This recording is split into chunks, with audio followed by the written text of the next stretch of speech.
wonderful. Good morning to you, Grenada, Carriacou, Martinique, the rest of the Eastern Caribbean, or to you wherever you are. Welcome to this, the 23rd 2023 edition of the Whitsuntide Games.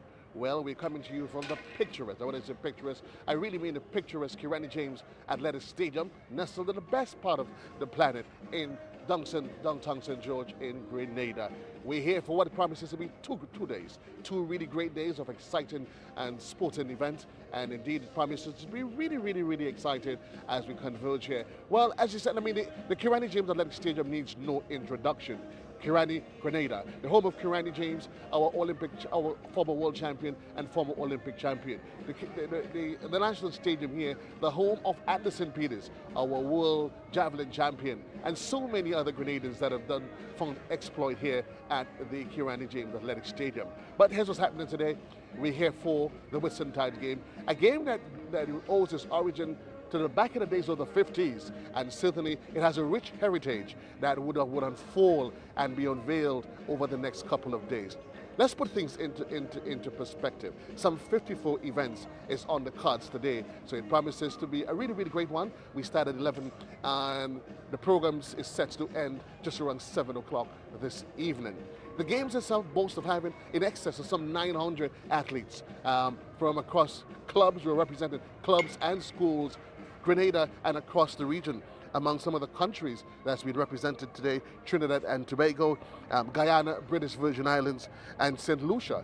And together there's a host of other clubs from across the region and here at home, the likes of Track Blazers, Ace, and others. Those coming in from across the region, of course, there is Rosedale from St. Vincent, Performance Track Club from Barbados, Mustang from St. Vincent, Rose Academy. So certainly it promises to be really great. If we look at the weather, nice sunshine here at the Athletic Stadium.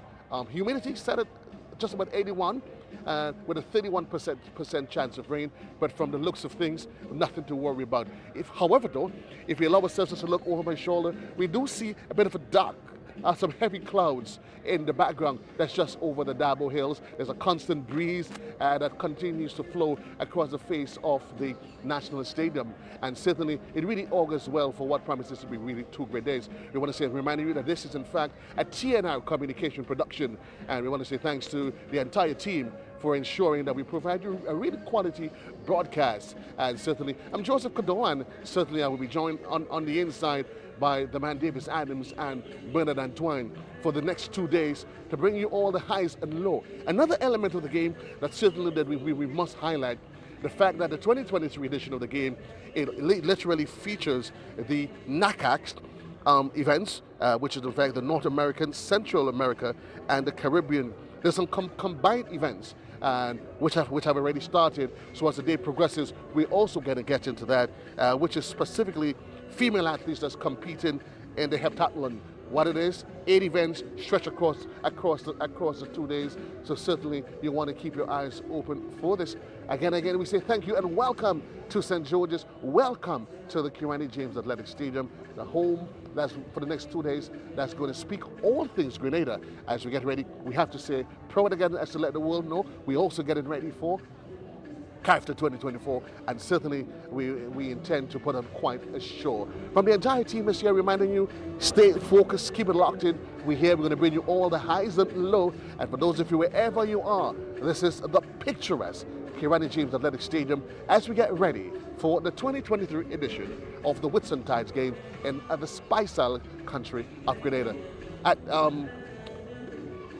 Adams and Bernard, take it away. Thank you, Joe, for setting the stage for a tremendous 2 days of activities that's going to be held at the Kirani James Athletic Stadium. We are proud to be part of the commentary team, compliments TNR and the Grenada Athletic Association. We're happy to be able to bring you the sights and sounds, the competition, whatever is going to take place. We know it's going to be to benefit the athletes, not just of Grenada, but Grenada, Carriacou, Martinique, and the wider Caribbean. So it's indeed a pleasure to be able to come here and to be able to bring you the sights and sounds of track and field at its best in Grenada. Bernard.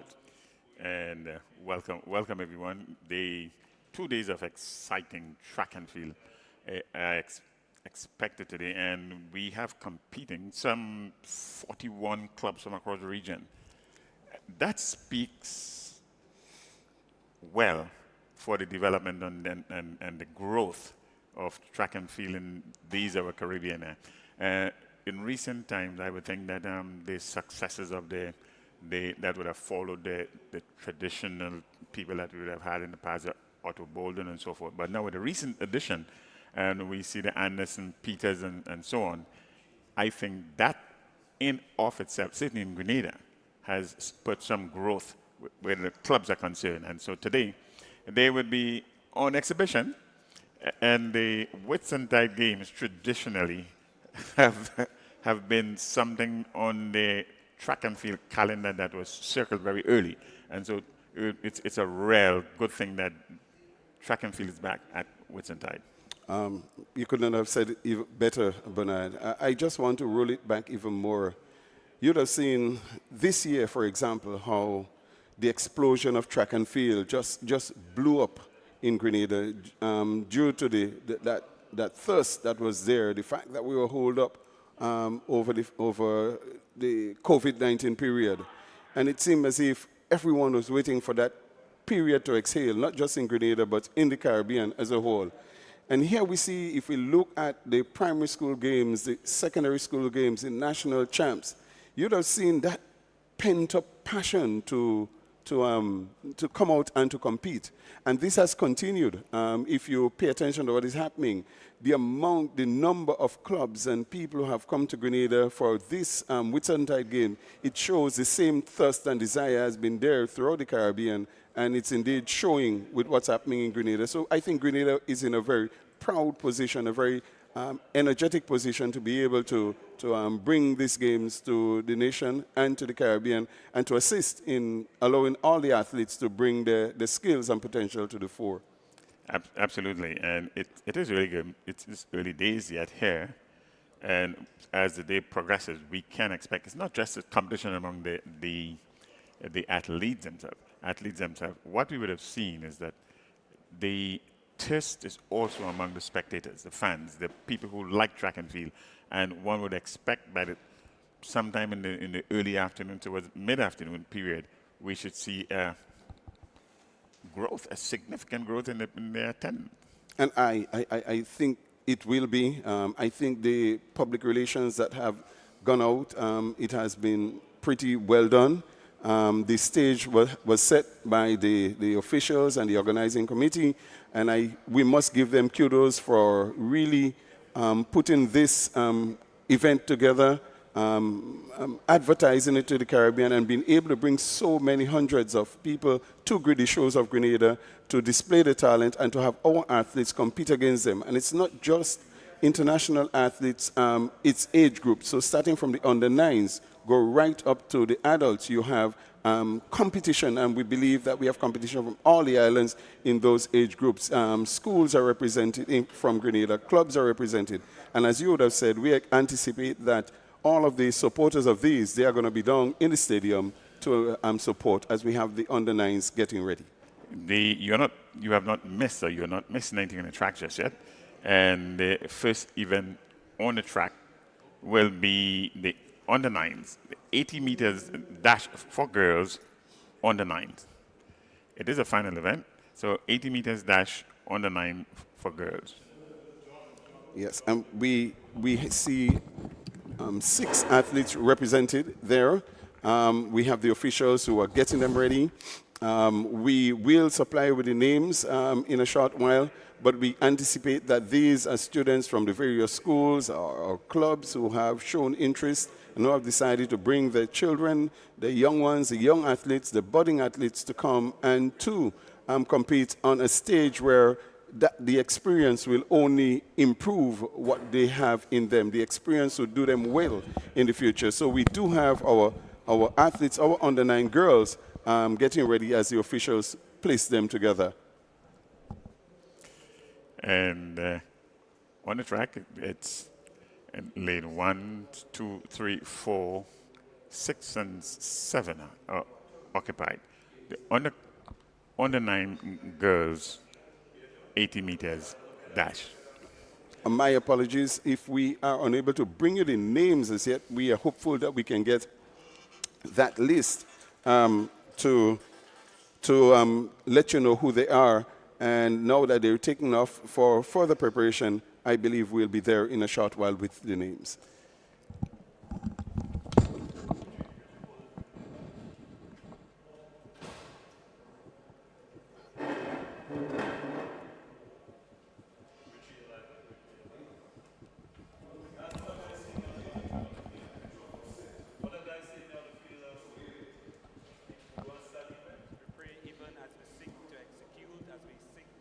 To participate, that at the end of it all, we will bring glory and honor unto you. We pray protection over all of our athletes. We pray, oh God, that it may even be to our officials as they execute the rules and everyone that's involved. I pray, oh God, a very special blessing. And so we thank you for what you've done, what you will continue to do. In Jesus' name I pray. Amen.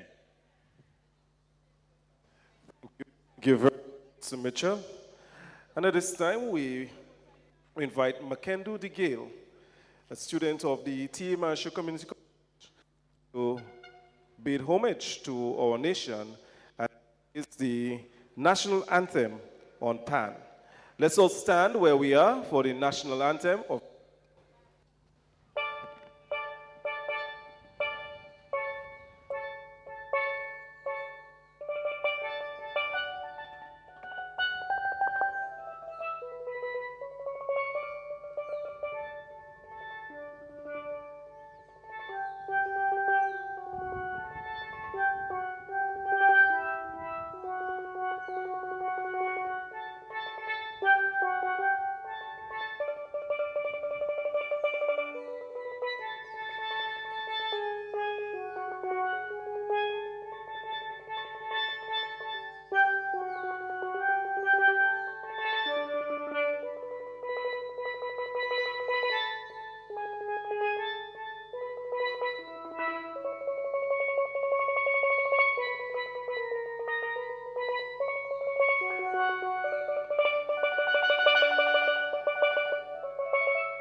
Thank you, Mackenzie, for that beautiful rendition of the national anthem on Pan.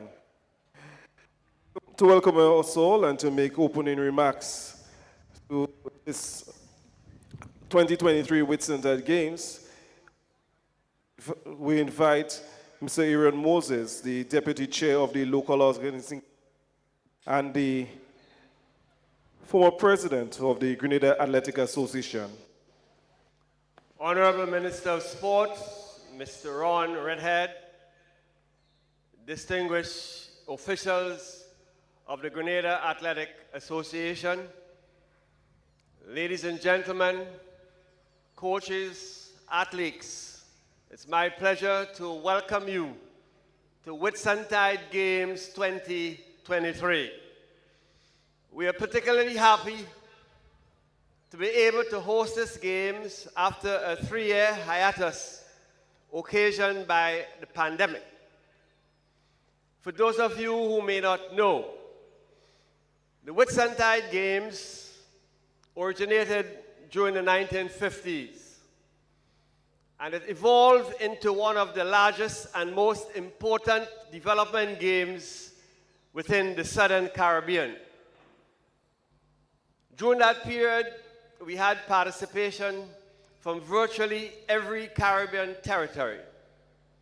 It's a game that all our affiliates look forward to because this game is unique in that it's designed to expose all our athletes from kindergarten way up to the professionals. It also incorporates not only country teams, but it allows participation from athletic clubs all around the Caribbean.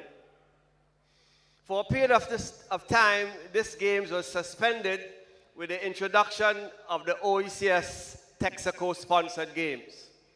However, we are very happy that we have been able to reconvene these games.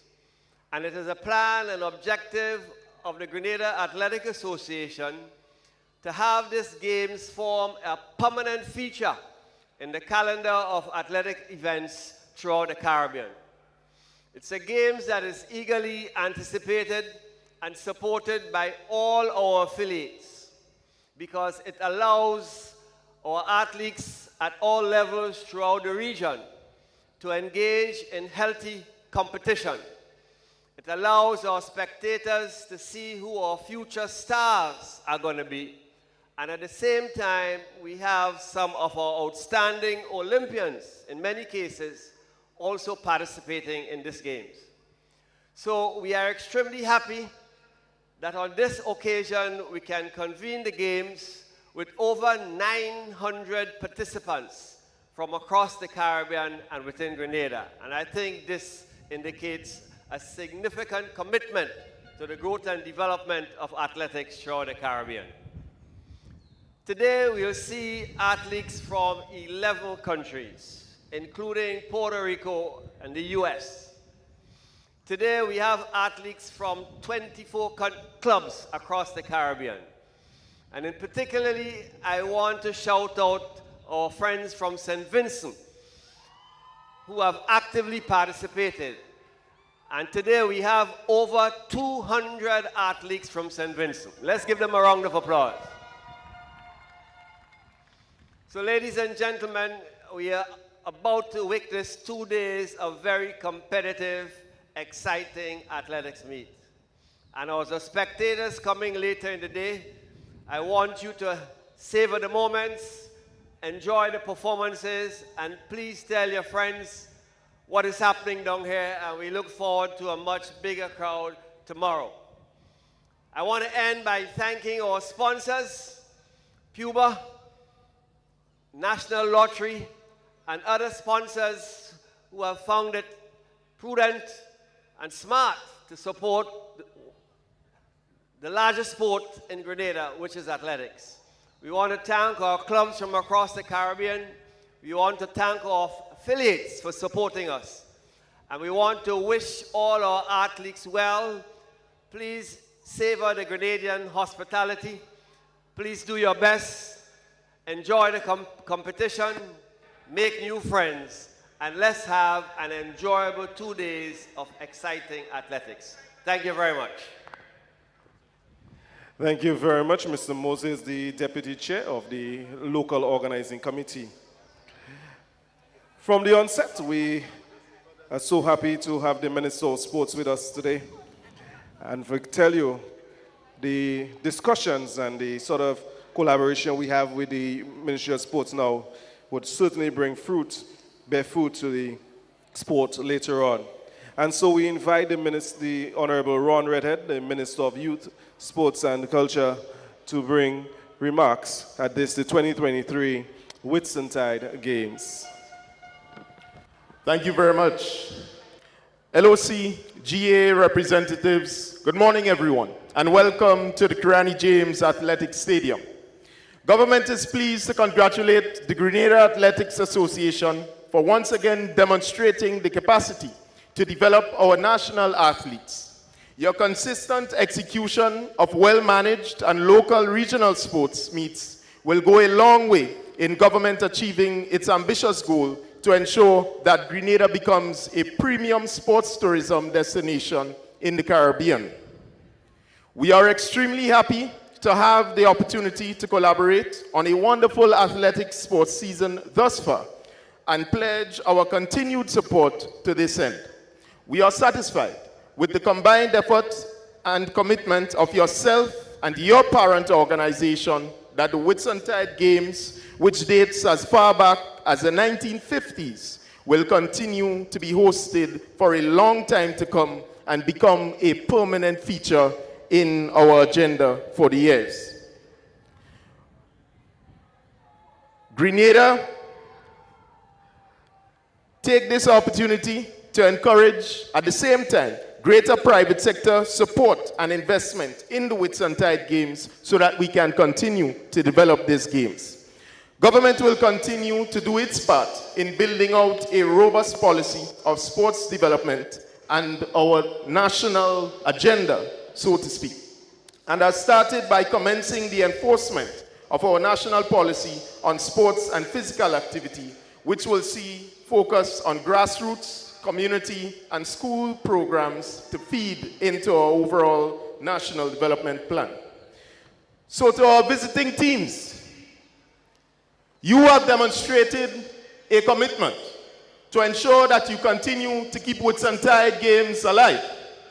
And I take the opportunity to single out a few, such as St. Vincent and the Grenadines, Trinidad and Tobago, Barbados, St. Lucia, and all the other islands participating.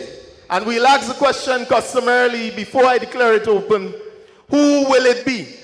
Who do you believe is going to take it?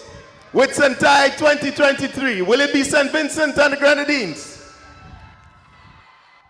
By your applause, it seems that it's a foregone conclusion, but don't forget, you're in Grenada, Carriacou, and Petit Martinique.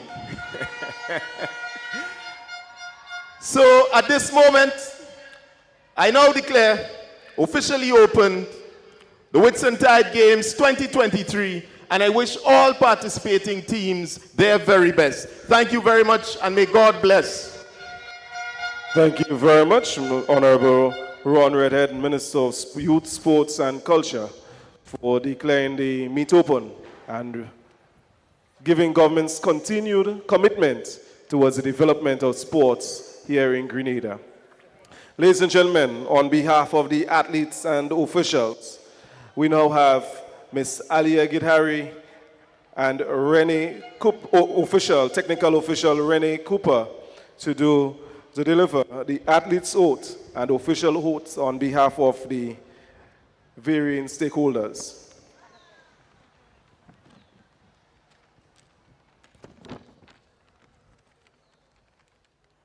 In the name of all competitors, we the athletes promise that we shall take part in the 2023 Whitsuntide Games, abiding by the rules which govern the meet, and for the glory and honor of our teams and in the true spirit of sportsmanship. Thank you. In the name of all technical officials, we promise that we shall officiate in the 2023 Whitsuntide Games with complete impartiality, respect, and abiding by the rules which govern them in the true spirit of sportsmanship. Thank you.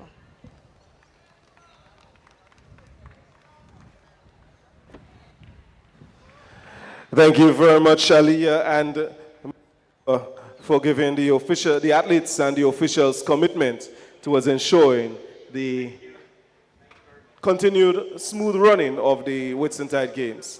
And so we want to thank you. We want to thank Mr. Mitchell for delivering, calling the Lord's blessing upon this weekend's proceedings. In the same way, we thank Mackenzie DeGale for the lovely rendition of the national anthem.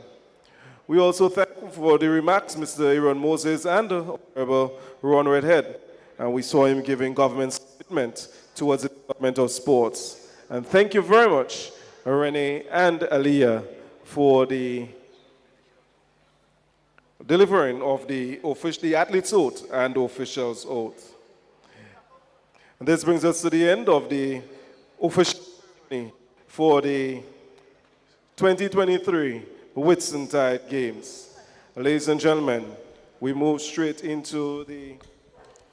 And welcome back on the track.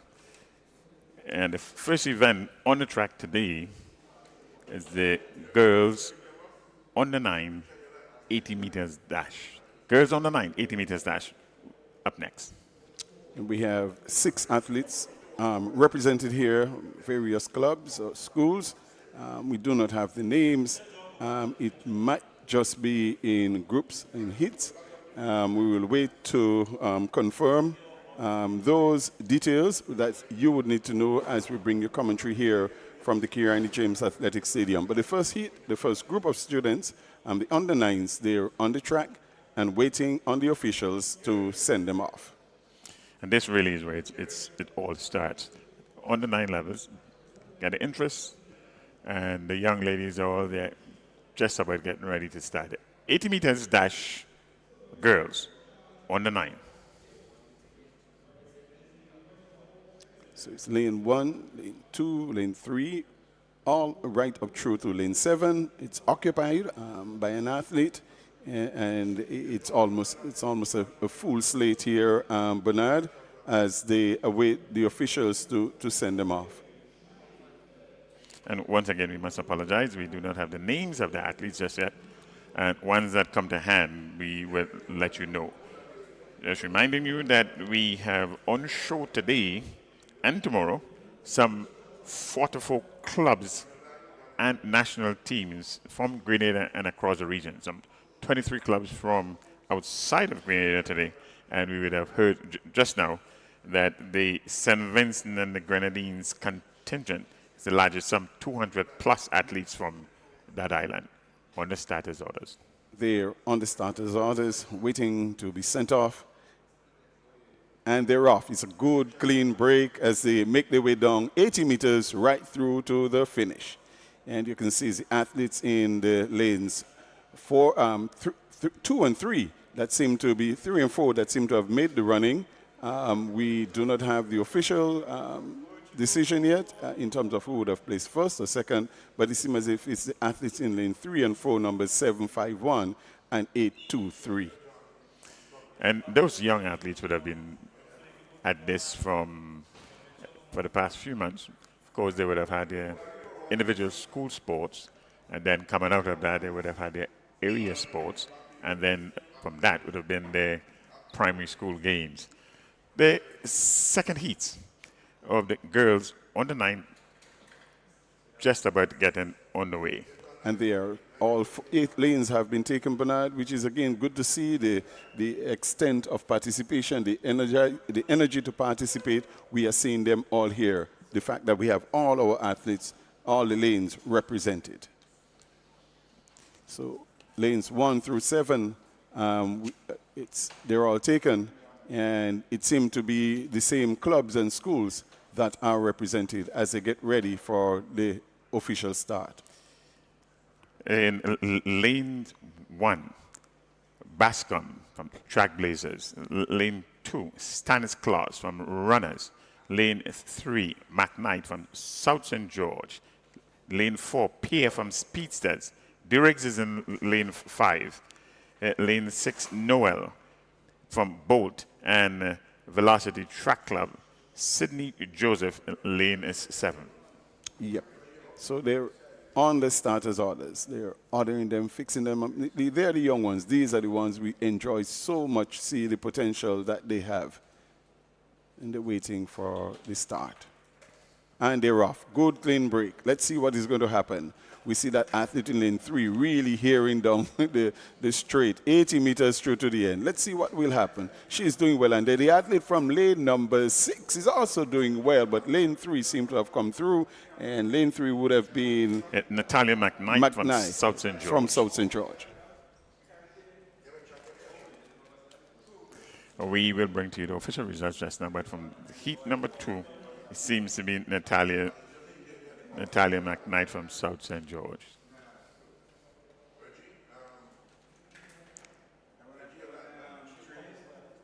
And they are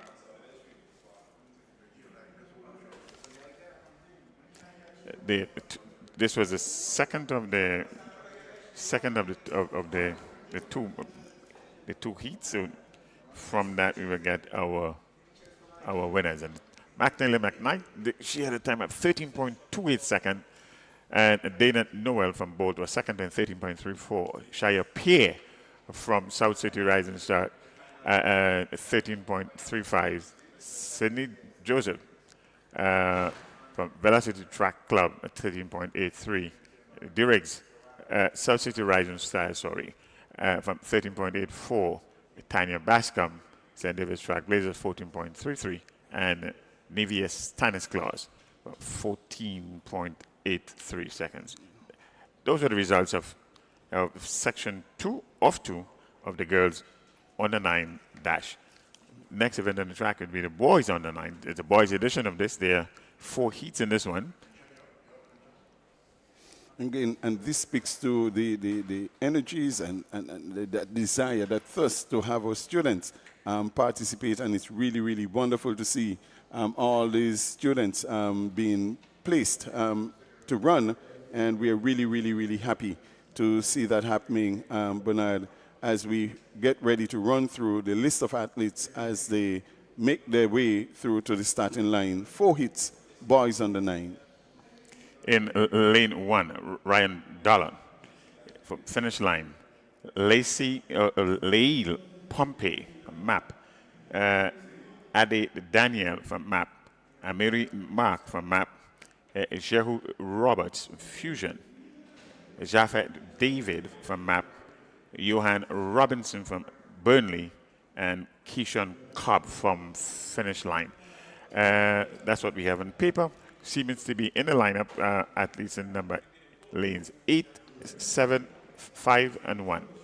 So lanes 2, 3, 4, and 6, not yet occupied, if at all they are going to be occupied. So in lanes 1, it's Ryan Donald from the finish line.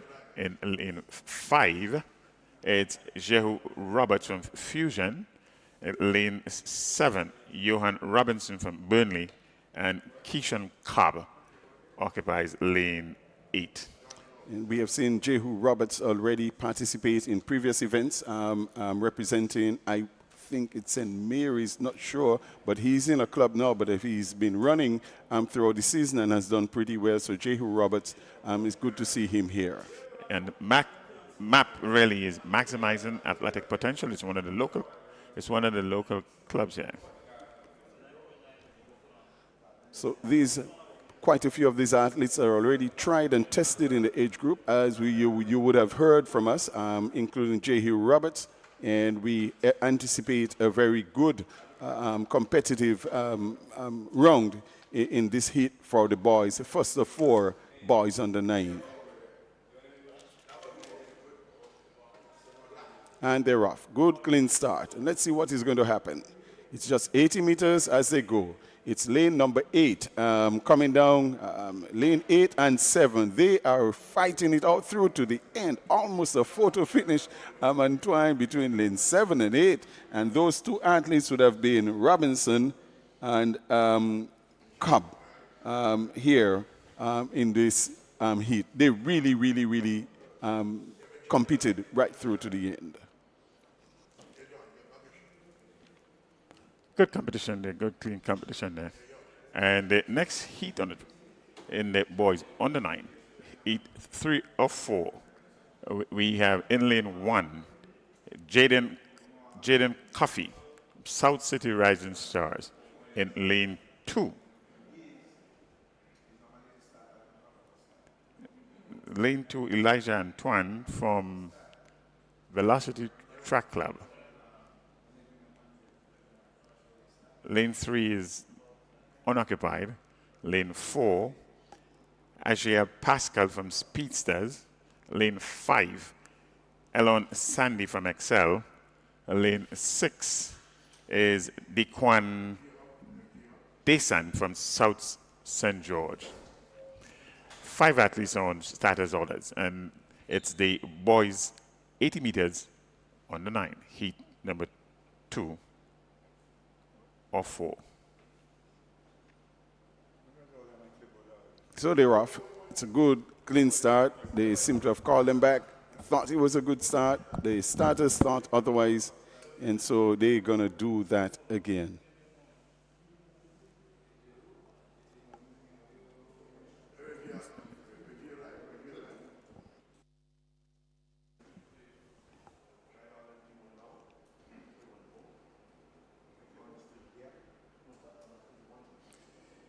So it's heat 2 of 4. And on correction, in lane 1 is Dre Abbott from That's out of St. Vincent and the Grenadines. Nathaniel Daniel from South St. George in lane 2. Lane 3 is unoccupied.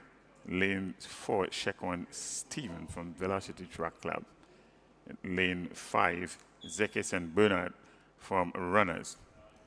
And Fusion occupies lane 6. Fusion occupies lane 6 in Aisha Douglas. The boys under 9, 80 meters dash. 5 athletes.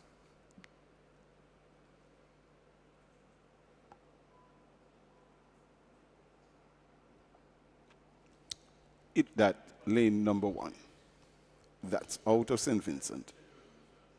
And that really means integrated team development athletic talent. That's it. That's it. That integrated team developing athletic talent.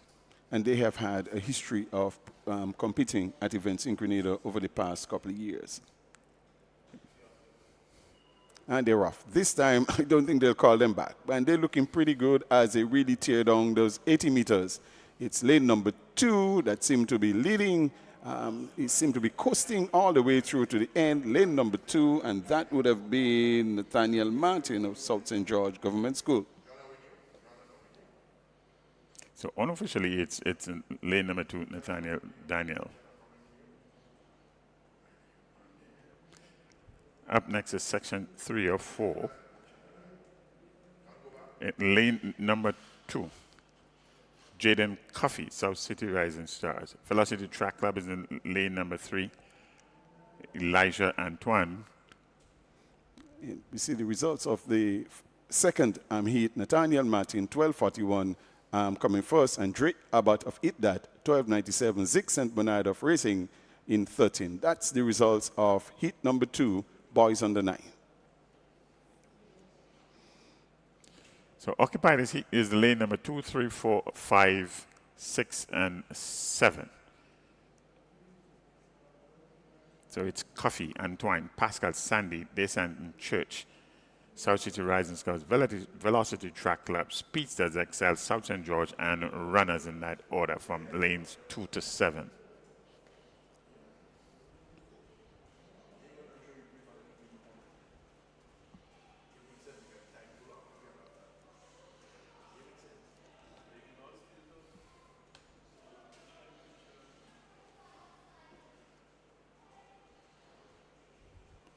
So the officials are making sure that they're in order so that they can have a good, clean start. There seem to be some twitching along the lines. Of course, they want to get the best for them, so they will try the best. And they learn from those experiences, Bernard. Absolutely. At this age group, you expect things like this. By the time they get to the higher levels, it should be all worked out. They should have gone through all of those already. They would have learned quite a lot. The boys 80 meters dash under 9. It's section 3 of 4.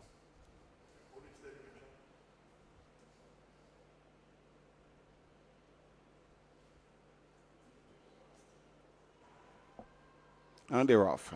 They would not call them back. And they're looking pretty good as they go down the 80 meters mark. You see lanes 5 and 6, and they seem to be doing it. It would be lane number 6. It would seem that would be Descent of South St. George Government School, who would have come through, once again winning the third heat of 4 for the boys under 9. Young Descent of South St. George Government School seems to be the victor in this unofficially. And up next is section 4 of 4. 3 athletes are lined up in this one. In lane number 3, Kason George of Abilene. Lane number 6, Stephon Johnson of 473 MVP. And Amani Diaz, Burnley. 3 athletes in this one. Boys under 9, 80 meters dash.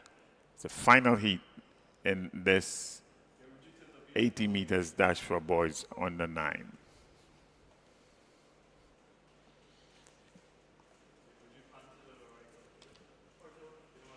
Whitsuntide has gotten off to a really beautiful start. The weather has been really cooperative, nice sunshine, there's a breeze blowing across the field, and I think it shows that something good is happening down at the Kirani James Athletic Stadium. I would make an appeal to everyone who is not doing anything at this time and want to come and see our young ones achieve their potential.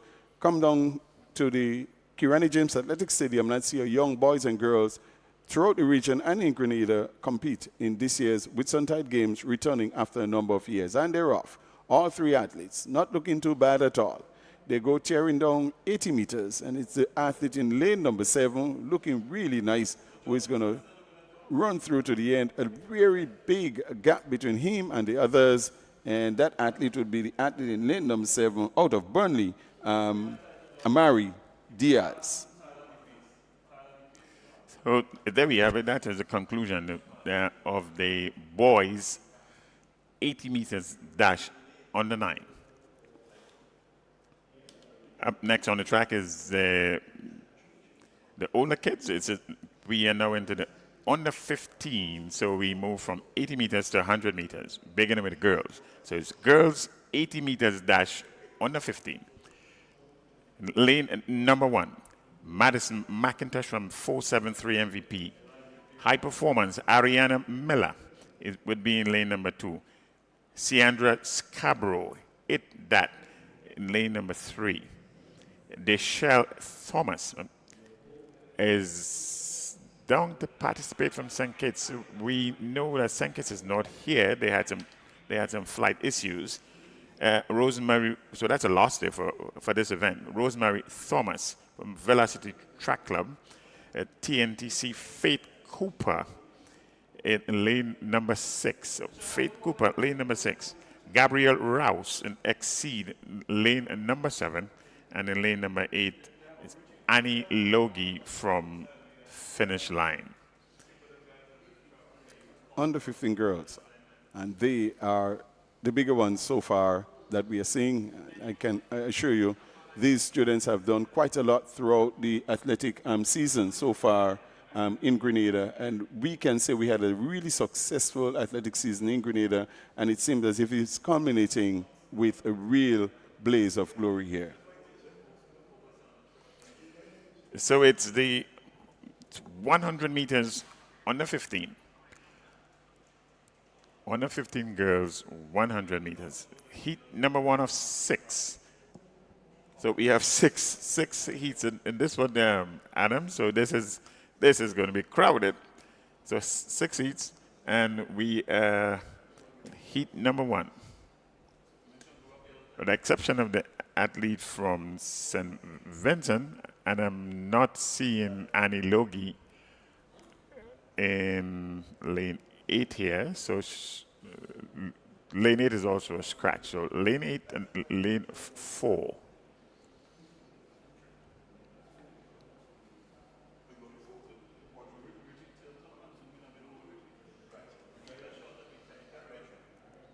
So girls under 15.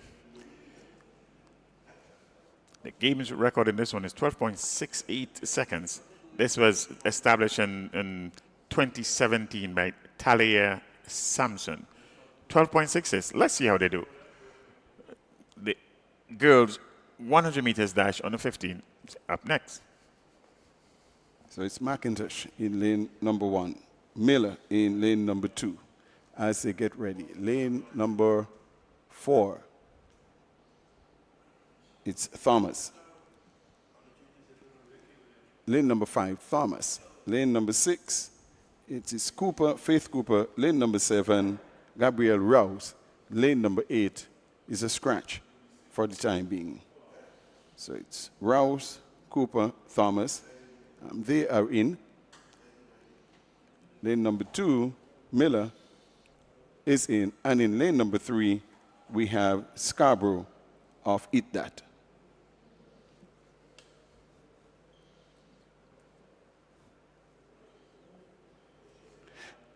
Bernard, there seems to be that energy from the St. Vincent contingent here.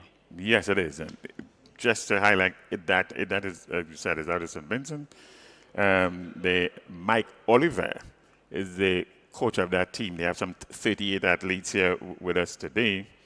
And they would have been at the last KFC relays when it was held last, and representing it that in this edition of our Whitsuntide Games, they have a silver medalist and bronze medalist in Carriacou 2022. Under 17 boys, 100 and 200 meters. So there's some talent in that club. Yep. That seem to be doing something extremely well, and it's not just that they're coaching and training and bringing along the athletes, but they're not sparing no end of resource to take them to get the competition wherever it is, including Grenada. So one to look for would be Keo Davis when he comes around. Carriacou athlete from IDAT. Now it's the girls. And they're off. Good, clean start, looking well. It's the girls 100 meters under 15, and lane number 2 seem to be doing extremely well, and that's Miller. Miller is going to run away with it. Has done well, and the athlete from lane number 5. So Miller in lane number, that's McIntosh in lane number 1, and in lane number 5 it would be Rosemary Thomas of Velocity Track Club. So yes, Ariana Miller, followed by Rosemary Thomas and Ciandra Scarborough of Eat That. So high performance, Velocity Track Club, and Eat That, 13.13 seconds. So remember, the game's record is 12.68 as we get ready for heat number 2 of 6.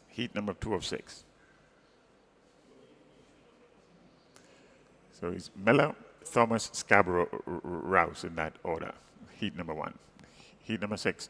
In lane 1, it's Jaya Sandia Velocity Track Club. Lane number 2 seems to be empty. Lane number 3, Gianna Gilbert. In lane number 3, she's from Track Blazers. 4, Shakinia Dixon. Samara Alexis, she's in 5. Naima Nesbitt, lane 6. Arisha Regis in lane 7. And Elias Skerritt from IDAT in lane number 8.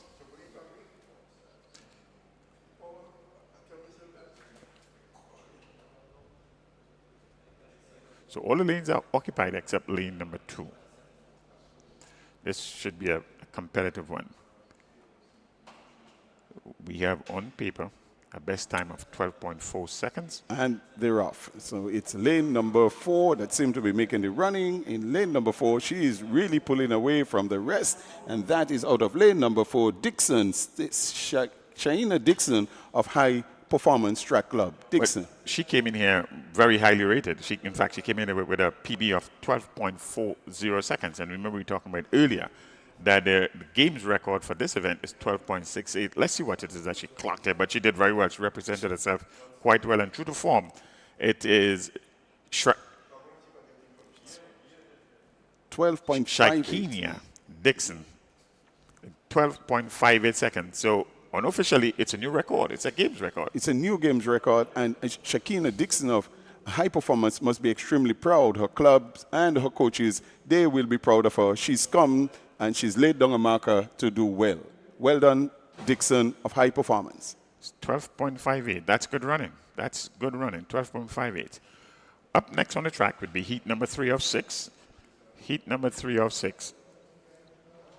And we have represented athletes in lane number 1. That is Makaya Ramsey from South City Rising Stars. In lane number 2, Zonis Brown from Roses. Lane number 3 seems to be a scratch. And 4, Kensha Richards, High Performance. In lane number 5, that is a scratch. And lane number 6 is the other portion of the Cooper's twin. This is Blessing Cooper. In heat number 2, we would have seen, in heat number 1, we would have seen Faith Cooper. There is the next edition of the twins. It's Blessing Cooper in lane number 6. And in lane number 7, Latonia Charles of 473 MVP. So this is the girls under 15, 100 meters, heat 3 of 6. And we've seen the previous athlete lay down the gauntlet for them, Dixon of High Performance, 12.58. Unofficially, record for the games, and let's see what the others are going to do. She says, come catch me if y'all can. In the final, she's in. Let's see what will happen with the rest of the athletes as heat number 3 of 6 is ready to lift off. And they're off. Good, clean break. It is looking pretty good. High Performance is doing well. She is in lane number 4. She's looking good, really tearing down to the finish line. She's going to finish miles ahead of the others. Antoine, that High Performance club is doing extremely well. Yes, and it's time of 12.58 in heat number 2 out of High Performance. That was Dixon. Let's see what's on the clock for Kensha Richards. 13.02 she's done. It's quite down on what Cooper, the other athlete from High Performance would have done of 12.58. But nonetheless, she has won a heat and has booked her way into the final, I am sure. So that was heat number 3 of 6.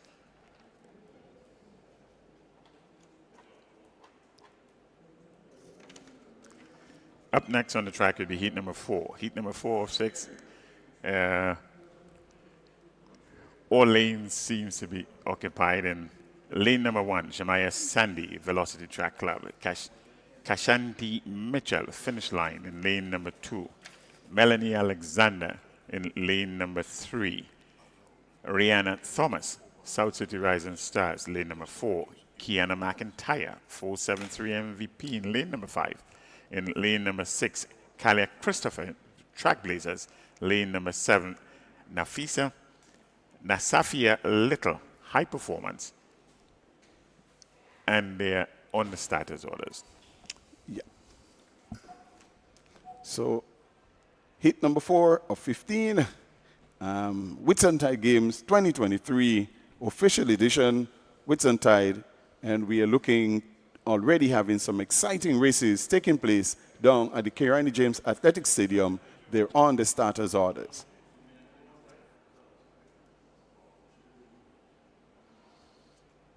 They're off.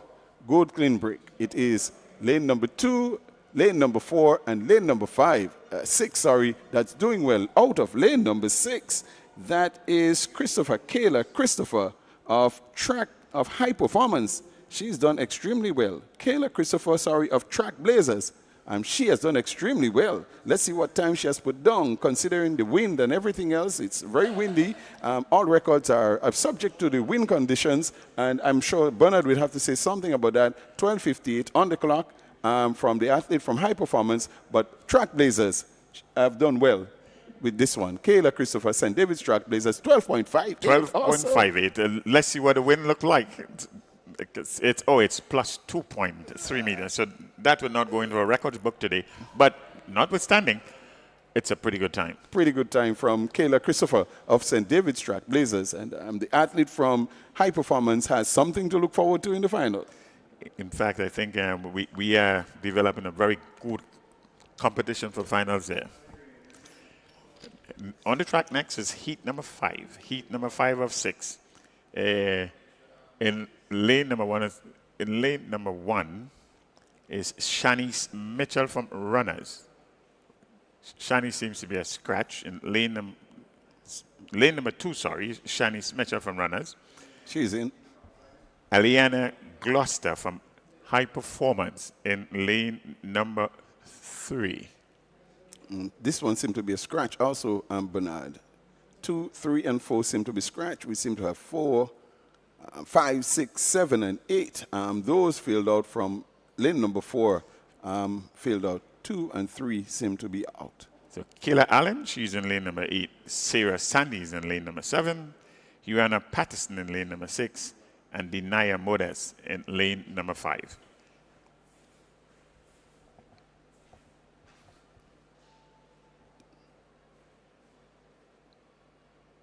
It's a good, clean break. Once again, girls, 100 meter under 15, hit 5 of 6, and it's lane number 5 that seemed to be taking it, and lane number 8. Lane number 8 is going to nick it at the end, and that would have been Kayla Aline of CSE club, I would suspect that's the one from St. Vincent, and lane number 5, Patterson, Denaya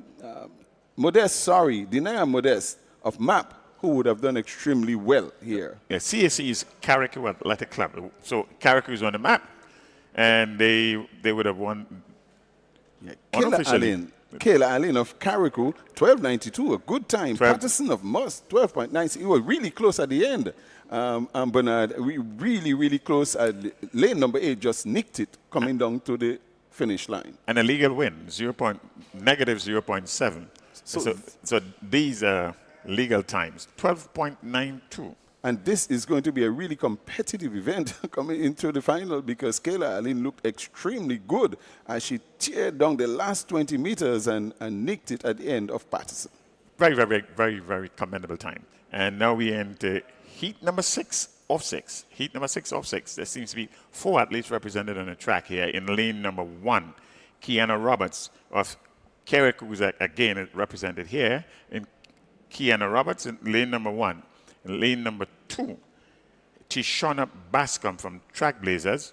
Then we have lane number 5, Rachel Etienne from 473 MVP.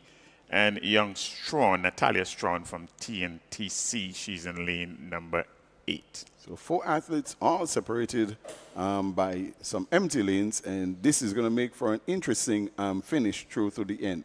So lane number 1, 2, 5, and 8. Hit 6 of 6. 1, it's Roberts. 2, Bascom. 6, it's 5, sorry, it is Cyrus, Rachel Etienne, and in lane number 8, we have Strawn from TNTC. So these are the athletes that are there. 1, 2, 5, and 6. And they're rough. Good clean break. Lane 1 and 2, looking good. CAC, Carriacou Track Club. Lane number 2, doing well. So it's really close between lane number 2 and lane number 5. But lane number 2 seemed to have nicked it, and that's Bascom of Trackblazers. Unofficially, Bascom or from Trackblazers. Easy. This was almost like a walk in the park for her. They're looking back at the time, they really would have gone out there. It's Bascom's and 12.84, another good time, and Bernard. But again, it's above the legal limit for the win here. 2.3. Yes.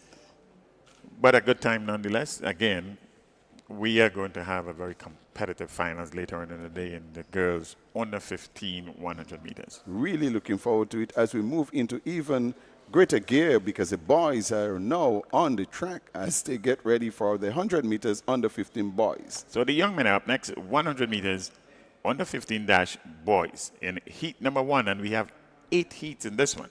So heat number 1, in lane number 1 from the grammar school in St. Vincent and the Grenadines, Rudinio Roberts, he's in lane number 1. And lane number 3 is Andre Fletcher from Trackblazers. Lane number 4, Delron John from SAS. Delron made a name for himself at the recently concluded intercalls, so one expect much running from Delron John in this one. Lane number 5 is Noel Andrews. He's from Runners. Lane number 6, Keon Jackasal, PBC and Fusion. He's in lane 6, and Nathaniel Alfred, South City Rising Stars in lane 7. So this is shaping up to be a very good run because we have the St. Vincent Grammar School testing himself against some of the better athletes in Grenada, including Dylan John, whom we knew did extremely well at 2023 Intercall Games. This is a prelude. I would venture to go out on a limb here for Cariftia 2024 under 17 boys. The 50th anniversary of independence. Looking forward to it. It's going to be a real spectacle, I believe, and I think the Grenada public will be out and about supporting in Cariftia 2024, celebrating the 50th anniversary of independence. It's not too early to start blowing the horns for that 50th anniversary. God forbid that we are not there to see it. So much is expected Rodinio Roberts from the grammar school. Let's see what he has today. Also, another name to look at is Andre Fletcher from Trailblazers and Delron John from SAS. Delron has been really strong in the events that he took part in this year, and I expect to see good running from him. But I'm sure the athlete coming from St. Vincent would want to say something different. Jackasal also from PBC and Fusion. He did pretty well too at Intercall. So this is another opportunity to showcase the talent that they have. Absolutely. Delron John is the favorite in this one. He looked like the men among boys at the recently concluded Intercall Games. They're on the starters orders. Boys, 100 meters, under 15. Delron looked to be the big guy of the group. He looks strong, he looks athletic, he looks ready, he looks focused. Really, really good to see him showing that kind of focus at the boys under 15, heat 1 of 8. And they're off. Good, clean break. It's the athlete from St. Vincent. And of course, Delron, also John of SAS. He's going to really walk away with this one. He's looking brilliant and he's done himself proud. He's continued to showcase the talent that he has. Delron John, SAS, looking forward to the future for Grenada. Not just here in Grenada, but at Carifta and international level. No surprises in this one. Live up to the hype. And all in preparation for later. Delron John it is. Unofficially, the winner of this heat number 1. Let's see the time. Of 8. 11.49, the legal win, and I think the record in this is 10 point. This is Status Paul's record, 10.90 under 15. That's going to take some beating. That's going to take some beating. But I remember Thadison, who was also a student at South St. George Government School. Minus injuries, he had tremendous talent. And just like many of the athletes in Grenada who we have seen, and we sort of look forward to seeing them grow, and they got cut short by injuries. But Thadison was a tremendous athlete then. Heat number 2 up next. In lane number 2, it's Kelson Robertson from Mustang. In lane number 4, Ethan Geist, finish line. In lane number 6, Christian Lessie from St. David's Trailblazers. And in lane number 7 is Jacare Brewster from Extreme Velocity. The boys under 15, 100 meters. So they're getting ready. They're on the starters orders. Lane number 2 is in. Lane number 4 is in. Lane number 6 is also in. And lane number 7. Ethan Auguste is the favorite on paper in this one. So let's see what Ethan looks like in lane number 4. Auguste again in lane number 4. And Auguste is from finish line. So let's see what they have to offer. Lane number 2, Robertson. Lane number 4, Auguste. 6, Lessie of Trailblazers. 7, it's Brewster of Extreme Velocity.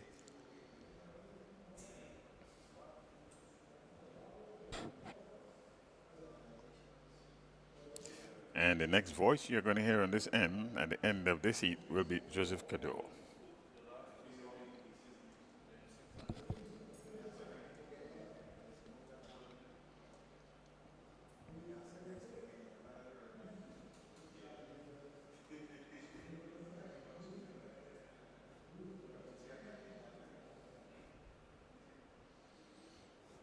They look focused, Bernard. They look ready. It's like the season has just started. It's just a pleasure to see these guys, these young people that we have in Grenada, transforming the energy into some sort of a good potential, good output.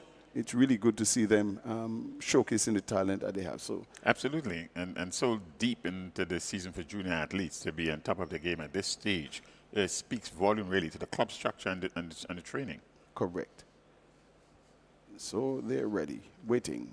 Whitsuntide 2023, under 15 boys, heat number 2, and they're off. Good, clean break, and it's Ogis looking pretty well. Lane number 4, I don't think he'll be caught. So it's Ogis in lane number 4. Brewster in lane number 7 will not catch him. So it's Ogis in lane number 4. Brewster in lane number 7. It seemed to be a good run. Probably looking forward to seeing a good time. It's not too bad at all. They really held their way, held their form, and really powered through to the end. Brewster and Ogis Ogis and Brewster in that order, lane number 4 and lane number 7. Let's see what the time would show. True to form, no surprises in this one. So it's Brewster and it's Ogis, sorry, from the finish line, Ethan Ogis in 11.79. 11.79.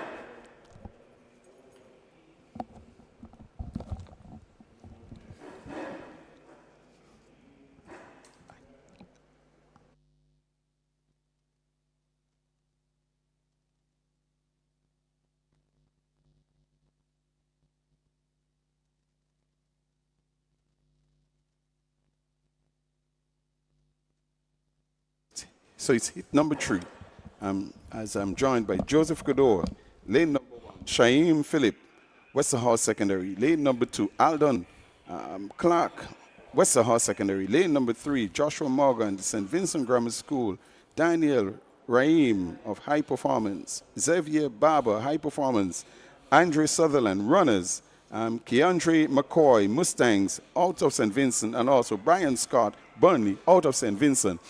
We have lane number 1, that's Philip of Westerhall Secondary, he's there.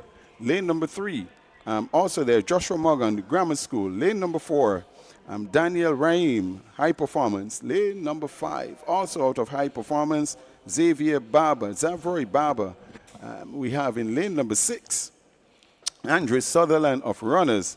And in lane number 7, Keandre McCoy, Mustangs, followed lane number 8, Brian Scott of Burnley. So Westerhall has one in, and we have quite a few of the clubs from outside of Grenada, St. Vincent, represented here. Let's see what will happen. As we said, the record here, 1090, 2002, Thaddeus St. Paul would have done that out of South St. George Government School, and we look forward to seeing what these athletes can do with this record, Joe. Well, indeed, we want to say thanks to our listeners, wherever you are, viewers. Thanks for being part of this TNR communication conversation, Whitsuntide 2023. And it seems as though Adams just want to set himself up to be another really great run. We saw Delron of Ogis. We've seen competition out of St. Vincent, and they have a relatively large contingent on island. And certainly it would be good to see what is it. I've always said in order to measure your athletes, whoever you are, it's always good to run against your competing age groups across the region. And certainly this is what Whitsuntides, the sports, these 2 days is going to offer. And we must give kudos to the organizers for being able to really attract so many participants from out of Grenada to come and participate. I mean, kudos to the Athletic Association. Well done. And if this is a forerunner of things to come, we look forward to a brilliant 2023-2024 season, especially Carifta Games 2024. I mean, and just to contextualize this, there's some 45 clubs and schools that's been represented here.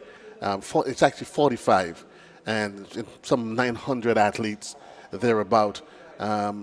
We had an unfortunate incident of St. Kitts actually not being able to get here to the games. But we're looking on screen. There is the height jump in progress. We will attempt to give you the height that they are attempting.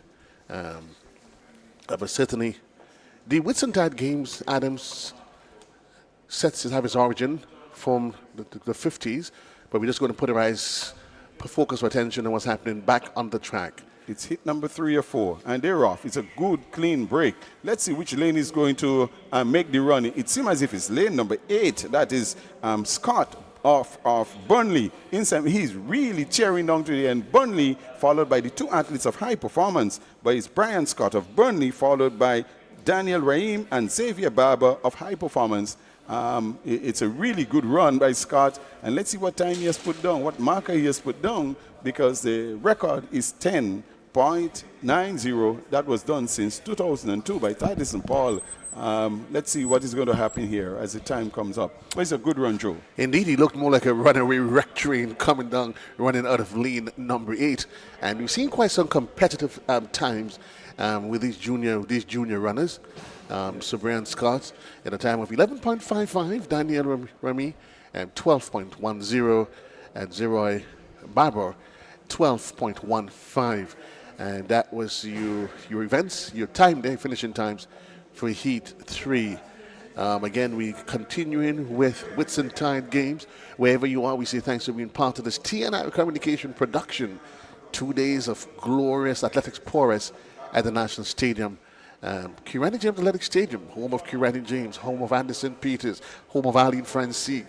I mean, the list goes on and on, Adams. They are our trailblazers. They have made it. They are history makers for Grenada and putting a small island of 130-odd square miles on the map. And, I mean, per capita, being able to punch above our line, punch above the line, really, really do well and be able to have Olympic gold medals, world championship medals. I mean, also, you can also consider on the track and field calendar, the Diamond League, being able to have first performances coming first in all of those, really putting Grenada on the map. We cannot pay them enough for what they have done for our country. Indeed, and it started here. It started here. We're looking at the high jump. This athlete of the Fusion Club, they're attempting a height, it seems, of 1.85. And this athlete, and we're going to confirm his name for you, but from the Fusion Club.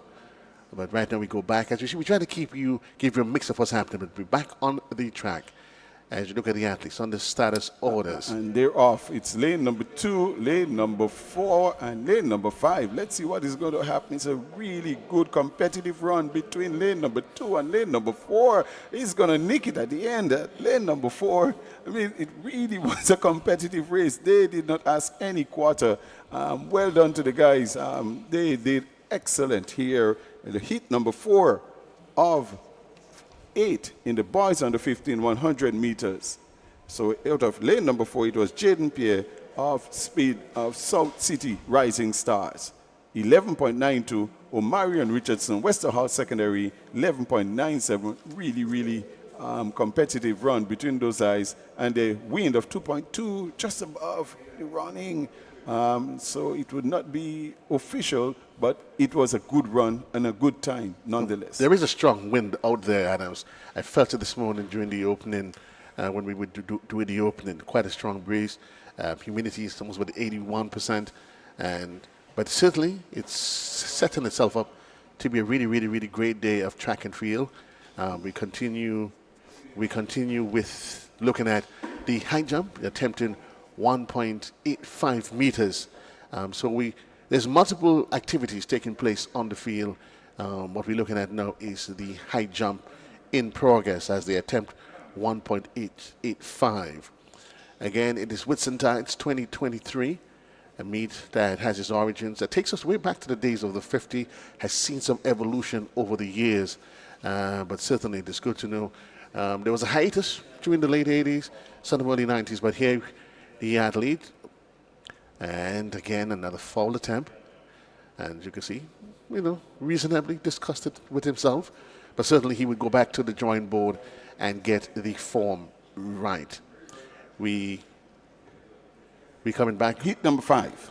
We get ready for heat number 5, and remind you that these are all prelims. The lane assignment of lane number 1, Malik Hall from Performers, Javal Brathwaite from Sprinters.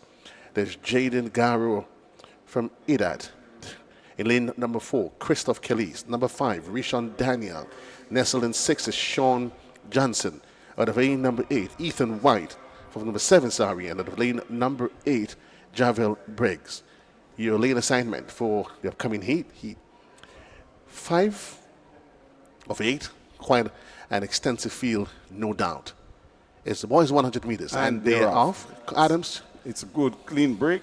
It's the athlete in lane number 5. The SAS athlete is also bearing down on him, just getting past him. Let's see what is going to happen. But the athlete from SAS in lane number 4 is just going to nick the athlete from lane number 5. That's but the athlete Christoph. from SAS has Christoph done Kelly's. well. Yes, that's Christoph Kelly's, nicking him almost at the end, and looking at this long, lanky figure coming down the track.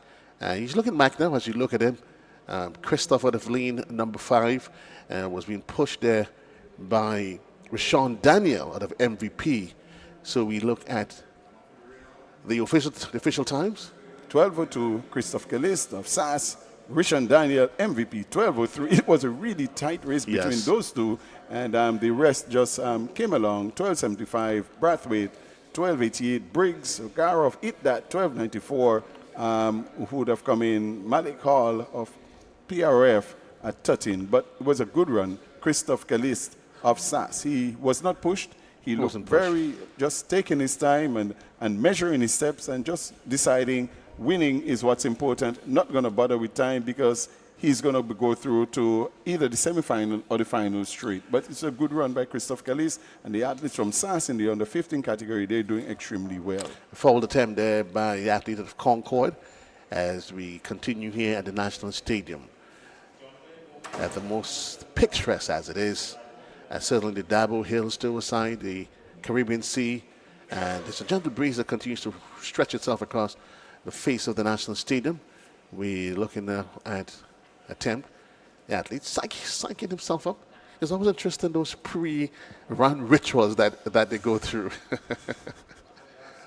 But it works for them. It works for them. Well, in this case, he did quite exceptional in climbing 185. And you can see the exuberance, pumping his fist in the air, saying, yeah, yeah. I mean, all of these athletes, not just here, but you've seen it on the international scene, they have some serious pre-delivery rituals. Yep, and that's what helps them, and so you encourage them. Whatever helps them to get the best out of themselves, you allow them to do it, and the athlete from Exceed seem to have done that and able to clear 1.88, I think, and he's really feeling good about himself and maybe can push this quite a bit some more. As we get ready for heat number 6 of 8. We continue with the boys, 100 meters dash. Your lane assignment, Dimo Michael, he runs out of 1. Kamal Joseph occupies 2. Running out of 3 is Nicholas Francis. Vico Hines runs out of lane number 4. Occupying lane number 5 is Nathaniel Douglas. Isaiah John is nestled in lane number 7. Leonardo Grant runs out of lane numbers. So John is in 6, Grant is in 7, and Demar Barnwell runs out of lane number 8. Your lane assignment for the next event on the track at Whitsuntides 2023. It's the boys 100 meters dash under 15. Heat 6 of 8. Heat 6 of 8. Let's see how this one turns out. They're on to the starters' orders. So it's Michael, Joseph, Francis, Hines, Douglas, John, Grant, Barnwell. Out of lane 1, Michael isn't there, so it's 2. Joseph, Francis, Hines, Douglas, John, Grant, and Barnwell of high performance. Both athletes 7 and 8 high performance. Leonardo Grant and Dimmer and Barnwell all out of St. Vincent. And they're off. Good, clean break. Let's see what is happening. Lane number 2 is making the running. Lane number 2, that is Joseph of Speed. South City Rising Stars. He's looking good. South City Rising Stars is going to nick it, followed by the athlete from High Performance, that's Leonardo Grant. But South City Rising Stars, Kamal Joseph, actually a student at the Grenada Boys Secondary School, past pupil of the South St. George Government School. He looked well there. Well done, Kamal Joseph. And he really looked absolutely good. His form was good. He really kept it right through to the end. And even when he came under pressure, he held his own and was able to nick it. Let's see what time he does. But that's Kamal Joseph, South City Rising Stars, followed by Leonardo Grant of High Performance. You know what's interesting about that race, though, Adams, that we had our eyes focused on Joseph running out of 2. But then you had Grant running out of lane number 7. Who literally, you could say, came out of nowhere. Was he conserving? Not sure, but certainly came in and he understood the whole concept of running through the tape and to take a second place there in this one.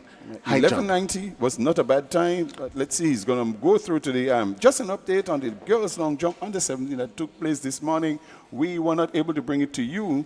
It's still taking place, but leading at this time is Natalia King of Concord 5.0, Temrick Vincent of Concord 4.86, and Shaphonia Houston of South City Rising Stars. She's jumping 4.83, not much between them. But at this time, it is King who's leading 5.0, 4.86, Vincent of Concord, and Shaphonia Houston, whom we know being one of those really rising stars in Grenada in track and field, and she seemed to be an all-round athlete. She's doing well at 4.83. So not much between first, second, and third, Joe. I'm sure we're going to hear some more of the under 17 long jump. We'll indeed continue to monitor that.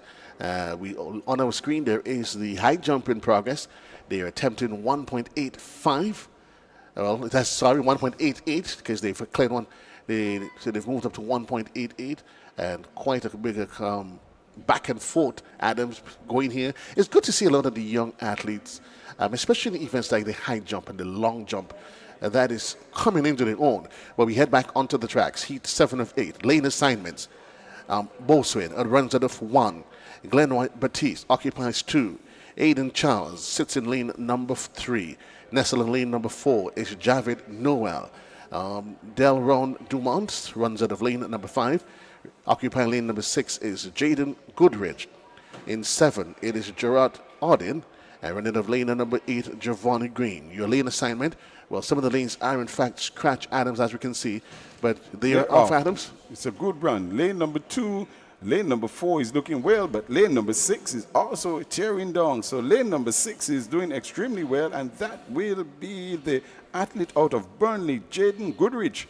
Also out of St. Vincent. I think he has done pretty well to win this hit and has booked himself a place into the semi-final or final. But that athlete from Burnley has done well. What we must say, though, as we go through these 2 days, Adams, that St. Vincent has a contingent, we know, in way excess of 150 athletes.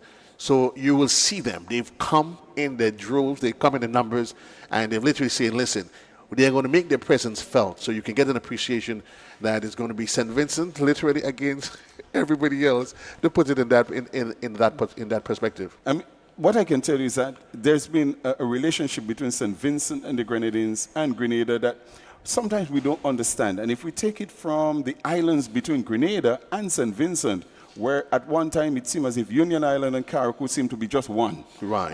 And then between Carriacou and Beckway and Canawan, it's just one big family.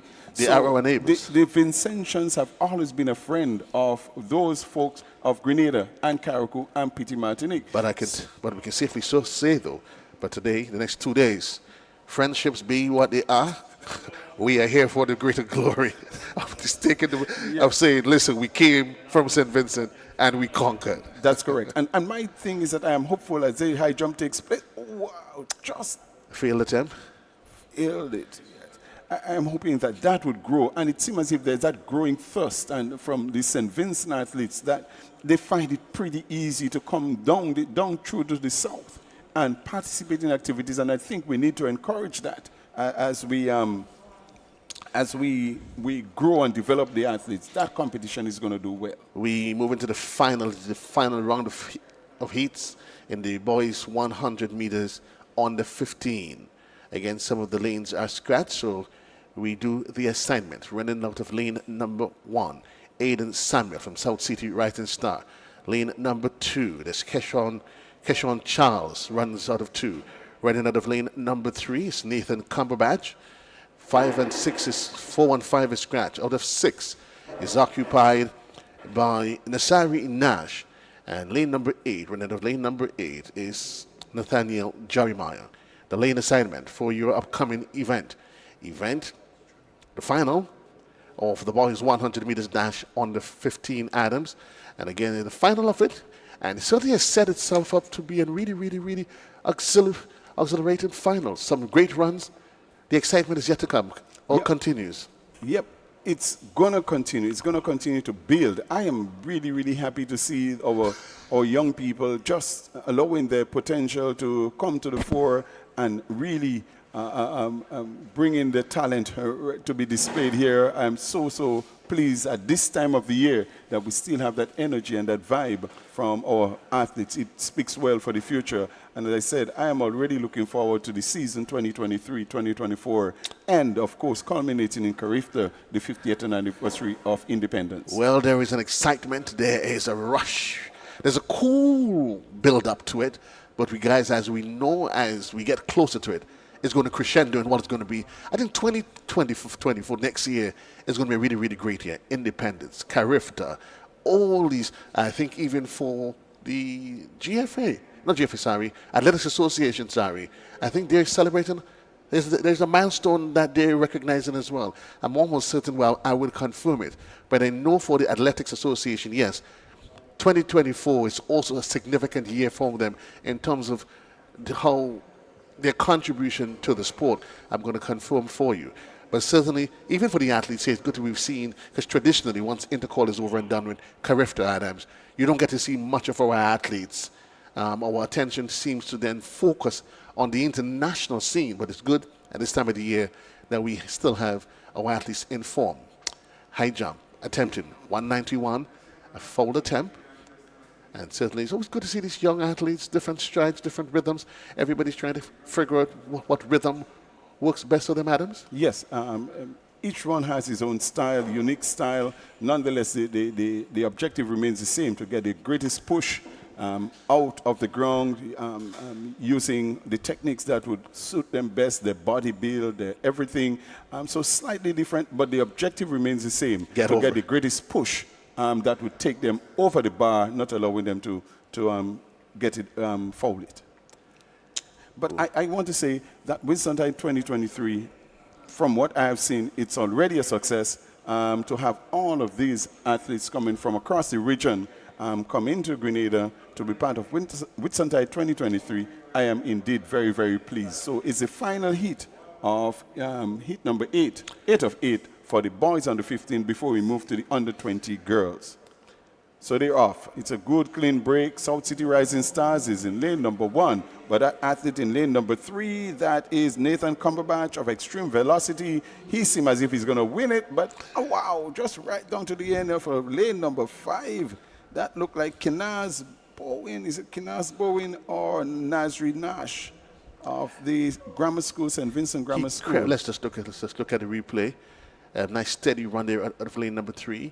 And we'll keep our eyes on the Vincentian athletes running out of lane number 6. That is Nash of the Grammar School and Cumberbatch of Extreme Velocity. Nash seemed to have nicked him right at the end. That's almost like a cheetah attack on a little gazelle. I mean, literally out of nowhere, time to run and make the final push, sneak up on him. It's almost like he didn't even know he was coming. So he came up there in stealth mode. In stealth mode. And it seems so unfair, because that athlete in lane number 3 seemed to have been all there, that Samuel of South City Rising Stars, and then Cumberbatch out of Extreme Velocity just nicked him at the end. 1183, not a legal win because it was plus 2.5. So let's see what happens as they go through to the next round. But just to give it the time, Nathan Cumberbatch, 11.83, and Nash from St. Vincent, 11.85. Aiden Samuel from South City Rising Stars, 13.08. And that was the final round of heats in the under 15 boys. Brilliant jump by that young man. My word. I'm so happy to see at 191. Man, he's pleased, Joe. I mean, this is absolutely fantastic. I am just elated here to see this guy exceed the potential that he has in them as we get ready for the under 20 girls. I don't know what heaven feels like, neither one of us, but trust me, he just got a little peek as to what that heavenly experience can be like. Yes, but I take my leave for, in the meantime, Bernard is going to come and join Joe, and I'll see you in a short while. We're getting ready for the girls on the 100 meters dash. Girls on the 20, it is. Let's confirm the lane assignments for you. Lane number 1, Monique Moses occupies 1. Then there is Holder that runs out of 2. Smith occupies from performers. So Holder runs out of extreme velocity. There's Michaela Smith that runs out of lane number 3 for high performance. There is Glenwhite Dowding out of Phoenix. Shante Augustin occupies lane number 5 for 473 MVP. There is Lafina Lane for high performance. And there is Carissa Curtin from Concord. Bernard, your lane assignments, we move into the ladies. And certainly, we've noticed from starting this morning at 11 that the excitement continues to grow. No shortage of it. Absolutely, absolutely. You can, and the fans have already started coming in. You can see this steady build-up, and I would imagine by sometime mid-afternoon, we should have a good buzz going on here. So these are the bigger girls, and one would expect a lot of the running to come from lane 5. A lot of the running really should come from lane 5 in this one. Correct. We're looking at their times going into this one. Smith at a 4, coming out at a time of 12.50. Dowden 11.77 and Shanti Augustin 12.31. So we will keep our eyes on 3, 4, and 5. Let's see how the race how it translates itself. Under 20 girls is Whitsuntide Games, and certainly and featuring some of the Heptathlon from the NACAC addition to this game. But if you look at Shante, quite focused. Running out of lane number 5. Dowden from Phoenix occupies lane number 4. And you have Michaela Smith from Performers in lane number 3.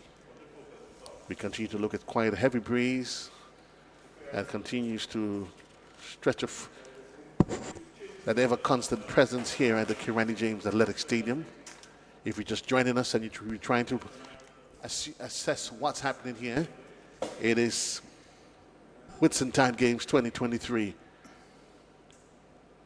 And we are located at the Kirani James Athletic Stadium, located in the best part of the universe, today, tomorrow, and any other time, Grenada. You can see the concentration on the faces.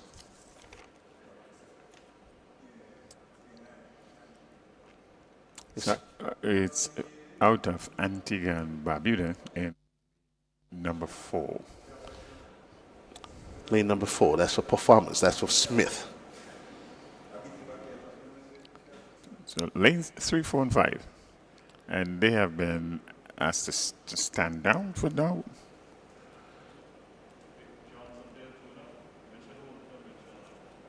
We're hoping that we'll get some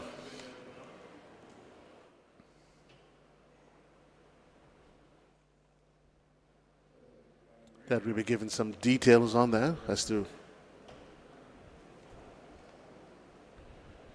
But notwithstanding, we're not sure exactly what's happening on the track. We see the field officials, they're directing traffic, moving the athletes from off the track into another direction. But certainly, it's all happening down here at the Kirani James Athletic Stadium.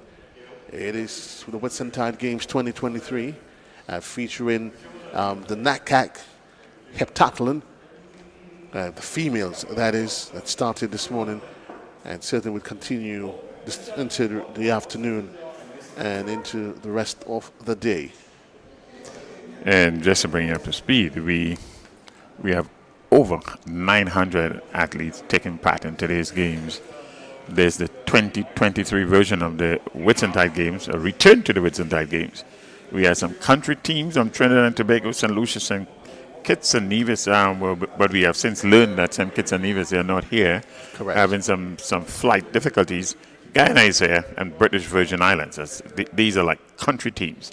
And the regional club teams, Rosedale from Other St. Vincent, Burnley Athletic Club from Trinidad and Tobago, Katoria from St. Vincent, Concord Athletics from Trinidad and Tobago, High Performance from St. Vincent, that Academy from St. Vincent, Phoenix Track Club from Antigua and Barbuda, Phoenix Athletics from Trinidad, Mustangs from St. Vincent and the Grenadines, Performance Track Club from Barbados, Roses Academy out of St. Vincent's Grammar School, University of Trinidad and Tobago, Exceed Sports Club from St. Vincent, Excel Track and Field Club from St. Vincent, Maximizing Athletic Potential, MAP, from Trinidad and Tobago.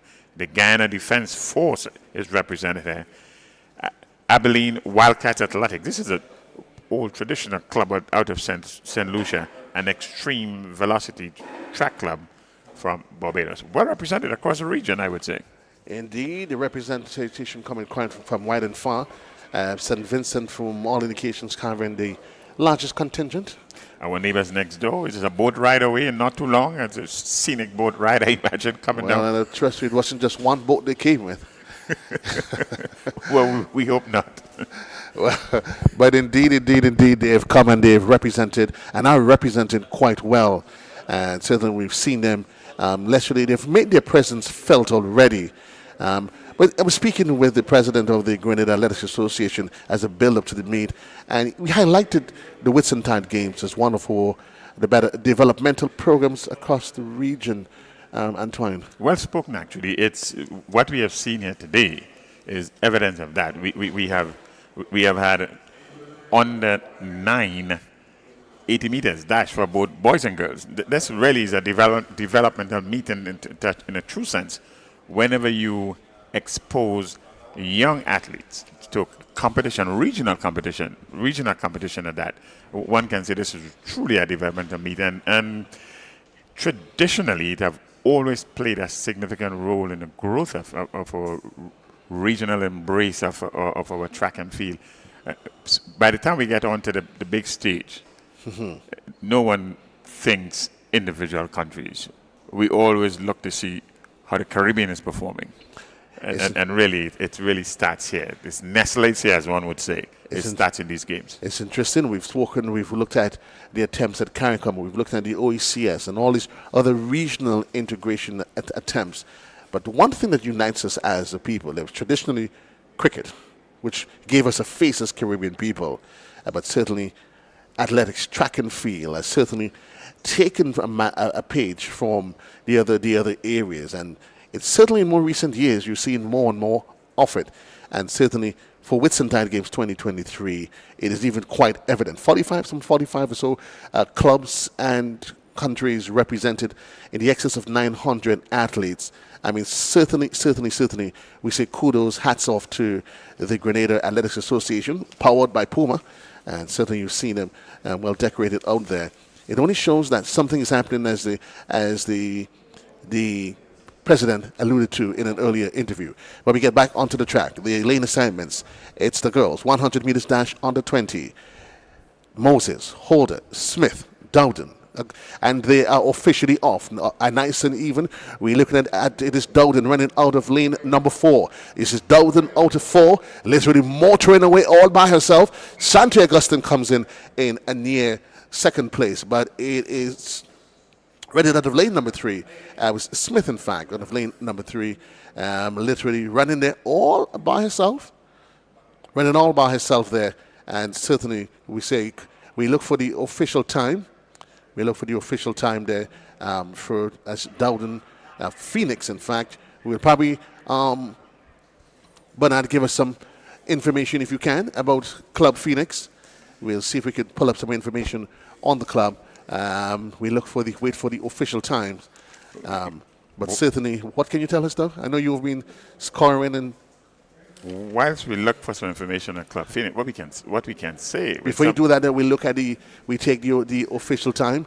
Time it is 11.72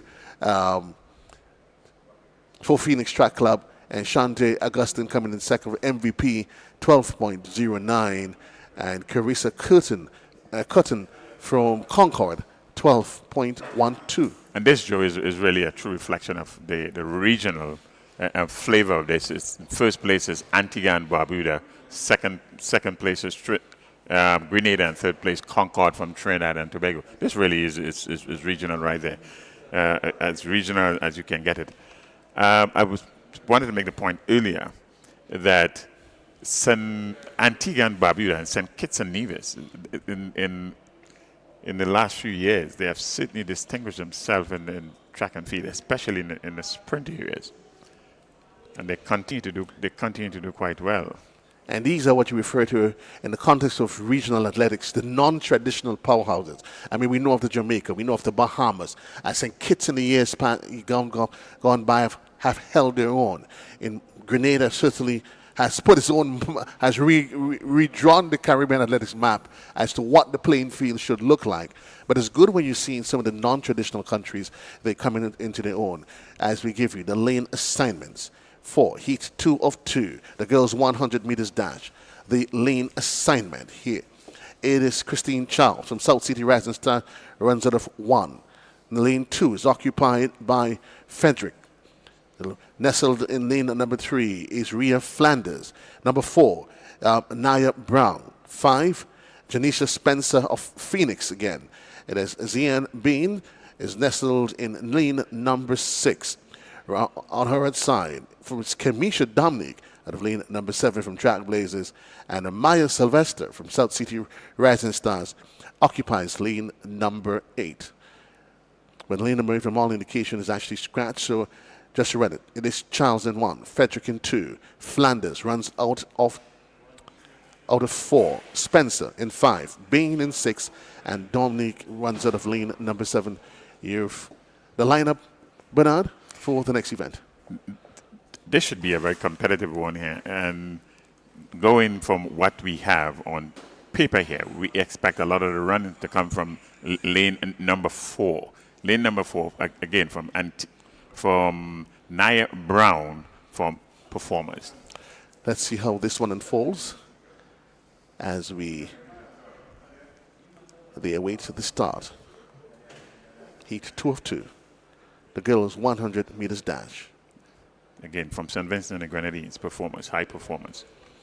Again, it says, I'm not sure if it has become a pre-race ritual where they... Actually, we have 2 performance teams. High performance from St. Vincent and the Grenadines, St. Vincent and the Grenadines, and Performance Track Club from Barbados. We were just talking to Performers from Barbados just now, and not the club from St. Vincent and the Grenadines. A little view there, cross-section of the supporting fans. That should change. That should change significantly by about 3 o'clock p.m. local time here today. Not, what I'm impressed with, though, the branding. We know who they are supporting. It's the tier squad from South City Rising Stars. They come well branded. And this is a young club that has grown leaps and bounds in the last year and a half, 2 years, and it's a good thing to see you there. The majority of the athletes in South City Rising Stars, they will be represented from the boys from GBSS to a significant extent, and the young people from the south of the island, the naked south of the island, the Limes and the Grand Valleys and so forth. So this actually speaks to the extent of the program itself. I know since we've always had this continuous conversation regarding the benefits of and the rise of the club program and the sort of value that it adds. Certainly over the last couple of years, we've seen attempts by the Ministry of Sports and other affiliated organizations to increase the cadre of our coaching officials. Yes, and what we are seeing now is the benefits that has resulted from this training. You're not missing anything on the track, ladies and gentlemen. The under 20 girls, 100 meters momentarily has been delayed, but we should be back in the track not too long from now. Should be back on the track, looking at a cross-section of the supporters. Quite a mix, though. Young, middle-aged, seniors. The youngsters are there out with mommy, pops, and probably grandmas. The entire family's out. And as though this is athletics, well, here they are. They're back on the track as we get ready for heat 2 of 2.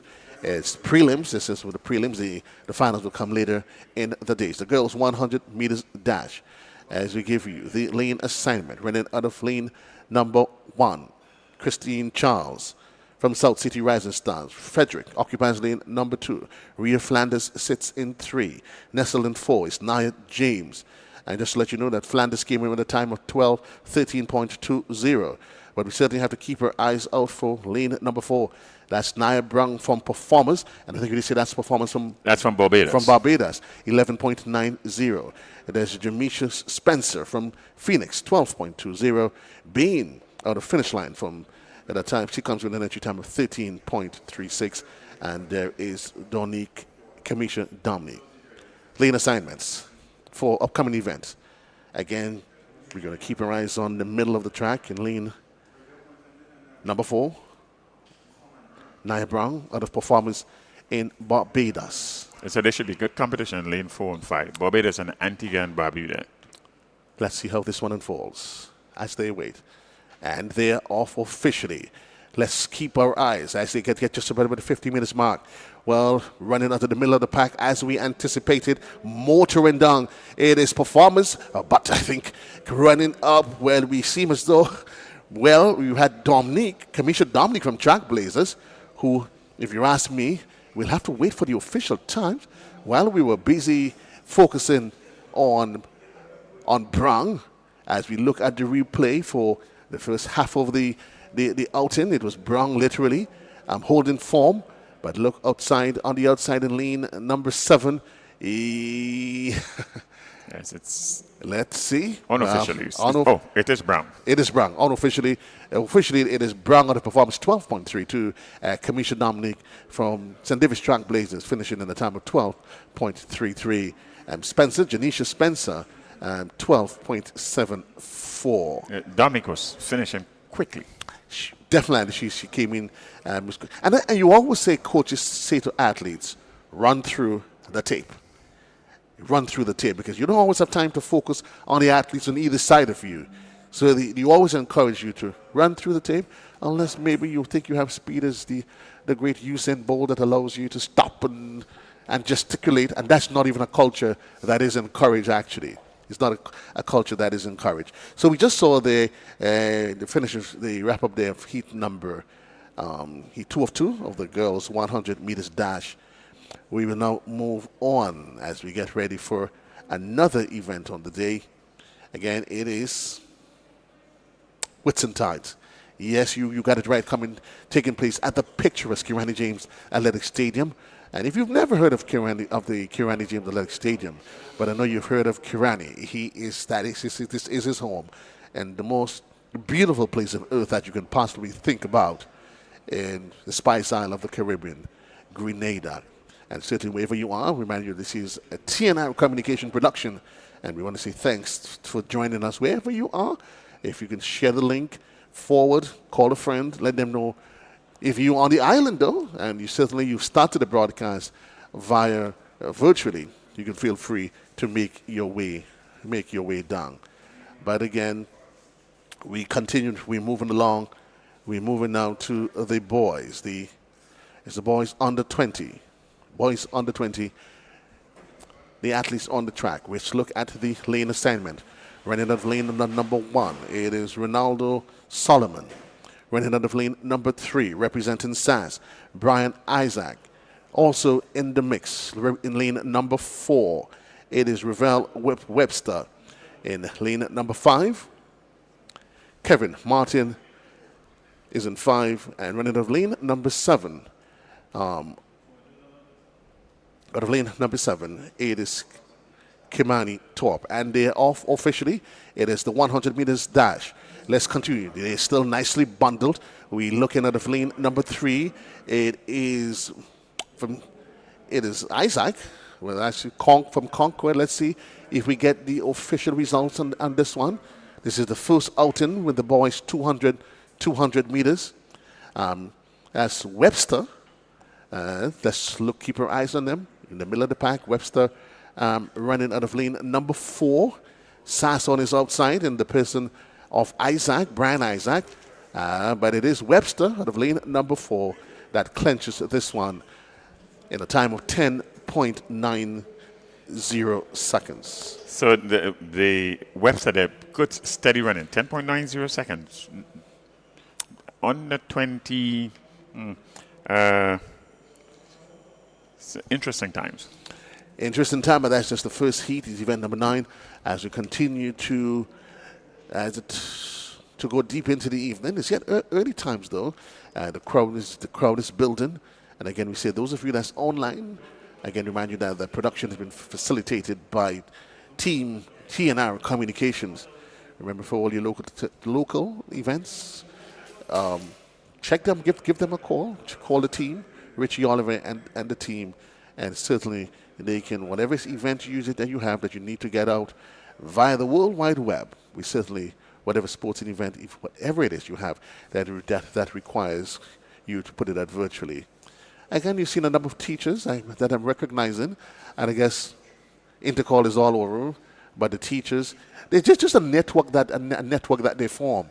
Teachers, the students, the bond that is built up that allows, sports becoming what it is, and everyone is coming out to support. We continue the action. In fact, it's not unusual to have the club structure being staffed primarily with persons from the school system. Correct. Excellent assessment on that one. And they tend to follow the students, the athletes, wherever they go. Another heat, 2 of 6. The lane assignments. Sergeant of lane number 2. Sidney Gibbs is nestled in 2. Kareem Bernard, St. Bernard runs out of 3. Kyle Lawrence is in 4. In lane number 5, we have Cassius Moses, and also, well, they are off officially. We're looking at the athlete, 147. They're running out of in the middle of the pack, and that's Lawrence. Well built and motoring away down the track. I've seen just like a regular Saturday. Easy like Saturday. Well, no, we would say probably sing Sunday morning. Easy for him like Saturday evening. As Kyle Lawrence there, and certainly he came in with a time of 10.50. Well built, muscular, and holding his form quite steady. And he stops. We'll get the official time in just a bit. But he came in with the best time of 10.50. So this for him, you can see it was definitely a stroll in the park. He stopping the clock at 10.75. So certainly nowhere close to his full potential, Bernard. Yes, he is from Chat from St. Vincent and the Grenadines, and it's a respectable time. They came in here with almost about 5-6 clubs. Yeah, 5 or 6 clubs that's been represented. Again, we did say to you that the athletes, the clubs, some 45 clubs from across the region, countries, clubs, some 900 athletes will be participating in the meet that stretches over the 2 days. Today's day number 1, and still inside of the first session. And it's just good, at least, that you can join us wherever you are, part of this communication, the meet organized, Bernard, by the Grenada Athletics Association. Yes, and this is turning to be an interesting morning session.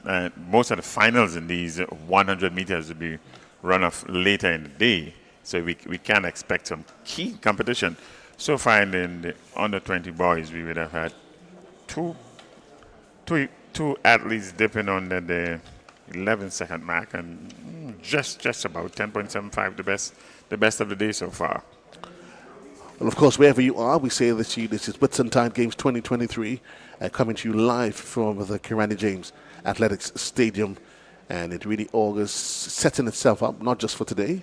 What's going to be a great day tomorrow. You kind of get in a sense, late in the evening, the crowd is going to build, and tomorrow is going to be quite another stellar day for athletics. And that's not unusual.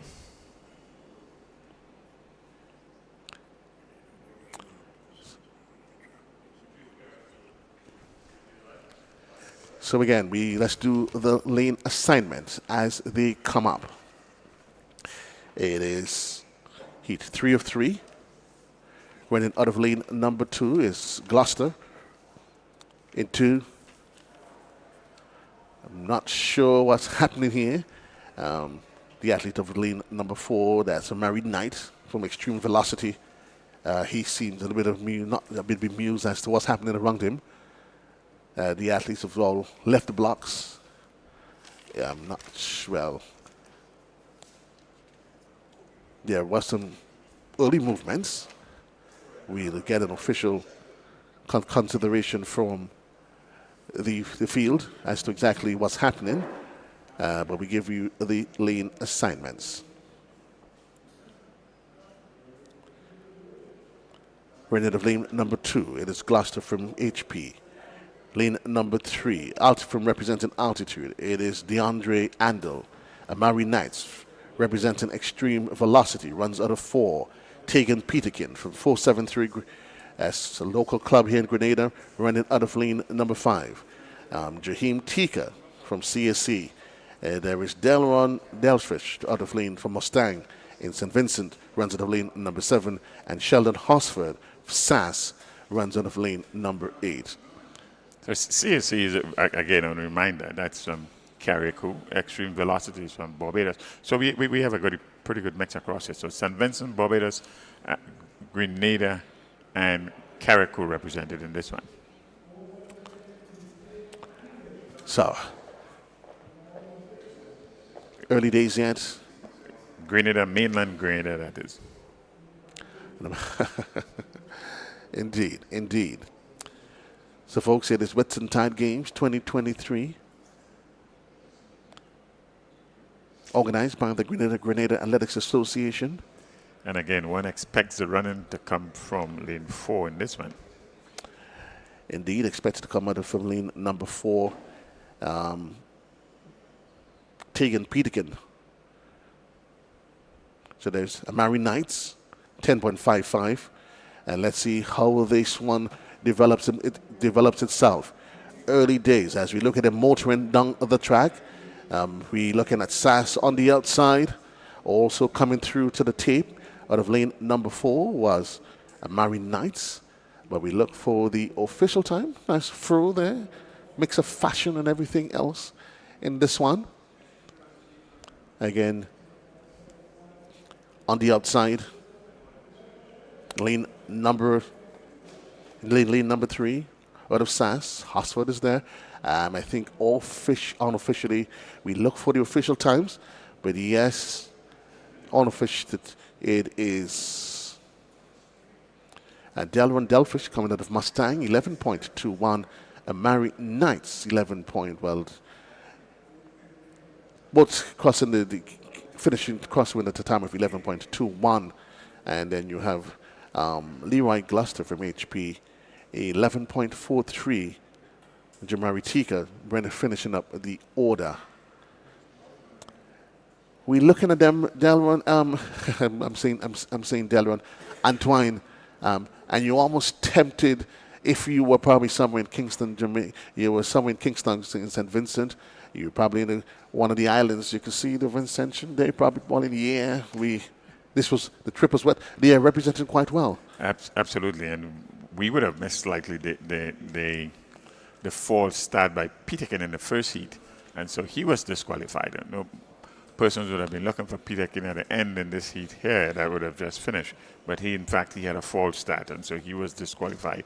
That's why there was no Peterkin at the end. He would have been one of the favorites in the one that just gone. So even the favorites, they get it wrong. It's not about what you've done prior. It's how you deliver. You deliver on the day. On the day. The next heat of the next race on the day, heat 4-6. We give it the lane assignments. To Hugh Chance from Concord, runs out of lane number 1. Kenzie Matthews from Runners runs out of 2. There is Joshua Greenwich, Bolt. Emilio Bishop, South City Rising Stars, runs out of lane number 4. There's Trey Callender of Performers in lane number 5. HP, in the person of Ricardo Williams, runs out of lane number 6. Number 7. Lane number 7 is occupied by Jaden Herbert, and lane number 8. Sitting in lane number 8 is Hussein Jaber of Club 473. Noticing, though, that the first 2 lanes... so we expect our Carifta representative in Emilio, our meaning, the greater representative in Emilio, to do the run in this one, out of lane 4 from South City Rising Stars. He comes in with a time of 10.61. We keep our eyes on the lanes 3, 4, 5, 6, and 7, and 8. The boys, 100 meters dash, under 20, and they are officially off. Quite even start. We keeping our eyes focused, running there out of lane number 4, motoring down the track, as we call it, is from South City Rising Star, true to form. Emilio Bishop running out of lane number 4 for South City Rising Stars. We look at the official time. Yeah, we see the contingent. They were there waiting with expectations. Looking at the back, he says, no room for softness. No room for softness. And quite an easy win there for him. Just a stroll in the park, crossing the finish line. We get the official times. 10.67. Yeah, not unexpected. And this is just about what Emilio has been running all year. It's just about 10, 6, 10, 7. So the 10.65 is not unexpected. The consistency remains. Yeah, we want to say hi to our good old pals, Michael Bascom.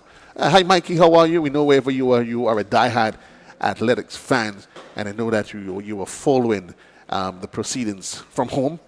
If you ask me, I know he's wishing that he was here. No, I'm telling you, knowing Michael, he's probably wishing he was here right at home.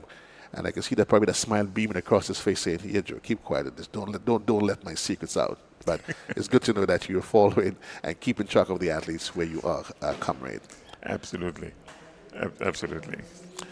We continue with heats with action on the track. Heat 5 of 6.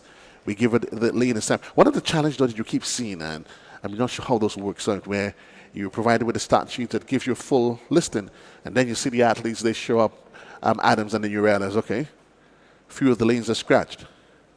Well, it's sometimes on the day, it's some niggles in training, and it happens to the best of athletes, even the most prepared and well trained. Not unlike what we had most recently with Shelley and Fraser. She was supposed to open her season really in Kenya, and it didn't go that way because in training, just the night before. So it happens. It happens. Let's bring the focus back onto the track as we continue with Whitsuntide Games 2023.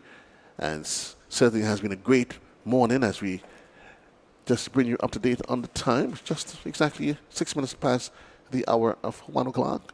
If you have just joined us, there you are witnessing the continuation of the boys under 20 100 meters dash preliminaries. Indeed, heat 5 of 6. And we do the lane assignments. Running out from South City Rising Star. Jordan Pierre runs out of 1. There is Pierre, Jordan, Joseph, Roberts running out of 5. It is Sean Rafal. And it's a clean start. South City Rising Star on the outside of lane number 1. That's in Pierre. But motoring down the middle. And literally running away with this one. Running out of lane. Running there out of lane number 4. And quite a muscular guy, I mean, no doubt. That's just Sean Raphael from Extreme Velocity. And I guess he shows you why he comes out of Extreme Velocity. As he motored his way down the middle of the pack. Extreme Velocity, he came in with a time of 10.87. 10.87, we'll see exactly. And again,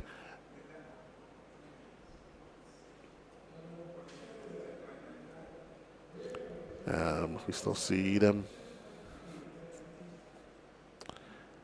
So he was nipped on the line by. Well, that's what I'm noticing here. That by Jamari Saunders. Jamari Sanders for me that 10.95. Sean Raphael 10.98. We go through now, which is expected to be the final race in this batch, which is the boys 100 meters dash under 20.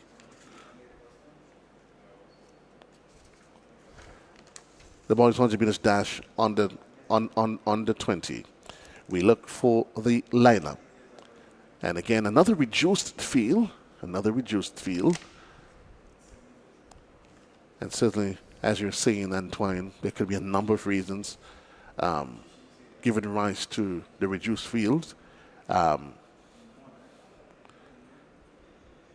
Certainly, you had, of course, St. Kitts not being here. I heard earlier on that the team from Antigua, they were having some challenges with transport locally. So there's always a multiplicity of reasons as to why the various athletes they're absent. But we focus on what's happening here. 4 athletes. Let's give you the assignments. So we're running of lane number 1 from ITDAT, and from Trinidad and Tobago, it's Isaiah Charles. Then occupying lane number 4, Fusion Club from Grenada. That's in the person of Samuel Green. His time, 10.71. Lane number 6, Kale Batiste from Trackblazer, Grenada. And that would definitely complete the lane assignments. Lane 1, 4, 5, and 6. Lane 1, 4, 5, and 6.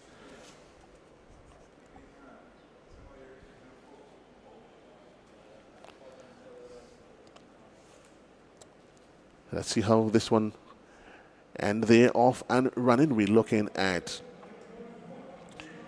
in that of Trinidad and Tobago, but here Fusion from lane number 4, just literally pulling this one away. And we, as this is Samuel Green, he came in here with a time of 10.71, and certainly holding true to form. And Fusion, as a local club here in Grenada, and he won this one quite handsomely.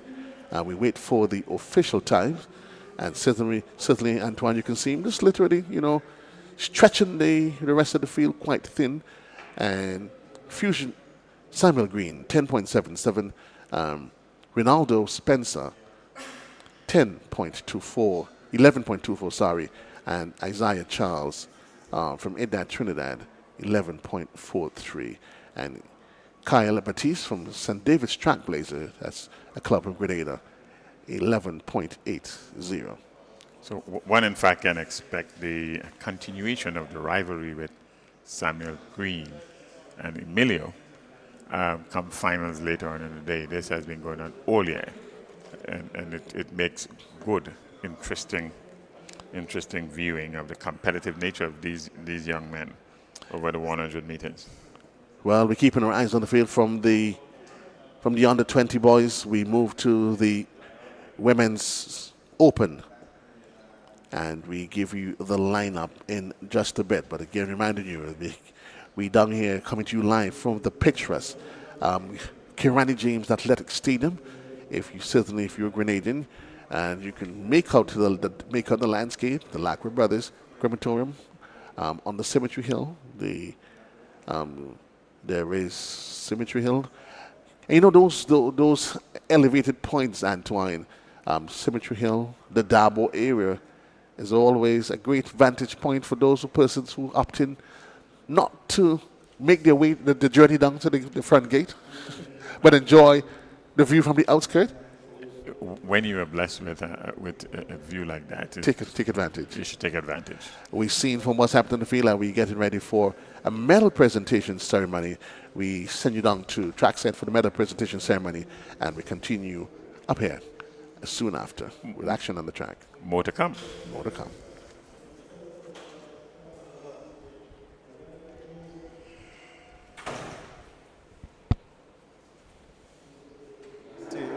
.03 seconds.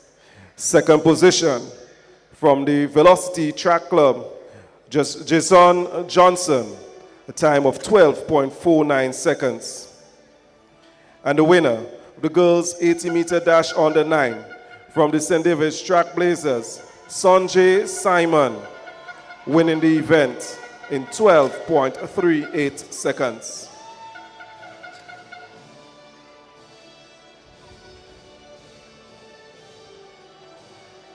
Your winners for the girls 80 meters under 9.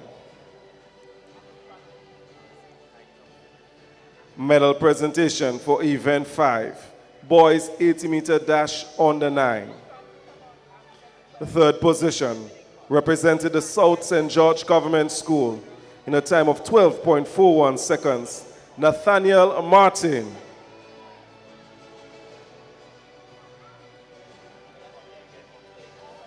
Second position, representing Burnley Track Club out of Trinidad and Tobago, Johan Robinson, doing the event in 11.88 seconds.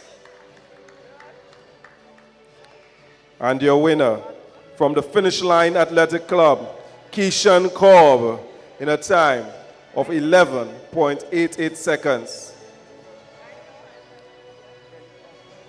Your winners for event 5, the boys 80 meter dash under 9.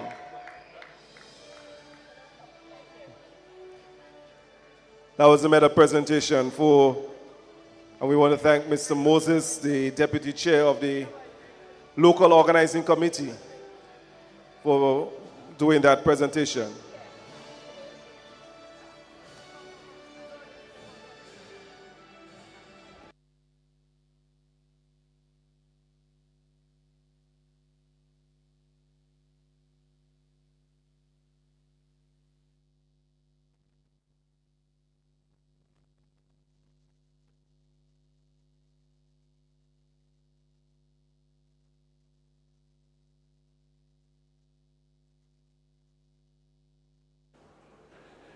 Thank you and welcome back. What we just saw there was a medal presentation ceremony. The first, I think, is, and certainly we want to say thanks to you. Thanks for being part of the conversation. This is Whitsuntide Games 2023 coming to you from the National Stadium, the Kirani James National Stadium in downtown St. George, the best place there is. It's the Isle of Spice where everything is nice, Bernard. And if you, I know all of us as Grenadians, we're proud to say that we are from Greens. We are officially from Greens. We're going to keep our eyes on the track. As you certainly seem as though there's been a shift and a change in the lineup of events. I'm not sure if one of our producers could get us an appreciation as to where we are. We were supposed to be moving to the 100 meters, but in the females, but that's certainly not the case. It would seem as though this seems to be a makeup heat, and we get some clarity shortly. We get some clarity in it shortly, certainly. But again, we say thanks. It is Whitsuntide Games. Session 1, Bernard, day number 1. And if what we've seen so far is any indication as to what is to come, then the expectation continues to ripen. We will have some pretty good competition in the under 15, both male and female, and also the under 17. They're all shaping up to be quite competitive races a little later on in the day. Indeed, so not wherever you are, you want to make your way down to the Kirani James Athletic Stadium. For those of you that's following the broadcast live, we say thanks for being part of what is a TNR communication production for all of the different shots. You say, trust me, I think, no, it's not no foreign company. It's a local homegrown company. And look, that's the Emilio squad. That's nicely adorned. I'm just trying to look at the back of her. South City Rising Stars. South City Rising Stars, no room. She says, well, I was reading the back of the reverse side, something about moms. But it's interesting, though. Certainly, you're seeing the branding. You're seeing these clubs. When they go out and they represent the headbands, the branded material. It's all part of what track and field has grown into. It's no longer merchandising as it is. The term has become an integral part of promoting, Bernard, selling the game, the sport. It is, and all in the name of support, really. And any good, successful athlete would tell you, the support that one would get from the friends, family, it's invaluable. Absolutely invaluable. You're not missing much on the track. We are just getting ready for another 100 meters. We will get some clarity as to what age group this is, but still to come is it would be the 100 meters open and international, 400 meters both for boys and girls under 20. The shot put should get going shortly, and then we have a series of 200 meters both at the under 11 and under 13 age group. Seen some preparation been taking place close to the long jump pit, so that would give you some indication that either for a resumption or a start of action in the long jump pit. What we've seen all day, as you can come to appreciate, multiple events taking place at the time and Antoine, and certainly what we attempt to do is to provide sort of balanced coverage as to what's happening at different times on the track and in the field. But again, the place to be, the Kirani James Athletic Stadium. It is day number 1, session number 1 of the Whitsuntide Games that has its birth in the days of the 50s. It has its birth in the days of the 50s, and certainly what we're experiencing today is that you have some 45 clubs and countries being represented here in excess Bernard, of some 900 athletes. And this augurs well, not just for the specific Whitsuntide Games, but it augurs well for track and field on a whole, Grenada and across the region. Regional track and field is well served, and in fact, this has been a continuing trend. There is a steady growth in interest of track and field right across the region. In fact, one of the top female sprinters in the U.S. in 2023 is Juliana Alfred. She comes out of St. Lucia. Right. Via secondary schooling in Jamaica. So this is another heat as we thought, it's a makeup heat in the boys under 15 boys, 100 meters. This would add to the heats that would have gone earlier. So this is in lane number 2, Glenroy Batiste from High Performance. From Musters, Aiden Charles, Javed Noel from MVP. MVP is one of the local clubs in Grenada. From BAC, Jaden Greenwich, Garrett Ordine from High Performance. Fusion Athletic, Giovanni Green, Fusion Athletic, again a local club out of Grenada here. Toquan Boats Swain, that's the carriacou is represented here, and Delron Dumont of ATA. So they are on the status orders. 100 meters boys, under 15. It's a fair start. And doing the running, it's MVP. And now in lane 5, it's lane 6, it seems. Legal win, 1.8. And the running time is 11.9, is 0 seconds. The athlete in lane 6 seems to have Jaden Goodrich is the winner in this one. Jaden Goodrich, 11.89 seconds, 11.99. Giovanni Green from Fusion, and MVP in 12.16. Javi Noel in the third position. So that was a heat in the boys under 15, 100 meters. Next up on the track, on paper, the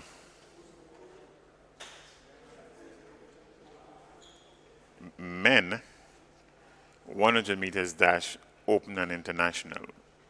100 meters open and international men on the track. Next.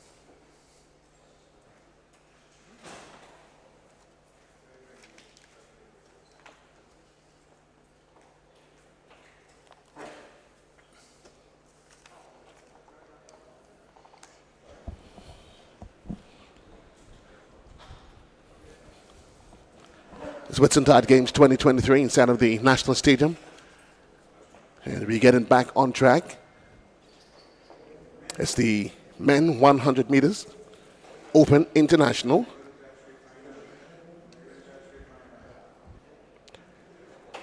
We provide you with the lane assignments. Again, what we notice in this seems to be a reduced field, Antoine. Reduced field. But doesn't in any way reduce on the excitement and the anticipation of what is to come. The lane assignments. Shamari John runs out of lane number 1 for Club Concord. Running out of lane number 3, Matthew Graham for UTT. Number 4 is occupied by Neil Peters from South City Rising Stars. Running out of lane number 6 for Exceed, Zamari Stevenson. And occupying lane number 7, Jaheem Gravesandy from Extreme Velocity. So we look at the lane assignments: Concord, UTT, South City Rising Stars, Exceed, and Extreme Velocity. And again, you can well appreciate that these are clubs that has come from near and far. Some 45 clubs, some excess of 900 athletes has made their way, poured into the Kirani James Athletic Stadium for Whitsuntide's 2023. As you await status orders, a little bit of early movements, flinching. There might be a false start in this one. So Concord is out of Trinidad and Tobago. UTT is the University of Trinidad and Tobago. SCRS is the South City Rising Stars, local club from Grenada here. And Exceed is out of St. Vincent and the Grenadines. So we are well represented across the region. EVTC. Well, they say wherever. Extreme Velocity. We're looking at the replay, and let's see what it seems as though it would have been the action, the early movement came out of lane number 7, was it? And EVTC. We go back on the status orders. They are from Barbados. Full flight. That's still being represented, so there hasn't seemed to be any infringement of any sort. Extreme, Exceed. And they're off and they're running quite early. Concord, South City Rising Stars. Let's keep our eyes. It is running out of lane number 3. Matthew Graham from UTT being stretched there by South City Rising Stars. That seems to be the call and the order of the day. That's Graham out of lane number 3 out of UTT. So it's from the University of Trinidad and Tobago in position number 1 in this one. And followed closely, relatively closely, from the athlete out of South City Rising Stars from Grenada. That's Neil Peters. So we just looked at the completion of event number 11, the men's 100 meters international open. So officially, it is Graham from UTT 10.94, Peters from South City Rising Stars 11.08, Gravesandy 11.46. Zimri Stevenson and the others bringing up the order. Negative 2.1 win sitting out in their favor in that one. No, indeed. We continue. So that was heat 1 of 4. Heat 1 of 4. Again, we look through the lane assignments as they are. It is Whitsuntide's nice cross section of spectators down here at the Kirani James Athletic Stadium. I think we're looking at a vendor, no-ton spectator. He's probably giving himself. I think you probably know if you come to any meet at the stadium, he's become a staple He's become a staple at the national stage. I think you remember it takes you back to the days, Antoine, when you followed cricket, and there was Gravy and and other individuals that you knew. You never met them, but they became a household name. Absolutely. I think for this particular vendor, he does the candies and everything else. He's becoming, even if you don't know his name, but he's become a household person, a face that you would recognize. And if not, most events that takes place at the National Stadium. We're going to look at the field to confirm the lane assignments. It's heat number 2. Heat number 2, indeed. 100 meters dash, open and international. So we see out of lane number 7. We look at lane number 7. Albert Joseph out of MVP. Running of lane number 6 from HP, it's Rivaldo Solomon. Lane number 5 is occupied by Shaquille John out of Concord. Out of lane number 3, South City Rising Stars, Josiah Cooper. And running out of lane number 2, it's Jaden D'Souza for Phoenix A. Your lane assignment for the upcoming event, heat 2 of 4 of the men 100 meters open. We look who's going to stamp their mark on this one. D'Souza in 2. Cooper running out. That's D'Souza for Phoenix A. Cooper from South City Rising Stars. There is Concord out of St. Vincent. There is Solomon and Albert Joseph from 473 MVP local club. And they're on the status orders, and they off early runners, quite even break. Let's see, of course, as who's going to start stretching and pulling away the field. We'll be looking at the middle of the pack out of lane number 5. Out of lane number 5, it is from Concord Club, out of Trinidad and Tobago. That's Concord Athletics Club out of Trinidad and Tobago. See to have made to have won this one.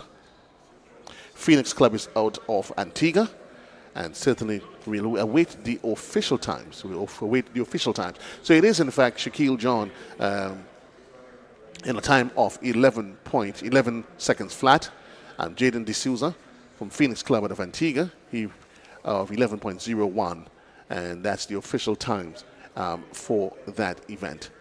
Again, that's heat 2 of 4. That particular heat. We're continuing with it.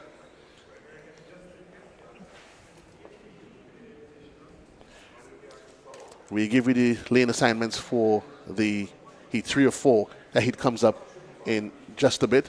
And certainly 3 athletes to satisfy this particular heat. Let's look at the lane assignments. Out of number 2, we see Erlen Charles for MVP. Out of lane number 7, there is Omari Lewis for Concord and Concord Track Club, and this field is down to 3, and as soon as we get back to the track side, I want to say thanks to our cameraman for giving us these really great shots of what's happening on and off on the track, and certainly in the pavilion. So it is for Concord, running out of lane number 7, it is Omari Lewis. Out of lane number 6 for HP Club is Darren Morgan, and the other athlete in there is Erlen Charles from MVP. Again, this heat makes up heat 3 or 4 in the men 100 meters dash. It is Whitsuntide Games 2023 inside of the Kirani James Athletic Stadium. This is a TNR Communication production, and certainly the games is organized by the Grenada Athletics Association, as powered by Puma. Lane 2, 6 and 7. They wait on this status orders. MVP, Concord. And they are officially off as they motor down the stretch. Let's see, out of lane number 7, out of Concord. He's really motoring away and seems as though it was in a class all of his own. We wait for the official time. wait for the official time. But certainly that was a reduced field. In case you were wondering why is it only 3 athletes. He ran out of lane number 7 as Omari Lewis. Omari Lewis running out of lane number 7. He came away with this one. We wait for the official time, and he stopped the clock at 10.35. And that by far is the best time for the day. 10.35.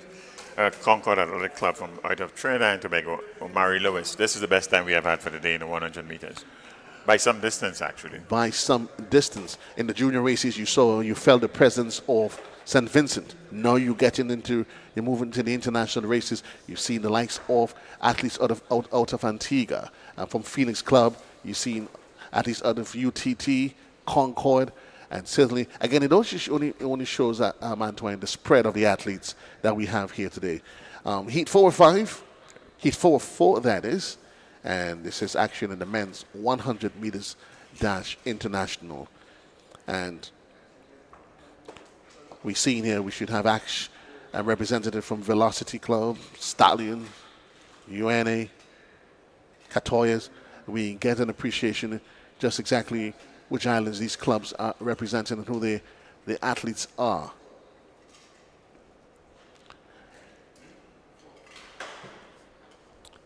Quite a humid day, as it has been over the last couple of days, Antoine. Hydration is key. It's extremely important that one keeps oneself hydrated in events like these, because it can be draining. It can be draining. It drains you just by walking. Absolutely. It drains you just by walking. But the athletes are going to assume their position on the track, on the status orders, and once they're lined up, we'll complete the lane assignments for you. But certainly, out of lane number 2, and we'll certainly provide you the countries that these national clubs they represent. So running out of lane number 2, it is Andros Demny. We started with lane number 2. Corey Joseph representing UNA. And there is Andros Demny. And that's a team, Catoyas, that's out of St. Vincent and the Grenadines. He runs out of lane number 2. Lane number 3, occupied by Andros Demny. Lane number 4, Warren has Hazel. My apologies. Unfortunately, the St. Kitts team, they were not able to make it to the games. Stallion, there's Raheem McCalman running out of lane number 5. And lane number 7, Extreme Velocity, Kristen Cummins. The lane assignments for the upcoming Heat 4 or 5. The men's 100 meters dash. And they are officially off. Let's see who's going to separate themselves from who, coming down the middle of the pack. And they quite tightly bond together. But at the lane number 4, it is victory there. Victory for the man that ran out of lane number 5. Out of lane number 5. And that's Raheem McCalman, representing Stallion. He finished the time he stopped the clock in the time of 10.54. So again, the clubs, they've come, Antoine, from near and far. You have Rosa's Academy of St. Vincent, University, Trinidad and Tobago, Trinidad. Quite a number of clubs that has made their way here, representing the makeup of the athletes, representing clubs, school, and some are representing their countries. Yes, and again, it shows the strength of the club structure right across the region. And this is something that is highly encouraged. Something that's highly encouraged. Our track and field season is relatively short if you're not in the club structure. If you are solely dependent on the school structure, well, we know that comes an end once intercall is finished. In the club structure, you get more competition, and this is something that the region has been striving towards, have club competition across the region. And the games such as this is a step in the right direction. And that is, in fact, I mean, I know we can't speak directly to what's happening across some of the other islands. They are the perennial powerhouses that continue to position themselves over the years. The Jamaica, you have the Bahamas, but certainly it is good. It speaks volume for the smaller countries, the smaller islands. Where, for example, St. Vincent, they've come here with some 5 or 6 clubs with a contingent in excess of 150. 200. So it's in 200. So certainly it only shows, it augurs well, and it speaks volume for what is happening in our neighboring countries. Absolutely. And I guess it just sort of highlights what's happening with track and field over the years. I mean, traditionally in the Caribbean, you've really had great representation on the women's front of Jamaica, the likes of Merlin Orty and others. In more recent times, in Grenada, of course, we've had the Kirani James, but even going back prior to Kirani James, even on the local circuits, you've had the Sean Lambert. But we were talking about this morning, though, even the history of the games. And you go back to the 40s, the 50s. Grenada on its own has had some real perennial champions. Not champions that may have necessarily made it, Antoine, to the international circuit, but on a regional level, the Cloudens and the others, that has really represented Grenada well. Yeah, they have, and even up to this, in the 70s, the late 60s, 70s, Grenada was also well served. In fact, across the region, when Hazley Crawford won the 100 meters in the Montreal Olympics. We're going to come back to that, though, but let's just cast our eyes on what's happening on the field. We have the shot put, and we're going to, of course, what you've seen is a continuation of a complete coverage, and that is, in fact, a fair attempt, as indicated by the field official. And this is shot put on the 17 girls. Shot put on the 17 girls, and she just a distance of 9.37 meters. Yes? So it's a mix of activities, events, as it is, that's happening here at the National Stadium. A warm day, indeed, at the stadium. There's quite a steady breeze as well. It has been with us all day. Last attempt there, 8.49 meters.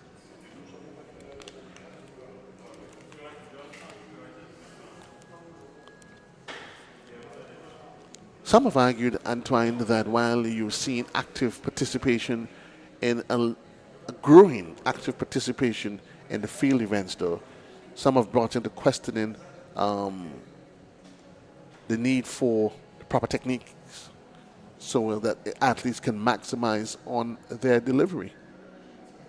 And again, good performance don't take place in a vacuum. There must be a structure, and part of the structure is coaching. And part of the good coaching really is about training.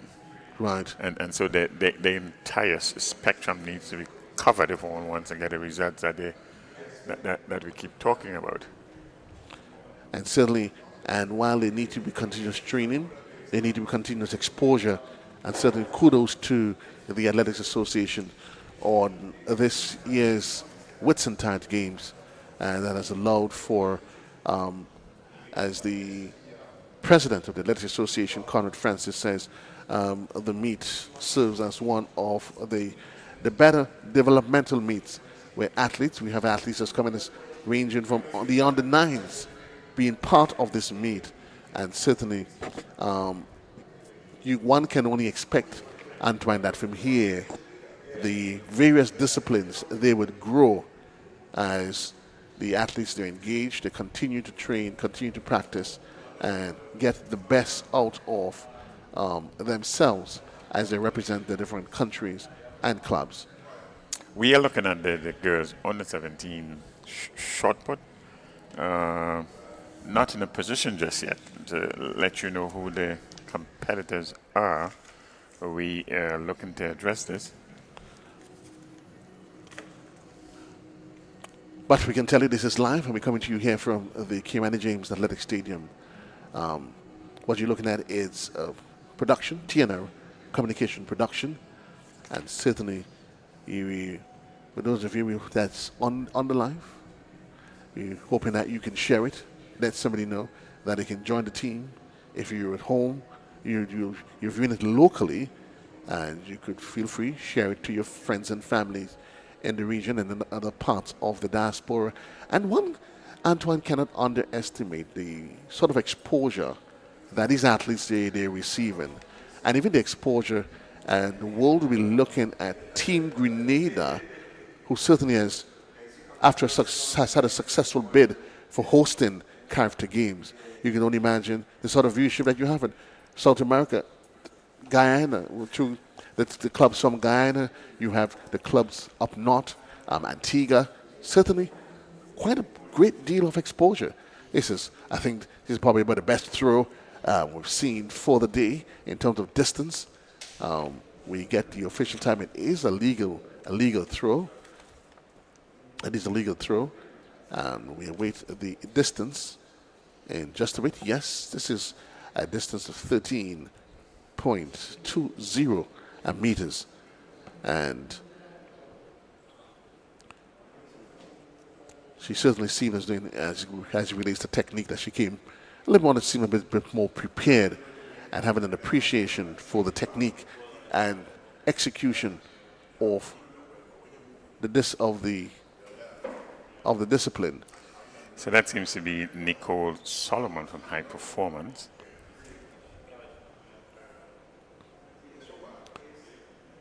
It's good. Even seems that the supporters in the stand, they too are trying to keep track of what's happening on the field.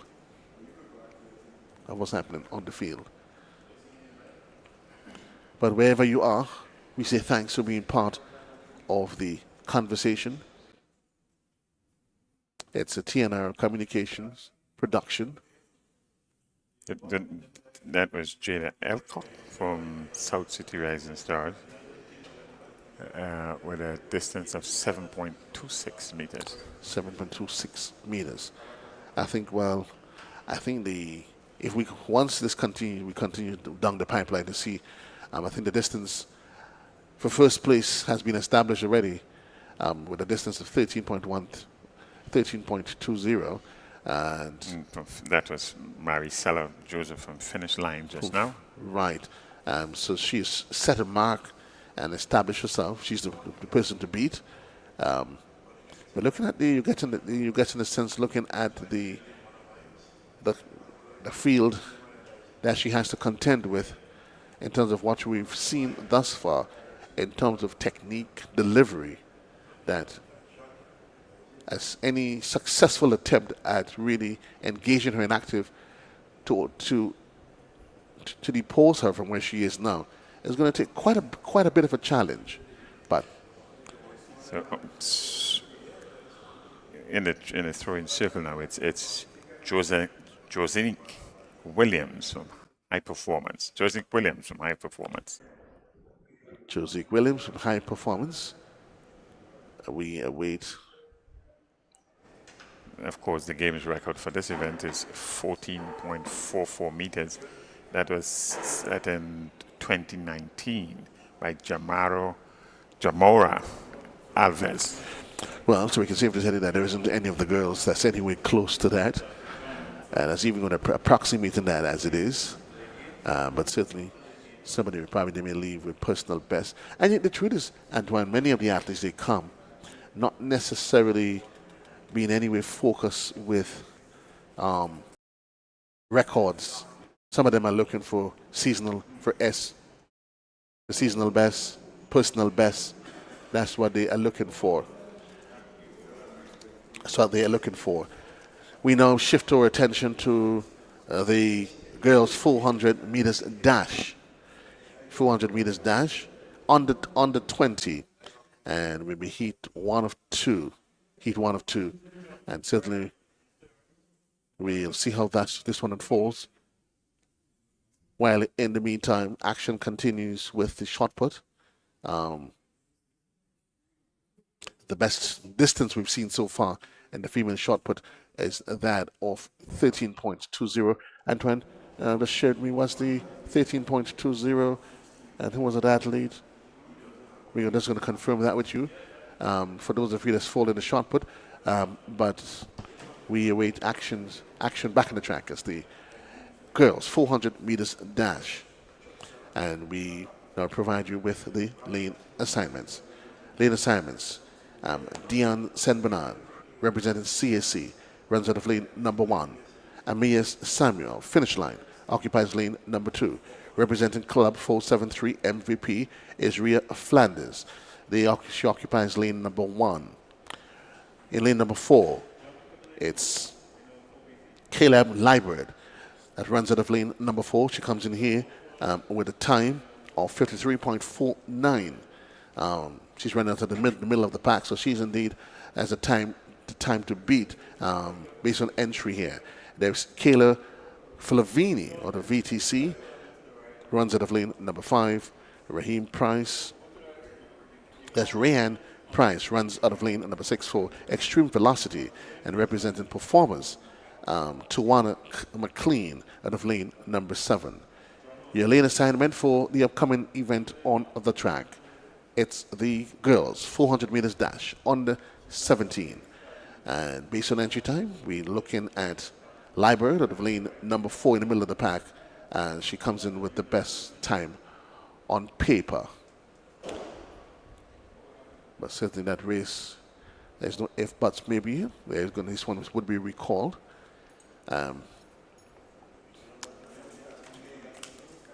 Normally, if you were in the call, you would probably blame the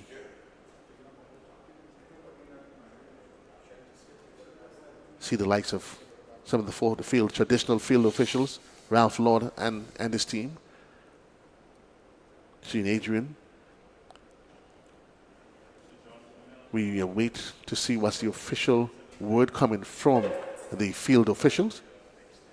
But again, just to give you an appreciation as to what we are looking at here in this particular event, it's the girls 400 meters dash.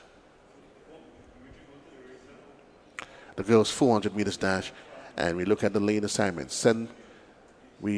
Senbernard is in 1. Samuels, finish line is in 2. MVP is represented by Flanders out of lane number 3. Liebert coming in here with a time of 53.49, runs out of 4. Flavini for VTC. Price for Extreme Velocity, and McLean for Performers out of lane number 7. The lane assignment for the girls 400 meters dash under 20.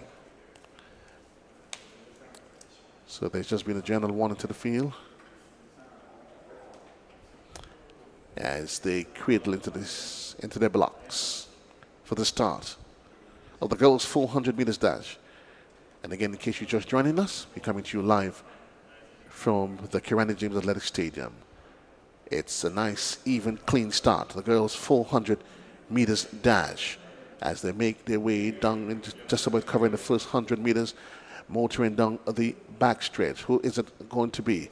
Again, we're going to keep our eyes and see whether or not there's any upsets. But again, reminding you the 400 meters is a race of strategy and positioning. Coming in here with the best time is Liebert for a time of 53.49. Let's see as they make their way to the top bend. It is in fact Liebert that is in fact literally motoring all by her lonesome self.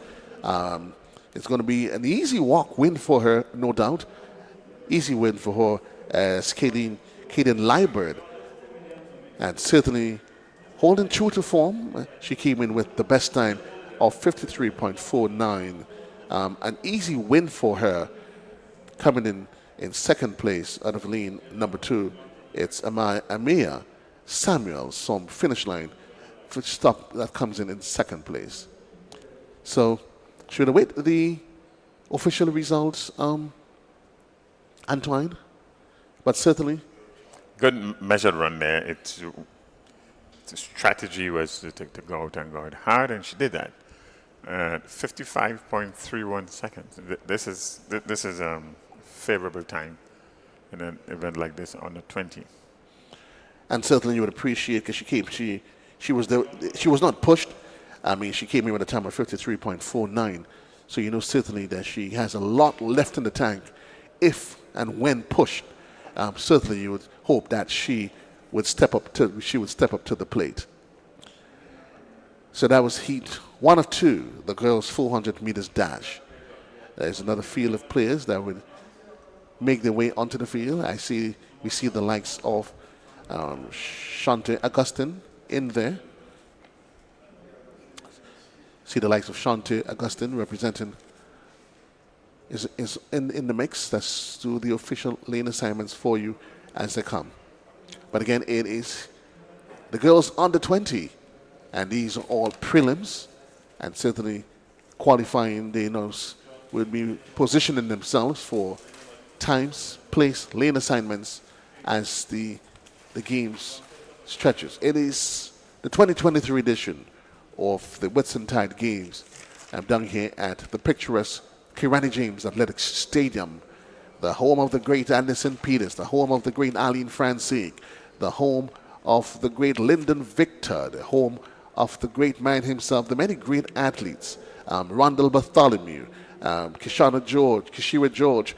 Really, really, really, Antoine, there's been so many names that has represented Grenada at different levels, at regional level. They left the local plane, moved on to universities, and they continue to represent Grenada and certainly making a name for themselves and a name for the country. Yes, and they would have had their start, if you will, in events like these. Putting forward leads in this one. Talking about getting a start, a little blackbird sort of hinted to me that you too, and I know you wouldn't want to get into that, but I heard that years ago there was a Bernard Antoine who made his presence felt at the Whitsuntide Games. Is that the same? Would that be you or some other person? I am almost certain the only person that might remember that might be me. It was that long ago. But back to the girls, 400 meters under 20. Back to the girls, 400 meters under 20. We're going to give it a lane assignment. Heat 2 of 2. Lane assignments. Mayola Simon Mustang out of St. Vincent runs out of lane number 1. Concord, representing Concord. It's representing Concord is Ziana Bain. Shanti Augustine runs out of 3. Lane runs out of 6. Simon runs out of lane number 1. Jones occupies lane number 5. And Aliyah Gihari. And they are off and running. It's official as they make the stagger down the back straight. Augustine isn't there. Let's see who's going to hold true to form. Early it is 2 of the other athletes as making their way down. As they make their way, get to the 200-meter mark. Who is it going to be? At the top of the 200-meter mark, they continue to run side by side, but it is Augustine out of lane number 4 that decides to make the move as she heads for home. Augustine out of lane number 4, representing Club 473, just literally holding true to form as she makes her way down the stretch, some 50, 60 meters so to go. It's going to be an easy win for her. I think right now she's just running against herself and the clock to determine lane assignments. But it's an easy win for her.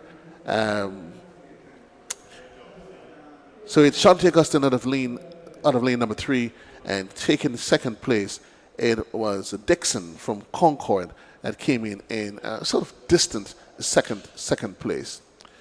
We await the official times, but what we just saw there was the completion of event number, the girls 400 meters, 100 meters. Pretty slow one though. Shanti Augustine from MVP winning that one in the time of 58.23 seconds. Bain in the time of 1 minute 02.79, and Lane out of Trinidad and Tobago at that a time of 1 minute 04.45. Antoine. So we should have some competition later on today in the finals of the 400 meters with under 20 girls. Apart from the winners, the other athletes in these heats, they all seem to be at the same level. So it should make for some competitive running, save the first two.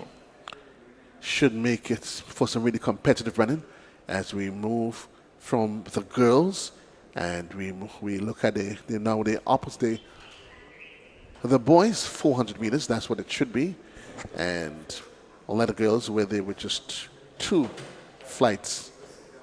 For the boys, there will be 4. It is the boys 400 meters in the under 20 category.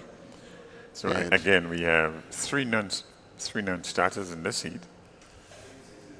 And what we had alluded to earlier, well, we know St. Kitts and Nevis, the flight issues. So we only have 4 athletes in this one.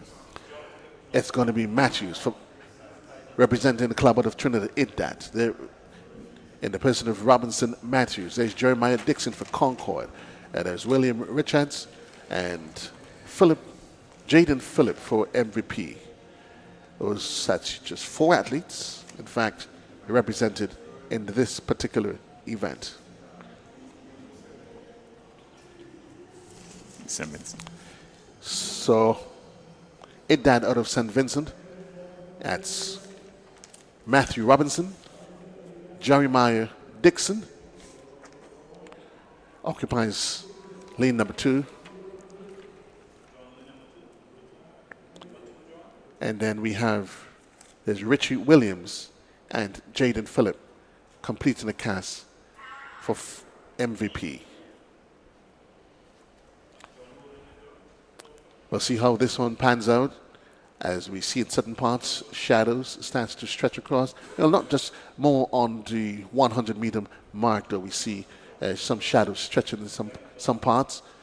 Bleachers quite empty today. You think maybe tomorrow? I would expect before the days through, we should have a fair crowd at the bleachers. Tomorrow, Sunday, time will tell. If they're going to be crowded, it should be later today. We'll see how this one translates out, but it certainly isn't in any way going to reduce from the excitement and the fervor of what we have experienced thus far and what is yet to come for this Whitsuntide Games 2023 inside of the Kirani James Athletic Stadium. To you, Leslie, wherever you are, the great man Leslie Smith, to you wherever you are, peace and love, my brother.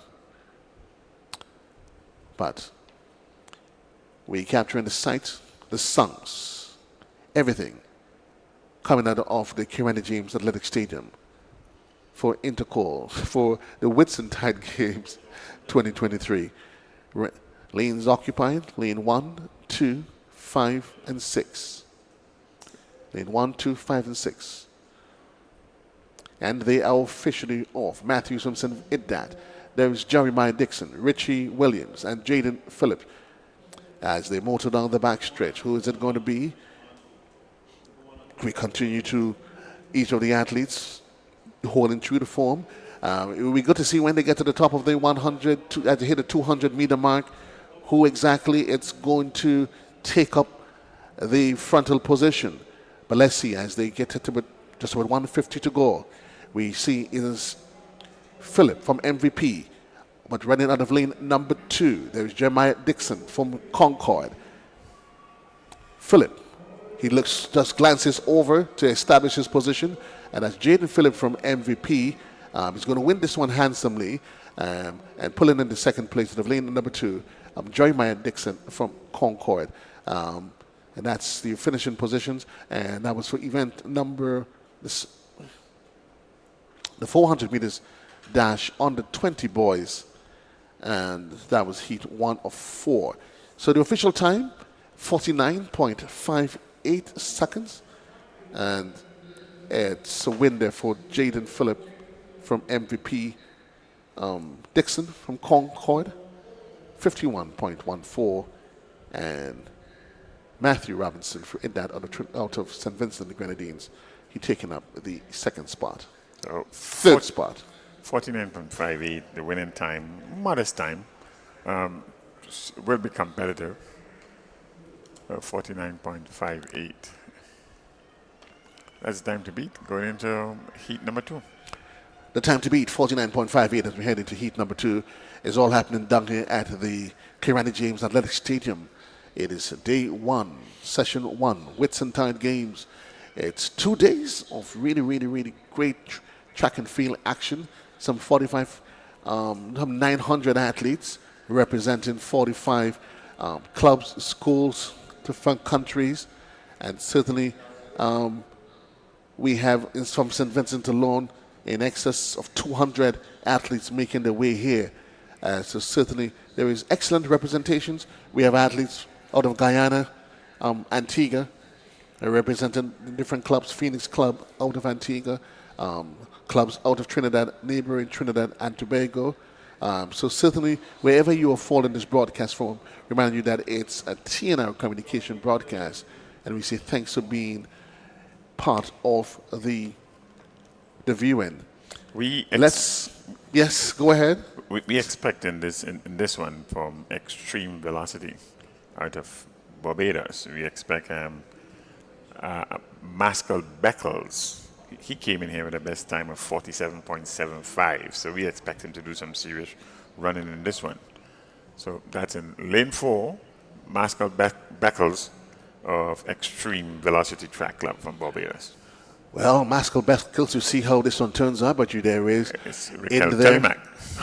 There is S from Samra in lane number 1. Raquel Telemac from St. David's Track Blazers is in there. Aviel Williams from SAS is in there. Kyle Victor from South City Rising Stars.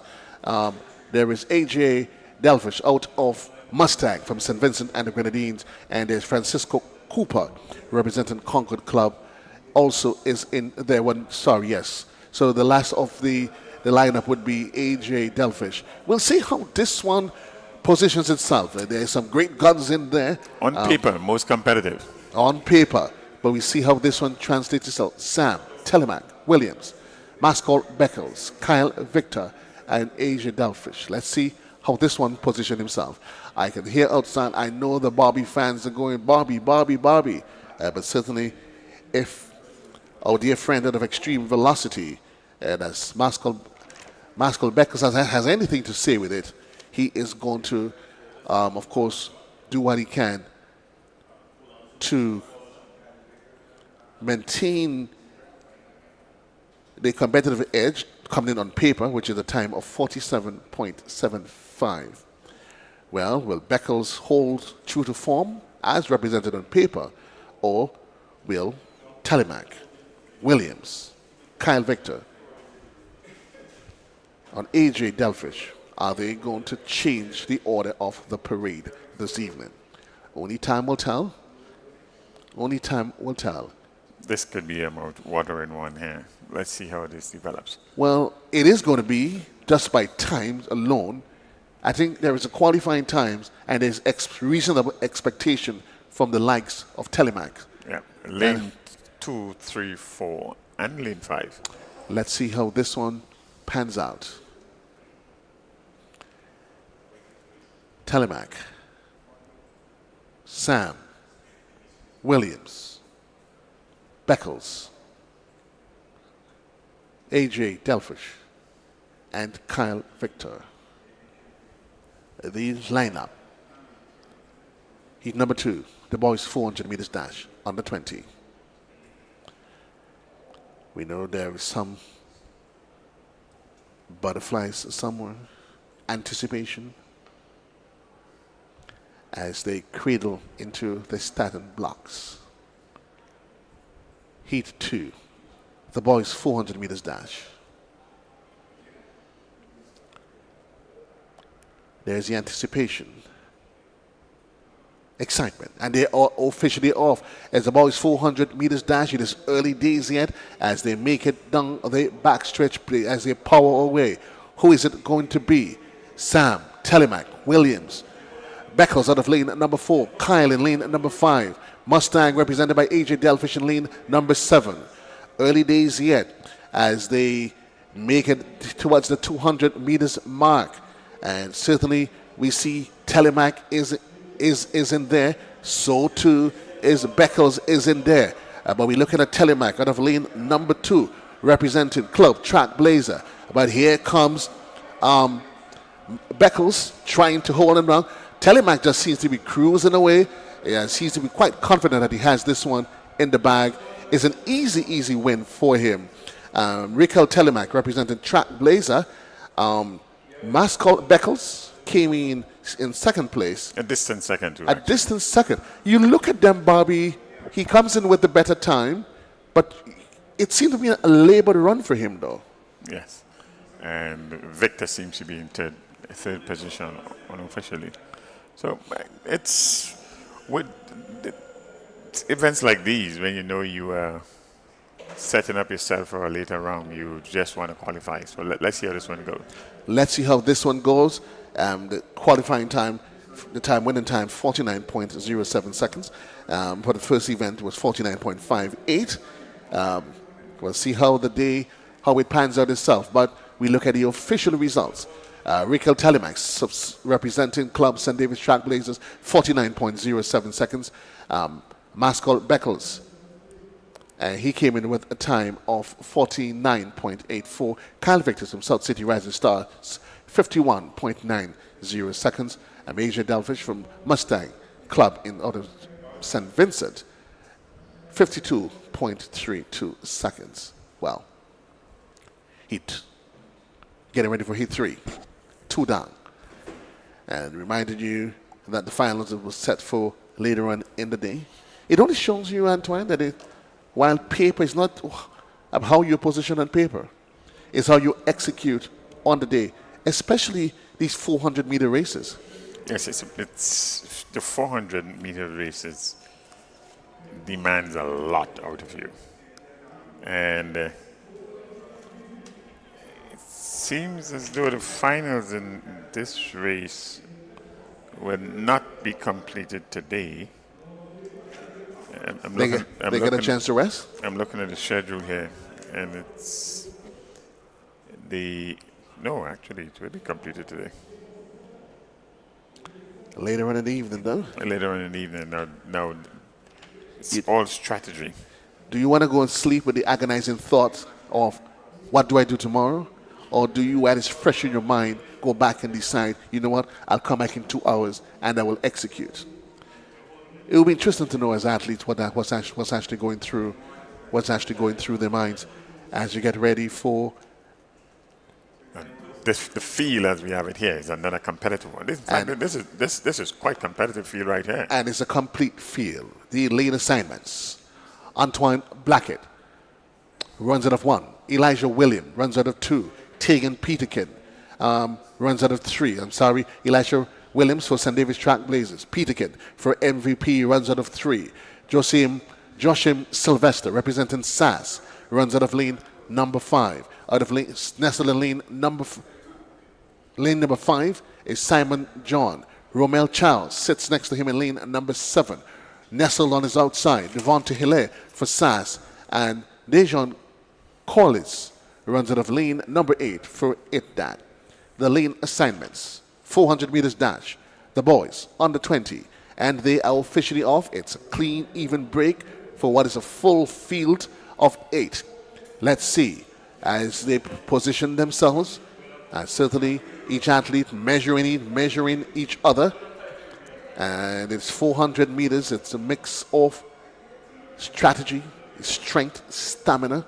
Question is, who is going to make the push as they head towards the top, the 200-meter mark. In the middle of the pack, we look at them running out of lane number 4. But certainly it's Elijah Williams on the outside representing Track Blazers. You see that powered, muscular, heavy, robotic build that he has. And it's an easy win for him. You look at him, he always seems as though he's running out against people that is way out of his league. Antoine. Yes, this is Be quite interesting to see the time what comes up in this. This was a good run. We'll see the times and the official finish, finish, the times and official finish. Elijah, we look at the replay. 48.63. 48.63. That's the best time for the day. It is, in fact, the best time for the day. We look at the rest of the field. And Simon John out of the club from Barbados, 49.41. Peter King, MVP Grenada Club, 49.85. That's Sylvester from SAS, that's in the school in Grenada here, 49.87. So it's as we predicted, it was going to be competitive, and it was. There was some daylight with Elijah and the rest of the field, but other than that, it was quite competitive with the other finishers. Indeed, indeed, indeed. As I said, he always seems as though he's competing. He always seems as though he's one man against boys when he's running, and he has that build that you can't miss. Seems almost robotic, the way he's built. He seems always like a man, a man running against boys. But is he under 20 and taking the top position? Was Elisha Williams from St. David's Trailblazers in a time of 48.63. Simon John represented the club of Barbados, 49.41.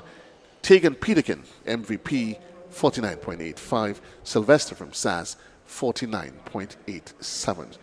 You finishing times for the under 20 boys, 400 meters. Early days yet. The crowds are here. I see the likes of Ian Charles, the boys with the jab Malassie rhythm. Jab, jab, Grenada, sports. You think you're going to see you're going to probably get to the day when you take a football, it is football, music, party. Maybe one day athletics would gravitate towards it, Antoine? My honest opinion, I hope not. I'll take you up on that as to why you seem rather reluctant to go anywhere in that direction. At track and field, especially in a sprint race, the level of degree of concentration, the level of degree of attentiveness, as little distractions as possible is what aids, and not the other way around. Well, excellent. And certainly I wouldn't argue you that a man who history has identified as having literally being a participant of these games, we respect your thoughts on it from at all levels. A man involved with track and field for years, certainly, and also as a former participant of the games. We get ready for the final flight of boys, the men that is, and the men 400 meters. The men 400 meters.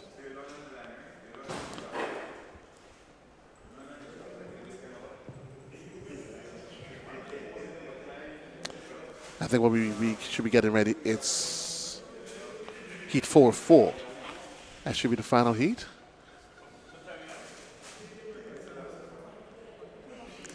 It is heat 4-4.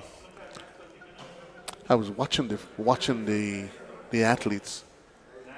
And at some point, I've started thinking, under 20, well, they look quite much.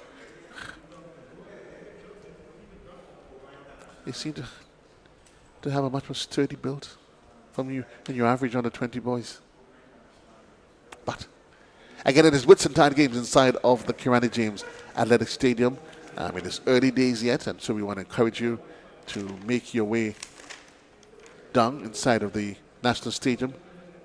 And that's the South City Rising Star the crew that's there, representing at all times.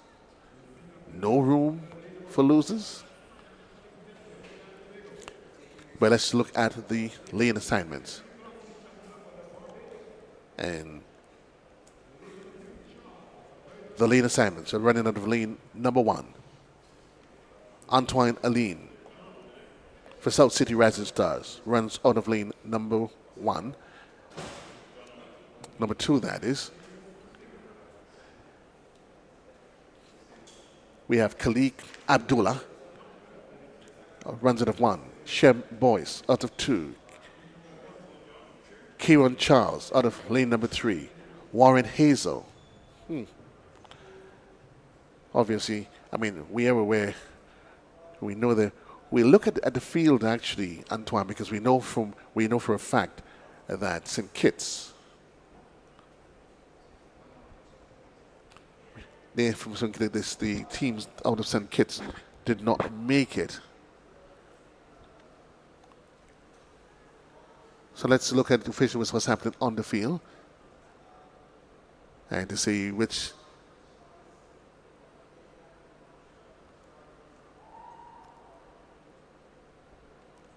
But again, what we can tell is that we get it ready for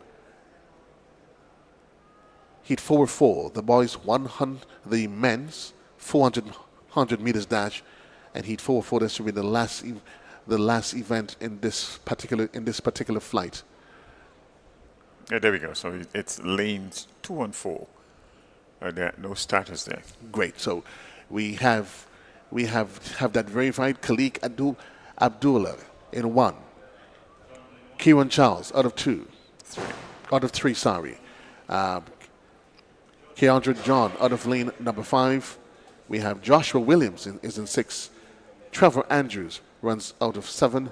Shem Boyce is in 2. Right, and so that's the last of it. Trevor Andrews wins out of 7. So we have 2 scratch positions. And again, it's unfortunate though. I know that teams and kits, they were not able. And so we send out our regrets and apologies to any of the athletes who, for whatever reason, were not able to make it in time.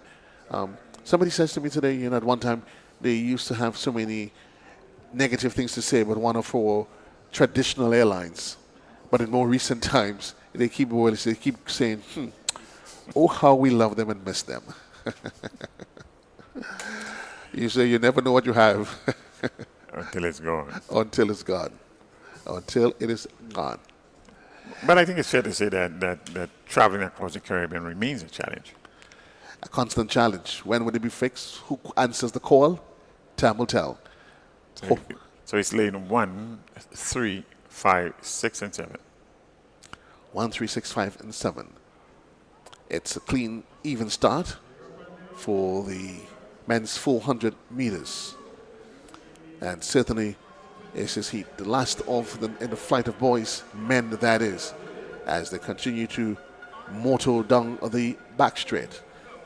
We continue to keep our eyes open as the who's going to take the establishing lead as they head towards the 200-meter mark and they make their way from home. But certainly as it stands, we looking at the athlete out of lane number 3. Right out of lane number 3. Number 4, that is pawing away, tearing away at the track. And it's going to be an easy win for him. Running out of lane number 3. That's Kieran Charles. That's Kieran Charles from Ace. Ace is a local club in Grenada here. Lots of clubs, lots of representation. Some 45 clubs mixed with schools and different territories. Some 900, in excess of close to 900 athletes, Antoine, and that would embrace the opportunity to compete over the next couple of days, next 2 days, over the 2 days. And we look at the official times. Kieran Charles from Ace, 49.98 seconds. So this only Kieran Charles is under 50 seconds in this one. But again, this makes for very good finals later in the day. Indeed, it sets itself up for what is going to be a mouth-watering finals later in the evening. Quite a great mix there.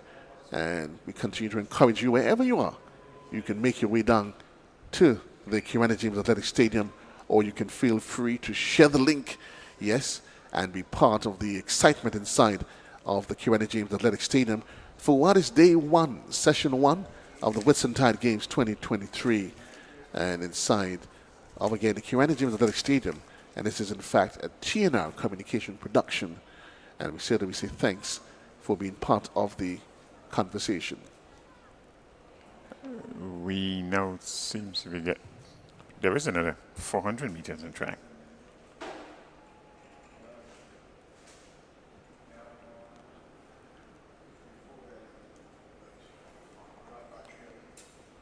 Well, there is another 400 meters. We'll get the particulars in just a bit. Okay, so this is the men's 400 meters open and international. Open and international. The lane assignments, a reduced field we've seen. We have some familiar names in here. Michael Francois is certainly a familiar names for local track and field followers. He comes with an ace. Also accompanying him in the field, it's Malik Ferdinand, as you said, that occupies lane number 1. Rented of lane number 4, Michael Francois, Zimali Felix, and also in the mix, it's Nikeli Lewis, representing Concord Sports Club. So quite, it is just 4 clubs, 4 athletes competing out of this one. XL, Ace, in the persons of Michael Francois and Zimali Felix, and Lewis from Concord. We were anticipating seeing Joshua Lamb from the Ghana Defense Force here. I'm not quite sure why he's not in the lineup this time, or what the issues were, but just 4 athletes in this one. 4 athletes, Ferdinand, Francois, Felix, Lewis, completing the field of the men's 400 meters dash open international. And we'll see how this one translates itself. XL, Ace by 2, Concord by 1. All eyes peeled as we await the start of Heat 2 in the men's 400 meters dash at the Whitsuntide Games inside of the Kirani James Athletic Stadium. And they are off. Ferdinand, Francois, Felix, Lewis. Who is it going to be as we look at them? Lewis is in 7. Felix runs at a 4. Francois. Felix is in 5. Francois runs at a 4. Ferdinand runs out of 1. But it is, we've seen it is Michael Francois making the early charge, running at the lane number 4. And he's literally just pulling away from the rest of the field, establishing his authority and his dominance and sort of control that it is the man himself running out of ace, Michael Francois, out of lane number 4, completes an easy win here in the men's 400 meters dash open international. And we'll see how we wait for the official times and see. 46.46 seconds, respectable. Quite a respectable time. Any surprise, or it was what you expected, Antoine? No surprises really. So 46.47 rounded up by 0.1 of a second. 0.01, sorry. So Michael Francois of Ace, 46.47. And Nikeli Lewis from Concord, 48.54. Zimali Felix out of Ace, 49.03. And Malik Ferdinand from Excel, 49.45. Rounding up the field in the men's 400 meters dash open Heat 2. Out of Heat 2. And that was the last of the 400 meters. And we now prepare ourselves.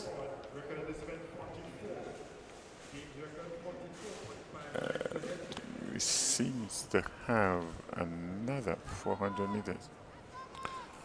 We'll await the official lineup. We await the official lineup in just a bit. It is Heat 3, the men's 400 meters open. Yes, we have another 400 meters open.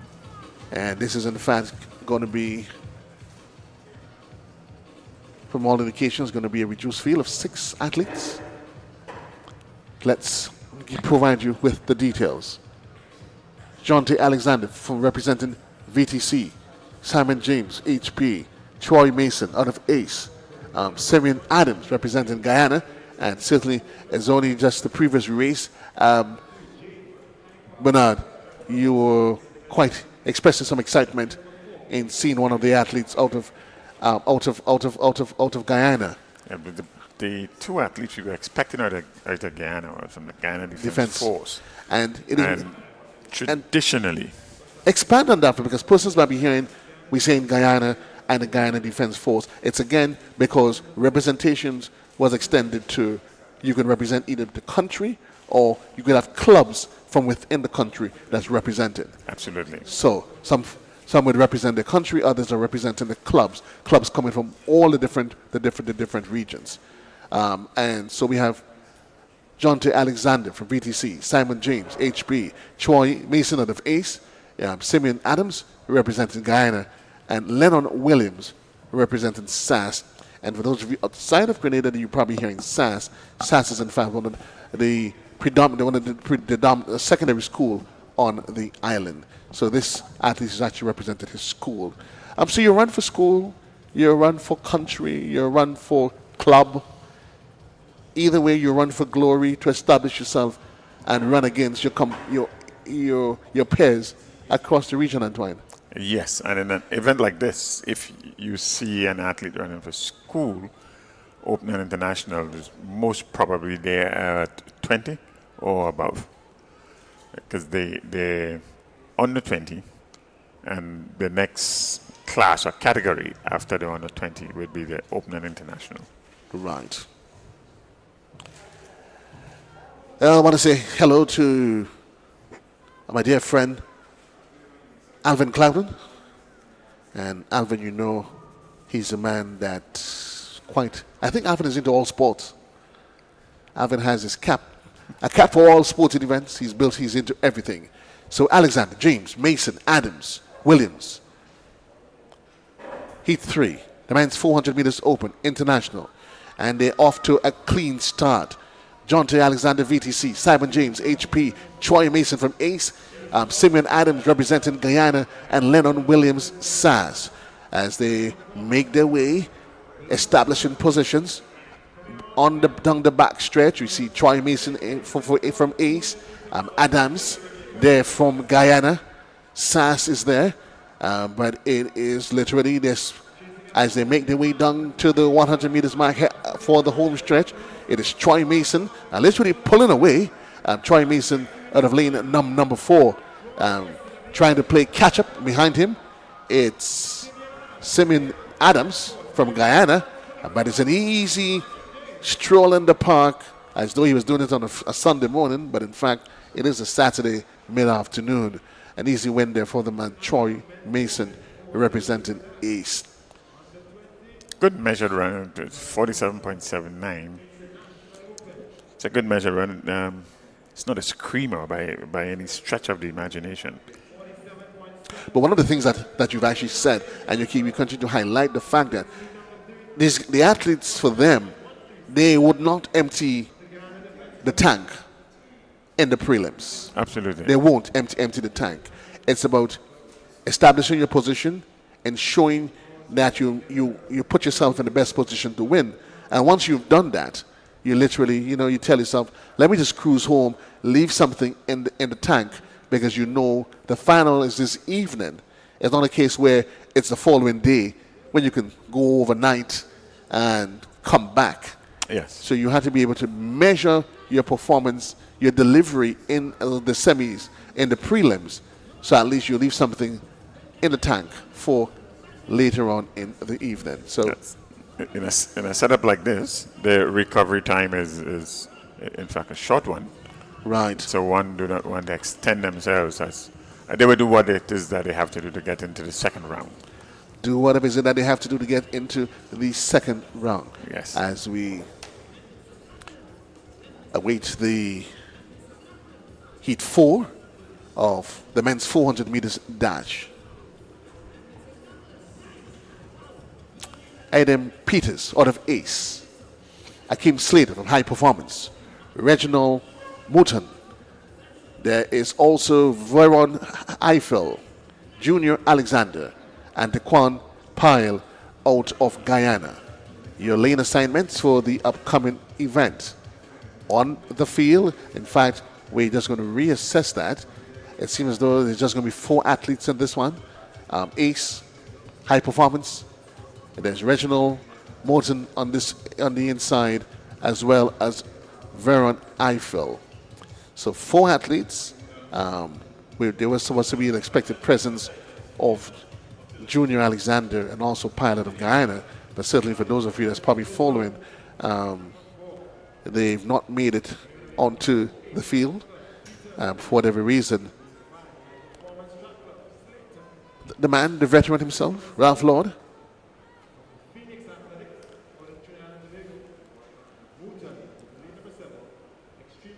The great Ralph Lord. Some says the great Ralph Lord. We'll leave Ralph all alone for now. We're going to leave Ralph all alone for now. But Peters, Slater, Morton, Eiffel. The lane assignments for Heat 4 of the men's 400 meters dash open international.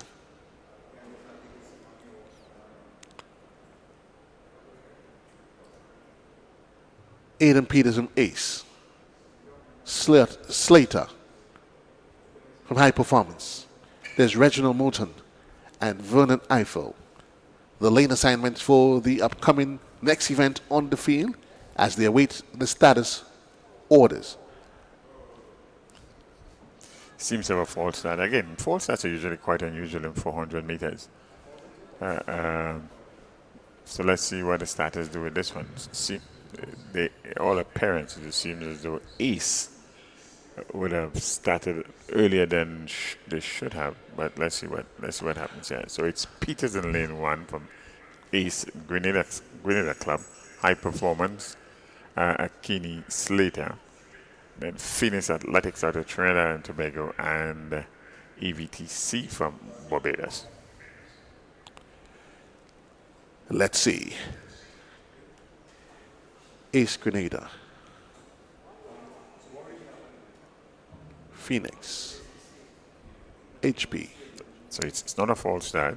They reassess the starters. Reassess as they go back under the status orders, cradled into their blocks as they await the gun. 400 meters, Heat 4. And they're officially off. Nice clean start. Ace, HP, Phoenix. As they make their way down the backstretch, as they start establishing themselves for positions. We continue to see exactly how this one pans out. 400 meters, men's dash, open, international. Who is it going to be? As they get to just about the 200 meters mark, 150, and they head for home.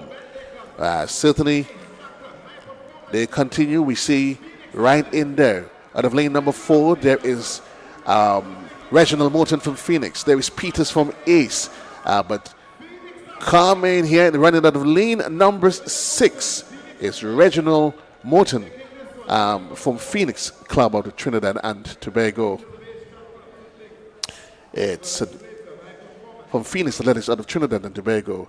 He came in with crossing the finish line in the winning this one, and we await the official times.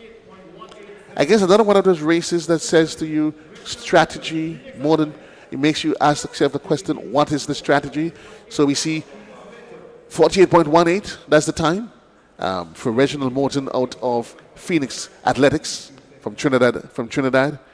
Slater from High Performance came in second in a time of 48.89. Peters from Ace, 49.32. And Eiffel represented EVTC out of Barbados, 50.50 seconds. And that's the finishing time for both Heat 4 of the men's 400 meters dash international.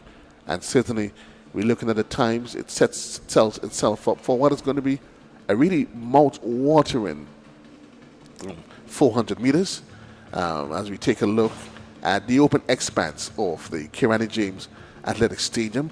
If you can tell me, Adams, put your money where your mouth is. Any other sporting venue that is as picturesque as the Kirani James Athletic Stadium, I will dance the limbo here for you right now. I will get Blondell to put me on camera, throw me up.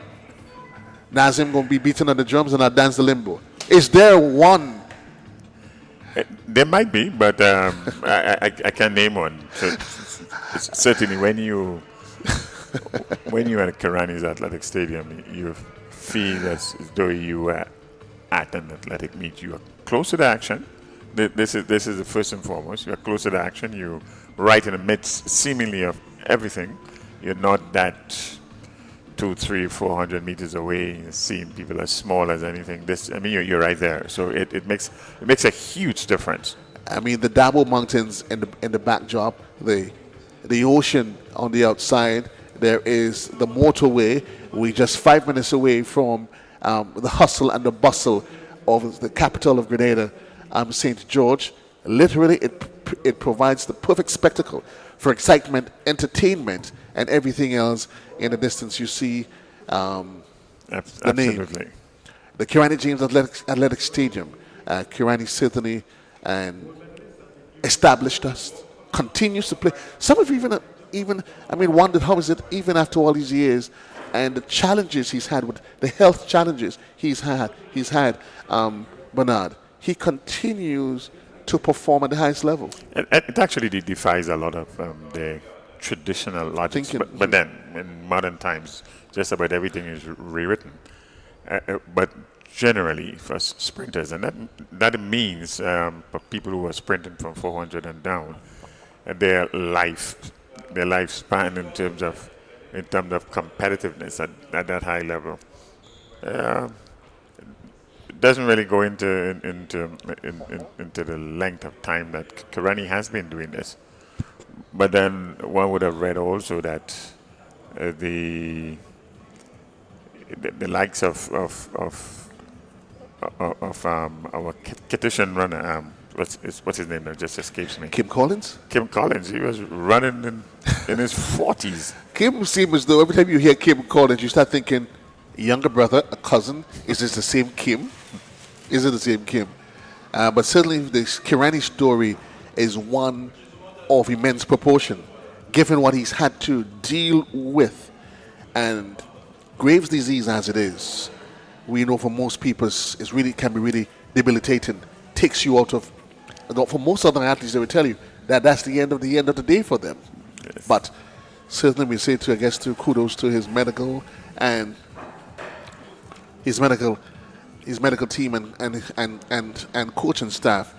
What we seen on screen, I'm not sure that's the official start, or that probably looks more like warm up. The Discus. We've seen the Discus, and certainly we've seen a lone subscriber on the bleachers. I want to put it this way: she's probably opted, Bernard, for a little peace, tranquility away from everybody else. Drink water, mind her own business on the bleachers. Absolutely. I'm sorry to have to put it that way. And you are quite right. This is the Discus throwers are getting themselves all ready. They should be in action shortly. The record in this event was by Josh Botang in 2019 of 57.21 meters. 57.21 meters. That's a distance. That's on show today in terms of records. And the Discus from men, the participants are just about warming up. But the next event on the track, it would be 200 meters, a series of 200 meters. We should be coming up shortly. And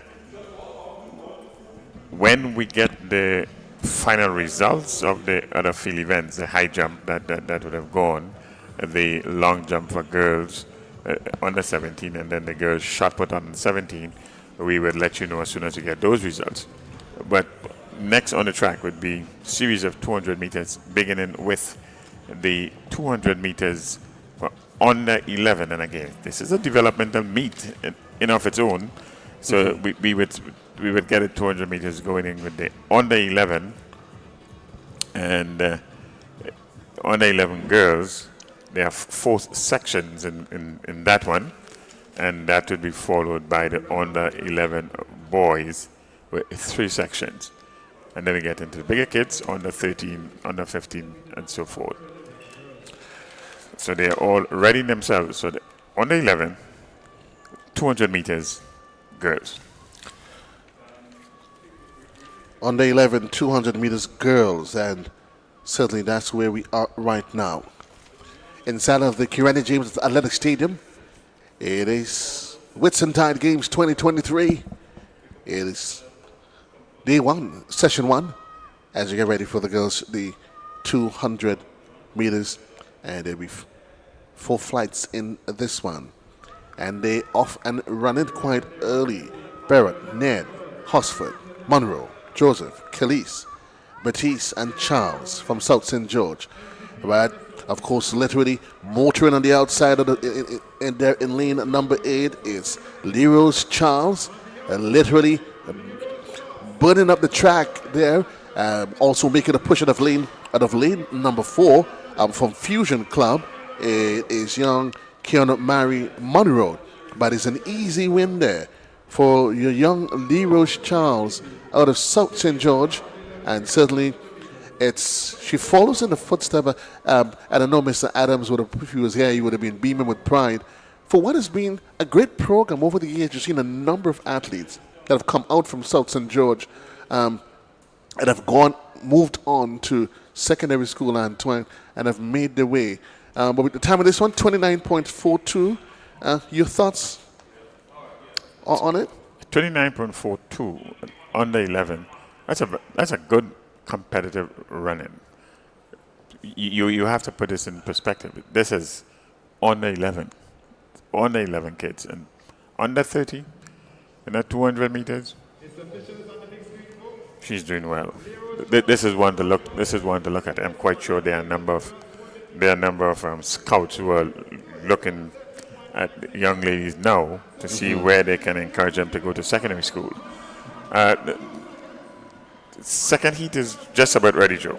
We're getting ready for the second heat on the day, in this flight, and certainly we give you the lane assignment.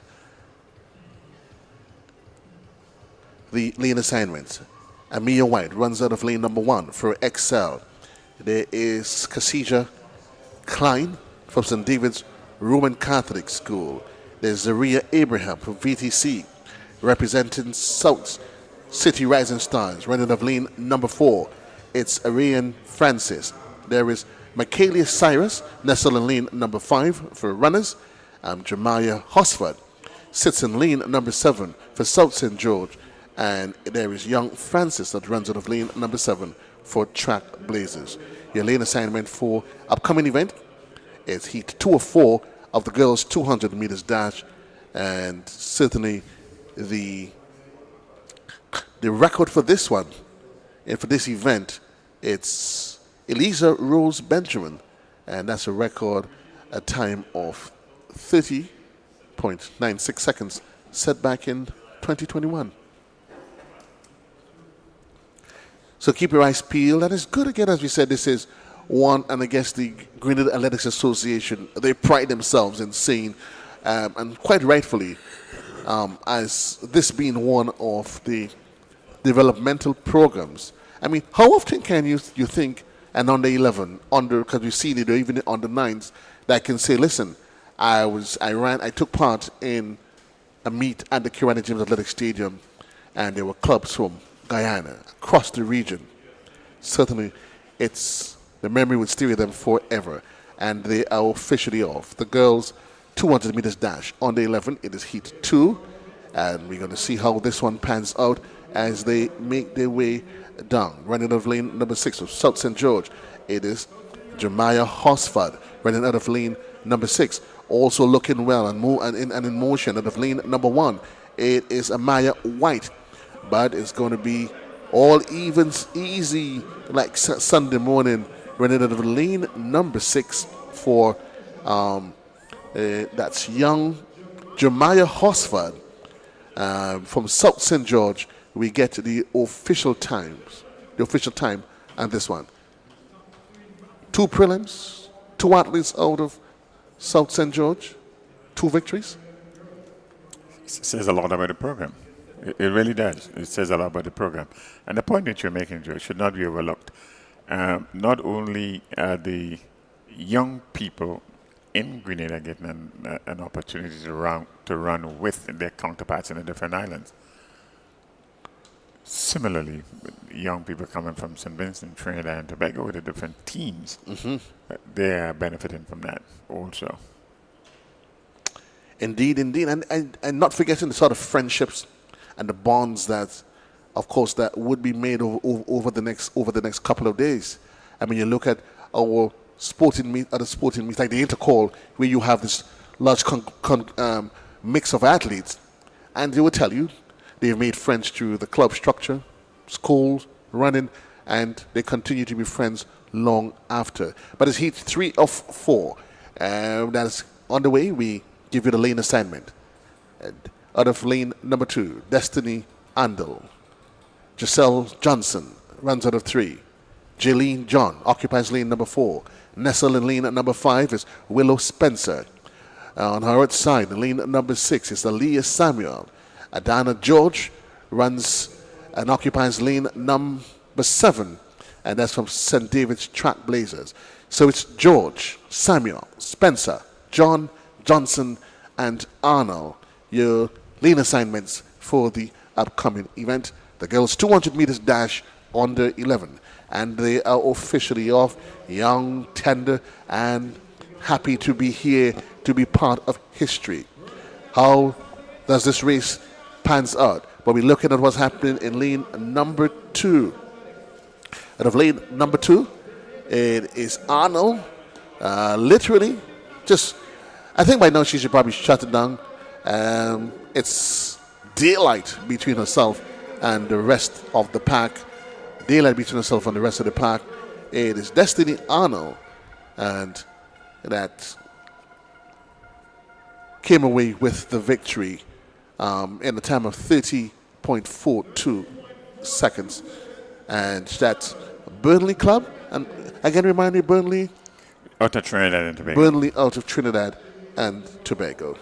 And again, the point we were making earlier, you get these young people who have traveled from their home countries and to compete in another island, another country. It really says a lot. It says a lot.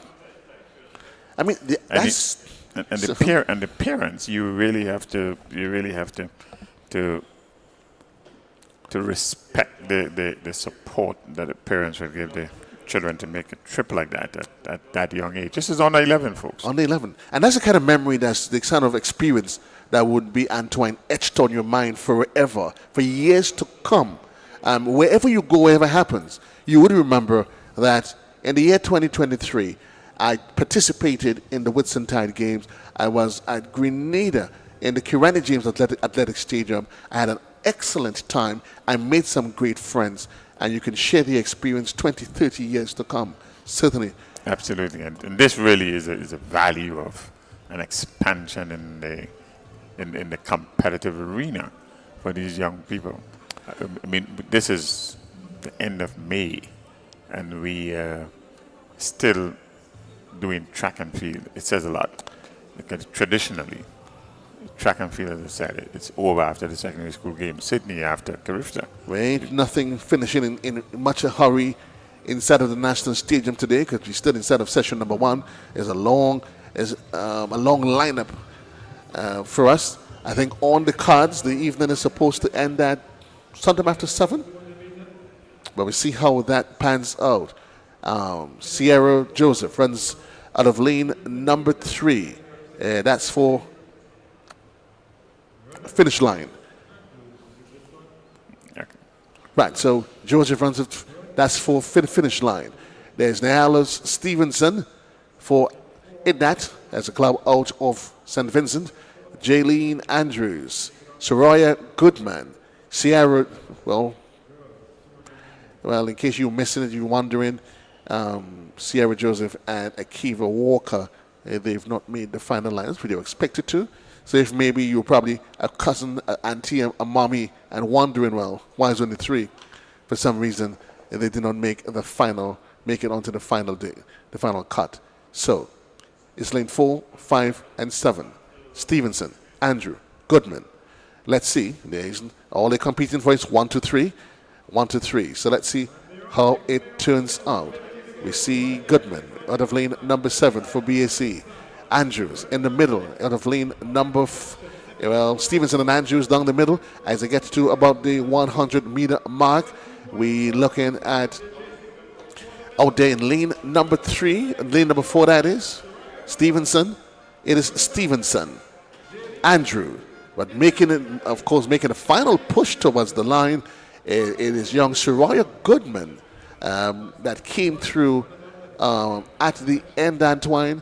It was like back and forth, jostling for position. And we look at the official times that would come up in just a bit. But another great race. And the determination for young Goodman to finish the race, it speaks a lot to the training. And it has to be applauded. She could have given up with the 20 meters towards the finish line, but she kept on. And at 33.43 on 11, this puts into perspective, Joe, I mean, really does. The young lady who ran on that 13 heat number 1. Well, we're certainly going to continue to see how this one turns out because, as you said, the first heat, the winner there, she's the times 29.42 in heat number 1. Heat number 2, 31.25. Heat number 3, the winner, 30.42. And in heat number 4, 33.42. A mouth-watering lineup as it is. And we'll continue, we move on from the girls on the 11, 200 meters, to the boys on the 11, 200 meters. And the question is, who is it going to be? Who's going to establish themselves for bragging rights as we head late into the evening? It's the boys, 200 meters dash, under 11. The record in this one set actually last year, 29.98 seconds. The lane assignments, and it's a full flight. Well, actually, no, there is lanes 6 and 5, 5 and 6. It's not occupied. So, Caden McFarlane, Sean Park, Aidan Filbert, Jonathan Laborie, Shamari Thomas, and Kareem Walcott. As they continue, they head down, they start to establish the 200 meters. Who is it going to be? Out in lane number 2 from VTC, we see Sean Parks. But in the middle of the pack, Jonathan Laborie making his mark. Show to is, but let's see, they still quite nicely cradled together. Outside of lane number 1, we see Caden McFarlane, but pulling away just about this time out of lane number 4, it is Jonathan Laborie from Frontline. And again, it's another excellent run from the youngster. You see them, they come, Antoine, in all shapes, styles, fashion, but the fact that they're here, it speaks well. Good competitive running at that age group again. At 31.34. Again, Joe, I have to go back to the young lady who ran sub 30. When you start analyzing it like that, you start making people think otherwise. No, this is the young lady that ran sub 30 was a really good runner on the 11. On the 11, 31.34 on the 11 boys. That's a good competitive time. I'm trying to remember when I was on the 11, how much I was running. I wonder if Najee remember how much he was clocking. I mean, but you look at probably the mix of us here. Blonder look as though he probably could have possibly been an athlete in his time. I know Nazim and I were nowhere close to being athletes. Not then, or even now. Yeah, but there's always a need for scorers, and we know that. Or we probably just make our way to the NFL. There's always a need for scorers. So those of you wherever you are, we certainly say thanks for being part of this conversation. We're coming to you live from the Kirani James, Athletic Stadium, Whitsuntide Games 2023, and it's really exciting. We in the heat number 2 of the boys 200 meters dash, and another reduced field. We see an athlete with lanes being occupied 2, 4, 5, and 7. 2, 4, 5, and 7. The lane assignment. Ronan Leslie for St. David's Track Blazers. There's Carrie John, Ethan Gunpart, and Colleen Johnson. Your lane assignments. Leslie running out of 2. John running out of 4. Gunpart out of 5. And Johnson out of lane number 8. And so again, the previous time to look at 31.34, and they're off officially. Nice, clean open break. And who is it going to be? We're looking good in the middle of the pack. It is Carrie John. There is also in the mix Ethan Gunpart. Running out of lane number 2, we see Leslie from St. David's Track Blazers. Leslie from St. David's Track Blazers on the outside.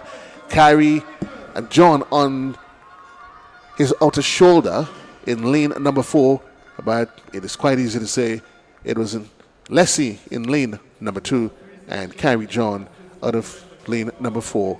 That's the order. We look for the official time.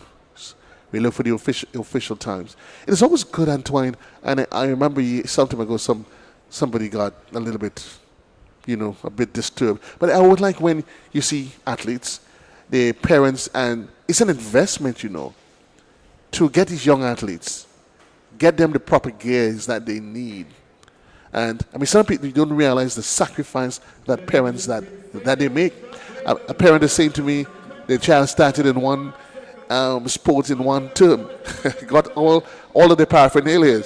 Halfway through the term, they changed their mind and they shifted to something else.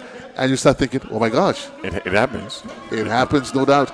It happens. But the times of this one, 29.85. 29.85 at 30.45. These are two good competitive times. And again, this is in the making for a good finals later in the day. There's the boys under 11, 200 meters, up to heat number 3. The boys under 11.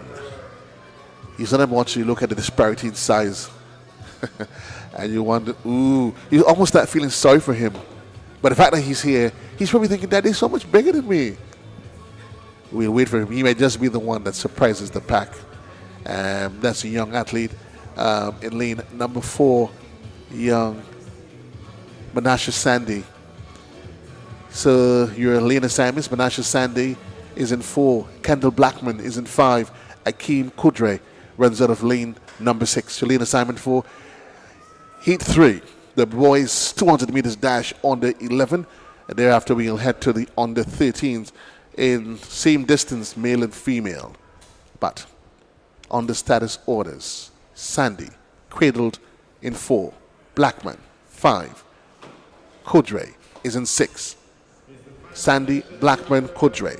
Let's see. I'm liking it, young Sandy. He seems as though he's just motoring away. But they make it onto the 200-meter mark. It is Kudre out of lane number 6. But he's been pushed by Kendall Blackman out of lane number 5. It is Blackman, Kudre, but it's going to be officially looking at how it's positioned.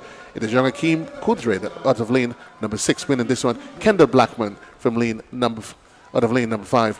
And young Menashe Sandy running out of lane number 4. That was a reduced, and when I say reduced, I mean literally reduced field. And young Akeem stopping the clock at 31.87 seconds.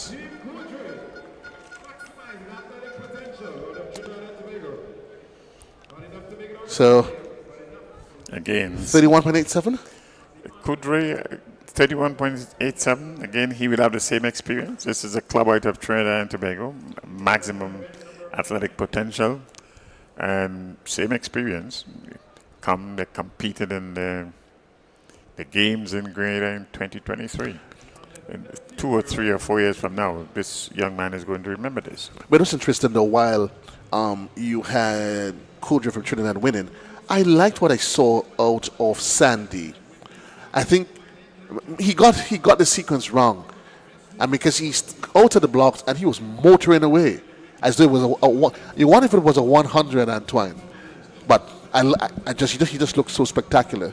He just looks so spectacular. These Yes, kids is always an excitement. So we are changing gears now. We're going to the under 13. These are the bigger girls. Under 13 girls, 200 meters under 13. And some of the names they are quite familiar from the primary school games. So it's over to you, Joe. The record set back in 2017 is a time of 24.60 seconds. We give you the lane assignment. We can tell you that lane number 3 is not occupied. And this is 1 of 4. Out of lane number 1, Kiwana Cooper runs out of 1. Aaliyah Campbell runs out of 2. Shania Thomas runs out of 3. Leah Campbell is in 4. Kaya Swan runs out of 5. Nicola Pear occupies lane number 6. And Elijah Rose Benjamin runs out of lane number 7. Jada Gill is in number 8. Your lane assignments. And they're off and they're on the way. 200 meters under 13 girls inside of the Kirani James Athletic Stadium for Whitsuntide Games 2023. Let's see. In the middle of the pack, and she's just literally making her way all on her own. There is Campbell in the middle. She's being chased out by Thomas in lane number 3.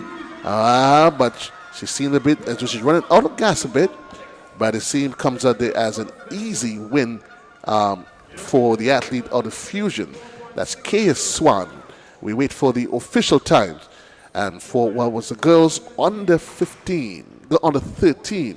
And we just saw the completion there. And certainly a great race. We wait for the official times. Somebody must have told Mr. Adams that I mentioned his name a while ago, because he just came here like a runaway train. A runaway train. And the time in this one, 27.94.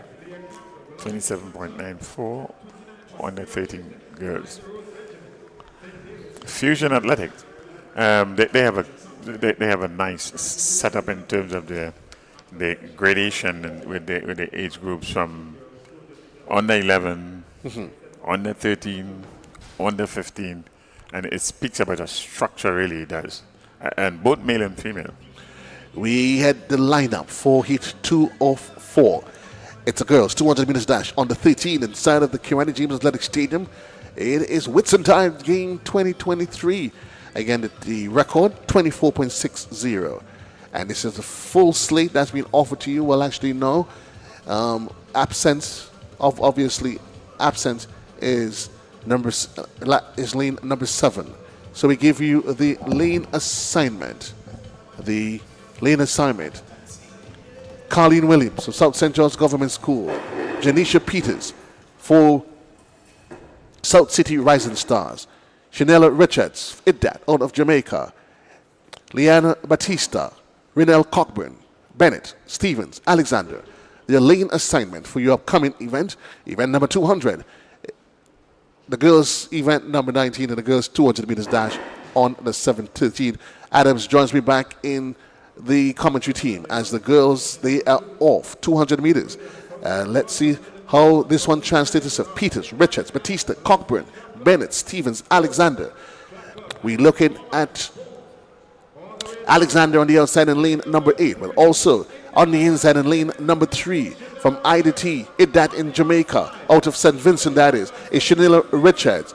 But putting it on the outside from lane number 8, on the outside lane, that's Sophia Stevens out of Bolt. And we wait for the official times on this one. Adams, welcome back. Thank you.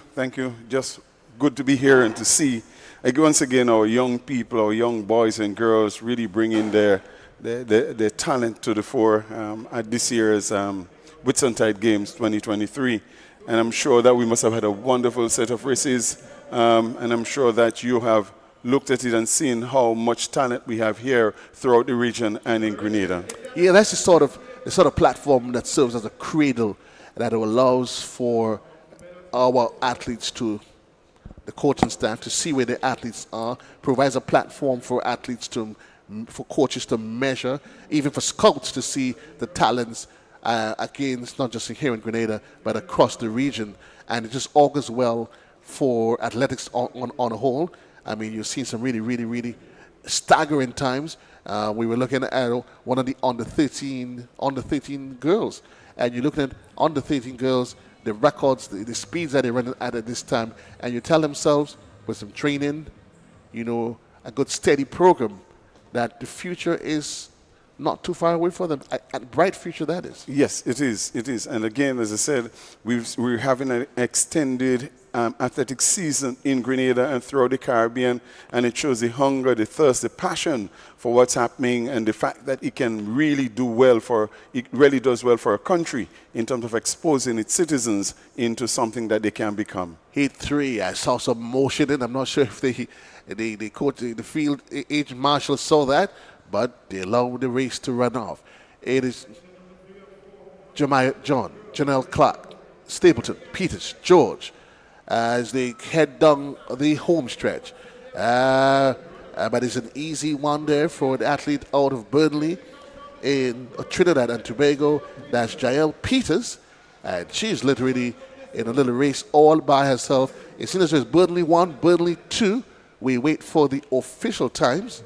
We wait for the official times in this one, which should be Jael Peters from Burnley in 5, and Renice Smith from Burnley running out of lane number 8. And it's a good time, Joe. 25 legal wind, 25.79, 25.83 actually, and this must be, she must be proud of her output. The fact that she was able to dip under 26, the previous it being 28, really good to see from Burnley, Jael Peters.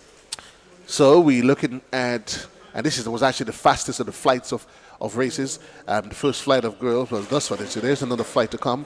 But the first batch, 27.94, 28, and now this 25.83. It really sets up a mouth-watering finals as you get ready for the final batch of young ladies in the girls 200 meters dash under 17. Under 13. Under 13. It's probably just my excitement, as if the performance is that great at this lower level as we get up. Let's see.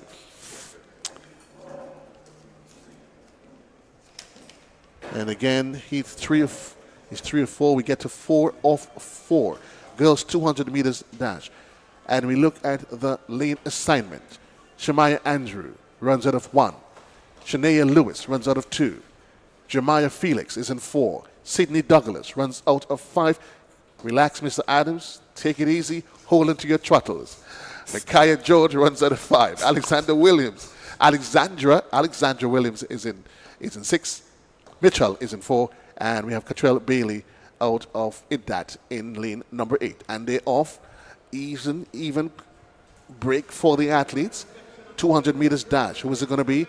Out of lane number 8 from Idad is Bailey, motoring quite early. But we put our focus back on the inside. Running out of lane number 3. It is Jemiah Felix, also in the mix. Out of South St. George. Sydney Douglas is there. But let's focus on the outside in lane number 1. From South City Rising Star, there is Shemaya Andrew. Also, we wait the official results from this one.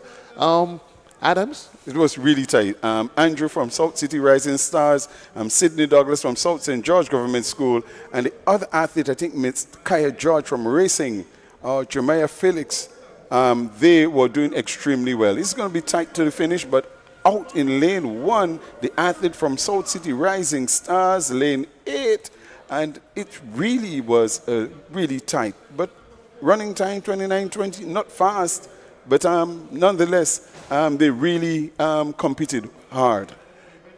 So Shemaya Andrews from South City Rising Stars, 29.20. Sydney Douglas from South St. George, 29.37. And Jeremiah Felix, 29.39. That's the finishing, the end of the girls' 200 meters dash under 13. That was heat number 4. We're going to move into the boys in just a bit, but certainly they are here, and we await the lineup. Obviously, there is the absence of lane number 2 and lane number 3, but we certainly provide you with the details in just a bit. In case you're just joining us, welcome to the Kirani James Athletic Stadium in the Spice Isle of the Caribbean, the gem of the world, the place we call home. It is paradise to just under 110,000 of us that lives on just over 133 square miles. The home of Kirani James and the St. Peter's and a whole lot of others. Certainly, it's Whitsuntide Games 2023. It is TNR Communication Production Adams, and so far, it's setting itself up for a really exciting evening as you get ready for the boys in the 200. Yes, and those events are coming thick and fast, Joe. There is not even time for breathing, and which is good for a spectator point of view. And so we are asking everyone who is at home and you don't have much to do, you don't want to just be in the tablet and in the computer, why not come down to the Kirani James Athletic Stadium and enjoy some of the potential and the talent of our boys and girls, not just in the Grenada, but throughout the region, St. Vincent, Trinidad, Barbados, and the other islands who are here representing their clubs and country. The lane assignment for the next event on the track, the boys 200 meters dash under 13. Your principals in this one: Job Samuel runs it off 1, Nathaniel Brathwaite in 2, Stevens is in 3, Therese Braveboy runs it off 4, Devontae St. Paul, Jensen Mitchell, and Kai, and well, the last of it is Jensen Mitchell. The lane assignment for the upcoming events: Samuel, Brathwaite, Stevens, Braveboy, St. Paul, and Mitchell. And they are off. 200 meters boys. Who is it going to be? Who's going to make up the early stagger? Who's going to pull the trigger?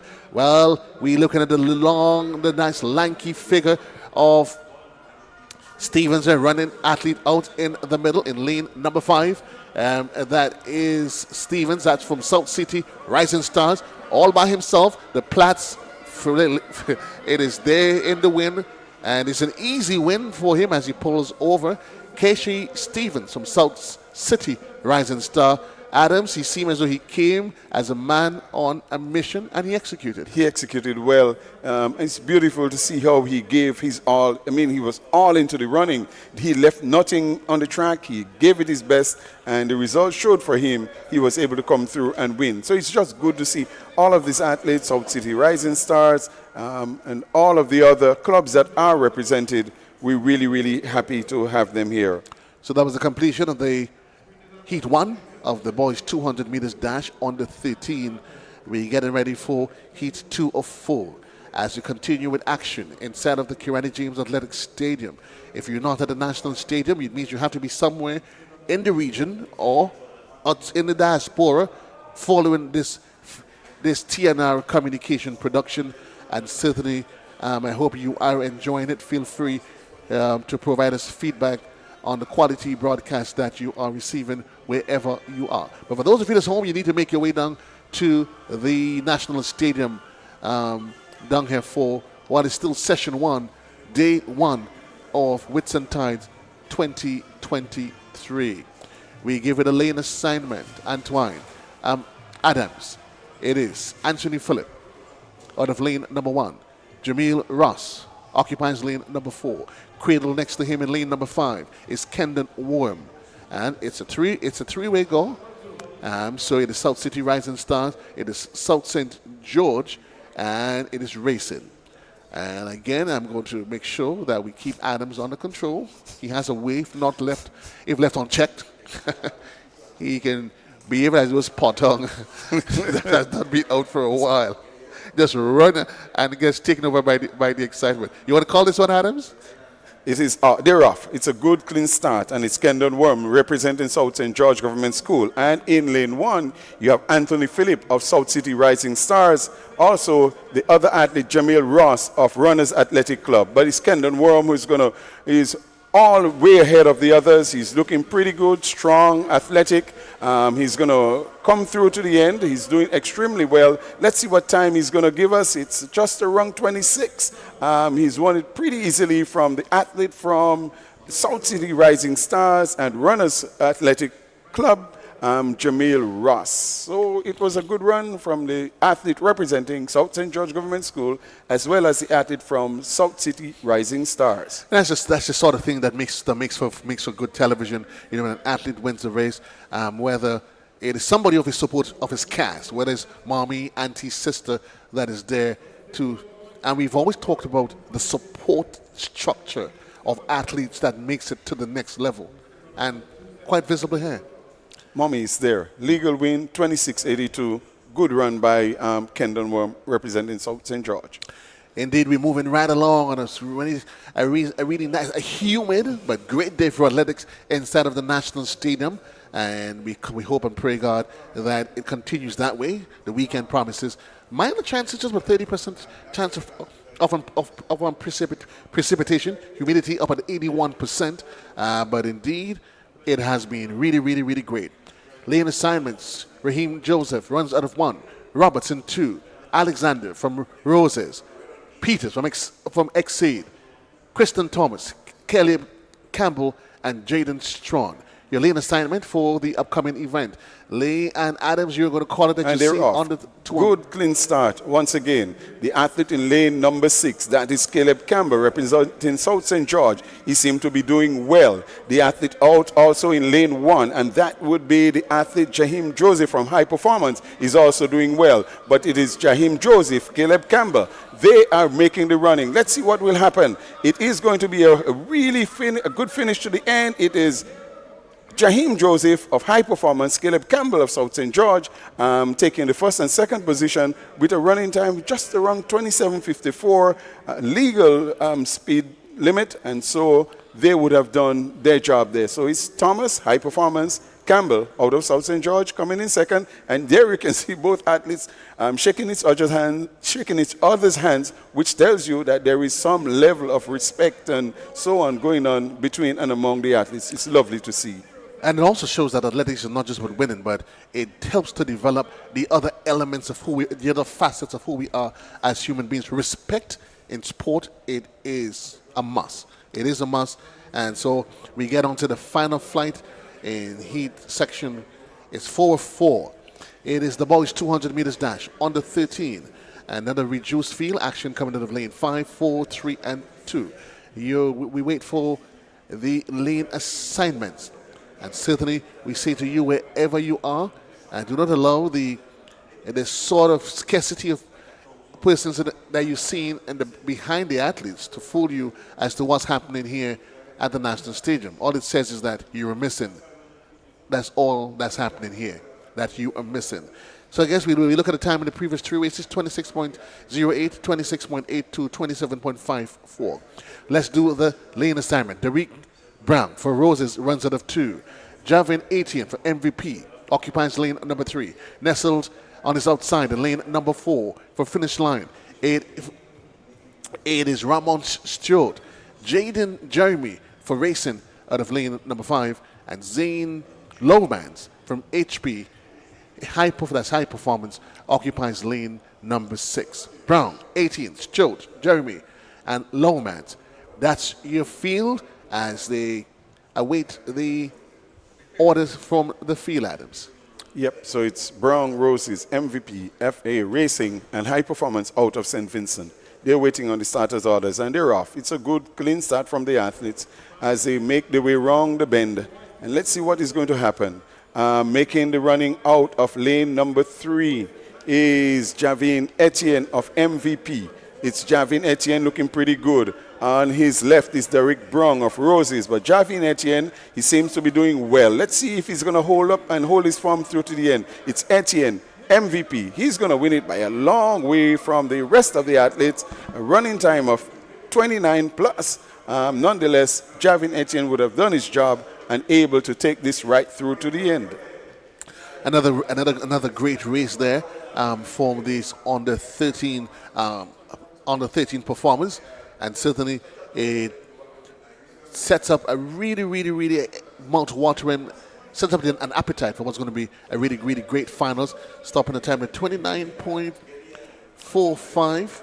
It was, in fact, Adams, the slowest of the batches, of the 4 heats. Yes, it was. Just to put into perspective what the finals is going to look like, 29.08 was the first batch, 26.82, 27.54, and 29.43, 0.45. So the official, it's Jaheim Etienne in 1, finishing first, from MVP, Derek Brown, Longsman, and Stewart. We move from the under-13 boys to the under-13 girls. In case you just joined us, we say thank you for being part of the viewing and welcome to Whitsuntides. Day 1, session 1, inside of the Kirani James Athletic Stadium. We're moving now on to event, the girls 200 meters dash under 17, the lane assignments. Kaimia Telesford runs out of lane number 1. Genevieve Mann occupies lane number 2. Nestled on her outside is Shafana Houston. Then we're looking at on her outside is Kayla Roberts occupying lane number 5. Jania Godhad is in 6. Kiara Sandy occupies lane number 7. And Janelle Griffith sits in lane number 8. Your lane assignment for the next event on the track, event number 23, the girls 200 meters dash in the under 17 girls, Adams. And certainly, you want to make any pick? Well, Shafona Hussein is her name is well known in Grenada. I believe she's going to be the peak of the athletes here, but we don't know where the Abilene Wildcats will do, and that is Genevieve Mann. We also have St. David's Track Blazers. You have the athlete from Carriacou, Exceed, It That out of St. Vincent. Janelle Griffith, also from South City Rising Stars, same club like Shifonia Houston, and then Makeda Sylvan Henry of MVP. But Abilene Wildcats is here at that athletic club, and let's see what she is going to do, how she's going to challenge someone like Shifonia Houston. And they're off. Good, clean break.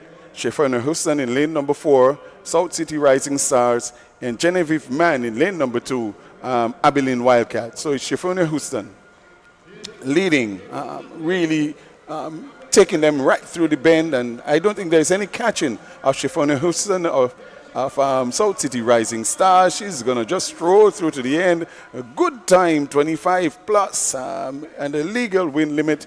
So just as we said, Joe, Shifonia Houston, I think the peak of the athletes here. And you must say, looking at her performance, if you think that was her at her best, she came in here with a time of 24.68. 24.68. We look at we get the official times, but certainly was another great race. And I mean, literally, it was almost just a stroll for her, just to establish herself as saying, listen, I am here. 24.86. 24.86 it is. She came here running 24.68. So she's done well. She's done well. And she was not challenged in any way at all. So I believe she can take that time down. Genevieve Mann of Abilene Wildcats, she came second, but nonetheless, Shifonia Hussein was just the class of hit number 1. So we move into hit number 2, Joe. The action continues inside of the Kirani James Athletic Stadium for what is Whitsuntide Games 2023. We moved in through the order. It's the girls' 200 meters dash.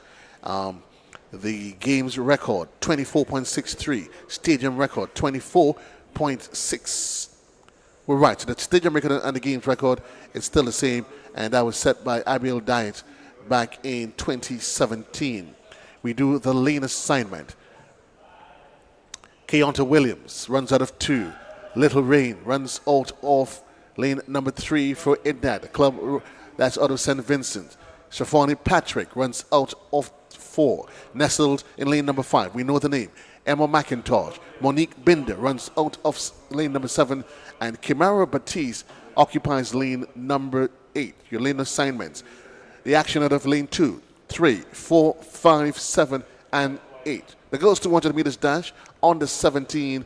They are under the status orders Adams. And they're off. It's a good, clean start. Let's look at the athletes as they make their way around the bend.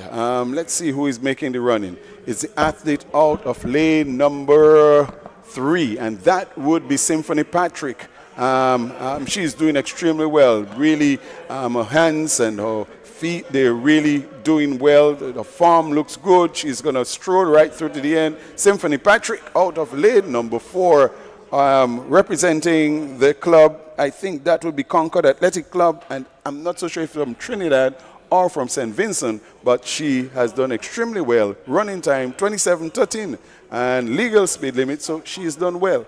I mean, it's not as fast as Shifroni Houston, but she has represented Concord Athletic very well. Well, she can safely say she came, she saw, and she delivered, and we're going to see her again in the final. Victory there for young Patrick, 25.15. Shaper Stunners, Keontae Williams. Again, I'm trying to see where they're from. I think it's either St. Vincent or Trinidad Shaper Stunners. She came second, so you can say the athletes coming out from the islands, they were able to do well in the heat just gone, Joe. This all augurs well for athletics. We talked about what's happening in the Caribbean, the programs that's been played out. You have coaches that's lending and sharing techniques. We get on to the next event, Heat 3. It's a girls' 200 meters dash on the 17 girls. Tanique Vincent from Concord runs out of 1. Janine Edwards Barrett runs out of lane number 2. We continue. Alenia Dakota from MVP occupies lane number 4. There's Aaliyah McDowell from HP, Leah Chance from Mustang as a club out of St. Vincent and from St. Vincent. Memphis Monroe Exceed. There's Rihanna McIntyre and there's Makeda. Well, we ended right there. That's Monroe out of Exceed. Your lane assignment. There is Vincent, Edwards, Dakota, McDowell, Chance, and Monroe. The lane assignment for the next event on the track. That's about to be run right about now. The girls' 200 meters dash. So Rihanna McIntyre finish line, Makeda George, South City Risers, Mafia Monroe Exceed, Leah Chance Mustangs, Aliyah McDowell High Performance, Alina Dakota MVP, Eat That out of St. Vincent, and Concord Athletic Club. I'm not so sure where they're from, Joe. Is it Trinidad or is it St. Vincent? We'll have to find out. But nonetheless, it's a full field in this event. While we're away there, we have some results that's coming in fast and furious from the youngest of the pack of 3 that's here. Yeah, that's Young and Twine. And I'll leave that up to you. There's always time for a little bit of humor.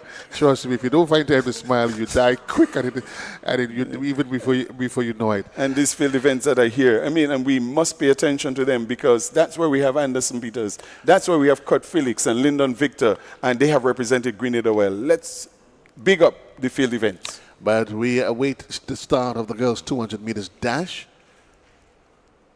And they're off, Adams? They're off. It's good, clean start. The athlete out in lane number 8, that would have been Makeda Jersey South City Risers, is doing well. The athlete out of lane number 4, that's Aliyah McDowell of High Performance out of St. Vincent. She's doing well. But lane number 1, Tanique Vincent of Concord Athletic also looks well. But that athlete from High Performance, Aliyah McDowell, she's going to stride away with it. And with a good running time, the St. Vincent contingent must be jumping for joy. Although they come with different clubs, but I guess at the end of the day, it is St. Vincent. And so High Performance would have done well. Aliyah McDowell. The action continues to heighten down here at the Kirani James Athletic Stadium. We just saw the completion of Heat 3 of the girls' 200 meters dash. But certainly there's also excitement for those of you who fall in action in the field. There is results from the boys' javelin throw. But let's give you the official results. And that was Dakota of MVP and not Aliyah McDowell. So good running time, 25:66, 26:63, 27:35. Dakota, Vincent, Monroe, MVP, Concord, and Exceed. Well, while we spent our time being nestled in the luxury of air condition, the boys and the ladies, they were outside. This is what's happening in the boys' javelin and the under 17. Well, it's literally in a distance of 57.86, representing CAC is Carriacou Athletic Club. I told you to behave, Adams, is Jarrell Clement from Carriacou Athletics Club in a distance of 57.86. Second place, also from Carriacou Athletics Club, Josh Thomas. And the third position in a distance of 47.07.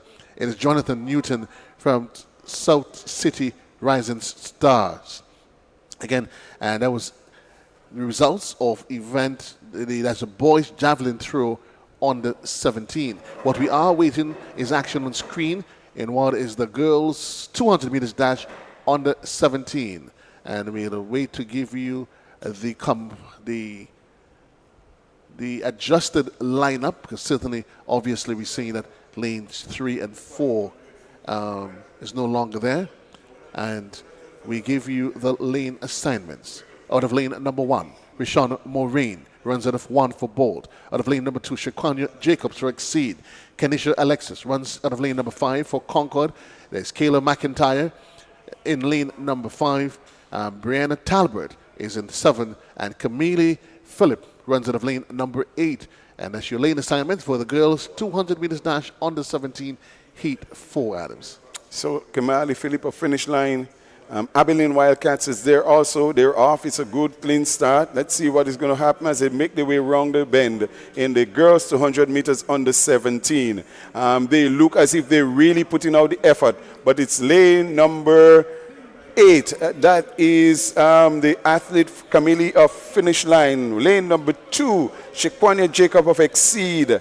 And Exceed is going to exceed all of the others in the finish. She's going to come first. And a good running time, 25, quite a lot of 25 plus. That's taking place. It means it's bunching up for a really competitive 200 at the girls under 17 hit 404 down at Whitsuntide Games, Kirani James Athletic Stadium, Joe. Well, I'm telling you, the excitement continues to build. We can't take responsibility for you if you're home and your heart rate is pulsating beyond normal. It could be that you just need to come to the stadium and allow the fresh air, the view of the Dabo Hills, look over the mountain tops and allow yourself, you may see some friends and family, and it may just allow you to detox. And again, Adams, if you're home, we really can't help them because we can't see what's happening at home. But we just saw the completion of Heat 4, and certainly the winner for this one, 25.53, the finish time for 5.3. We did say to you that we had some results that came in, but we also will be moving to the boys on the 17 dash in just a while. We'll give you the field lineup. But Adams, just want to show us some of the results. Yeah, the boys high jump under 17 boys. Jeva Kito of Exceed 1.91. Delon McKenzie of Fusion 1.85, and Tyreek Vincent of Concord Athletic 1.82. Good jumping by those guys, 1.91, nothing to sniff at. That's really a good jump. So Jeva Kato of Exceed must be proud of the jump that he has had today. At under 17 and to jump 1.91 when the world record is around 2.4, it shows that there is room for growth here, Joe. Indeed, a whole lot of room for growth, and this is what if meets like this, it seeks to provide a platform for these young athletes to be part of a conversation as to where potentially athletics can take them in years to come. So that's the boys 200 meters dash. And again, remember, it is early days yet because this is in fact session 1, day 1, and it's all happening inside of the Kirani James Athletic Stadium. It is Whitsuntide's 2023. Some 45 clubs, athletes. They're here with an excess of some 900 athletes, and certainly it augurs well for the game. Started back in the 50s, had a lull at some points, but in the last couple of years, we see thanks to all those who have come on board this year, the Athletics Association, powered by Puma, is on board, and we're saying congratulations to those of you that's following it. This is a TNR communication event. The lane assignments, Laborde, Maturin, Granger, Sam, Douglas, Williams, and Gloucester. The lane assignments for the upcoming events, Adams, Boys 200 meters, and they're off. Good, clean start. Nice clean start. And Ethan Sam is there, of course, so he must be the prohibitive favorite, and he's really powering his way around the bend. I don't think they will catch him, but nonetheless, the rest are in the race. And so it's Ethan Sam really powering away. Let's see what his time is going to be. He still looks well, still looks good. Even coming to the end of the season, it's Ethan Sam by a canter from the rest. And out of lane number 2, it's Clinton Mathurin of Abilene Wildcats, who might have come second there, but it was Ethan Sam by quite a margin. Ethan Sam stopping the clock at 21.84. He came in here with his entry time 21.70. So certainly, even on paper, he delivered because along him from Fusion, and that's Douglas, came in at a time of 24.70, and Granger from South City Register 24.25. So certainly quite an easy walk in the park for him, and he came and he delivered.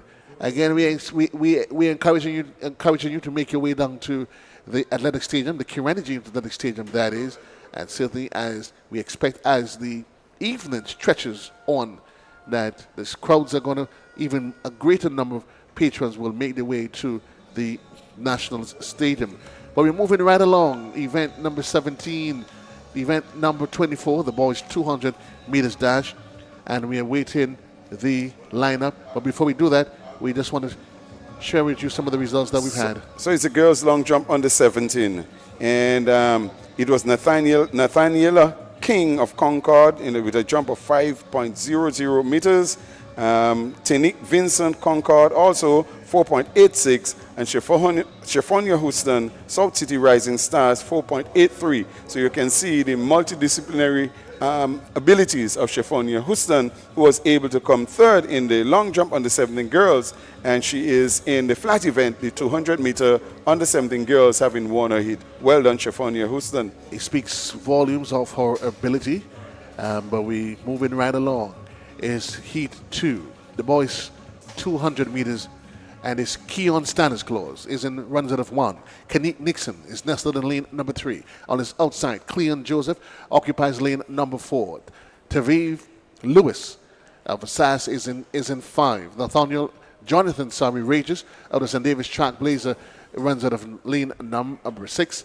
And AJ Bowens for high performance is nestled in lane number 7. Your lane assignment, status clause, Nixon, Joseph, Lewis, Bowen for the next event on the track, Adams. And they're off. So Racing Athletic Club in lane 8. They're looking good. Let's see what is happening here. The athlete from lane number 4, and that would have been Cleon Joseph of PTC. He is looking well. His form is good. He's pulling away from the rest of the athletes. So it seems as if Cleon Joseph of PTC is going to win this by a canter. That's the Phoenix Track Club. I'm not so sure again whether it's out of St. Vincent or Trinidad. Antigua, Phoenix Track Club of Antigua, and he's come, he's delivered well, and I'm sure those folks in Antigua who might just be looking will feel very comfortable with what he has done for the Phoenix Track Club. So Antigua represented Cleon Joseph, 22:30, not the same time as what we would have had in the previous hit, but nonetheless he flew away from the rest of the athletes and made sure that he's into the final. So it's Cleon Joseph, Phoenix Track Club out of Antigua, Kenique Nixon of Fusion Athletic, Neon Stanislaus, Fusion Athletic, 2380, 2362, and 2230, Cleon Joseph. So Fusion Athletic, well represented, but nonetheless, this time around, it's out of Antigua, 2230, Cleon Joseph. Again, we continue to see some of the exploits of athletes, not just local Adams, but from across the region. And it really speaks well. As we intimated, the crowds is going to continue to grow. And for those of you that's online, we say thanks for being part of the conversation. And you get in this, it is part of a TNR communication production. And it's indeed, if you are here on the island, why not make your way inside of the Kirani James Athletic Stadium? We give it the late assignments for the next event. There's Nicole Andis Alexander that runs out of 1. In lane number 2, Khalid Peters for CSC. Joshua Lewis for Bolt runs out of lane number 7, and Darrell Thomas for Racing occupies lane number 8. The lane assignments, Alexander, Peters, Lewis, Thomas for The boys 200 meters dash in the under 17 category, heat 3, Adams. So yes, they're on the marks, waiting the starters' orders, and they're really deep in concentration at this time. Let's see what will happen. Lane 1, 2, lane 7, 8, and they're off. It's a clean start. Lanes 1 and 2, lanes 7 and 8. Let's see what is going to happen. I'm not so sure that I can give you the names as yet, but lane 2 seems to have taken the bend and is ahead marginally from lane number 8. So it's lane 2 ahead of lane number 8. Let's see what happens. This Khalid Peters of Carriacou Athletics. And in lane number 8, the athlete from, not sure which club he's representing at this time, but Carriacou Athletics seem to have won this heat in a time of around 24:50. Not as fast, but nonetheless, he came and he did what he had to do. I need another completion, the time, official time. Khalid Peters from CSC, 24.48. In second place, Darrell Thomas from Racing, 24.91. And Kaylee Alexander, 25.57. And Joshua Lewis from Bowles, 26.50. You finish your top. You finish your times for heat number 3 of the boys 200 meters dash. As we continue to make our way through, again, we continue to see the support. It continues to grow. And I always say, Adams, when you come to these public meets, it's always a twist when you look at you get a shot of the fan base. Everybody just, it's like a real melting pot. Yes. Folks on the devices, doing this, doing that. It's all part of the excitement. But we're getting ready for Heat 4. It's the boys 200 meters dash on the 17 Whitsuntide Games 2023 inside of the Kirani James Athletic Stadium. And for those of you that's on the live feed, this is all part of a TNR communication production. We await the official start list. And it's a full flight. Kazim James for St. Vincent. Caden James for Concord. Michael Redhead for St. David's Track Blazers. Damari Joseph for High Performance. Duron Sincere for SAS. Surani Robin from Excel. John T. Oliver, Exceed, and Ethan Isaacs from St. Vincent. So we look at it. St. Vincent, Concord, Track Blazers, High Performance, SAS, Excel, Exceed, and Isaacs from St. Vincent, Adams. They're off. It's a good, clean start. The full field here. And I'm sure this is going to be competitive because I guarantee you that there's a lot of folks here. So it is the athlete out of lane number 3, that is Redhead of St. David's Track Blazers, who seem to be blazing down the track. I don't think they will catch him at all. On his left is Damari Roberts of High Performance. But just outside of Damari Roberts, you have Jaron Sincere of SAS. But it is definitely St. David's Track Blazers, Michael Redhead, Damari Roberts, and Duron Sensei of SAS. I think it's in that order. Well, the time 22.49 is the official time. That's for Michael Redhead, representing St. David's Track Blazers, and said it was an easy win for him.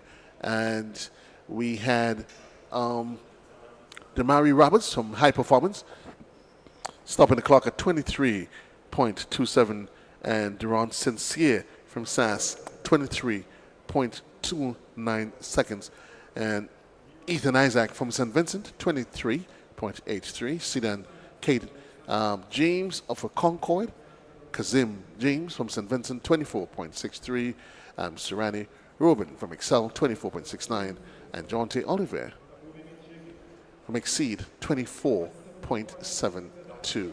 Adams. As we move into another of the results for the field events, a girl shot put on the 17.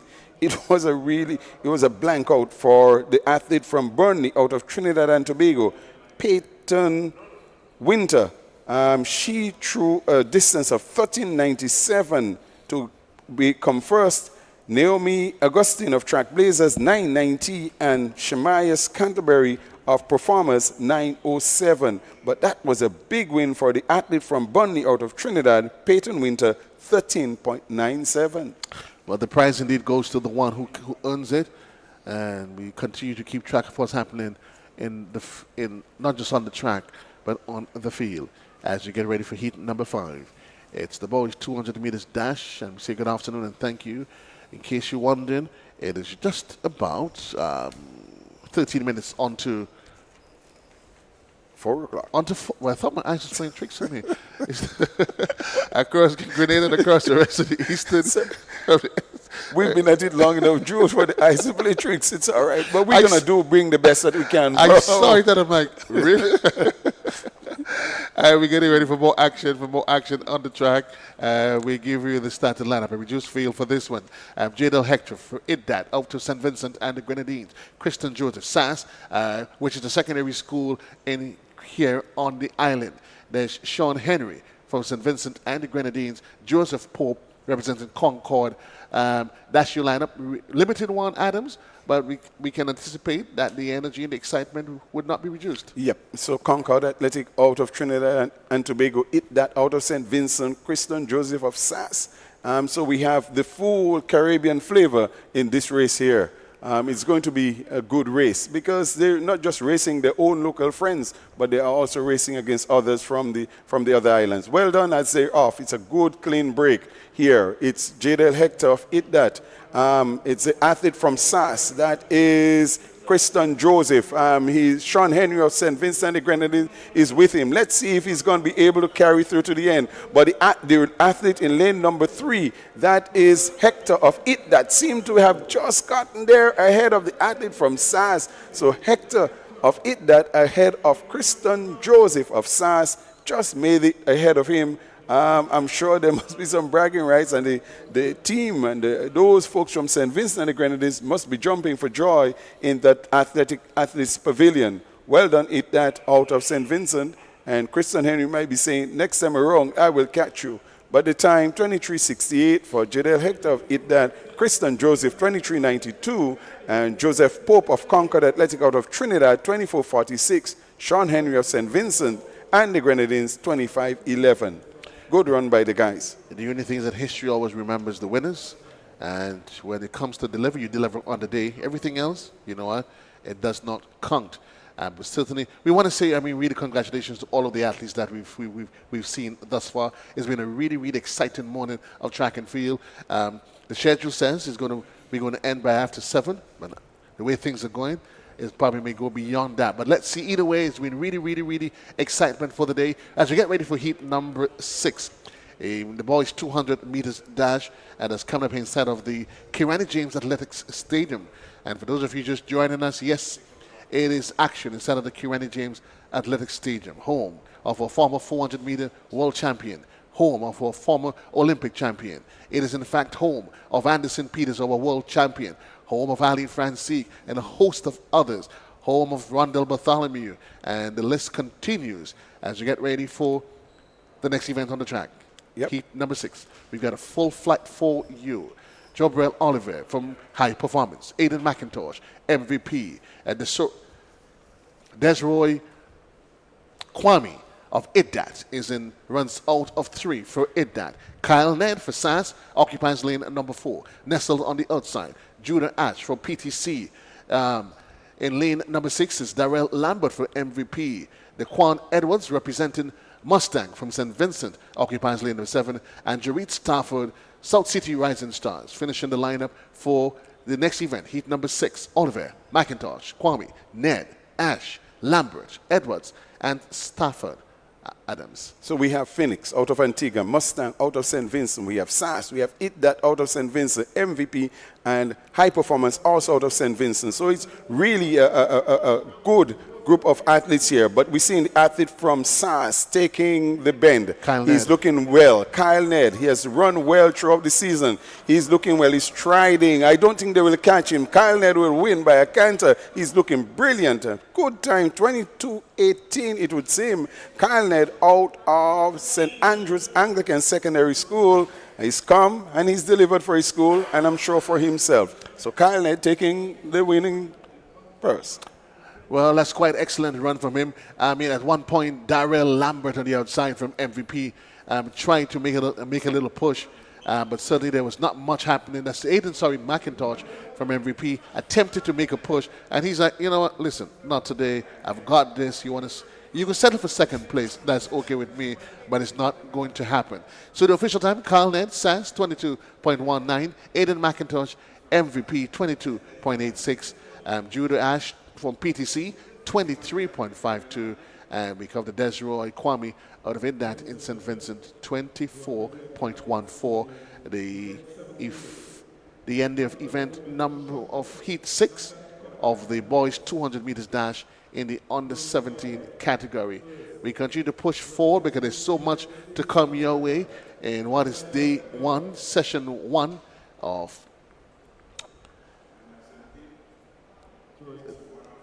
Whitsuntide Games 2023, and certainly it's all happening live inside of the Kirani James Athletic Stadium and being powered by those of you on social media by TNR Communication. Those of you that's home, we say thanks to the Grenada Athletics Association for ensuring that the games continue in this form that we are seeing today. And we can only anticipate, Adams, as we stretch, the shadows are going to stretch, but so too the stands will be filled. And it's already filling up nicely. I really love to see that happening. When we come out and support our kids and our children, let me put it this way, it encourages them, it pushes them, it makes them know that there are people behind them, supporting them.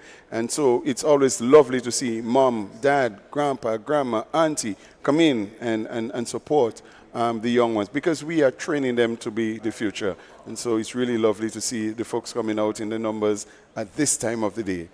We have Heat 7, dash, 200-meter dash, under 17 boys, Whitsuntide Games 2023 coming along. And it's all happening here. Be part of the conversation as we await the official lineup for the next Heat 7 of the boys 200 meters dash. Your lane assignments. Josh Thomas, South City Rising Star, runs out of lane number 2. Then we have Jaden Doveridge running out of lane number 5. Cornell Pierre runs out of lane number 6. Jarwin Williams for Exceed occupies lane number 7. Randy Jones is nestled in lane number 8. Again, your lane assignments: Thomas, Dorridge, Pierre, Williams, Jones. The next event on the track, Heat 7, and the boys 200 meters under 17, Adams. The South City Rising Stars Performance Track Club, MVP, Exceed, Carriacou Athletic Club in Randy Jones, all represented here. Lane 2, 5, 6, 7, and 8. And certainly we can expect no different. We know it's going to be a scotcher for this one. You got to hold on to whatever is it you have next to you, because if you blink, you miss it. It's all happening inside of the National Stadium, and we want to say thanks. Those of you that's on the field, feel free to chime in, share the link. There is no harm. There's no harm in that.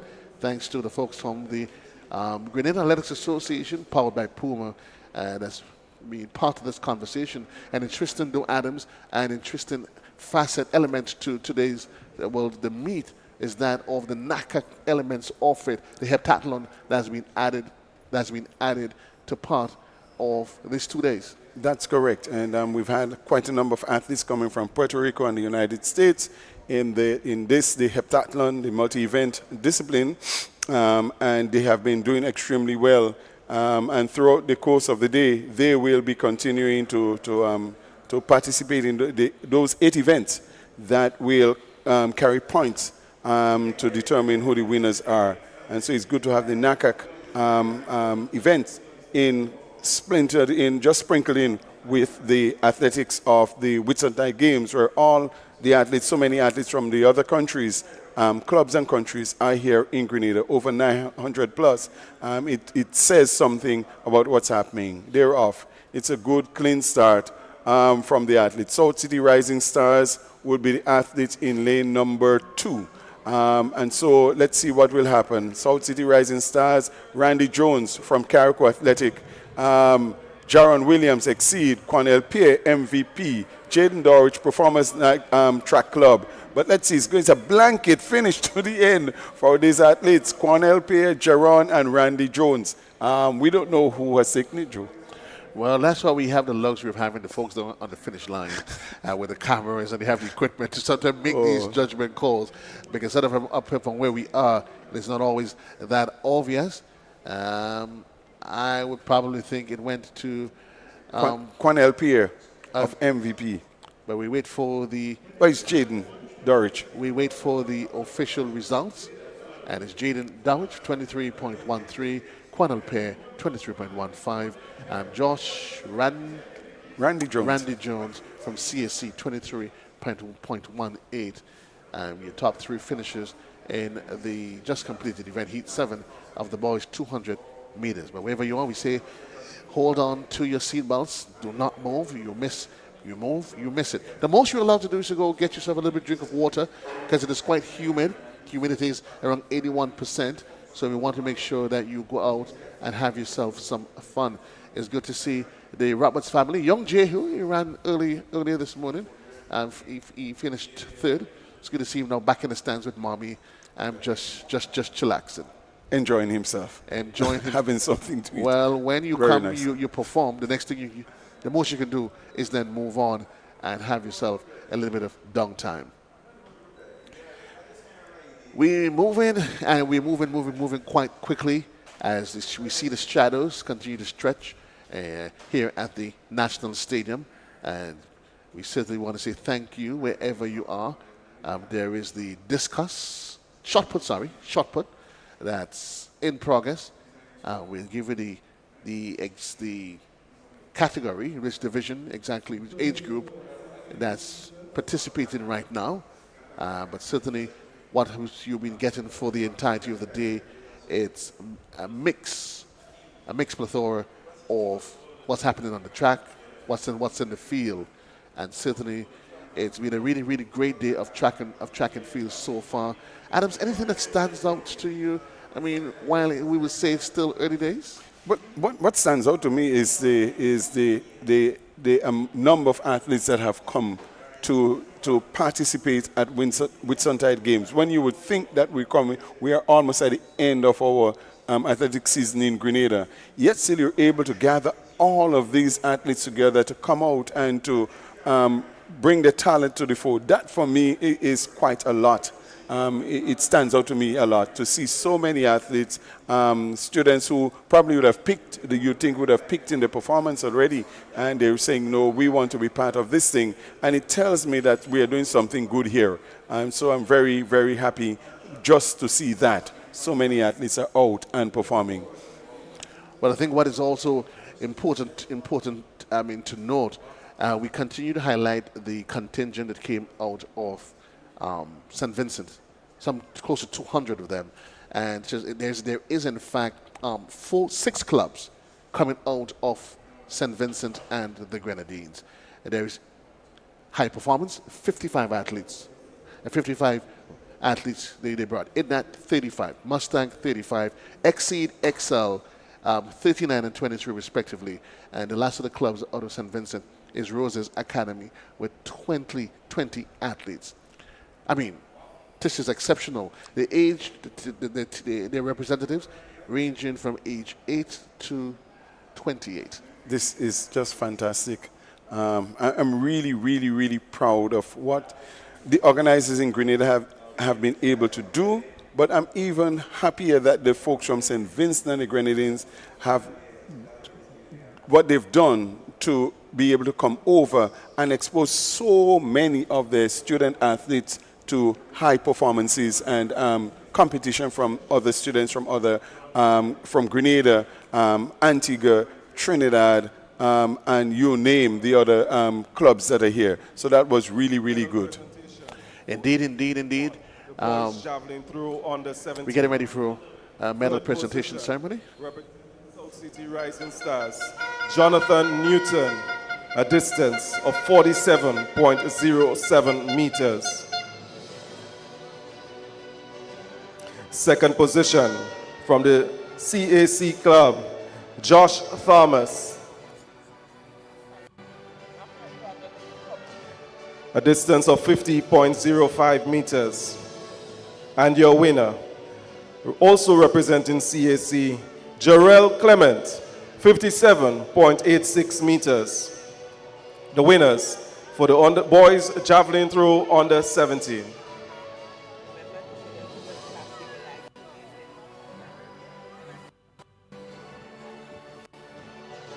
Medal presentation for event 2, the boys high jump under 17. Third position, Tariq Vincent, representing Conrad, 1.82 meters. Second position, Dylan McKenzie, Fusion Athletics, 1.85 meters. And your winner from Exceed Track Club, Javar Keto, 1.91 meters. Ladies and gentlemen, the winners of the boys high jump under 17.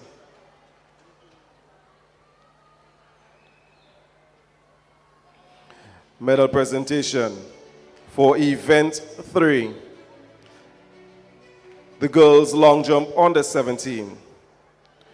In third position, Shefona Hostin, 4.83 meters, representing Classic Lightning South City Rising Stars. Second position, Tinique Vincent, Concord Track Club, 4 meters, 4.86 meters. And your winner, also representing Concord Track Club, Nathalia King, 5 meters.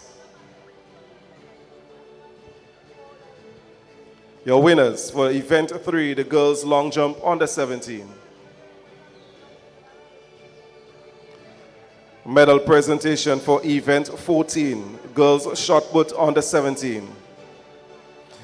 Third position, Shamaya Scanterbury, represented Performance Track Club, 9.07 meters. Second position, Naomi Augustine, represented Track Blazers, 9.90 meters. And your winner, represented the Burley Track Club, Peyton Winter, 13.97 meters.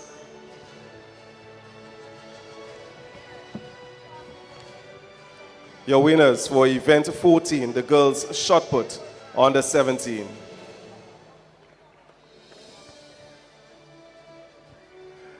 Thank you. Medal presentation for event 17, the girls 200 meters under 11. In third position, Destiny Arnold, represented Burley Track Club, 32.42 seconds. Second position, representing Fusion Track Club, Kimona Marie Monroe, 30.10 seconds.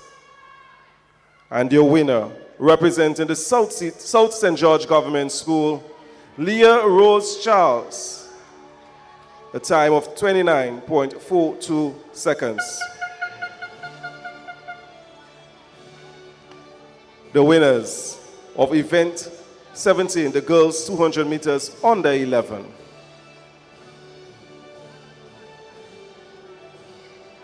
Medal presentation for event 18, boys 200 meters under 11. Third position, represented the Fusion Track Club, Jonathan Labari, 31.34 seconds. Second position, representing the Burley Track Club, he ran in time of 30.45 seconds, Carrie John. And your winner, in a time of 29.85 seconds, represented the St. David's Track Blazers, Ronan Lessie. Ladies and gentlemen, the winners of event 18, the boys 200 meters dash under 11.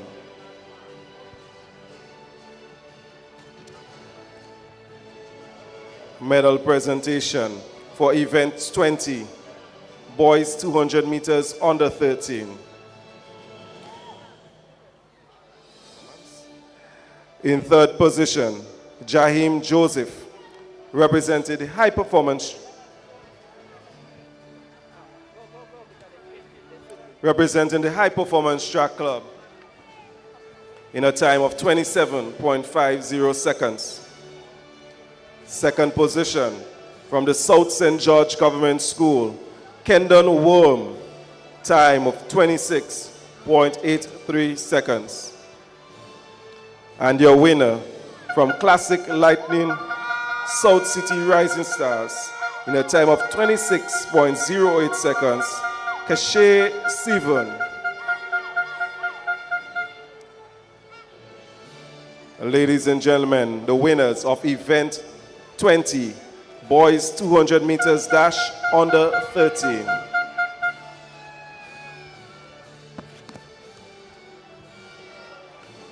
A medal presentation for event 19, the girls 200 meters under 13. Third position, she represented the Bolt Track Club and she ran in a time of 28 seconds. Sophia Stevens. Second position from Fusion Athletics, Kenya Swan, 27.94 seconds. And your winner from the Burley Track Club, Jail Peters, 25.83 seconds.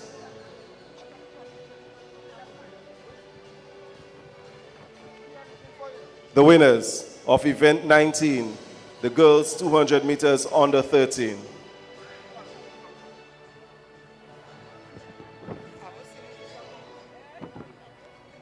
Your winners.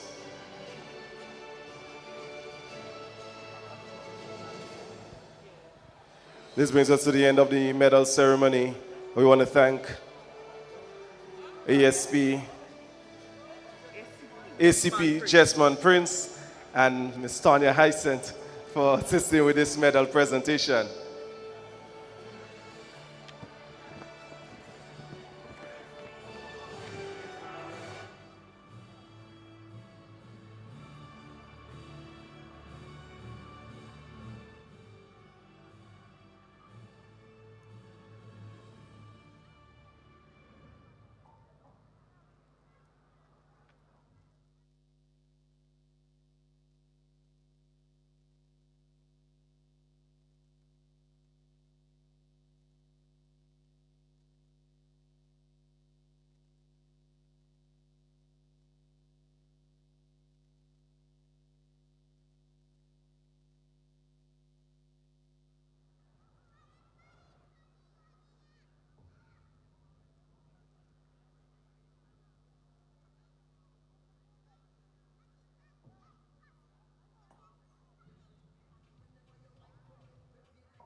Ladies and gentlemen, we would just want to introduce you to the competitors in event 30, Women Long Jump Open and International. Two athletes in that event representing Classic Lightning South City Rising Stars. Athlete number 643, Brynell Thomas. Athlete 564, jumping in second position, Christine Charles. Ladies and gentlemen, the competitors in event 30, the Women Long Jump Open and International.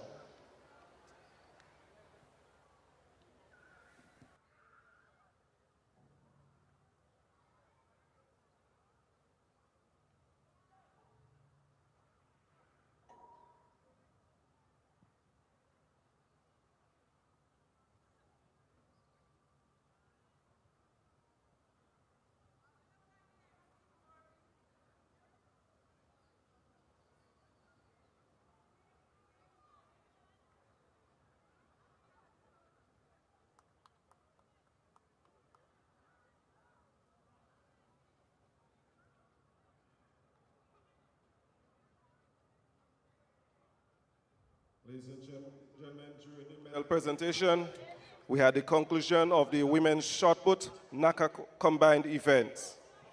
Just giving you the unofficial results. First position, Shayna Barnes, through 14.54 meters. Second position, Carrie Hawkins, United States of America, 13.66 meters. The third position, Erin Marsh, United States of America, 12.80 meters.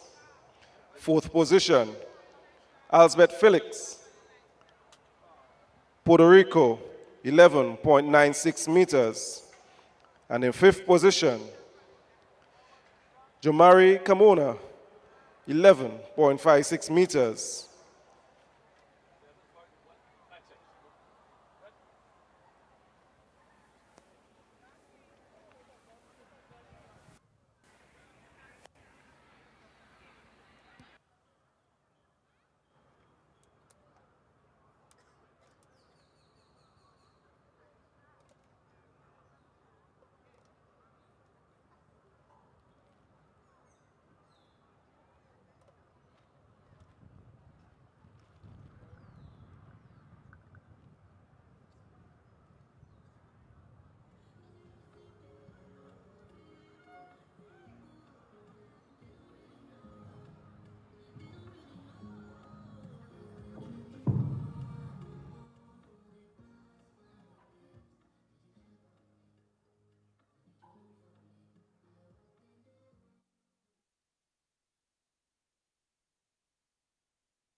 Yes, and we're back at the Kirani James Athletic Stadium, Whitsuntide 2023.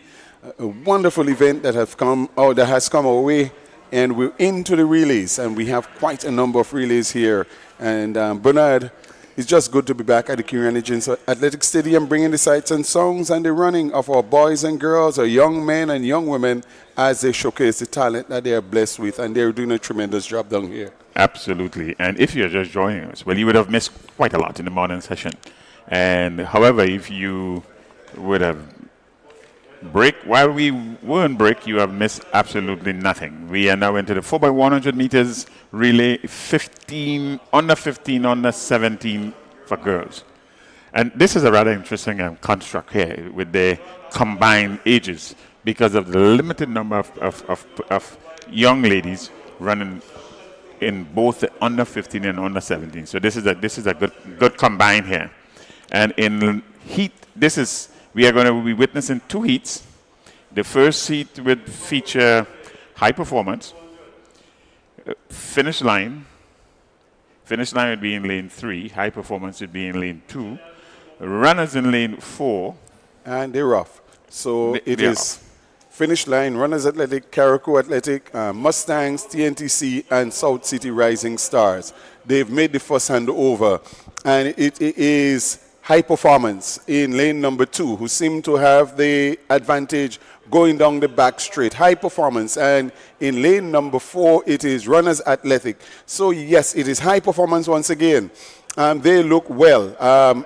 But the athlete in Runners Athletic, she's also going well. Let's see what will happen. It's a third and final handover. It is the athlete in lane number 3, Runners Athletic, that seems to be running away with it, closely chased by the athlete from High Performance, and on the outside, the runner from Mustang. But it is going to be Runners Athletic winning this event from High Performance of St. Vincent and the Grenadines. Bernard. This is, I like the execution. The execution in the sense that the passing was rather smooth. Pretty good. And this is what you want to see. You want to see the mechanics and the training and so on be executed in a manner that there is no baton passing, there is no baton falling, there is no stopping and so forth, running out of lane and within the time range. So that aspect of it, all the teams did quite well. They did very well. I am pretty impressed again. And I cannot say it enough how much I have seen that even coming to the tail end of the athletic season, that the athletes are giving 100%. Well done. That speaks really to the competitiveness of the young persons who are taking part, and also the club structure. The club structure lends that semblance of continuance, whereas this typical school structure, at the end of intercall, that's it. That's it. So it was finish line. They're going to put up the final positions in a short while.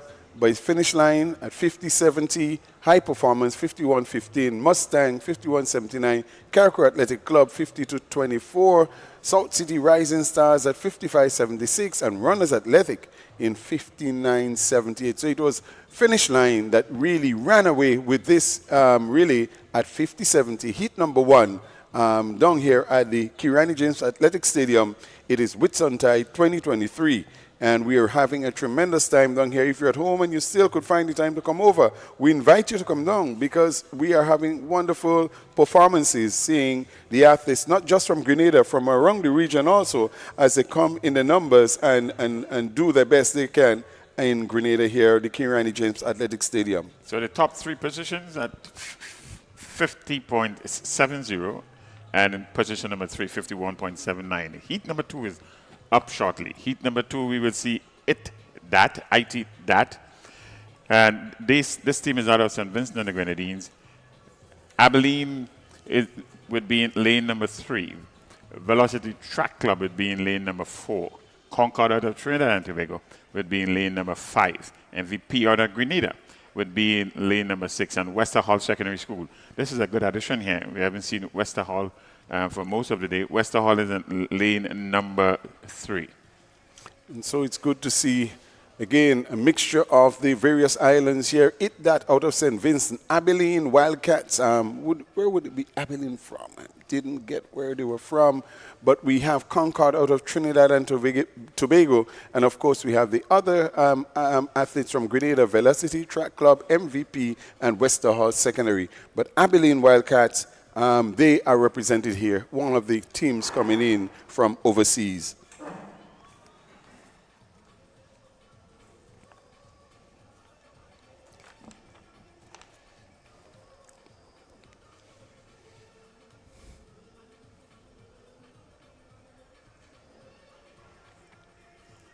We are waiting the athletes being deployed in the various legs.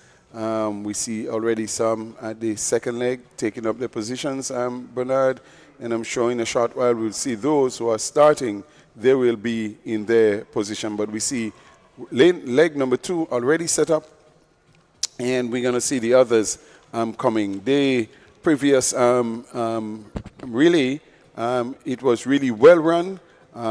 Good transition, good handovers, and we saw a great execution of athletics. And really, considering the fact that relay is one of the most technical and risky events that you can have in track, because unless the baton is brought right through to the end, the disqualifications or the non-completions, it's a high possibility. Absolutely. It's not just about individual speed in a relay. It's a combined event. It's an event that needs a cooperation, a team effort. And many a times you would have seen the team that would end up at the top. And sometimes most of the big names in the individual teams would not be the most successful. In fact, there's lots, and history is replete with many examples of teams with very good and outstanding athletes whose relay teams did not even make the finals for one reason or the other. And up next, after these relays of 4x1 with girls, we would have a similar 4x100 meters under 17, under 15 for boys. Then the 4x100 meters open and international. So in terms of timing, Adams, we have a few more events to go in the afternoon session before we get into the finals of all the preliminaries that would have taken place earlier. After the medal presentation, all the events thereafter will be straight finals. Yes, Antoine. And at one time, I think the world might have felt that the United States was spooked with relays because for some reason they were unable to get to the end. Sometimes having, as based on performance, the better team.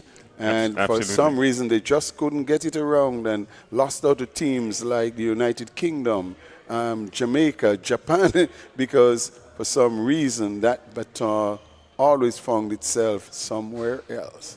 So it's from lanes 2 to 7, that lane 2, 3, Abilene Wildcats, lane 4, Velocity Track Club, Concord is in lane 5, MVP in lane 6, and Westerhall Secondary School in lane.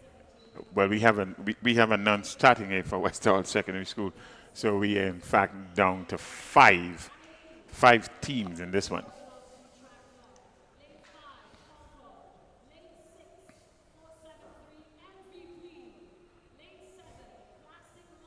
Westerhall Secondary School.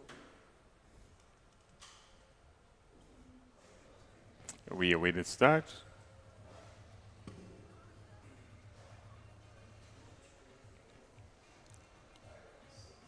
So it's lane number 2, lane number 3, lane number 4, lane number 5, lane number 6, lane number 7, non-starter at this time.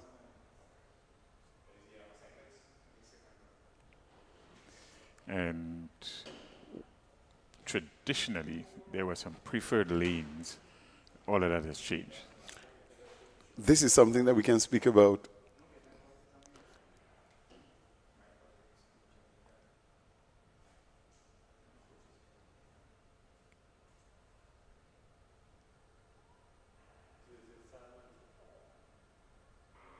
And they're rough. It's a good, clean start. It's that. Abilene Wildcats, Velocity Track Club, Concord, and MVP. No Westerhall Secondary. but the athlete in lane number 2, that from Abilene Wildcat, seemed to be doing well. Now, the athlete in lane number 5, that's Concord, she is tearing it down in this second leg, and she's handed over first to her colleague, and she's moved up pretty quickly. So it's Abilene Wildcats in the ascendancy. Let's see what will happen as they move around the final bend. It's still Abilene Wildcats, followed by Concord Athletic. So it is Concord Athletic. Yes, it is Concord Athletic in lane number 5, followed by the athlete in lane number 3, that's Velocity Track Club. Lane number 6, Concord. That's MVP. So, but we can safely say that it is Concord Athletic in lane number 5 that would have won. Yes, out of Trinidad and Tobago. There's Concord with a good display of good baton passing in this one. Had some challenges. They had an 8 challenge from Abilene Wildcats and MVP of 49.39. Let's see how this compares with the first heat. Our first heat, the best time in our first heat was 50.70. So 49.39 in this one. 49.39 for second place, 50.46. Even a better time than our winner in the last heat, and at 50.88. So the time to beat here really is 49.39. That is correct. Not a bad run at all from the athlete from Concord Athletic out of Trinidad and Tobago. Bernard, I'm sure they would have felt that it was good resources. The trip was worth it just to be able to come and to display their talent. So well done to those folks from Trinidad and Tobago. The next event in the track is a 4x100 meters relay boys, under 15, under 17 combined. Heat 1, there are 2 heats in this one. In Heat 1, South City Rising Stars, they'll be in lane 3. In lane 4, St. Vincent Grammar School. In lane 5, High Performance Velocity would be in lane 5.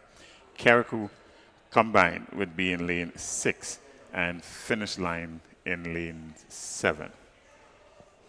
Yep, so you were speaking about the fact that no lane seems to be a disadvantage anymore.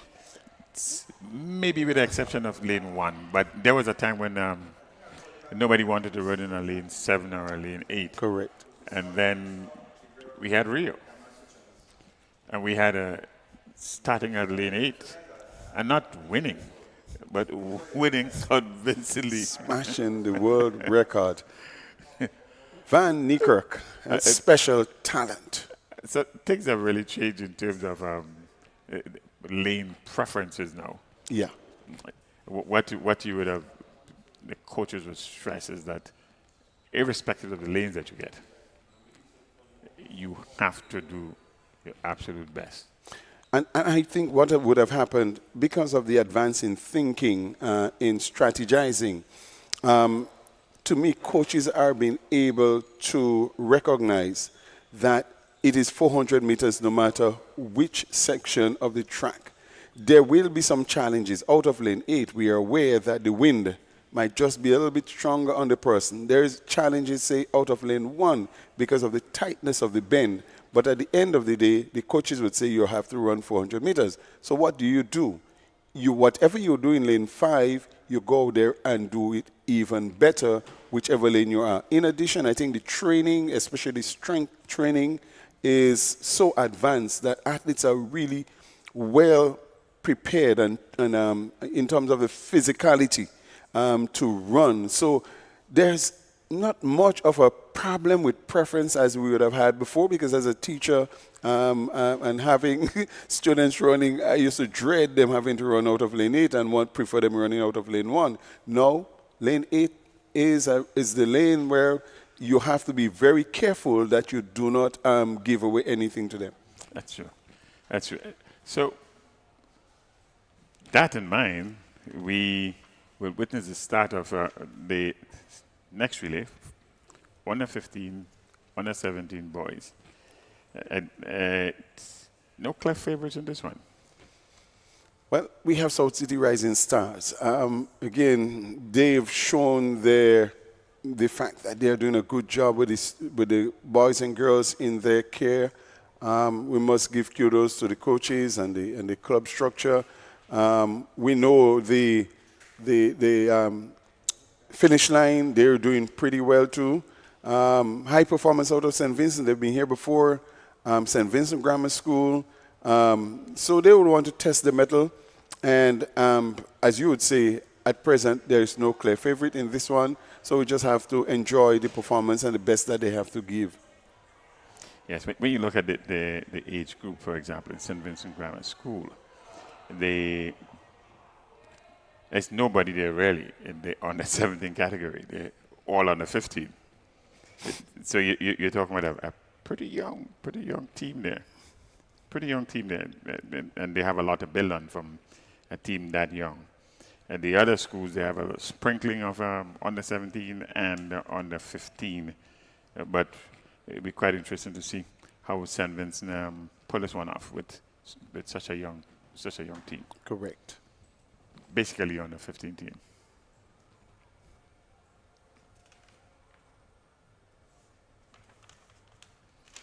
Following the 4x100 meters on a 15 under 17, we should witness the start of on the track that is, of the women 800 meters, open and internationals, whilst at the same time the women's long jump should be taking place, as well as the men high jump.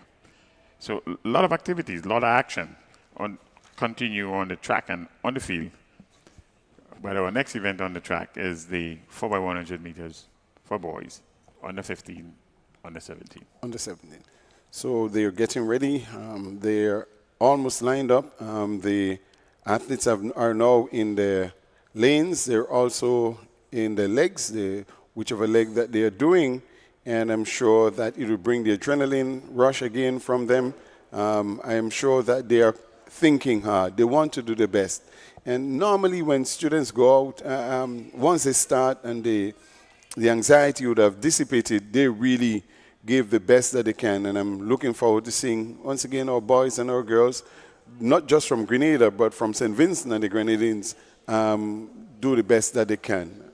Really, really, I'm still amazed at the number of athletes that St. Vincent and the Grenadines have managed to carry over, Bernard. The fact that I know resources, quite a lot of resources must have been placed in it. They've been here for a couple of days in advance to get acclimatized to the conditions and to the track. So it's quite a lot that they have put out, and we're really, really happy that they could have come. Investment in the future, that's what it's called. Of course, the proximity to Grenada, St. Vincent, relatively assist in that way. And they're off. Yep, and let's see what will happen. So we have the South City Rising Stars and we have the Carriacou Athletic Club. But the Carriacou Athletic Club is looking pretty well. South City Rising Stars also looking well. But Carriacou Athletic Club, and here in the middle you have the St. Vincent Grammar School and High Performance, both out of St. Vincent. Let's see what would happen. It is the Carriacou Athletic Club kind of bumbling off the handover, and now South City Rising Stars, they've come through and they're out front now. So I don't think they'll catch South City Rising Stars unless they make a meal of the handover. So it's South City Rising Stars really tearing down the final straight. Last 30 meters to go, South City Rising Stars, followed by St. Vincent Grammar School, followed by the Carriacou Athletic Club. And that is how they are going to come in. The time, not too bad, Bernard, but South City Rising Stars must be feeling really proud. Yes, I imagine so. But again, we had a clear example of very, very poor batter passing, very poor transitioning on the part of St. Vincent Grammar School, coming into the second and third handover with a slight lead and really making a bumble of it. Yeah, they really made a meal of it. But those are the learning curves that they would have to go through. I'm sure the coaches would have something to say to them about it.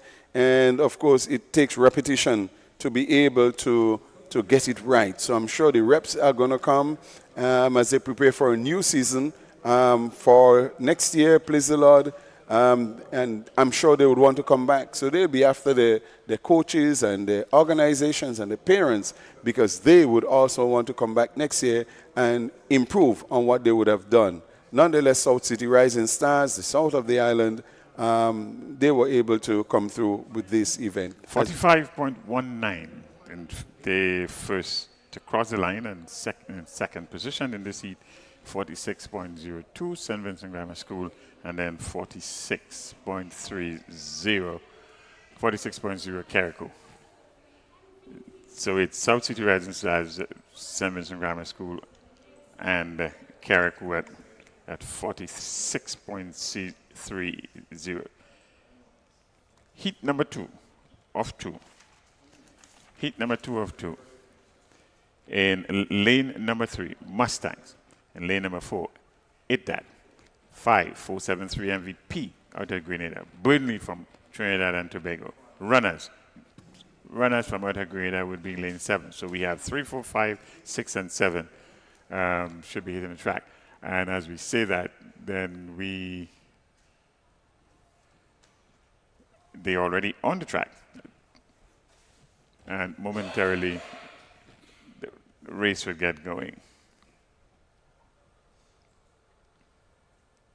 Again, the creativity to have a combined under 15, under 17, I think this really speaks to the youngsters, and the decision here is a good one. Yeah, at the end of the day, we've got to think out the box if we want to get the best in our in track and field, or what we are presenting to the public, because at the end of the day, the public must go away feeling that it was money well spent to come and to view. And so whatever we can do to encourage public participation, and if it includes being creative in organizing those events, then that's what will have to happen. And they've done that well. Again, kudos to the organizers. The whole organizing committee, led, of course, by the Grenada Athletic Association, of course, sponsors, and I'm sure National Lottery, in addition to other sponsors who have come on board, and you're hoping that we're going to have more of them. I really am impressed with what is happening here for Whitsuntide 2023. And in saying that, if you would have tuned into us for the first time, you would have missed a tremendous amount in the morning session. However, you are here now, and you are witnessing the Grenada Athletic Association's coordinated, sponsored 2023 Whitsuntide Games. We are back, and we are back with a bang. So Mustangs, That, MVP, BAC, and Runners Athletic. Burnley Athletic Club, they're off. So Burnley Athletic is in lane 6. Runners Athletic Club is in lane 7. MVP 5. That 4. Mustangs out of St. Vincent in 3. And so let's see what is happening. We see the athlete from MVP doing extremely well. Take the batter first, and then so he's motoring down the final bend. That's the final bend. The athlete from MVP is still looking well in lane number 5. It's going to be close because the athlete from Burnley Athletic is also there. The athlete from Runners Athletic is also there. Let's see what would happen. It is MVP that's going to stride away with it. Very confident young man. He saw the competition on his right, and he just lifted his level of performance, and was able to walk past the athlete from the Burnley Athletic. Well done to that athlete from MVP. MVP did quite well, and this is in spite of a very, very poor third exchange. Very, very poor third exchange there, but the strength of the athlete on the final leg really showed up that what would have otherwise been a disaster had there been a little more competition from the other clubs there. So it's MVP followed by the athlete from Burnley Athletic and the athlete from That coming third. Not a bad time, 45.72, Antoine. 45.72, that would have put them in. It's slower than the first heat for sure. First heat finished at 45.19. So 45.72, they would have been second fastest on the day. Yeah. And on the track, next event on the track will be 800 meters, open and international. whilst at the same time, the women's long jump open international and the men's high jump open international will be taking place.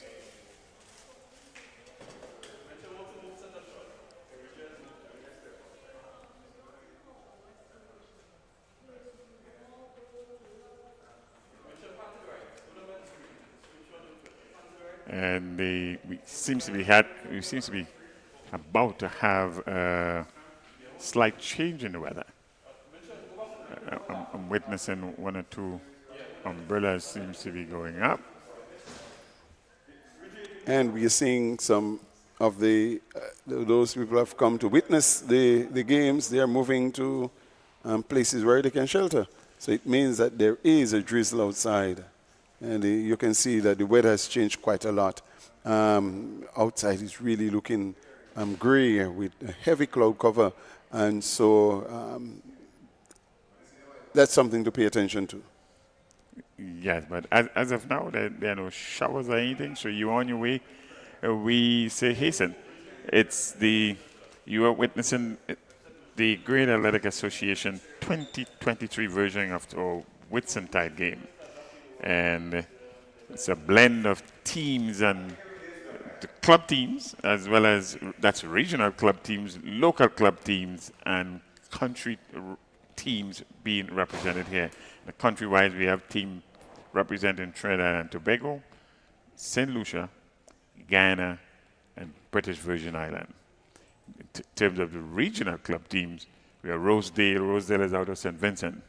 And you have Burnley out of Trinidad and Tobago, Chatoya out of St. Vincent, Concord, who have really distinguished themselves today, out of Trinidad and Tobago, High Performance in St. Vincent, from St. Vincent, Phoenix Track Club out of Antigua, Phoenix Athletics out of Trinidad, Mustangs of St. Vincent, Performance Track Club from Barbados, Roses Academy from St. Vincent Grammar School, the University of Trinidad and Tobago, Exceed Sports Club from St. Vincent, Excel Track and Field from St. Vincent, Maximizing, that is MAP, Maximizing Atlantic Potential from Trinidad.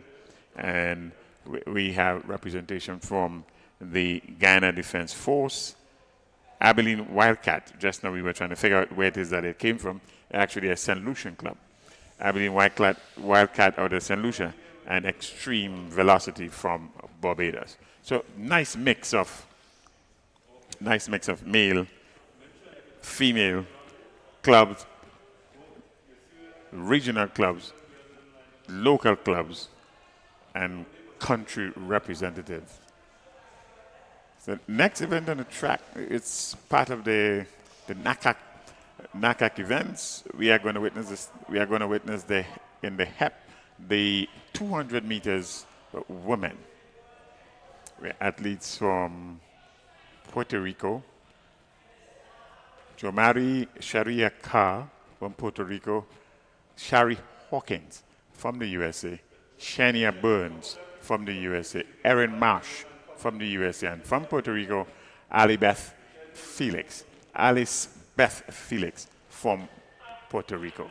And lanes 4 to 8. 200 meters, a NACAC event, 200 meters, HEP women. It's really good to see. What I think this has done for the younger athletes is to be able to see adults, those who have gotten to us a level of success in the athletic career and are able to make it on the international stage, to see how they act, how they move, how they train, how they warm up, how they warm down. All those are learning things that our younger boys, our under 9s, under 11s, under 13s, under 15s, that's what they would glean from it. I saw an athlete from St. Andrews Anglican Secondary running not too long ago. And how he dressed similar to that athlete that Alain Francique is training, the 100-meter champion that he's training now. What's his name? Let me see if I get it. Fred Curley? Fred Curley. He dressed just very similar to Fred Curley, and you could see he paid attention to Fred Curley. His garb was extremely similar. So I know they're paying attention to those athletes who are doing well on the international stage. So these are the Iron Ladies.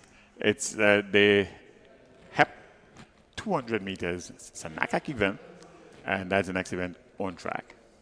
Yep, and NACAC, as those who may have just joined in, is North America, Central America, and the Caribbean athletes combined from this area. So, but you find it's only the athletes, we are seeing athletes from Puerto Rico and the USA, but you could have had many more participating from the other countries of North, Central America, and the Caribbean. North America, Central America, and the Caribbean participating. Well, these multi-events are very, very interesting in the sense that whilst in some sense you are competing against another athlete, you're really competing against yourself in scores.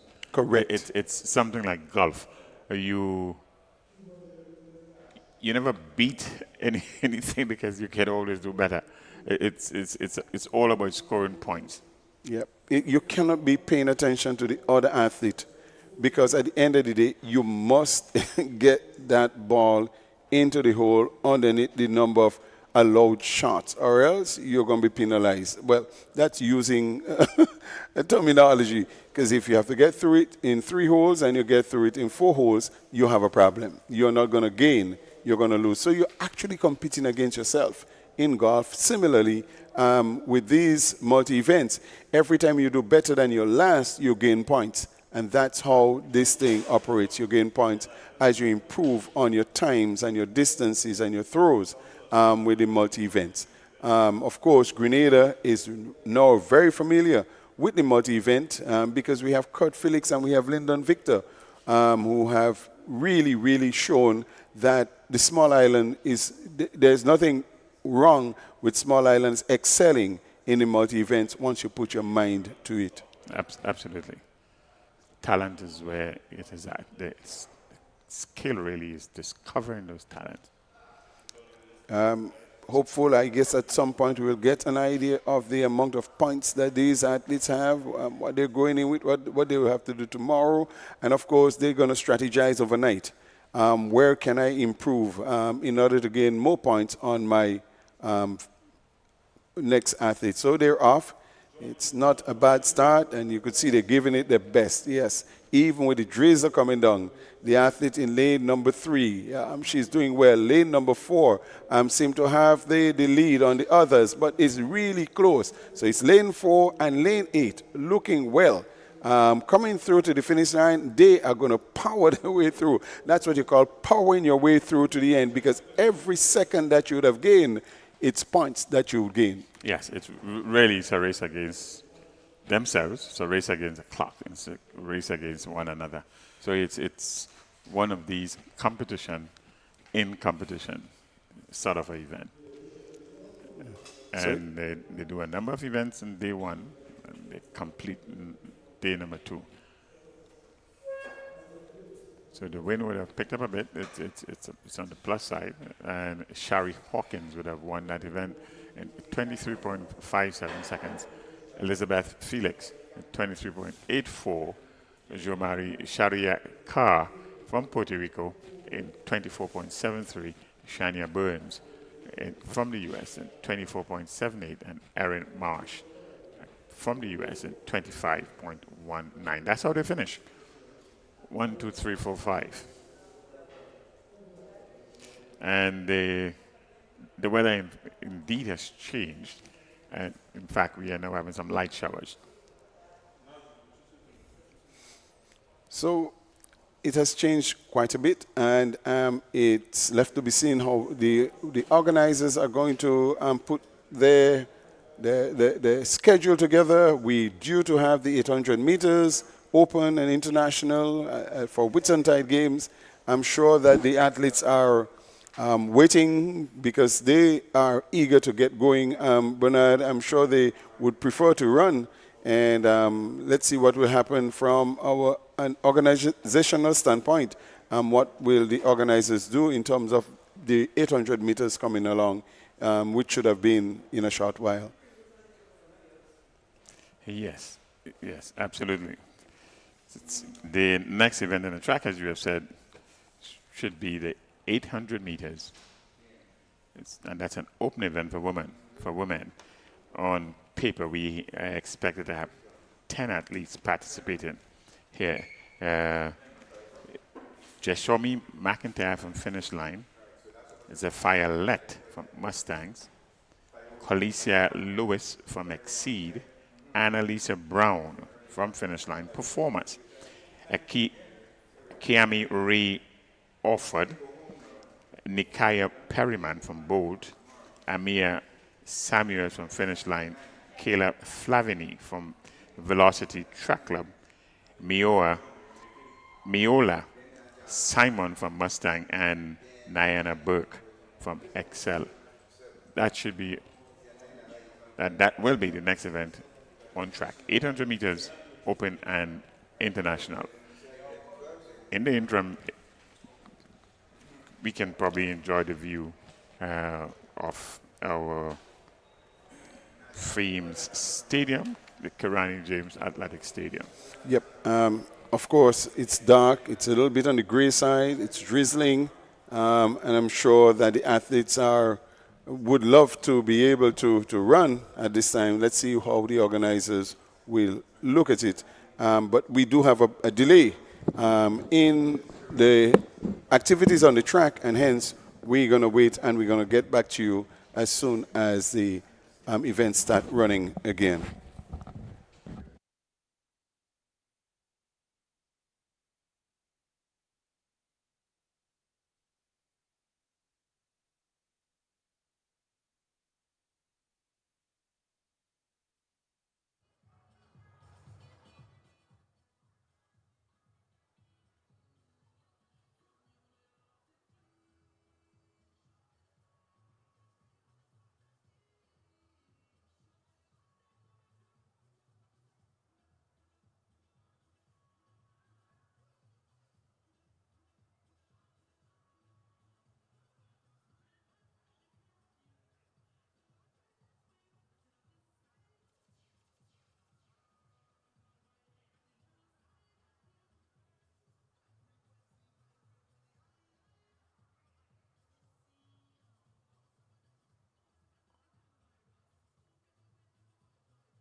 Yes, we're back at the Kirani James Athletic Stadium, and we see movement in the track and field activities and events that's taking place. We are into the 800 meters. Generally, those races are my favorite, Bernard. I love the 400, the 800, the 1500. I just love to see people think while they're on their feet. And so we now have the 800 meters, and it's good to see track and field has returned to the track. So they're off. It's 5 athletes in this. I'm not so sure. It seems like if this is round 1, and I will be able to give more information as we come to the end. But this is round 1, and we have 5 athletes. We have Excel, we have Velocity Track Club, we have Mustang. Those did not start, so we have Let of Mustang, Lewis of Exceed, Annalisa Brown of Finish Line, and we have, let's see who else we have, but we have 5 athletes. It's the end of the first lap. We have Amir Samuel of Finish Line, Niana Buck of Excel. These are the 5 athletes that are making the running. So that's the first 300 meters. Excel, Finish Line. So the 2 athletes, 283 and 280, they are now taken to the front. This would be the final lap as they get to this finish line. The final lap for the 800 meters. Let's see what they're going to do. Finish line. Just going at a general clip. Bernard, nothing really standing out at this time. Don't have the names near to the numbers as yet, but it would seem as if it is finish line, similar uniform that's there. Finish line has to do with Boca also. So hopefully this might be one of the athletes at Intercall. I think her surname is Brown, might be there. Let's see. Annalisa Brown, that's right. Annalisa Brown, the star athlete of the middle distance and long distance at Intercall this year, she performed admirably. She is there. So this is Annalisa Brown, 280. Small, but strong and fast, filled with endurance, but she's challenged. It's Annalisa Brown from Finish Line Athletic Club, and she's going to win it. Almost lost it on the line. Annalisa Brown has been a revelation at this year's Intercall. Bernard winning the 400 in her age group, the 800, the 1500, and I think she ran the 3,000 meters also. She was a revelation at Intercall 2023, and of course, talent doesn't go, and you could see that she has done well again. Annalisa Brown. So that's Annalisa. That's the end of the 800 meters for women, open and international, with the winning time of 2 minutes, 31.52 seconds. Let's see how this compares with the games record is 2 minutes 13.53. So that was set in 2001. So some distance away actually, in terms of time. And the stadium record is 2 minutes. 1.96 seconds that was set in 2019, Cynthia Ennis. So good representation, but the time compared to the games and stadium record is way off. That's correct. So it meant that the field wasn't big. It wasn't a big field. The competition was not really there. Maybe that could have affected the time. She just ran to win. We know the talent that Annalisa Brown has, so I certainly believe that with competition, she should have been able to drop this quite a bit. So Annalisa Brown making it through to the end and winning this heat. It's a boys 1,500 meters, Bernard. So the next event in the track will be boys under 17, 1,500. You have quite a large field on paper here. Momentarily, we will let you know if they're all starters, or if we have any non-starters here. So there's Kyle Alexis, Jadel Etienne, Joshua Prescott, Sion Nash,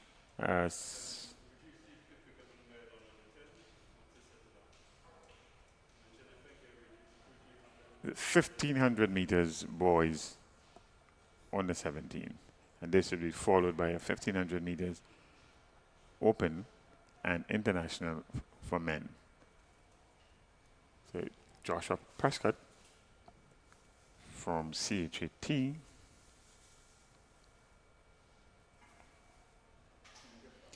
that's a Chatoya club from St. Vincent.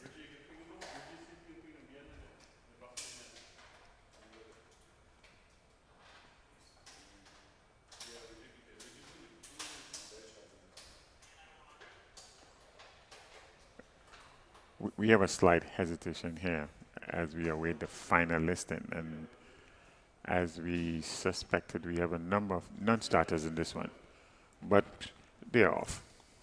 Yep, they're off, and let's see, they've started a big bunch here, not 22 for sure, but we already see an athlete making the running, looking pretty good running style up front there. So this athlete, I'm not so sure which club he's from. I don't have the colors with me, but it's a boys 1,500 meters on the 17 at this time.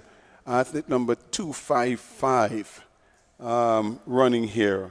If we see athlete number 255, this would be, we'll get it for you. We have athlete number 762 and 211, athlete 457. We can see athletes from this South City Rising Stars for sure. So it's a good group of athletes. They're not leaving each other, and the tempo seems to be a pretty good tempo for now. So that's the boys on the 1,500 meters. They've completed one lap already, and they are on the second lap.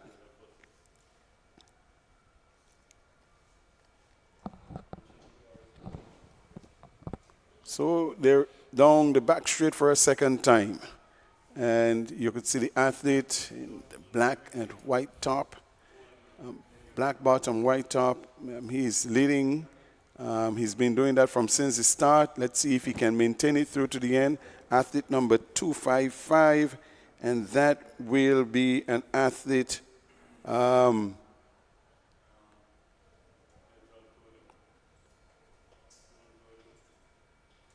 So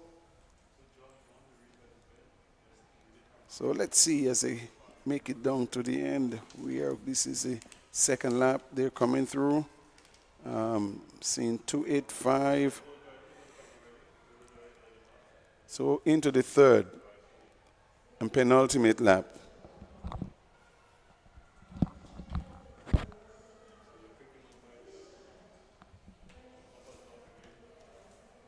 That athlete has led from start right up through to the end, and he's doing well. His stride is looking pretty good. We see another athlete from the Carriacou Athletic Club. He's also doing well. He's hanging on to the coattails of that athlete in 255. We will get the name in a short while, but they're looking well. 1,500 meters open for boys on the 17. Athlete number 255, that's Adriel Mitchell of Fusion. And he is challenged by the athlete from the Carriacou Athletic. That's 457.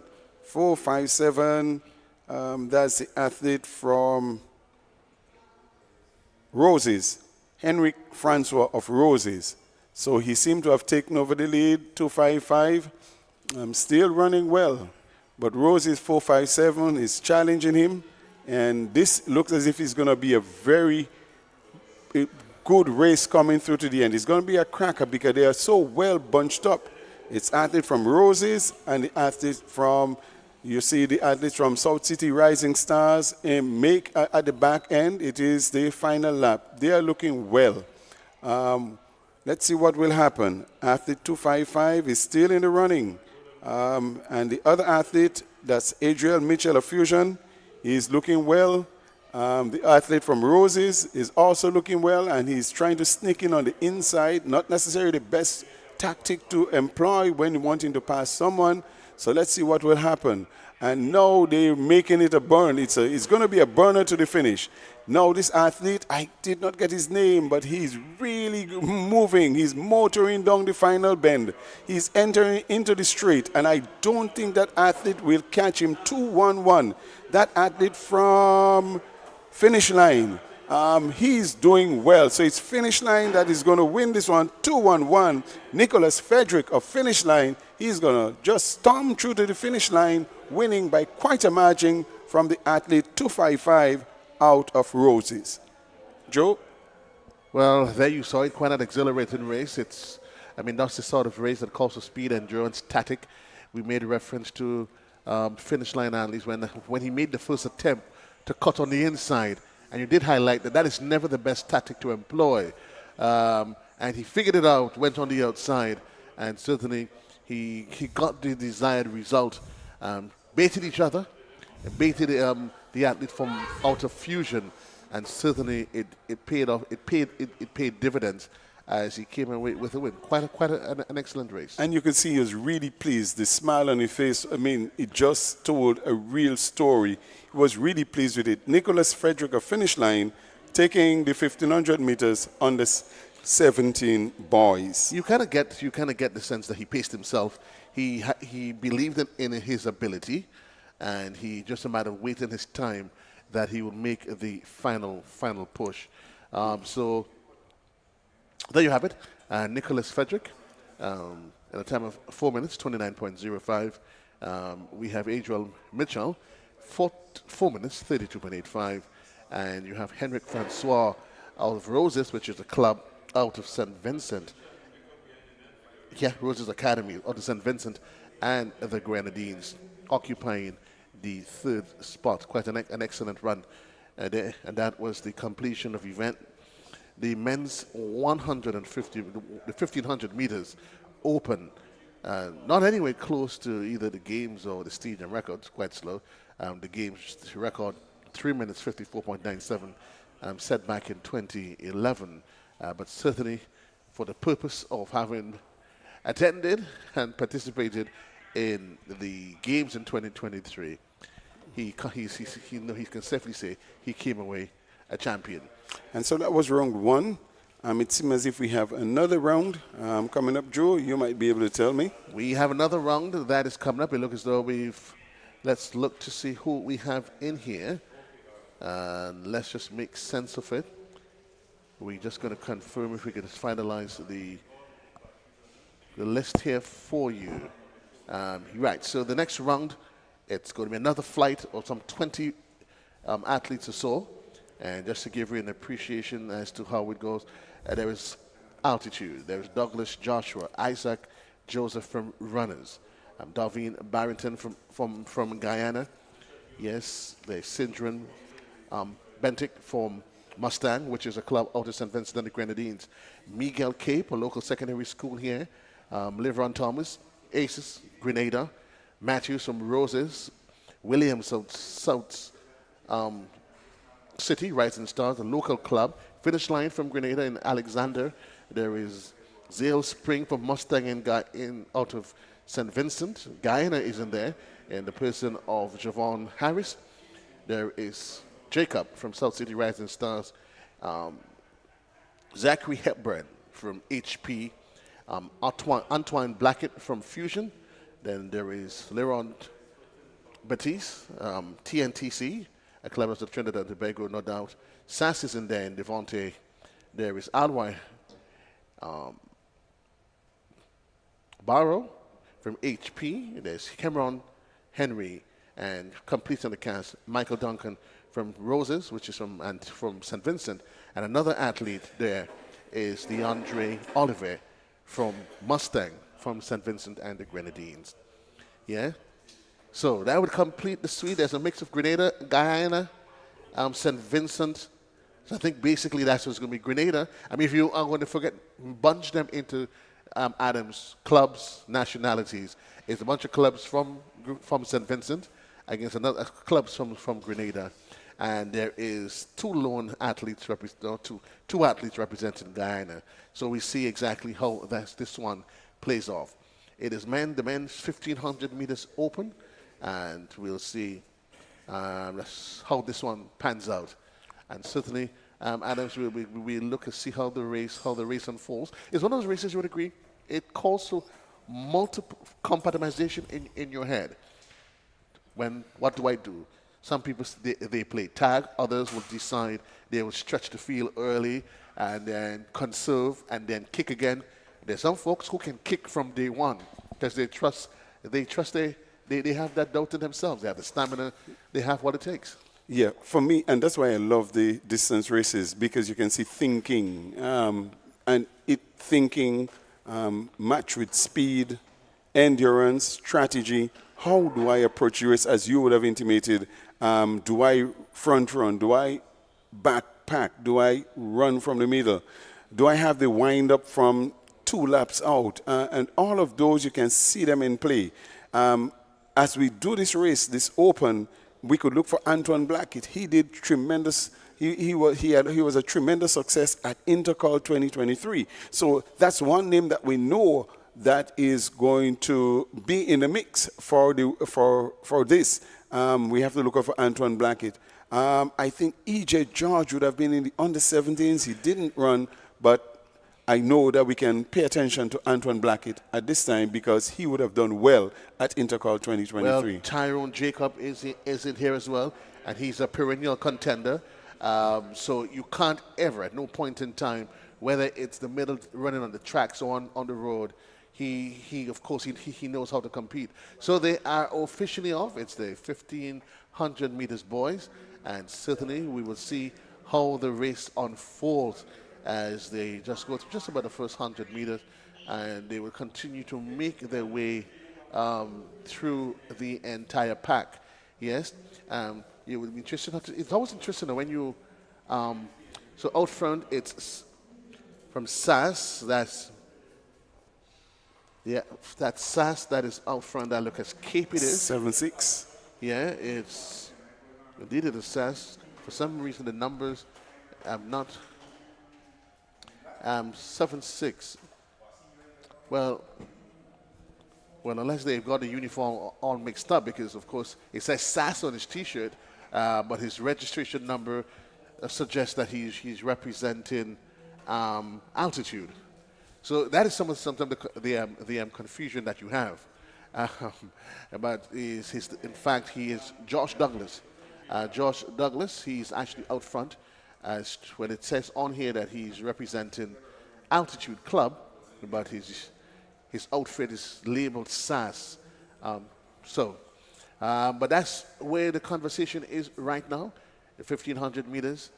Certainly, they have the luxury, Adams, of just having a little downpour that wasn't some time ago. We have in there, so Douglas out front, quite early as it is. Then we look at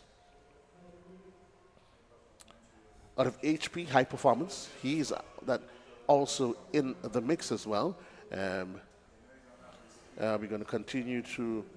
That's in the athlete of Alroy Barber. He is actually in there. So it is Jacob out of Altitude. It is Alroy from HP High Performance. We continue as they continue to play the game of tag. Now you have the 2 athletes out of HP making the run. That is Alroy Barber and the other athlete being Hepburn. But here the change again. Douglas back in the frontal position.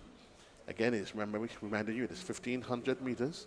That's in the men's open. And certainly we will see how this one unfolds. We see Ace is there. Liveron Thorne is in there. We continue to look for the likes of Jacob and others, but it is Douglas continuing to lead the pack. Certainly, looking at his face, it's quite a telling story. Seems to be a little bit of grimacing, and he seems to be digging deep quite early. So certainly we see how, whether or not he's able to maintain. Let's see whether or not he's able to maintain. Not, we seem to have lost track of him for just a bit. Is it that he dropped out or? No, he isn't. But we're looking at the race as it unfolds. 1,500 meters. They go down at the back end of the track again. You have there from Ace, Liver on Thorn. He has taken a frontal position as they continue to gather momentum. There's Thorn still in there. From South City, Rising Star. That's Jacob is also in there. We have the other athlete from HP. That's High Performance Club. They also in there. Let's continue to manage as they continue to pick their spots, bid their time. Who is it going to be as they head down the 100-meter mark again? We continue to look at them. It is Thorn, Liver on Thorn from Ace. Well, of course, he's been moved. He's been passed there by the athletes out of HP. And certainly that is athletes at Hepburn. So we wait for the official times, but from all indications, it would have been Hepburn that took the winning mark. And certainly, as you look at the race as it unfolds now, Adams, it is always the case. You look at how it started with Douglas taking the frontal position, the other athletes. You always bid your time, wait, when do I conserve, when do I kick? Your thoughts on how the race unfolded though? Well, I mean, one could have recognized that Douglas mismanaged his race very easily. You could have seen that he felt that this was a final lap. You spoke to the grimace that was on the face, and because he really was taking it out from 300-400 meters, and you could have seen that he mismanaged. When he got to the finish line on the penultimate lap, if he felt as if he was finished, and that's why he never recovered. I am impressed with the athlete from High Performance from St. Vincent, because he seemed to have managed the race a lot better than the others. Was able to wind up with about 300 meters to go, catch Liver and Thorn with the last 60, 70 meters, and was able to power pass through to the finish line. So good run by the athlete from High Performance. Liver and Thorn might probably have said, you know, maybe I should have held out just that little bit and allow him to draft me before I go after him. But nonetheless, Zikri Hepburn from High Performance, he deserved the win because he managed his race the best. Liver and Thorn in second from Ace, Shaquem Williams, South City Rising Stars, and Antoine Blackett, Fusion Athletic, whom I think I look forward to seeing him do well. He looked as if he had a lot left in him. I think he did not manage his race well. Maybe it's because of the time of the year, but he had so much in him coming to the finish line. Had he decided to do that, let's suppose, a few meters out, I think the result could have been different. But again, you see what management of a race is all about here, Joe. Indeed. And certainly we always keep saying you have to wait until the race unfolds. And one of the challenges too, I mean, it's always easier for you if you were running against a field of athletes that you know. At least you know their strengths. I mean, in this case, this was quite a mix here of athletes from Trinidad, Guyana, and you may probably question whether or not they know each other. High possibilities that they don't. Maybe after today that conversation changes. So you sort of never really quite sure as to what the strengths exactly of these athletes are. So you're forced now to compromise and reconsider what tactic you are going to use. But we're keeping our eyes on the field. Look, there's a host of events happening at this time. There is the athlete as high jump. It is. That's the. Let's get the actual age group that it is. We're probably just going to flip back. It's supposed to be men's high jump, supposed to be in progress. Yes. Lewis. And we'll confirm it. Yes, so what you see now doesn't make even a fault. Yes, that is Jadoni Lewis from SAS, We just had a failed attempt at 1.75 meters. So happening simultaneously on the field is the men's high jump, and that is in fact an open event. The field will confirm. It seems to have been withered down a bit, but it started with 16 of the athletes, and we certainly see if we get an appreciation as to exactly who they are. But that failed attempt, Adams, we saw there, was from the young athlete from SAS, that's Lewis. Also happening while we speak, there is the shot put. So certainly you'll get an appreciation. That's the shot put, and we confirm for you exactly who they are that's competing in that event, and that in fact should be the open shot put open, as it is event number 35 here. So we have the middle distance races in the 1500 meters that was just completed, and there's also the shot put, and there is the high jump. Also to come as the evening progresses, the women's javelin open is also part of the afternoon conversation. So we keeping our attentions and our eyes peeled as they attempt 180. As they attempt 180, that's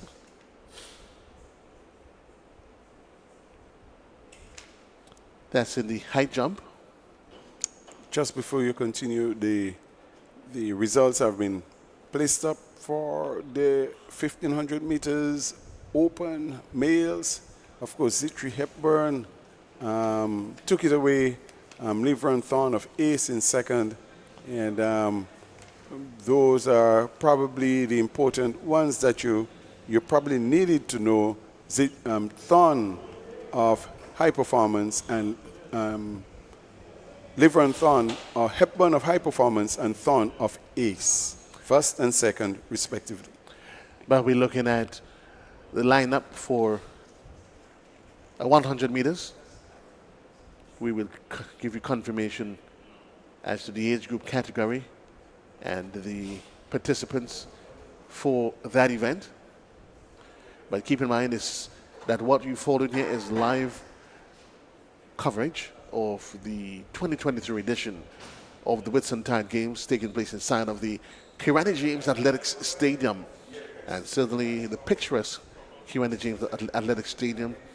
Some have argued if you can tell us. I did promise this morning that if anybody could find me any other stadium or a stadia that is as picturesque as the Kirani James, I will dance the limbo right here, and I will put that argument to rest. Yes, and we have girls 100 meters dash under 15, both boys and girls. We're gonna get a feel of if there are hits in a short while, but it is the under 15 100-meter dash for both boys and girls that's taking place, and I think that's the finals. That should be the final. That's the final for the under 15 girls dash.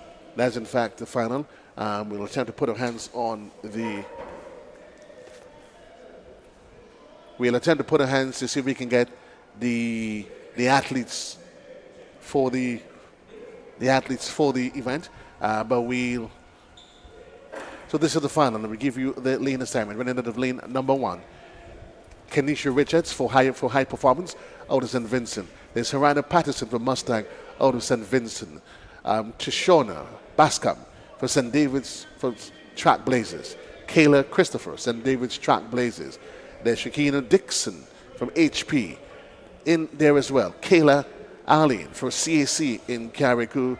There is Rachel Etienne from MVP, that's a club from Grenada. And there's Ariana Miller from HP out of St. Vincent and the Grenadines. So there's St. Vincent in 1 in HP, Mustang in 2 for St. Vincent. There's in lane 3 and 4 for Track Blazers, Grenada and Grenada. HP again. So it literally comes down, as we probably did, because we always did say the athletes from St. Vincent, a contingent 200 strong, that they've come here to contend. And so it's St. Vincent, it's HP, Mustang out of St. Vincent in the names of Richardson, Patterson, Bascom, Christopher, Dixon, Allen, Etienne, and Miller. Your lane assignments, Adam, for the next event on the track, and it's a final event. Event is the girls 100 meters dash in the under 15 category. You care, Adams, to make any early predictions? Well, the truth of the matter is the athletes from High Performance Dixon, she ran a very good time. She looked pretty good. Bascom also from St. David's Track Blazers, she ran very well. And so I am thinking that Dixon will have something to say. Bascom will have something to say.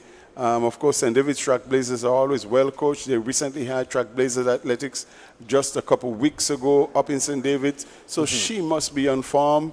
I think she's up for it. So I think the St. David's Track Blazers, they will be hard to beat. But Dixon, I think, will have something to say as they get ready to face the starters. Well, based on the qualifying times, we keep our eyes in the middle.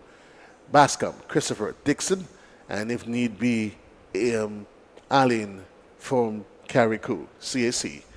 We get ready, 100 meters. The girls, under 15. And they're off, and let's see how they position themselves. We're keeping an eyes out there in lane number 4 and 5. There is Christopher. There is also Dixon from HP. But I think if we look at it, we call it, it seems as though it was Kayla Christopher from St. David's Track Blazers that seemed to have etched that one there. We wait the official times, but from all indications, it's a win for her. She ran out of lane number 4 in a time of 12.64 seconds. That's Kayla Christopher. And we have in the second and third, Shakina Patterson from HP, a club out of St. Vincent, and Kenisha Richards from HP, yet another club in St. Vincent and the Grenadines. In third place to Shauna Bascom from St. David's Track Blazers, which is a local club. So there you have it, and remind you that that's the final race. So we say congratulations to young Christopher. We're moving on to the boys under 15, and we did say to you from since earlier times that this race is going to be a cracker. It promises to be a cracker.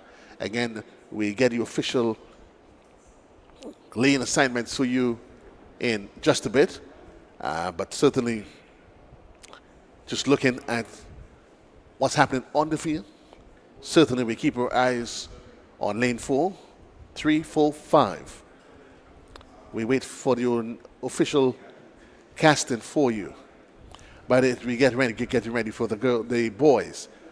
It's the boys under 20, under 15, sorry, and it's the 100 meters dash final. There's no if, maybe, perhaps tomorrow, or wondering what if. Delivery must come now. This is the time. We do the lane assignments. Running out of lane number 1. It's Kamal Joseph for South City Rising Stars. In 2, Nasari Nash from St. Vincent. There is Ethan O'Geese in there as well for Finish Line. Delran John for SAS. Brian Scott that is, for Burnett.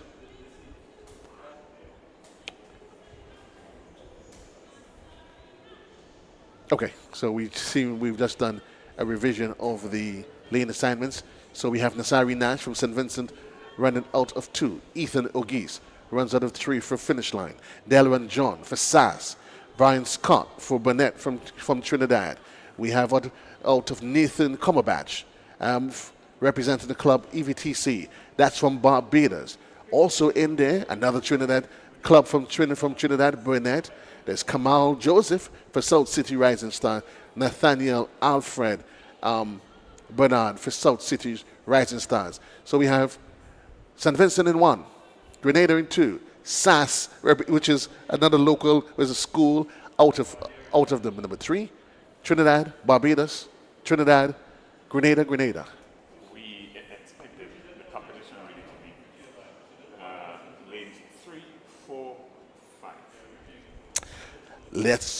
We'll see this one. We saw them in the prelims. We know that Delran John from SAS, He's a true contender. Brian Scott out of Burnley. So too is Nathan Cumberbatch out of VVTC from Barbados. Let's see how this race unfolds.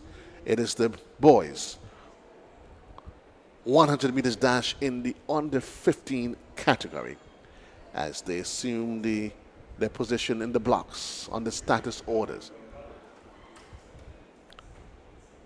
Nash, O'Geese, John, Scott, Cumberbatch, Goodrich.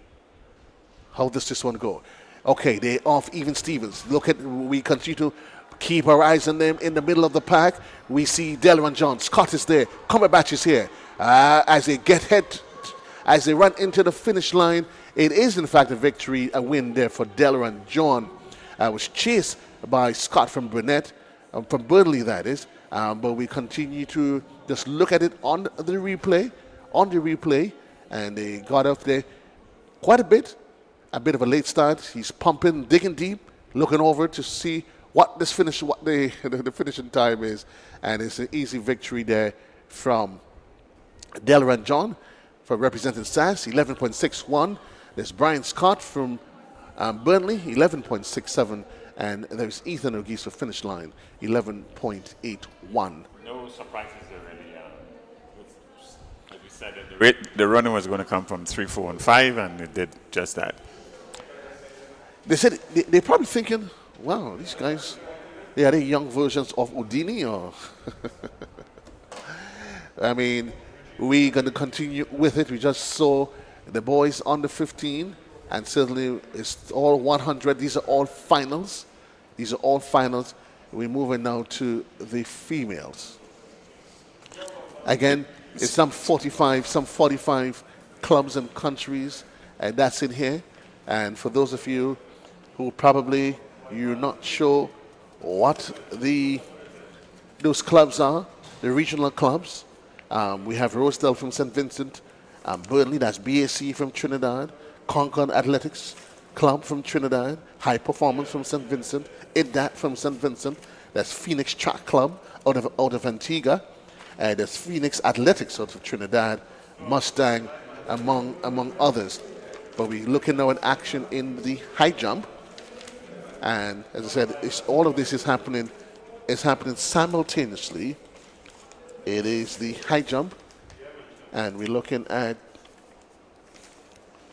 as event number 31 from finish line. That's DeAndre Smith.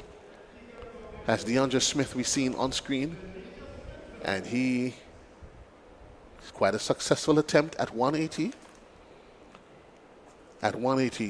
Again, the field started at 16, and we will get confirmation as to exactly where we are in the process. But we also get in back on screen the girls 100 meters dash in the under 20. And it is Janisha Spencer from PTC, Phoenix Track Club. Kamisha Dominique from St. David's Track Blazers. Shanti Augustine, MVP.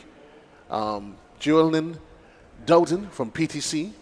There is Naya Brown is in the mix as well. Carisha Curtin from Concord.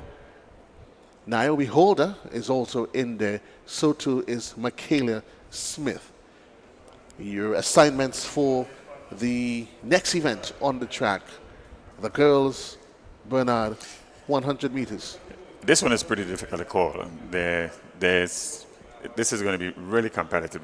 The two athletes are from PTC, and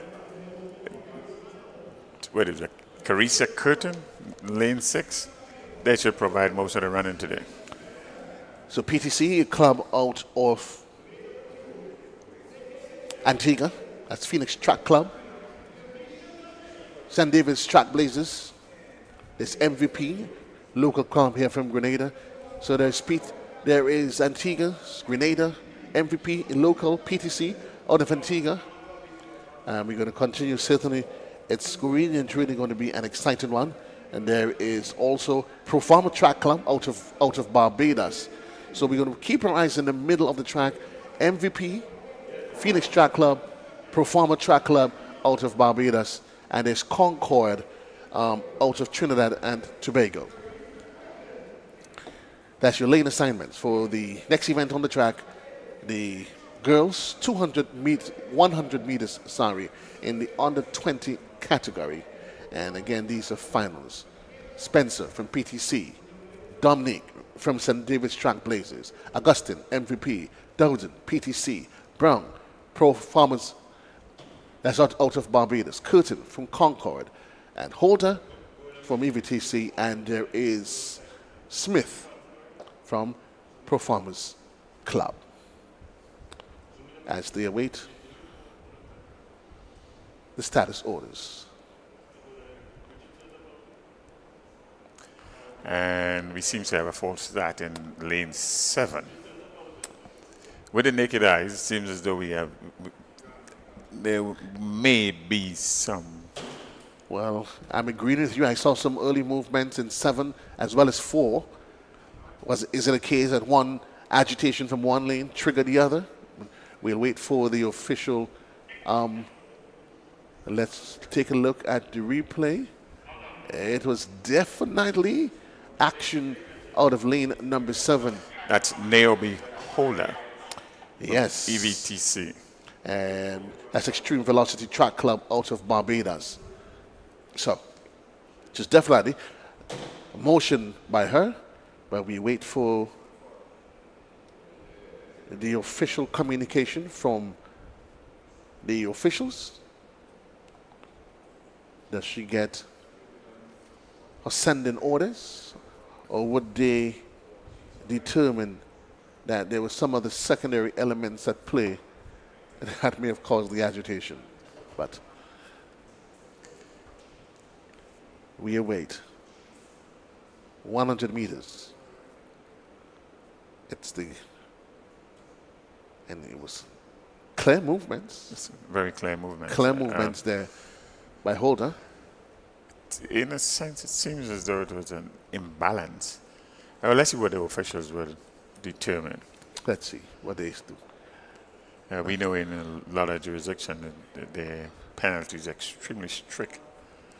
It's always interesting when they seem to be taking a while on the deliberations.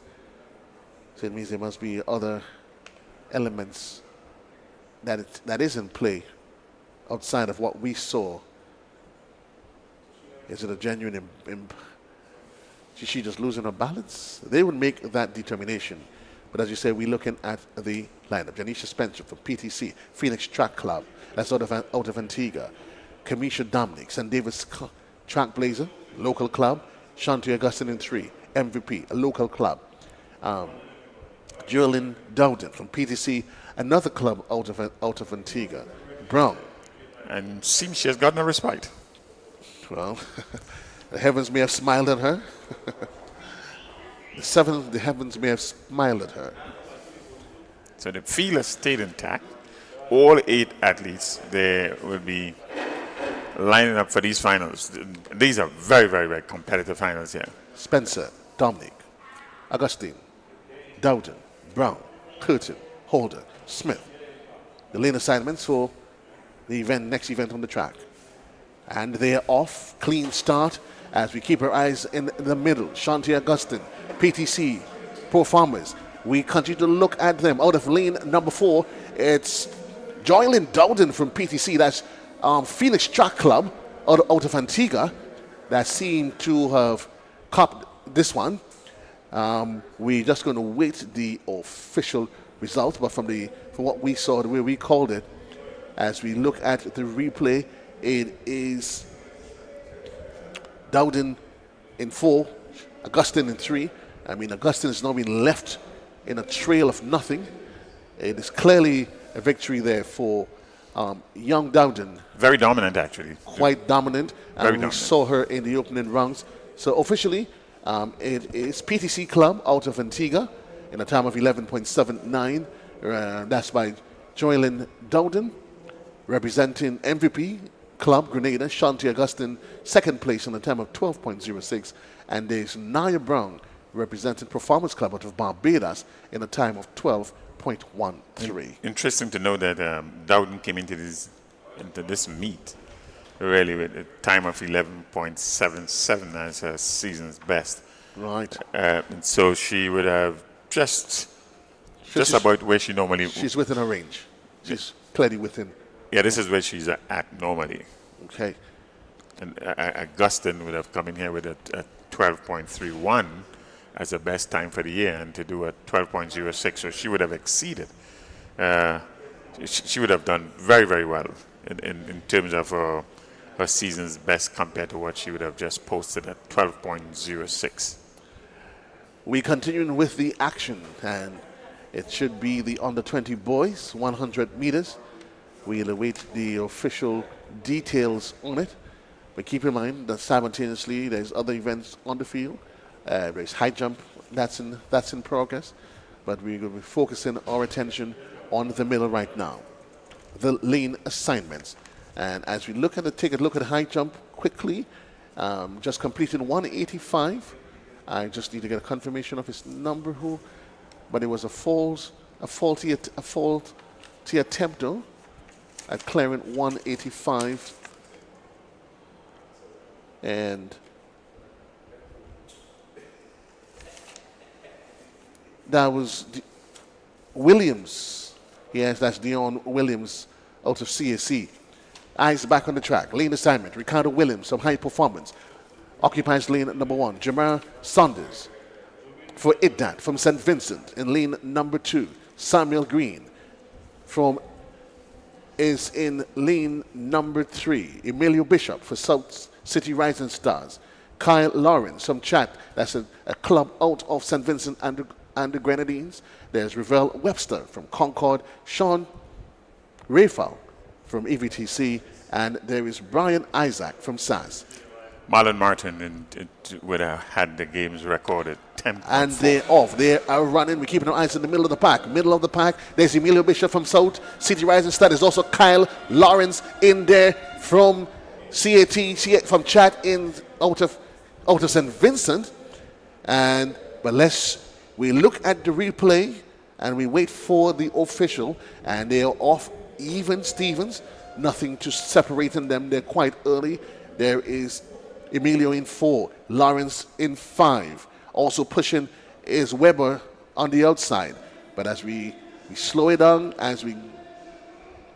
it seems from where we are, it is indeed Kyle Lawrence. Kyle Lawrence taking this one. So that is St. Vincent. Kyle Lawrence in a time of 10.54. Ravel Webster from Concord in a time of 10.56. And Emilio Bishop from South City Rising Stars. So Lawrence from Chat, that's in St. Vincent and the Grenadines. There is Webster. Yes. Webster from Concord. And Concord is a team out of Trinidad and Tobago. And South City Rising Stars, Emilio Bishop finished in 3rd from South City Rising Stars. That's a local club, 10.63. Very, very competitive race. Lawrence would have come into these meets just about the. But while you 10.50. That was his. That's the time that he came in at his best time for the year, and so he did 10.54. So again, he's keeping up in what he has been doing all year. 10.54, 10.50 is his PB for the year. Well, we're going to get his number, but he just cleared. We get the height as well in just a bit. That's in the high jump. That's in the high jump. I just need him. I'm just going to confirm.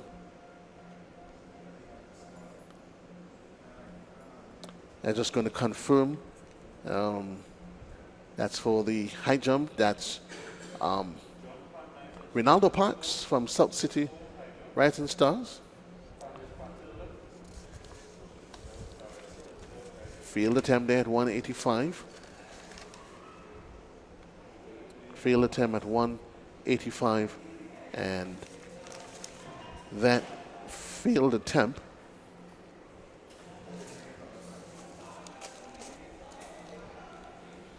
as the athlete out of finish line. Next That's event, DeAndre Smith.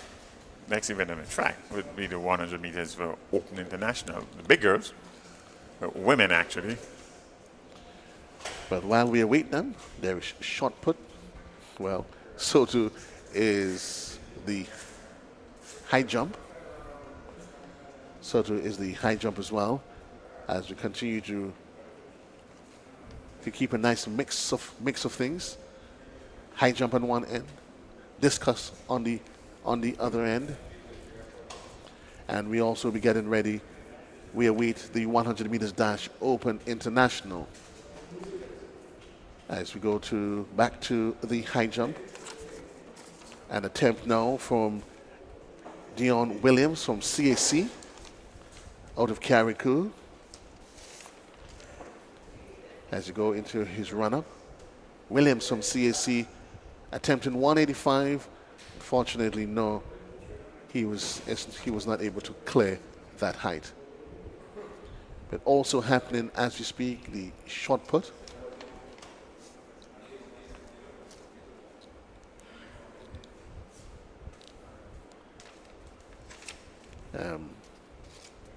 It turned out to be a foul attempt.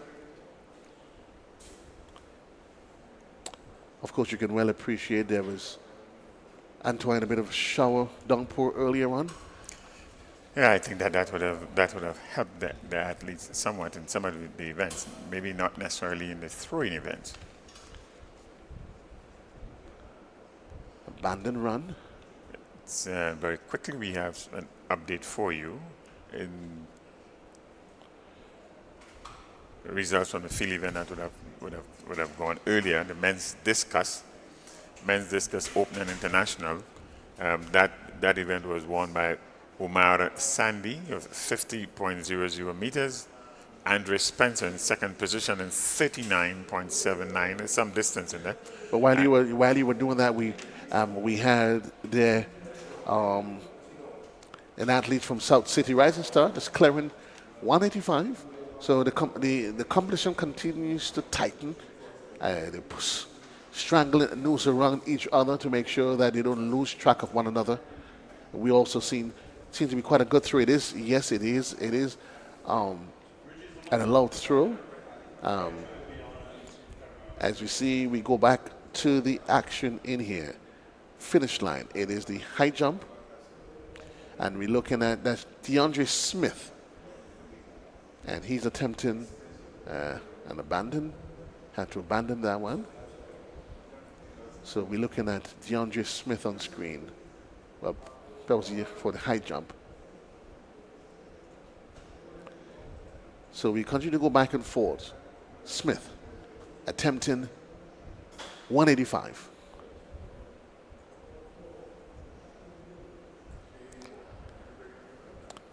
The agony, the hung head, it tells the story all by itself. 185. Just to wrap up quickly here, in third position, the men's discus throw Open and International. In third position, with 38.68 meters, was Adrian Thomas. So again, first position, Sandy from University of Trinidad and Tobago. In second position, Andre Spencer from ITDAT, St. Vincent. Third position, Adrian Thomas from carriacou. So what we provide you there was some results from the discus throw Open and the men's triple jump. It was? The men's triple jump, the results as follows. Javier Cato from Exceed, 13.30 meters. Sean Henry in second place in St. Vincent Grammar School, 12.82, and Dequan Edwards from Mustang. So that's in fact a clean 1 to 3 that they have completed there. All from St. Vincent. All from St. Vincent and Correct. the Grenadines. Correct. 13.30 meters. a triple jump under 17. That's some good distance. It is, in fact, and it's a clean sweep. That's quite commendable distance. 13.30 is under 17. Well, we know that they are smiling as they completed. They did the 1, 2, 3 in that event. And in the women's open and international long jump, there are two athletes. They're both from South City Rising Stars. Brynell Thomas, who had the first position, and in the silver medal position was Christine Charles with 4.73. Brynell had 5.79 meters. So we can see it's quite balanced competition, no doubt, as we did anticipate. I mean, the St. Vincent contingent, some 200, just about 200 strong, and what is a complete field of just over 900. So certainly you can well appreciate that the expectation to deliver is quite high from the Vincentians, those here, and those certainly, and that's following was in fact a TNR communication production. Do encourage you to share the link and get others in on this conversation.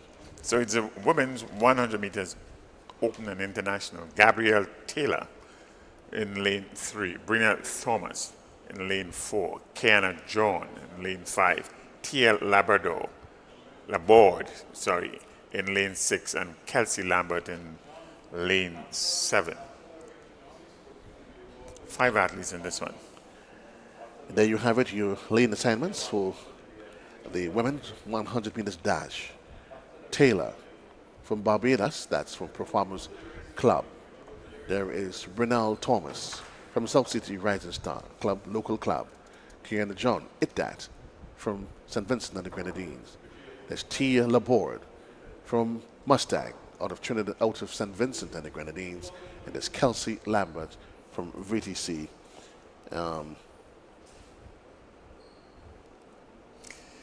I think this one is pretty open. We got to keep our eyes on the track and see how this one pans out. Has this the tail? Is it a tail that's already written and well established? Or is there yet a twist to this saga in the 100 meters dash open women? Taylor, Thomas, John, Laborde, and Lambert. We'll see and continue to look and see how the conversation unfolds. We're going to keep our eyes on the tracks.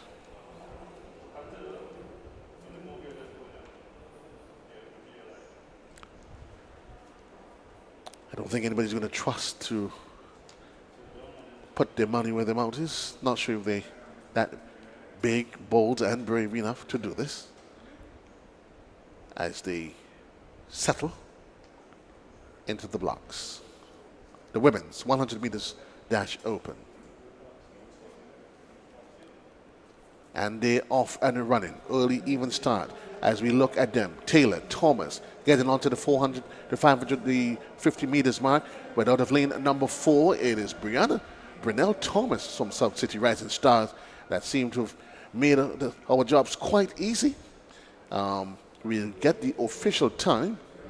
But unofficially, it is Brynell Thomas from South City Rising Star that took the first place, and coming in second from all indications would be Laborde out of lane number 6. We get the official times on this one. Indeed, so in first place, Brynell Thomas, 12.43, and it's Tia Laborde from Mustangs, 12.51. Gabrielle Taylor, performers, 13.16, and there's Lambert from VTC. Again, to let you know, South City Rising Star, Brynell Thomas, that's a local club from Grenada. Mustang out of Trinidad, out of St. Vincent. Performer out of Barbados. Out of St. Vincent and the Grenadines. And VTC, which will be Velocity Track Club out of Barbados. That was the completion of the women's 100 meters. We looking now at action in the discus. That's a fold attempt. I look across, I see the man, president, in fact, of the Grenada Athletics Association. That is Conrad Francis. He's made his way into the room. And you know, when it comes to, whenever you see the man Conrad walks into any room, well, I may choose not to stand for different reasons because I'm an old man, not compared to him, but I normally save my energy for having to drill him because he's quite a resourceful man that is full of energy. Yes.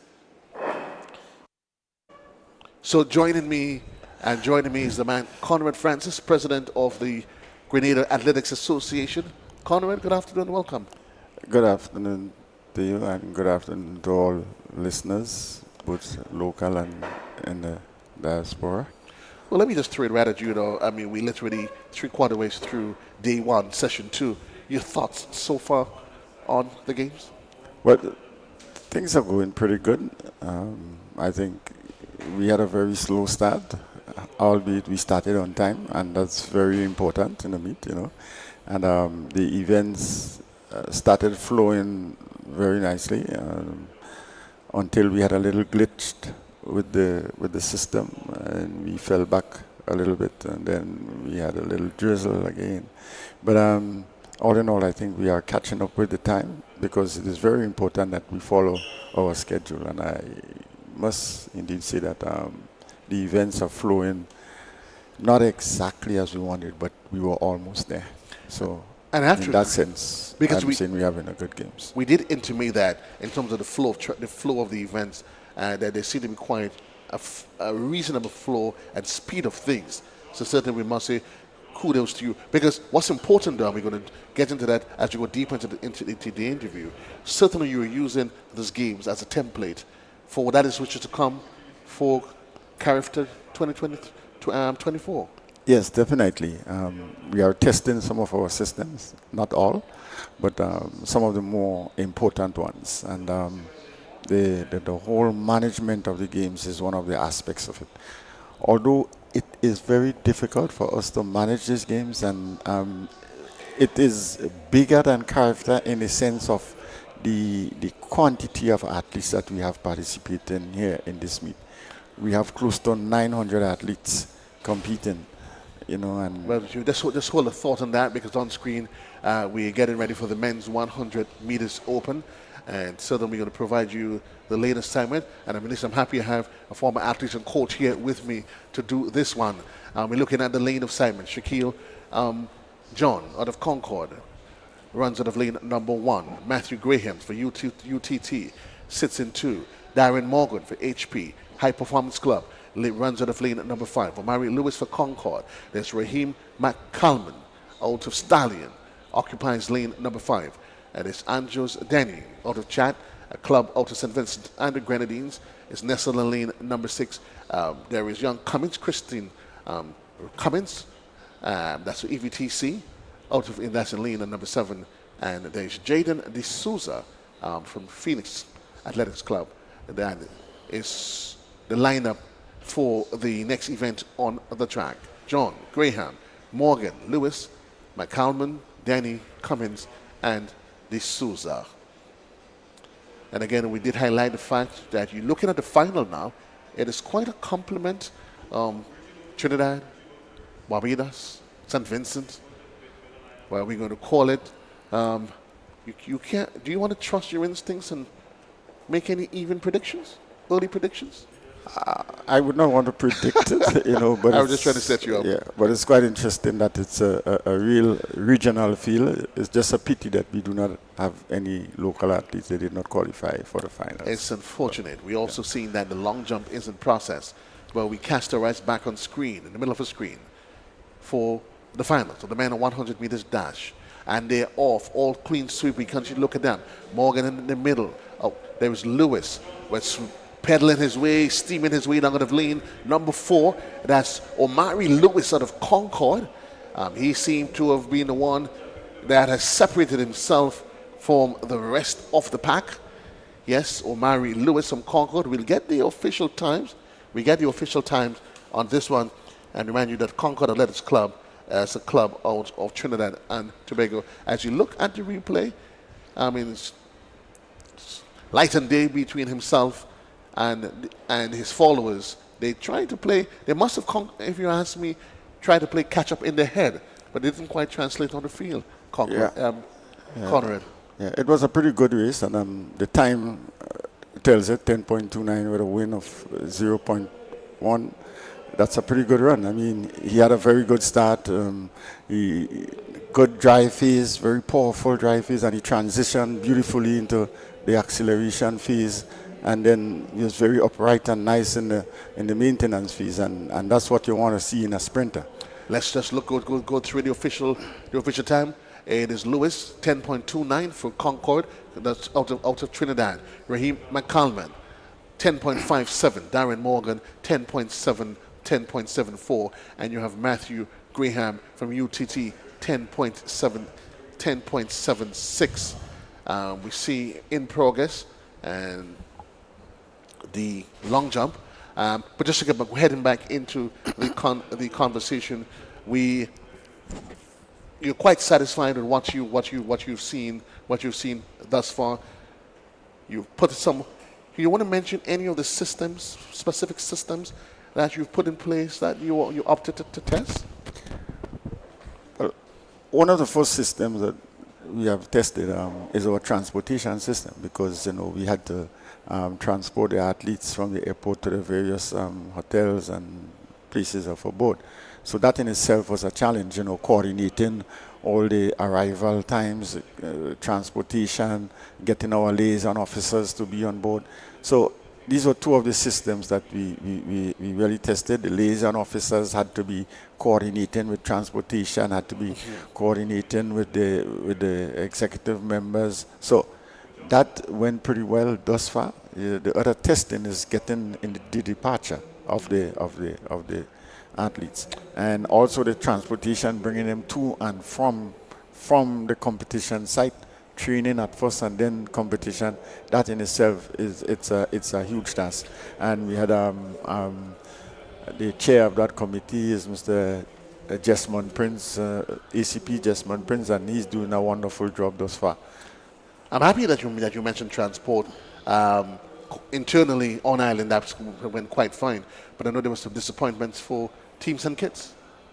Yes, as you know, regionally there are serious difficulties with regional air transportation, and St. Kitts could not make it down, and they were trying also to get a charter, and that did not come true either. So they are not here with us, and it's a pity, because they are trying to qualify their relay teams for international meets, and they do have some pretty good relay runners, and it's a pity they are not here.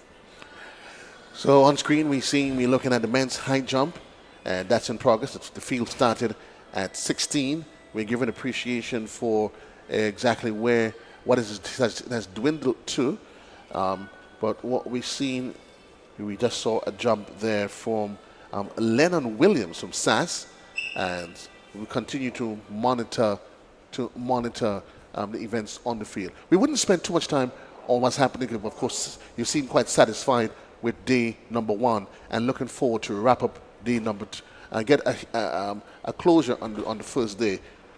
Let's look forward to it. And we know what the games were of particular importance to you, because as you intimated, it sort of sets the tone, or is used as a template for CARIFTA 2023, and we know there is excitement in the camp, not just at the Athletics Association, but I think from even for all of your stakeholders, local organizing committee and others.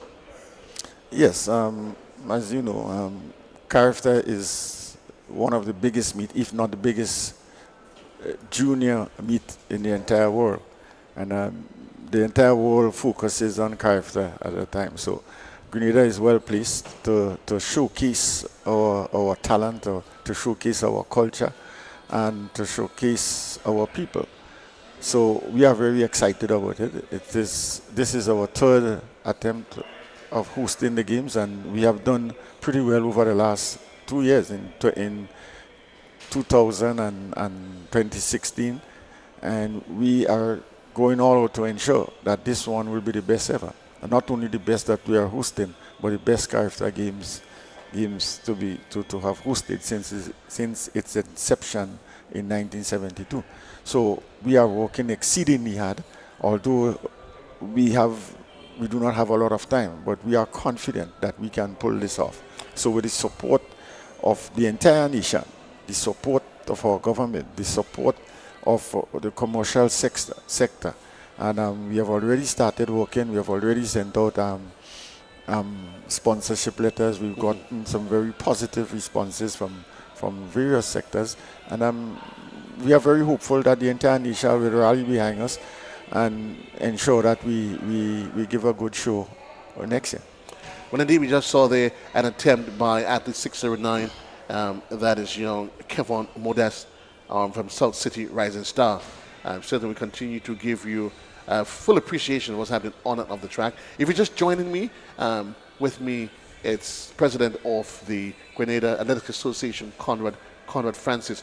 I can't help but notice how committed you are when you say we are going to make 2024 character the best there is.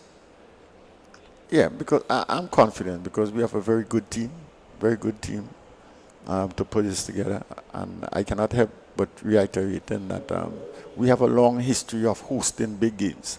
This Whitsuntide is a games that is on people's lips throughout the Caribbean. These games have started in the 1950s and has continued with there were patches when it was not hosted. There were certain heights, certain periods in our history. But we've always bounced back and host very good games. So we have a long-standing history of hosting big games. And next year's character games would be even bigger. We are confident because we have the resources, we have the human resources, people with the organizational capacity to make that happen. And so we are going to ensure that we use all the resources that we have. And we are calling upon all the volunteers to come out and volunteer for the games, because it's through the volunteerism that really makes the games happen, because we cannot pay for the services of all the people that are needed to ensure that the games is a success. I'm going to ask you, Conrad, a very blanket and bold question. I'm assuming, yes, that you have worked out a budget for the games. In terms of the costing for the games, you said you've made an appeal to Corporate Grenada to assist with the process. Where are we percentage-wise, so at least the general public could get an appreciation that when you make an appeal for the general public, where are we in terms of funding? Well, as you know, we have just started, and I'll say we probably have about a 2% commitment. Right? We know that the government is backing us fully, because in order for us to bid for the games, we must have gotten that commitment from government that they are going to support. But hold on, but that 2% that you speak certainly does not in any way represent government's involvement. No, yeah. I was referring to the commercial sector. Oh, the commercial sector. Yeah. Okay, just a 2%. Yeah, because government alone cannot do it, and maybe should not do it. Government alone. You need to get all stakeholders on board. But right? in terms of the bill to cover the games, outside of what the government is offering, how much is government's input into this? In terms of percentage. Well, I will say government, it will pass maybe 50%. Okay. 50%, because when you take into account the track needs resurfacing, that is a very huge task from the government, and other aspects that they will help us with our budgetary plans. And specifically asking, it's always good to know that government is playing its part. Athletics, though, track and field, character. We've gone past the days where we just come to a meet and we sit and look at guys trying to blaze it away on the trail. It's become color. There's the excitement, the involvement of technology. We have sand, sea, sun. We know we can sell that. Yeah. How much of a challenge, or where are you when it comes to the integration of the other technical elements to the game? Well, it's not so much a challenge for us because since 2000, we have embraced the technology in the sports. We have upgraded our equipment. No longer we have hand timings. We do all our meet with electronic timings. We use the field links for measuring. No longer we are pulling tape to measure the throws. And we've been practicing that and doing that for over 20 years now. So we are well pleased to present our good games with all the new technology. So we are embracing it. We consistently try to upgrade our equipment. We have a very handy piece of equipment on the way coming, and we are well placed to do so, both in terms of the equipment that we'll be using, and also in terms of developing our human resources, the technical knowledge and the technical skills they would need for us to give a complete make the games a complete success, embracing all the areas that we have to cover. I know you said that you traveled to the last games, and we can well imagine that you would have had your team there that was surveying, taking notes. Anything that you can tell us that you've learned from the last games that you are planning to add to the new games, to the 2024 version, that can add value into what persons can expect? Yes, we had a team of observers. The Bahamas Games, as you know, they have hosted quite a number of character games in the past, I think, maybe 6 or 7 of them. So they have in-depth knowledge in terms of implementing, executing our character games. So we look at their strengths and we look at their weaknesses. And what we observed is that at the Bahamas, they had some problems, they had some difficulties. So it probably was not one of their better games, but certainly they had some very, very good things for them. And one of the things that we have observed and implementing in this Whitsuntide Games is the fact that we observed that the warm-up area was very well done, had good control, and the reason for that is they were operating 1 call room. Usually we do 2 call rooms. So if you go to the back in the warm-up area, you will see a completely different setup from any other meet that we have hosted in Grenada. And that is because we have taken that tip from the Bahamas, because we thought that was well done. And we are testing it for character games, and for all our games next year leading up to character. That's how we'll be doing it, to really polish it up to make sure that when character games comes around, we could even do it better than what the Bahamas. There've always been those who would always say they're quite, surprised, amused as to how Grenada would beat out the likes of Trinidad and Tobago. I think the votes went 16-3 or 16-4 in our favor. Yes, it did. And is it somebody that had a magic wand and you went around? No, there were some factors that were responsible for that. One is that we were well prepared. We had a very good presentation, and also it boils down to the hospitality of our people. The fact that people came to Grenada in 2020 and 2016, and we put up a very, very good show in those games, and people always want to come back to Grenada for another character games. So, in other words, it was long overdue, because remember, after we hosted character in 2000, we were supposed to host again in 2005, and then hurricane, in 2004. So we waited a very long time until we hosted one in 2016, and then we came back in a brand new stadium, and people were like in awe in terms of what we were able to produce. So, I mean, many people met us after we won the bid, and they said they can't wait to come to Grenada.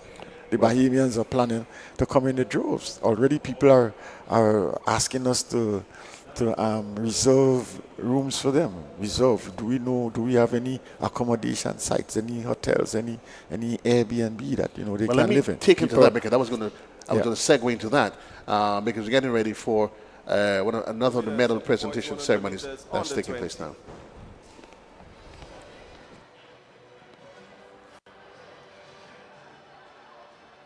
the medal presentation for the girls 100-meter dash, open and international. Third position from Performance Track Club in a time of 13.16 seconds, Gabriel Taylor. Second position represented Mustangs Track Club in a time of 12.51 seconds, Terria Laborde. And your winner represented the South City Rising Stars in a time of 12.48 seconds. Your winner, Brynell Thomas. Ladies and gentlemen, the winners of the girls 100 meters open and international.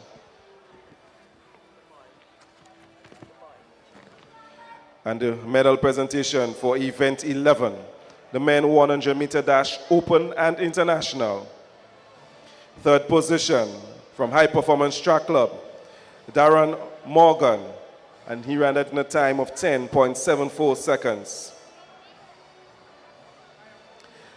Your second place finisher from Stallions Track Club, Raheem McCalman, in a time of 10.57 seconds.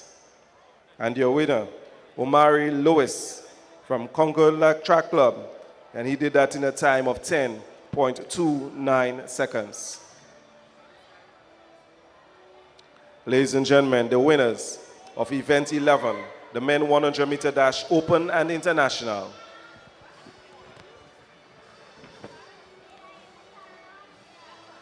And this concludes the medal presentation for this set of events. We want to thank Mr. Jeremiah and Mr. Noel for assisting in this presentation. Thank you, Kwame, and the rest of the team for that medal presentation ceremony. Conrad, I know you have a lot to do, and certainly we know it's been a long day. We talked about, you said, Grenada, it was long overdue, and that is here. One of the important elements that always becomes a concern is accommodations. What's the plan for that? What sort of conversation have you been having with other stakeholders? Yes, it is a concern.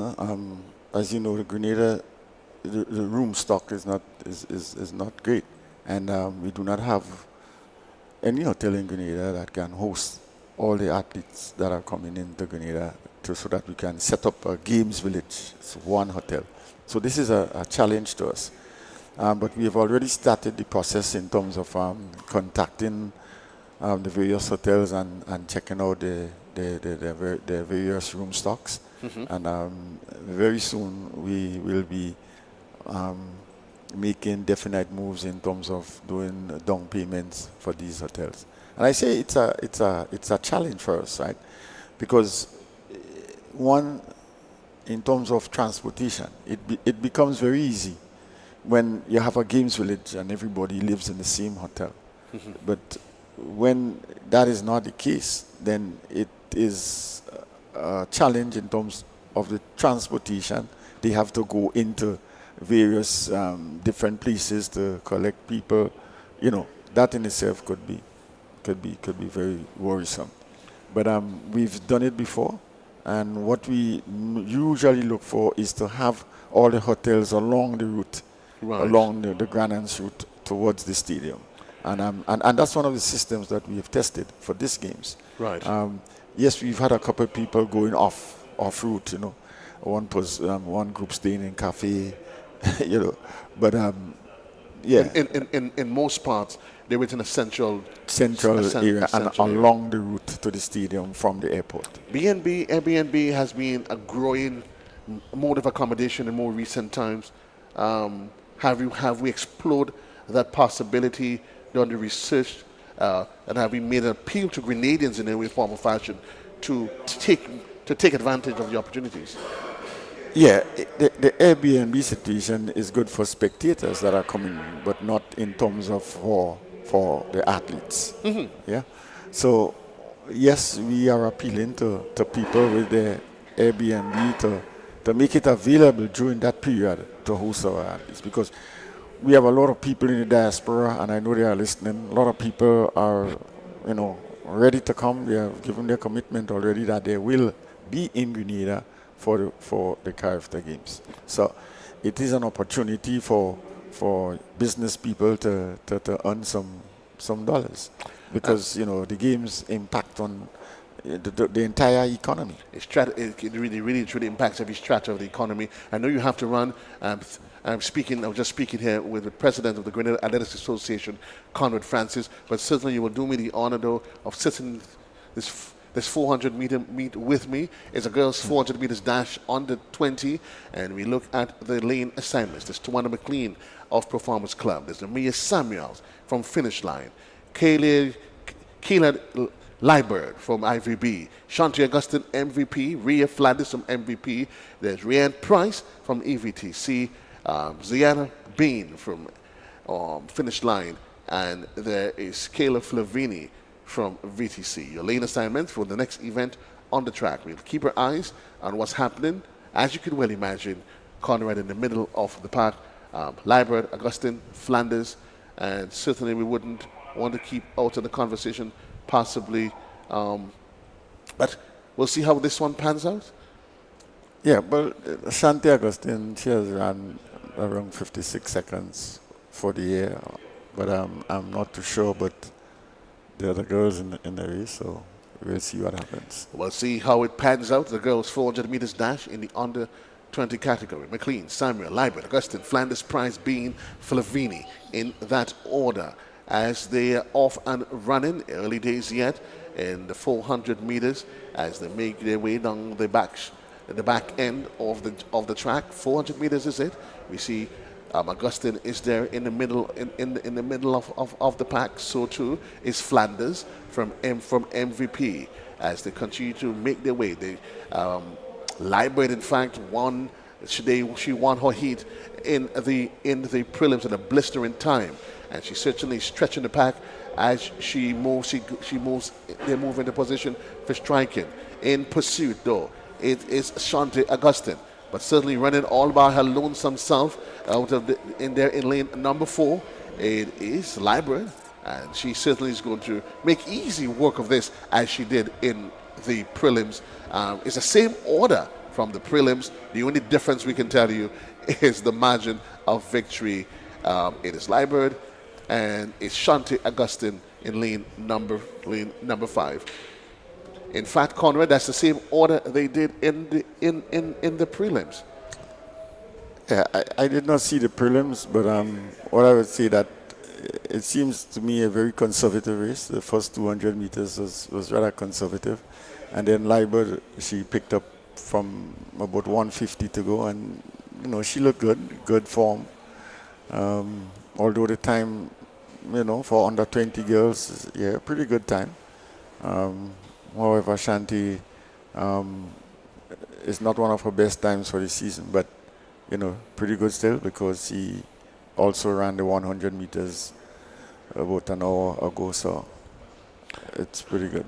Well, history would remember it. They wouldn't remember what happened prior, but they would remember that at Whitsuntide Games in the girls 200 meters under 20, Liebert finished up the clock at 55.21, Augustine 58.13, and Tawana McLean 1 minute 00.52, the top 3 finishing times. Again, Conrad, thanks for being part of the conversation, and certainly we know that going forward that Carriacou 2024 is going to be a continuous conversation on the lips of every Grenadian.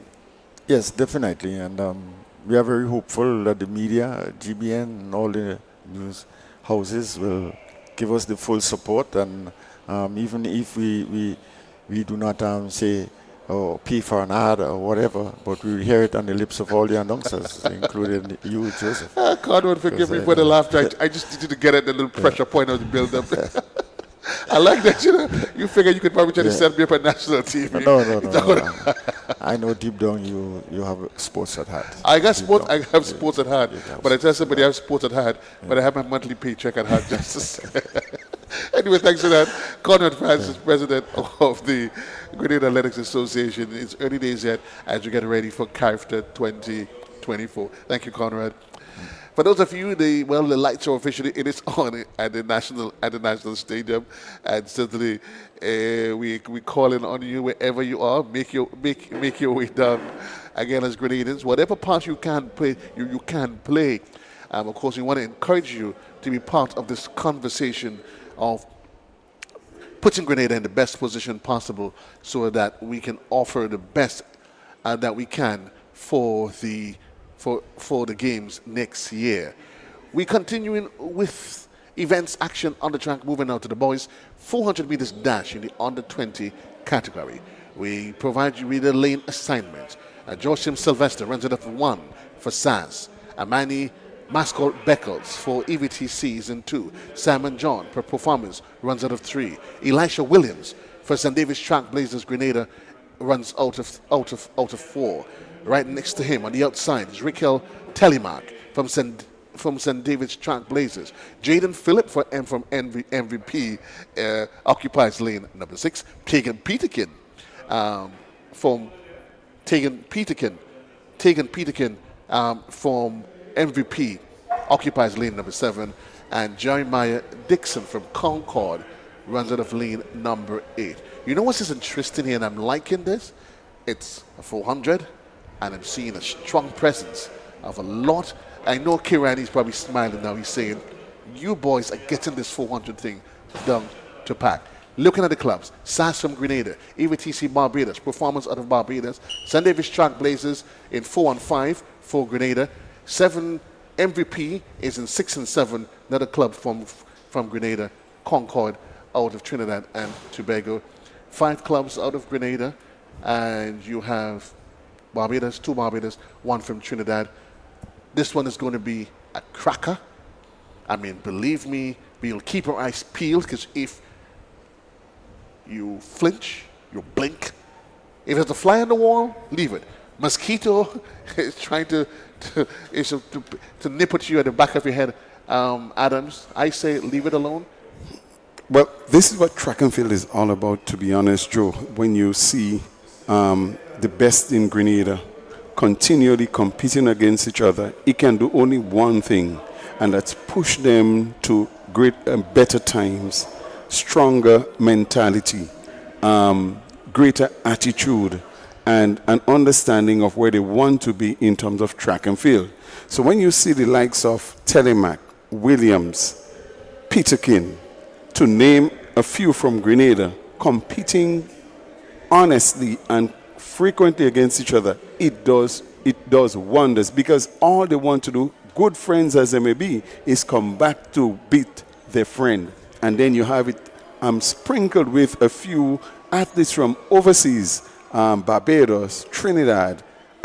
You cannot want a better setting for 400 meters at this time of the year with our boys here in the under 20 400 meter dash. It is really looking to be one where a good time will be set.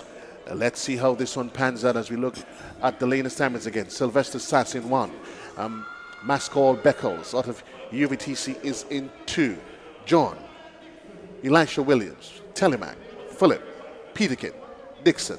Your lane assignment for the next event on the track, which I promise you, if I was a man of luck and turn, I was going to invest some money in there, but unfortunately, I'm not into that. Those of you that's into the NLA and other events, you could probably do that. But certainly, I promise you, this one is going to be a cracker of an event. We've seen them in the prelims, and this lane is going to just take us a bit of an excitement, no doubt.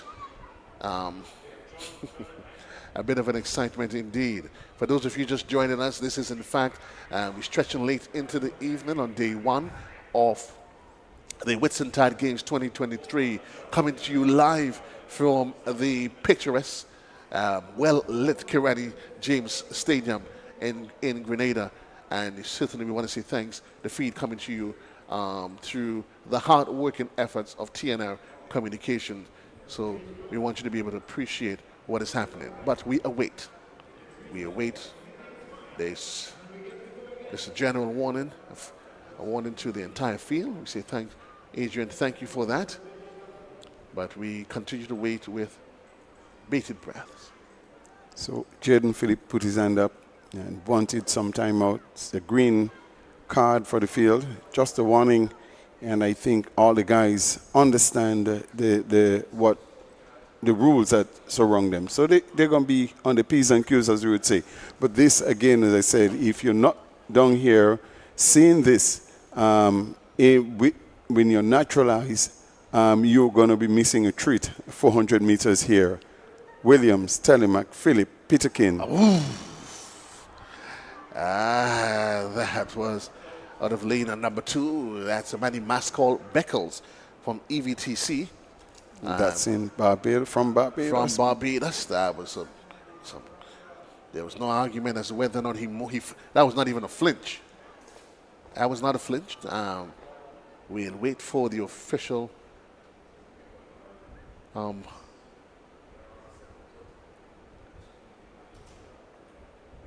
We look at the replay again, and he was out quite early. Not sure what he heard, what he thought. We look for the official response from the field. We see the official is moving in his direction. And it's a warning.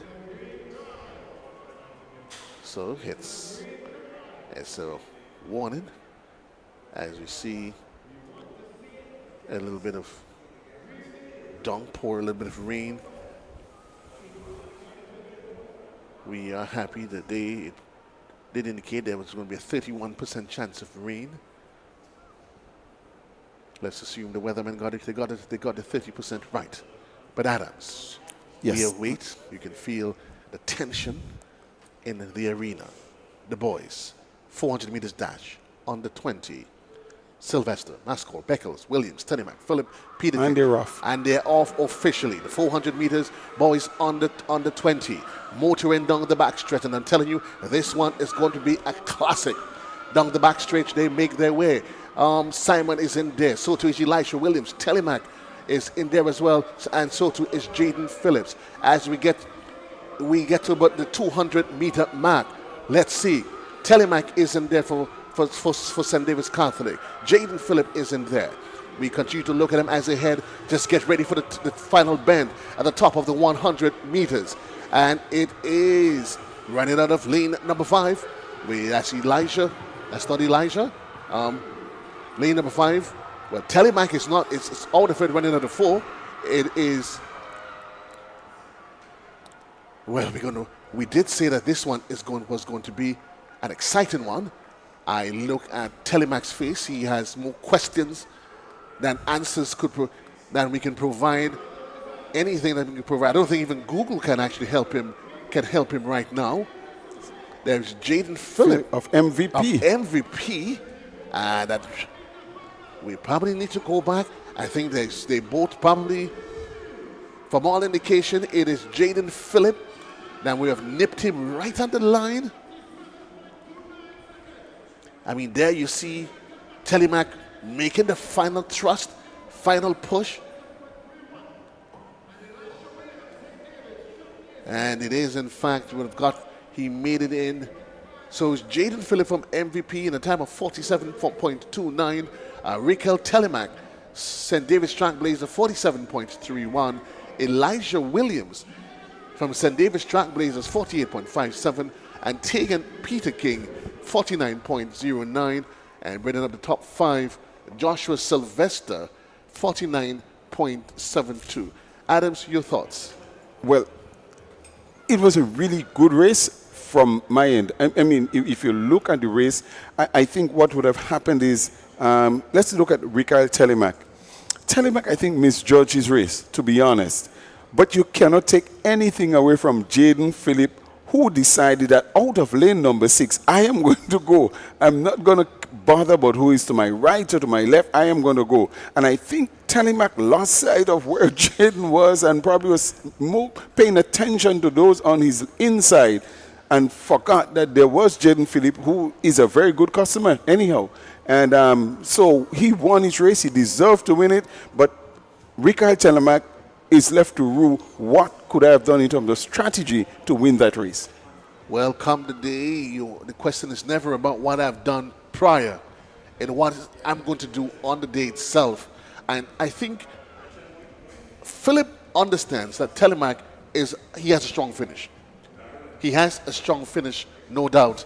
And certainly, and so from some point, he dug deep and he decided, you know what? When do I kick? And that's what the question is. Because you know, once you start to push, Telemac is going to come after you. And he has a strong, strong, strong finish. Those long legs are going to literally propel him forward. And he decided, you know what? 50 meters to go. I am going to go for it. What's the worst that can happen? What's the worst that can happen? It's now or never.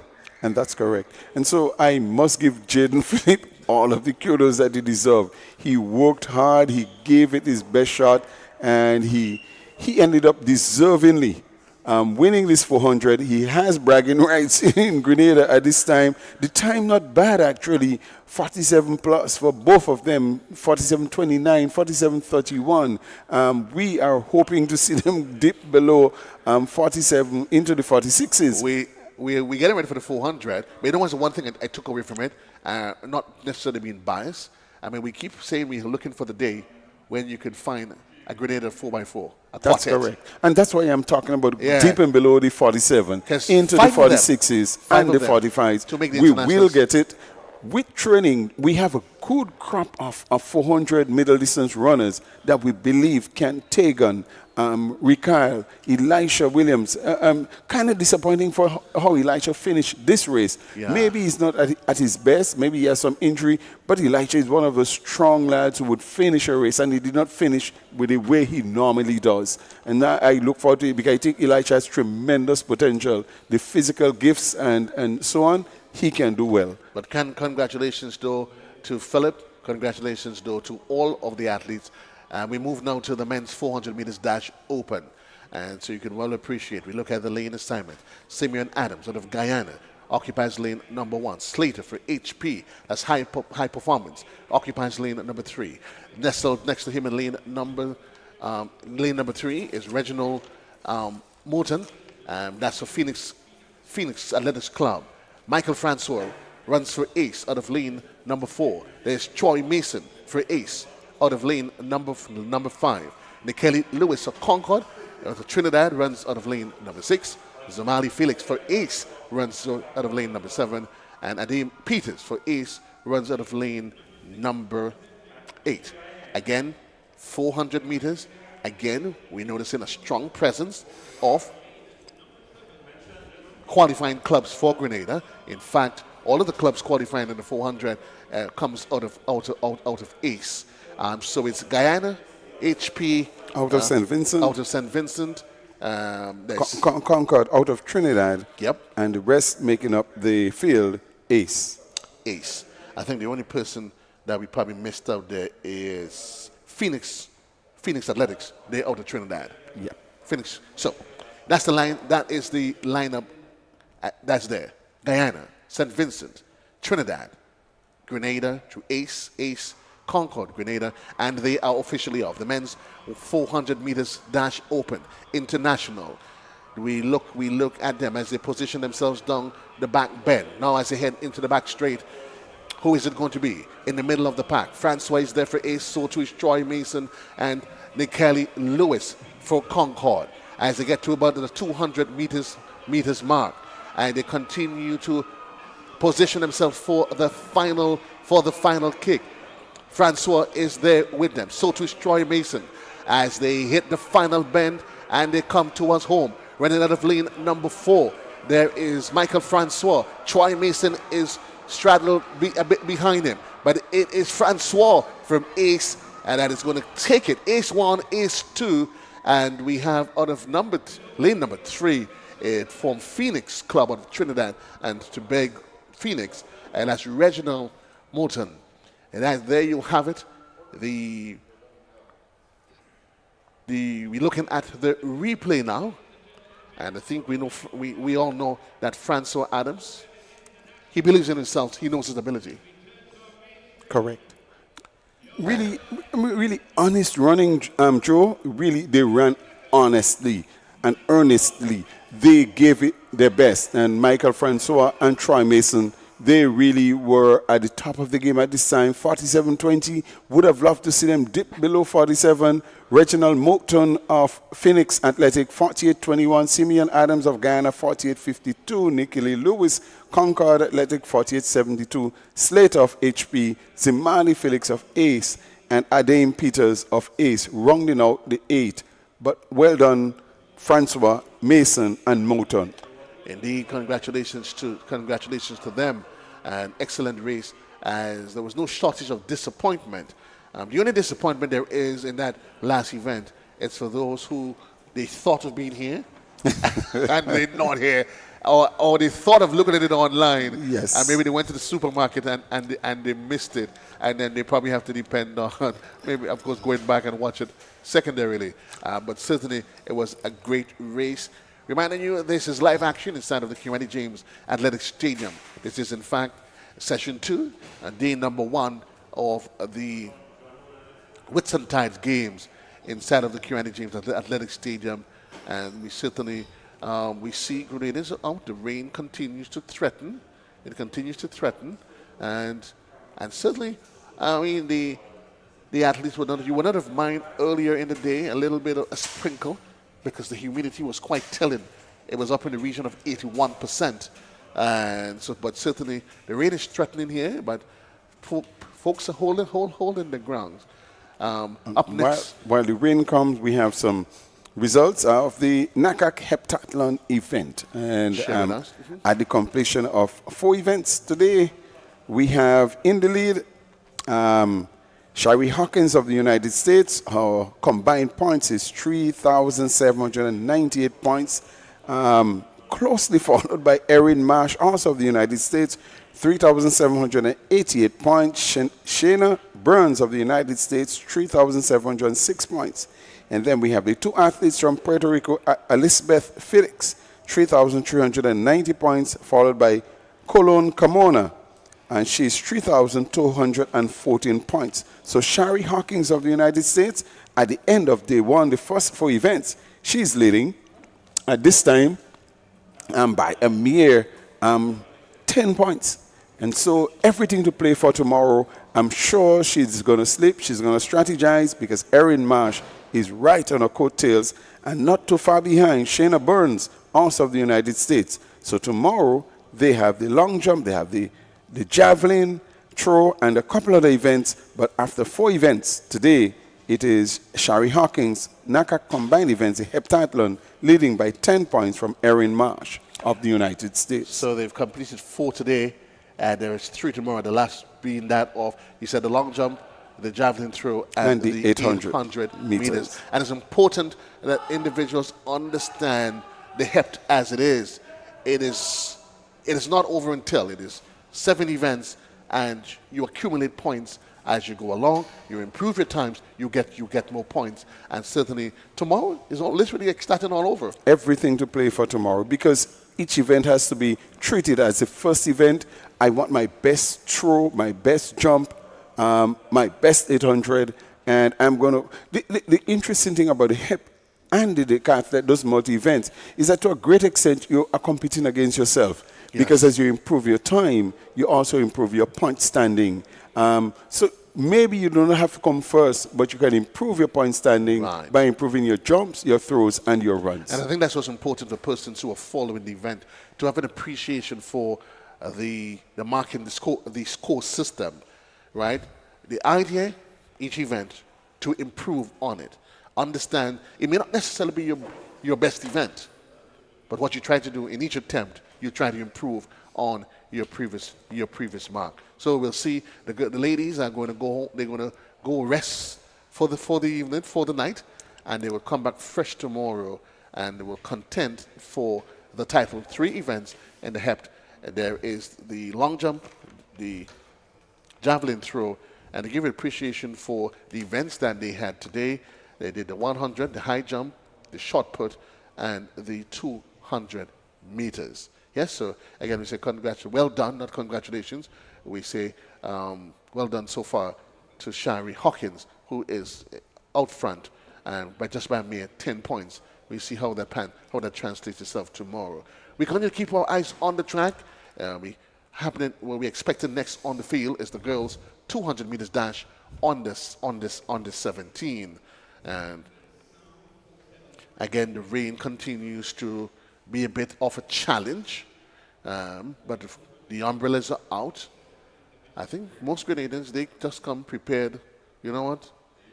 Whatever happens, win or lose, rain or no rain, we are in for the long haul. And you've seen persons on both sides of the stadium, Adams.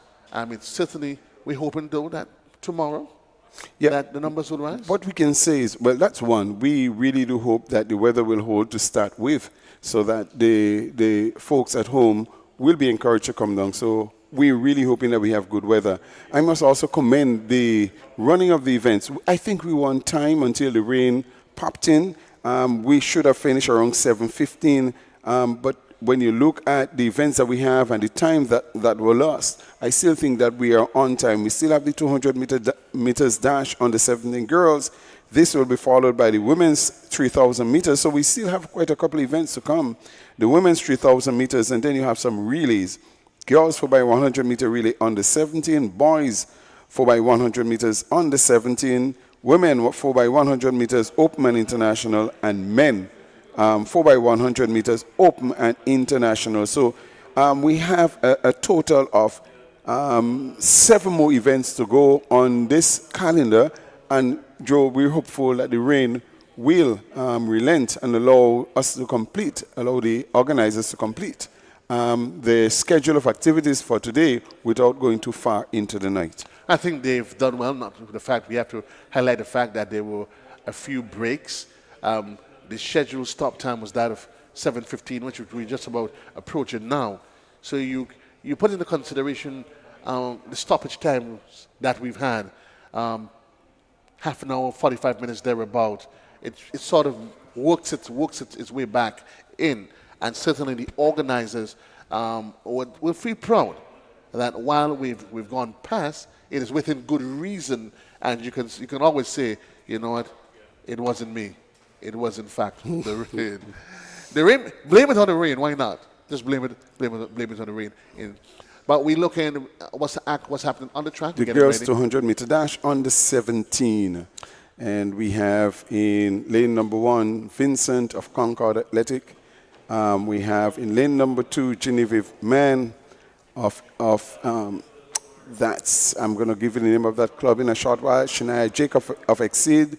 South City Rising Stars, represented by Shaphonia Houston. Concord Athletic, also represented by Patrick Symphony. Alina Dakota of MVP. Camille Phillip of Finish FLSC. And Brianna Talbot of AWAC. So we have a full field, and we have some really good horses here, Joe. AWAC, that's Albin Wildcats Athletics out of St. Lucia, and I think it's about the first time for the day we actually... Actually, I've been trying to remember Abilene, because the AWAC and the Abilene is so different. Yes, but I've seen a couple of the athletes for the day. I think they've tried well. They've represented themselves well, and so Abilene is in this. It's good to see one of them in the final, and I think that would encourage them. Yes, out of St. Lucia. I think it's just a few clubs we've not heard much of, and it's good to know that they are competing. They are there. So we have Trinidad.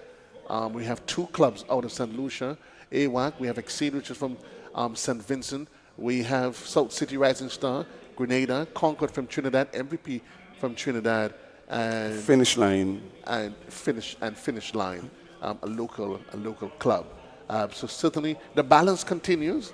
I'm not sure if the local clubs assume that because they're at home that they would just come and dominate. But we're happy that we've seen competitive, really active competition among all of the clubs and the countries that's represented here.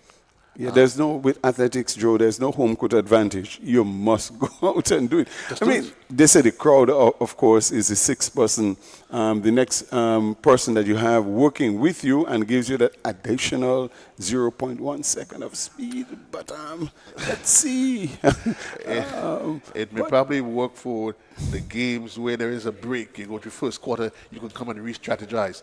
For these events, when the gun goes off, home court, back court, whichever court you're in, is a track that they all know. You just have to run. You must deliver. So again, we are looking there getting ready for the start of the girls' 200 meters dash in the under 17 category. The under 17 category. We await the status orders. There is Tanique Vincent from Concord, Genevieve Mann from AWAC out of St. Lucia, Shanique Jacob from Exceed from St. Vincent, Siobhan Houston, South City Rising Star, Grenada, Symphony Patrick, Concord from Trinidad. There's Aline Decoto, and they are off Kamali Phillip and Brianna Talbot. 200 meters dash on the 17 girls as we stretch late into the evening as they head for home, running out of lane number 5. We see Shafoni Patrick from Concord. She's being stretched by Shafoni Hostin from South City Rising Star. It is Hostin, Patrick, Hostin, and I would think unofficially it would be Symphony Patrick out of Concord. That may have edged her out on the line. Shafoni Hostin, she was pushing. We look at the replay. Patrick is in the purple. Shafana is on the outside in the purple and white. And officially, it is Patrick from Concord out of Trinidad and Shafana Hostin from South City Rising Star there in 24.76. I think she did well to break up whatever party the others that they were planning. So Patrick, representing Concord Club out of Trinidad, 24.72. Shafana Hostin, South City Rising Star out of Grenada. Alina Decoto from MVP, Grenada, 25.73. Shanique Jacob from Exceed in St. Vincent. Kamali Phillip, finish line. And Genevieve Mann from AWAC out of St. Lucia. So there you have it. That was in fact we just saw the girls 200 meters Adams, and actually lived up to expectation. I was certain that it's going to be a tight race between Shafona Houston and Symphony Patrick, who looked well in the prelims. They both so looked well. It was not surprising. You know what has happened. I mean, of course, you'd have preferred to see Shafania win, but Symphony really ran well, and those Shafania made a dash to the finish and tried to catch almost on the line. It just happened by a chest. Symphony Patrick was able to come away with it. The folks out of Trinidad and Tobago would be proud and jumping. Well, Shafania Hussein will be looking to come back for another day. Well, for Symphony, they're singing quite a song in Trinidad and Tobago. In fact, I'm not sure if they're playing it. Somebody's doing it on a double tenor or a single tenor. But you know, somewhere they're singing a song and playing it in Trinidad and Tobago. Again, we're late into the evening on day number 1 of the 2023 edition of the Whitsuntide Games, and we're making way for another 200 meters, and that is in the boys under 17. We give you the lane assignments for the event. Quanel Pear, MVP, a club from Grenada, runs out of lane number 1. Aiden McIntosh, MVP, runs out of lane number 2. They have Cleon Joseph from PTC that runs out of lane number 5. PTC Performance Track Club out of Barbados. Kyle Ned nestled in lane number 4 for SAS. Michael Redhead for St. David's Track Blazer runs out of lane number 6. Randy Jones for CSC Carriacou, he runs out of lane number 8. Aiden McIntosh is in 2 for MVP, and Jaden Dovich from Performance that's out of Barbados. Did I get it right? PTC, I think Phoenix Track Club might be out of Antigua. Phoenix is actually from, yes, they from they're from Antigua, and that club, the performers might be out of Barbados. Yes, they're out of Barbados. Performers, yes, they're out of Barbados. Performers Track Club, yes. So there you have it, your lead assignment. Pierre, MVP, Cleon Joseph, PTC, Ethan Sam, MVP, Kyle Ned, SAS, Mikael Redhead, Track Places, Randy Jones, CAC, Aiden McIntosh, MVP, and Jaden Dorridge, Performers. And that is the lineup for you. MVP Club, Grenada, PTC Club out of Barbados, MVP Grenada, SAS Local Club, as they await the status order. Redhead from St. David, CAC, represented by Randy, MVP Aiden McIntosh, and Jaden Dorridge from Performance Club. That's the assignment for the current batch on the track, and they're off. A nice, clean, even start. Who is it going to be? Who decides to make the early run? Sam isn't there. You're expecting him to at some point to start to shift gears. So too is Kyle Ned and Mikael Redhead. As they come down the middle of the pack, it is Sam running out of lane number 4. Kyle Ned on his outside. And there it was Cleon Joseph from PTC on his outside, on his right shoulder, his left shoulder that is. But certainly, when it's all said and done, it came out as an easy victory. Is there ever an easy victory? But definitely a win for Ethan Sam, running an Ethan Sam from MVP Club. And certainly all in a day's work. Adams? Good run for Ethan Sam. He's continued to hold true to form. His performances have not dipped below the standards that he had set for himself. And it's really nice to see that Ethan Sam continues to perform at a very, very high level. Of course, Kyle Ned out of SAS really reminds us of Fred Curley at this time. And if he can take a page out of Fred Curley's performances, he will do well. And again, it's iron sharpen iron, as we say. Ethan Sam, Kyle Ned, they shall be around for a while. God forbid that any injuries would come to them. They have done Grenada proud. So, and we have Cleon Joseph out of PTC, out of Antigua, taking up the third spot. That's the final order of the boys 200 meters dash in the under 17 category. And what has looked good is also to see Randy Jones from the Carriacou Athletic Club really also giving a good performance for himself. So they didn't, I mean, you just cannot leave the fact that the folks from Carriacou do not see themselves as second anymore, but can really compete with the best. So Carriacou Athletic really doing well also. And I think we have to really appreciate, and maybe by extension what's happening in Carriacou, could possibly, we can argue, is a reflection of what's happening by the neighboring sister territories, St. Vincent, and certainly what's been happening. They've gone with the days when Carriacou and athletics wasn't synonymous. There was never a time when you put the two of them together. And now more and more, but I must say, not just in athletics, even in academia, there is 2 secondary schools on the island. But certainly, Adams, whatever they're doing, it is working, and I say, let it continue. So again, Ethan Sam, 21.90, Kyle Ned, 22.07, and Cleon Joseph and PTC out of Antigua, 22.13 seconds, Adams. Well done, guys. We're really happy to see those performances as we get ready for the women's 3,000 meters open run. And we're sure going to have some good runners there. Again, following up on the performances at Intercall and at National Champs, you have people like Annalisa Brown, who is going to be running the 3,000 meters. She's proven herself to be a very able and strong runner who is capable of great performances. And let's see who are the regional athletes that she would have to compete against, and see how she can improve and do even better. So we have quite a big field that is gearing up for the women's 3,000 meters run, open and international. Some 16 of them. Annalisa, we take it from the top. Amir Samuel from finish line. Casey and John is also in there.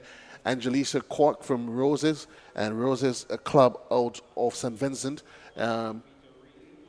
Casey and John, HP, high performance, that is. Also in there's Afia Thomas from HP. There's Naira Dijon is also part of the conversation. Layla Carter from Mustang, another club out of St. Vincent and the Grenadines. And Nicole Pascal from St. David's Trackblazers. There's Annie Logie from Finish Line. And Princess Jeremiah from SAC. From the Sharina Nelson from South City Rising Stars. There is Marisha Edwards from Mustang. Maya Henry, and certainly that would make up a 16-man pack, Adams. And this is one of the races that it takes a grind, it takes a while to play itself out. It's a kind of one of those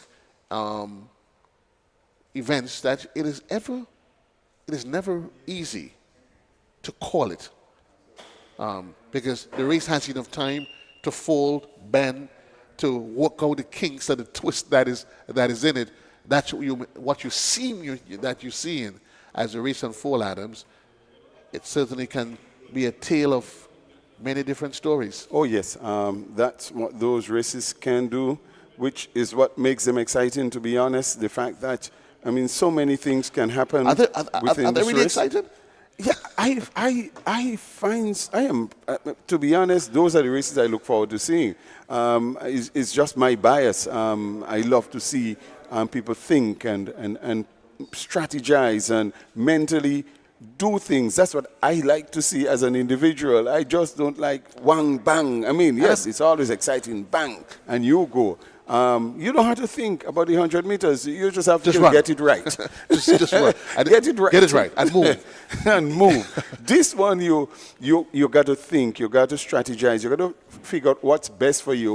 How do I get the best out of myself? Because it's something, as you said, that unfolds over a period of time. Indeed, it unfolds over a period of time. Is the women 3,000 meters open international. And there's a field of some 16 athletes. But I'm guessing the sense, is that the full suite of them, or? Yes, it is the full suite. It's a final, to be honest. Maybe all 16 are not there, but it is going to be a final.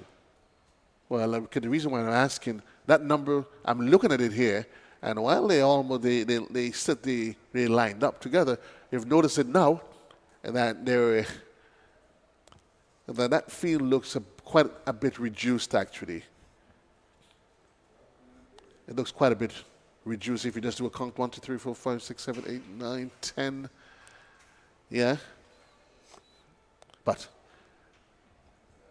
it's either that or they're running them in. It's a final. The DNS would be they did not start. So Henry, Right. Felix, Carl, Jeremiah, Fletcher, Deschamps, and another one they probably have pulled out, maybe due to niggles, little injuries that they may have had. But it's going to be a final, and we want to see how it unfolds. We're ending the day, and we're doing it well. I must say again, once hats off to the organizers who would have worked hard, and seen the benefits of hard work, and we really are happy with what's happening in Grenada. There's a level of energy and excitement and vibe that's taking place in this island at this time. 7.5 laps around the track, 3,000 meters, Joe. And as you said, so many stories can unfold in this race because of the distance that it is. And so we are hopeful that it's going to be not just a 3,000 meters race where you get a finish, but it would be a very good finish. 7:48. She is in the lead at this time. Yes, it is early days though, as we gonna get the names on, as I say, get it on lockdown for you.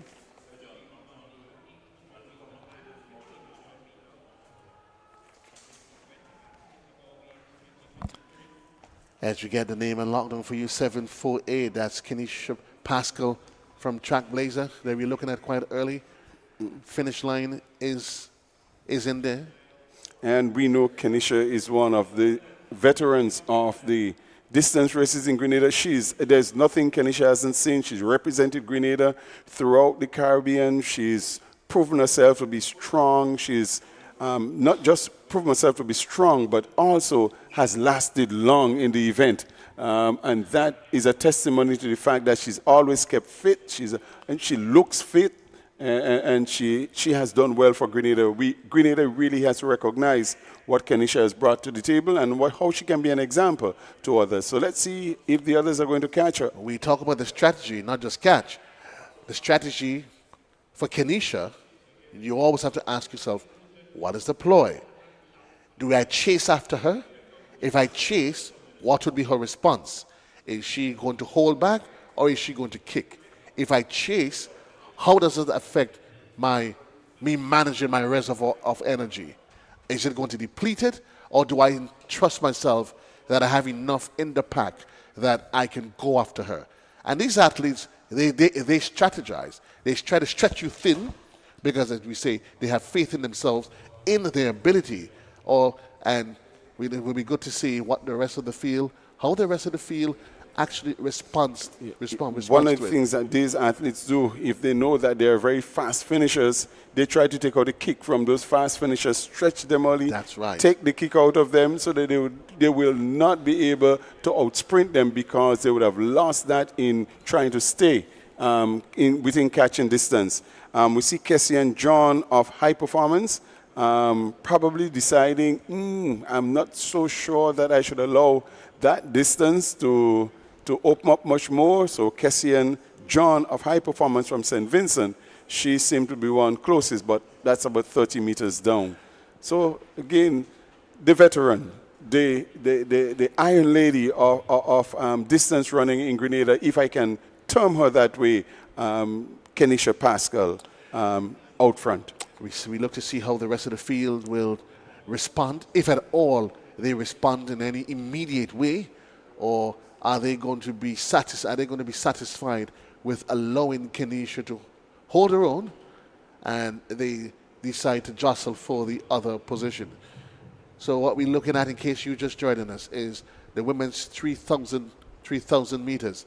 Out front, it is Kenisha, and she's literally has established a pace, a momentum, a rhythm that is quite smooth.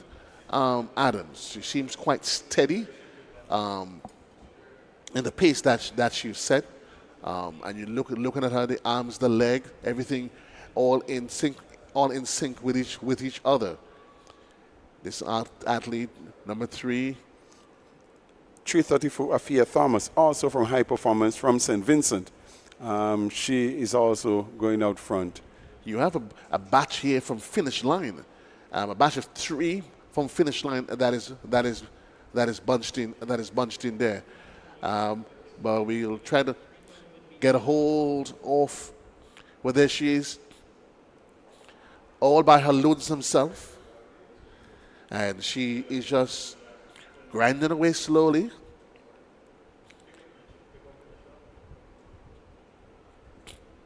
You get the sense, though, that where she is, in Lonesomeville, I call it, she's probably just counting down the laps. I think actually she's locked in. She's locked in? Yeah, I'm not so sure that her performance will dip. I think she's locked in. She's found a comfortable rhythm to run, and she's decided that this is my rhythm. Come catch me if you can. If you're better than I am, then just pour it on. But she's locked in at this time, and I don't think we'll see her dropping that tempo that she has established for herself as she goes around another 400 meters of the track. 7.5 meter rounds for the 3,000 meters. It will take something, God forbid, onwards for her not to win this race from where she is now, or it may take something phenomenal, out of this world, for any of the members of the pack to decide, let me go and catch and play catch up. But We continue to look at the back. What we're looking now is at the back end of the field, in case you were just joining us. It's the women's 3,000 meters. And again, what we see we looking at is the back end of the field as they make another lap. But you have Kenisha Pascal, so dubbed, so passionately dubbed by Adams himself, the Iron Lady of those middle distances, as she set a rhythm. I mean, there's huge daylight between herself and any other true contender for second place. I think while somebody would finish in second place, contending is not really what's on their mind. Let me just finish the race, because I'm not sure there's anything you could do regarding Kenisha right now.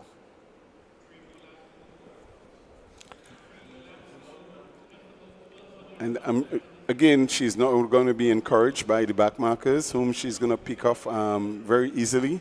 Those back markers are going to be her encouragement, being on her own. So, I mean, she now has something to look at, something to work with.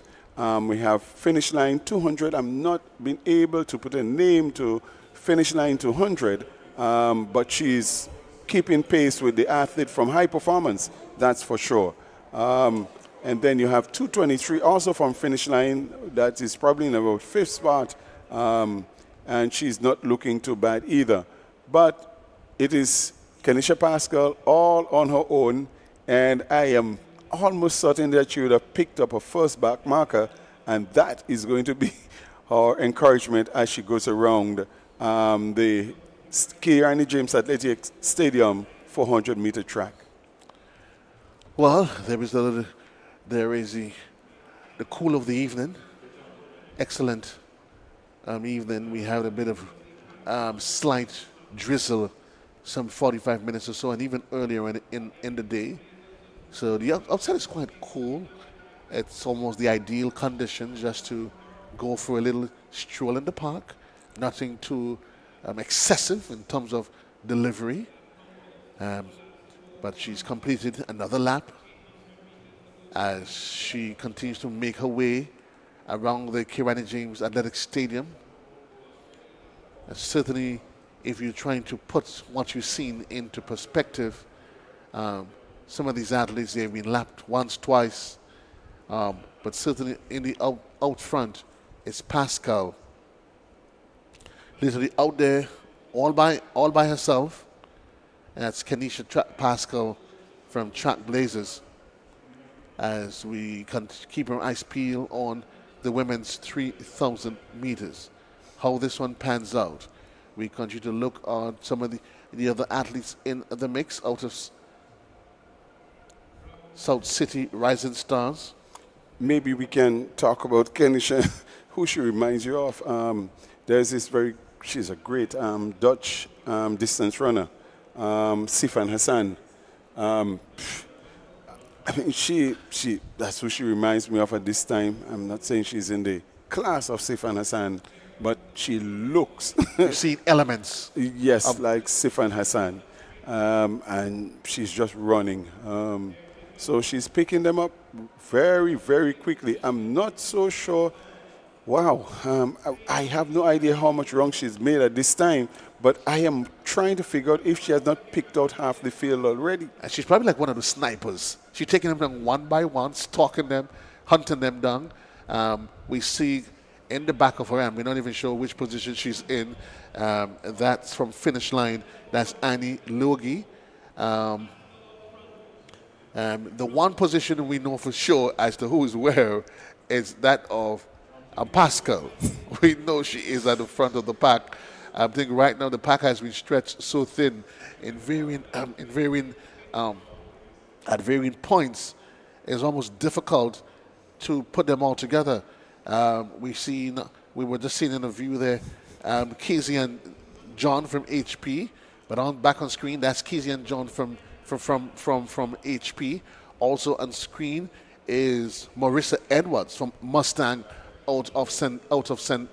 Vincent. she's been trailed. And tonight we're not even sure whether or not she's actually been trailed or they just been bunch being lapped from different times. But we can tell you this race, Pascal certainly have a comfortable grip on it. And here she comes as she makes her way home, literally running against herself, the clock, and probably thinking, I probably have some unfinished soap opera, one of those sitcoms maybe on Netflix that she hasn't quite finished. Well, now she can dust herself off, go get a shower, and say, you know what, let me get my device out and do a little bit of binge watching for the evening. Well, I suspect there are others out there who have 3 laps to make still around the track. It's almost unfair, Joe.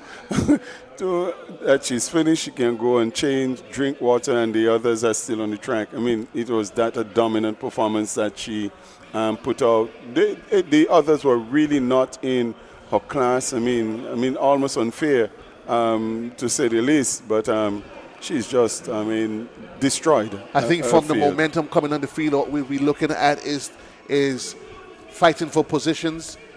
Second place from finish line.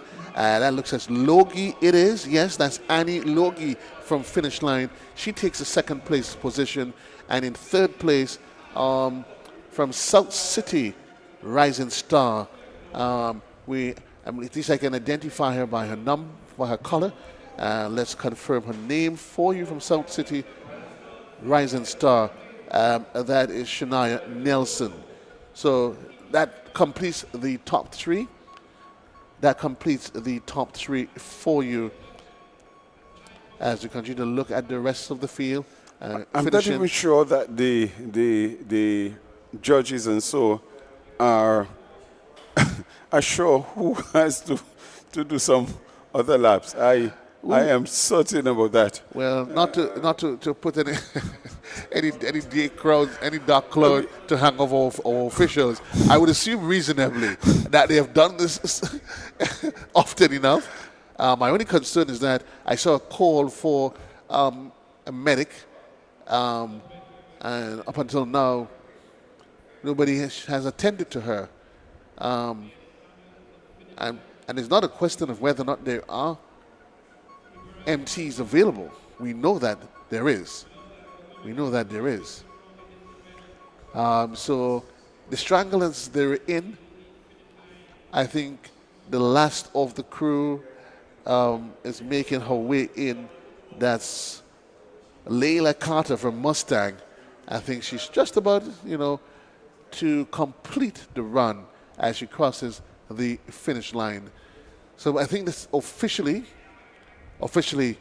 this is the end of the women's 3,000 meters Adams, a race that Pascal set the tempo from day one.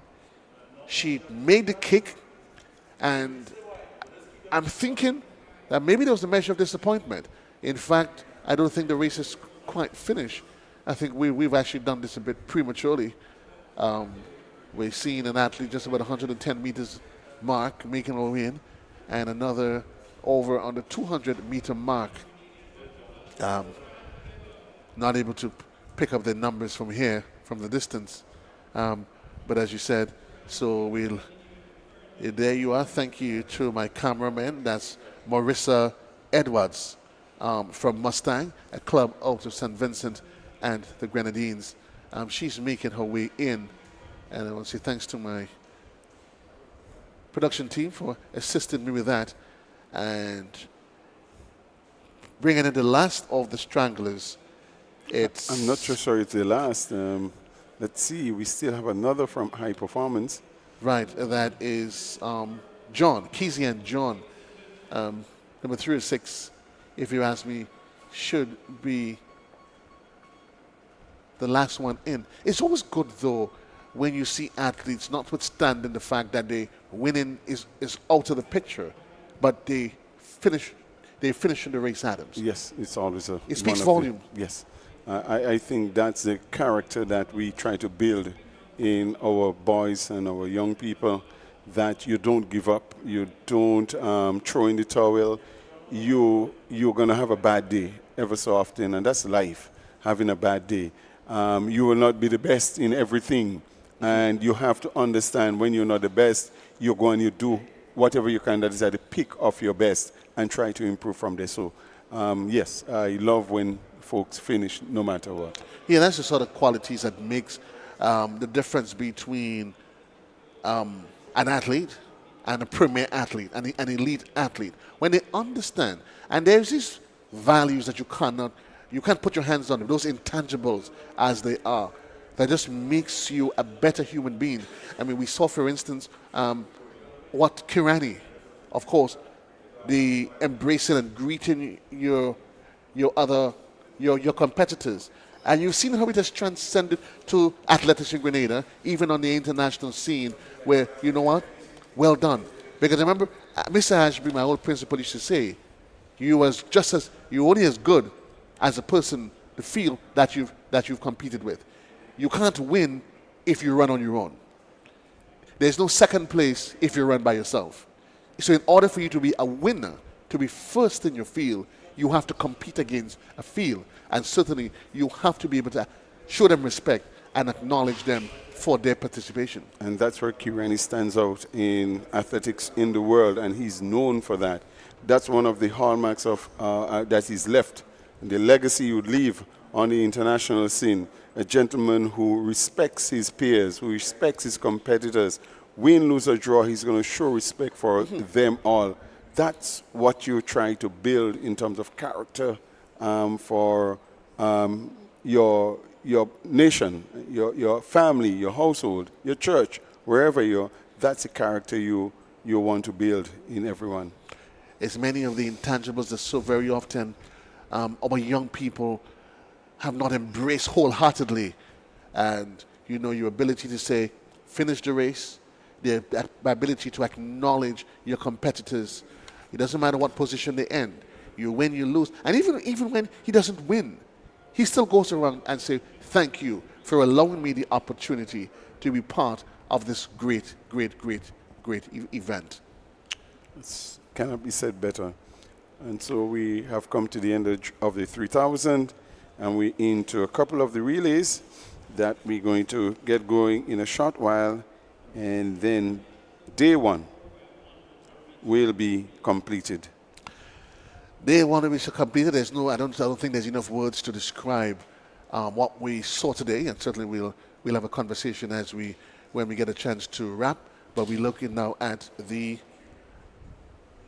4x100 meters relay, a mix of under 15 and under 17. The lane assignments as they are. Lane number 1, IDAT, out of St. Vincent and the Grenadines. Lane number 2, HP, out as HP. There's AWAC from St. Lucia, Finish Line, Grenada, Concord from Trinidad and Tobago, Trinidad, MVP from Grenada, Mustang from St. Vincent, and CAC from carriacou. You wouldn't have forgiven me, would you? Absolutely not. So folks, we're getting ready for the girls 4x100 meters as we're going to tell you when we're winding down, getting ready for curtains pull on day number 1. But we're not going to do it without the final kick and the final shades of different colors on this, the 4x1. IDAT, HP, AWAC, F. So it's IDAT from St. Vincent. HP is also in there. AWAC from St. Lucia.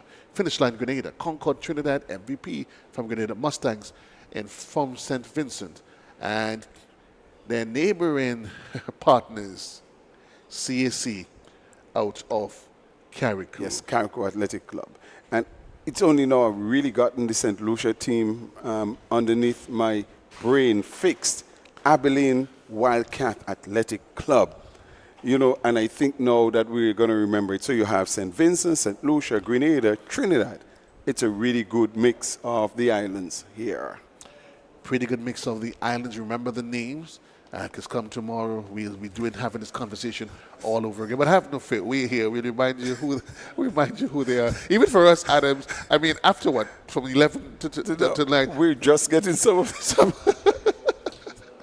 This is not fair. I have a friend who messaged me some time ago, and that's since around 12 o'clock, and asking me to say, and that was done in all honesty, to see if we can place the clubs with the countries. And it was extremely difficult being given a short notice. So I had to let my friend know that.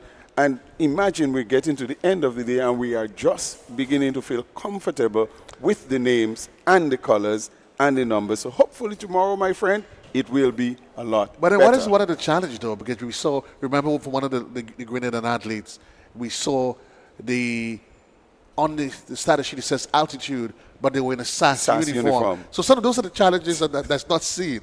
But we look at the 4x100 meters, and they're off. Start. No.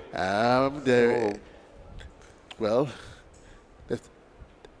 that brings a halt to proceedings. A recall. We'll get the reaction from the officials on the field. What they saw, some athletes are still seems in a bit of a quandary. Confused. Yeah, as to what's happening here. I wasn't me. Let's take a look. From lane number 8 immediately. And lane number 1. Let's look. I'm getting the sense. But I was keeping my eyes on the athlete of lane number 1. The very one that had the confused. Maybe it wasn't the confused look.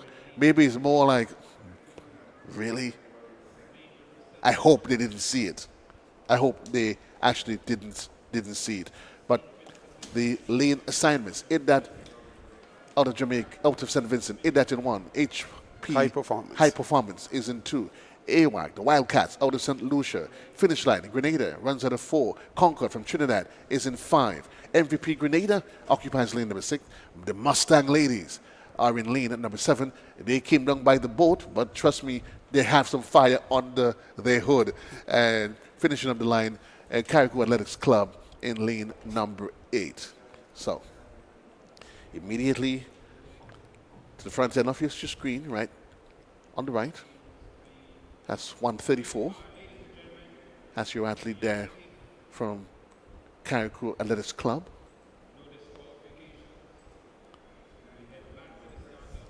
So it's a general warning. That's the green card. The general warning to the entire field.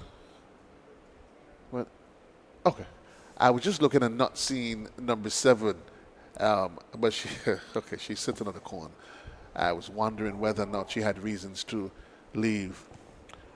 So, HP, AWAC, Finish Line, Concord, MVP, Mustang, and CSC.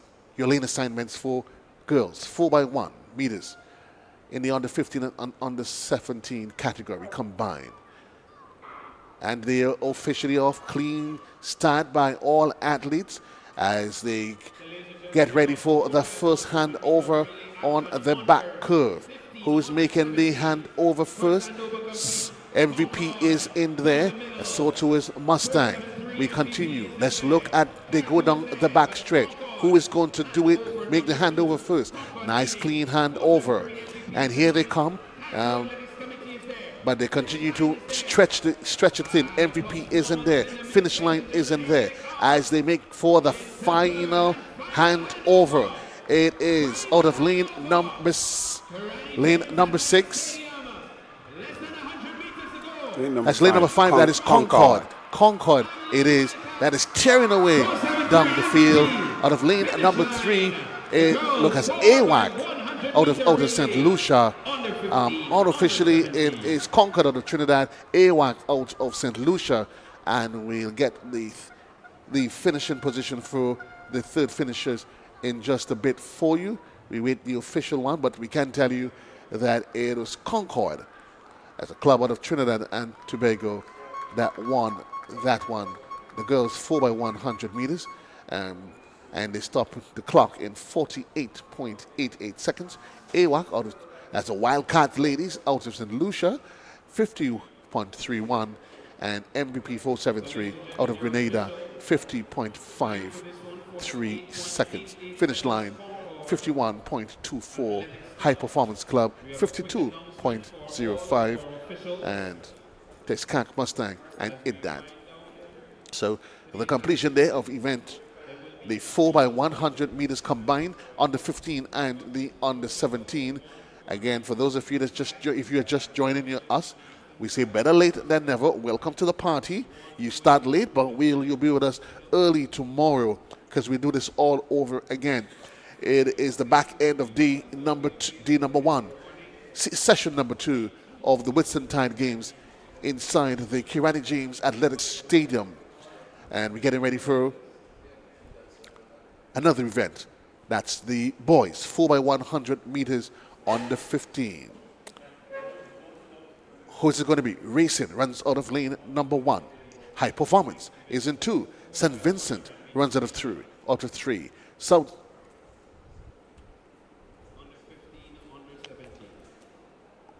So HPES, St. Vincent runs out of 3. St. Vincent Grammar School. Grammar School. Yeah. South City, Rising Stars are in 4. MVP, they are in 6. Carriacou Athletics Club, MVP is in 3, Carriacou Athletics Club is in 6. Burnley runs out of 7. And Idad, that's Burnley from Trinidad, and Idad from St. Vincent occupies lane number 8. Again, these is a combined on the 15, on the 17 boys. And certainly we've seen some really excellent performances, Adams, so far from the under 17s. Yes. I think we can say that we've seen good running, good track and field from the under 17s. We could not desire much better this time of the year for track and field in Grenada. We've seen those guys run, and we really want to applaud them for coming out and putting down a show here at the National Stadium. Well, not just any, quite a show, quite a spectacular show. Indeed, one of the highest performance. Because these are the kind of meets, really and truly, while you may say we agree, it's for developmental purposes. There's certainly, it makes no allowances for mediocrity in any way, form, or fashion. The officials are spot on, doing that what you have to do, and everybody gives 100%. So we're looking at the next race, the next event. Number 1. Racing out of 1. HP's there. St. Vincent Grammar School. South City Rising Star Grenada. MVP Grenada. CAC Carriacou. Burnley from Trinidad. And Idad from St. Vincent and the Grenadines as they on the status orders. And it's a clean start from the full slate. Well, they go to reset mode. We await some indication from the officials, Adams, as to, let's look at them. Yeah, well, there is some movement there. A lot of movement. I think he will be given a red card in lane number 2. Well, I don't know, whatever he has on that engine there. Yeah. Lane number 2 from High Performance. Whatever he has under the engine there, his atoms, the molecules, the protons, there was a lot of vibration out of lane number 2. Let's see what the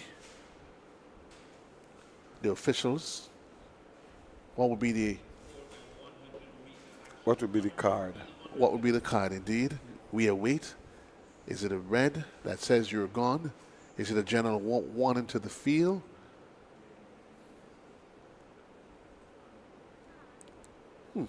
Interesting. Well, I agree. Okay. I hate disqualifications based on run fast. Well, I never want to disagree. It is what it is. So I know I would not have the air of those who are sticklers for rules. But Adams, I don't want you to start that conversation now. From where we sit, unless the officials are saying to us on the ground, there are other factors in play that we are not seeing, feeling, hearing, or even have access to. We can manufacture the factors, and I think some factors have been given. Let's say the officials, they have the final say. Let's see. Yeah. We look as we go into reset mode, and they are officially off. HP, St. Vincent Grammar School, South City Rising Star MVP, as we get ready for the first handover. Here we go. If they continue the motor, MVP is making a move out of lane number 5. Finish line is also. Let's see who's there as we continue. We look at them as they hit the bend. That's at the 200 meter at 100 meter mark. As they'll head to the final handover.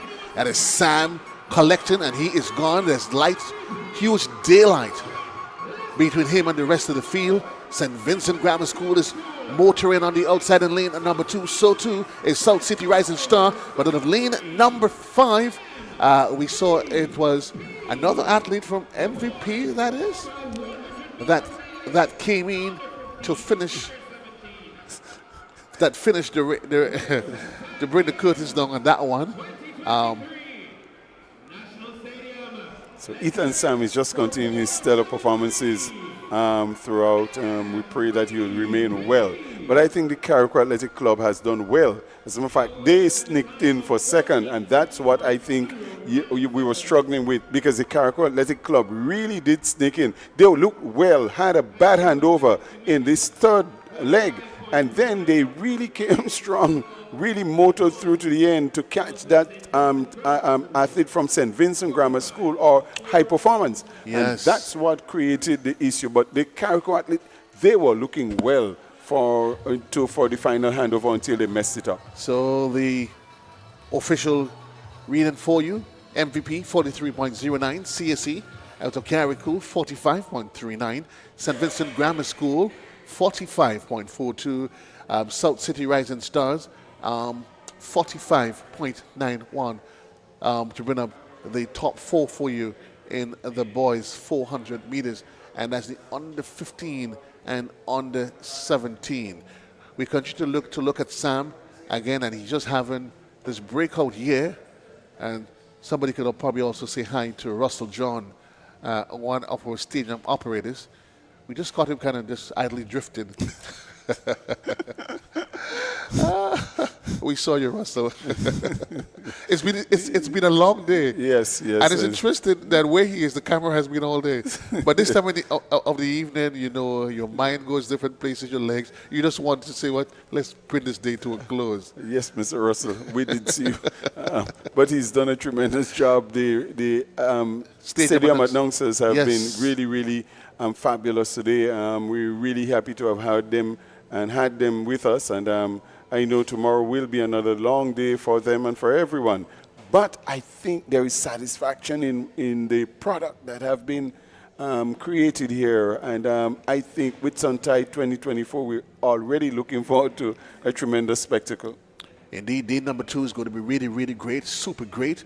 And of course, Byron, we hope that there's nothing out of the ordinary that comes. There is a weather that we can't do anything about, and it's been rather cooperative for the greater part of the day. If the forecast, and we probably get a chance to look at the focus for tomorrow to see whether or not there's anything close to what today offered. Humidity the numbers were up there 81% early in the day. Today, this morning, Adam started off quite windy as well. Very windy. Quite windy this morning. Very windy. But it really, when the rain came, the wind died. And so there was negligible wind or no wind at all as we end the day. So everything would have been in, record, whatever the times are, fair, genuine times. I heard someone talk about the cost of the games some time ago, maybe today.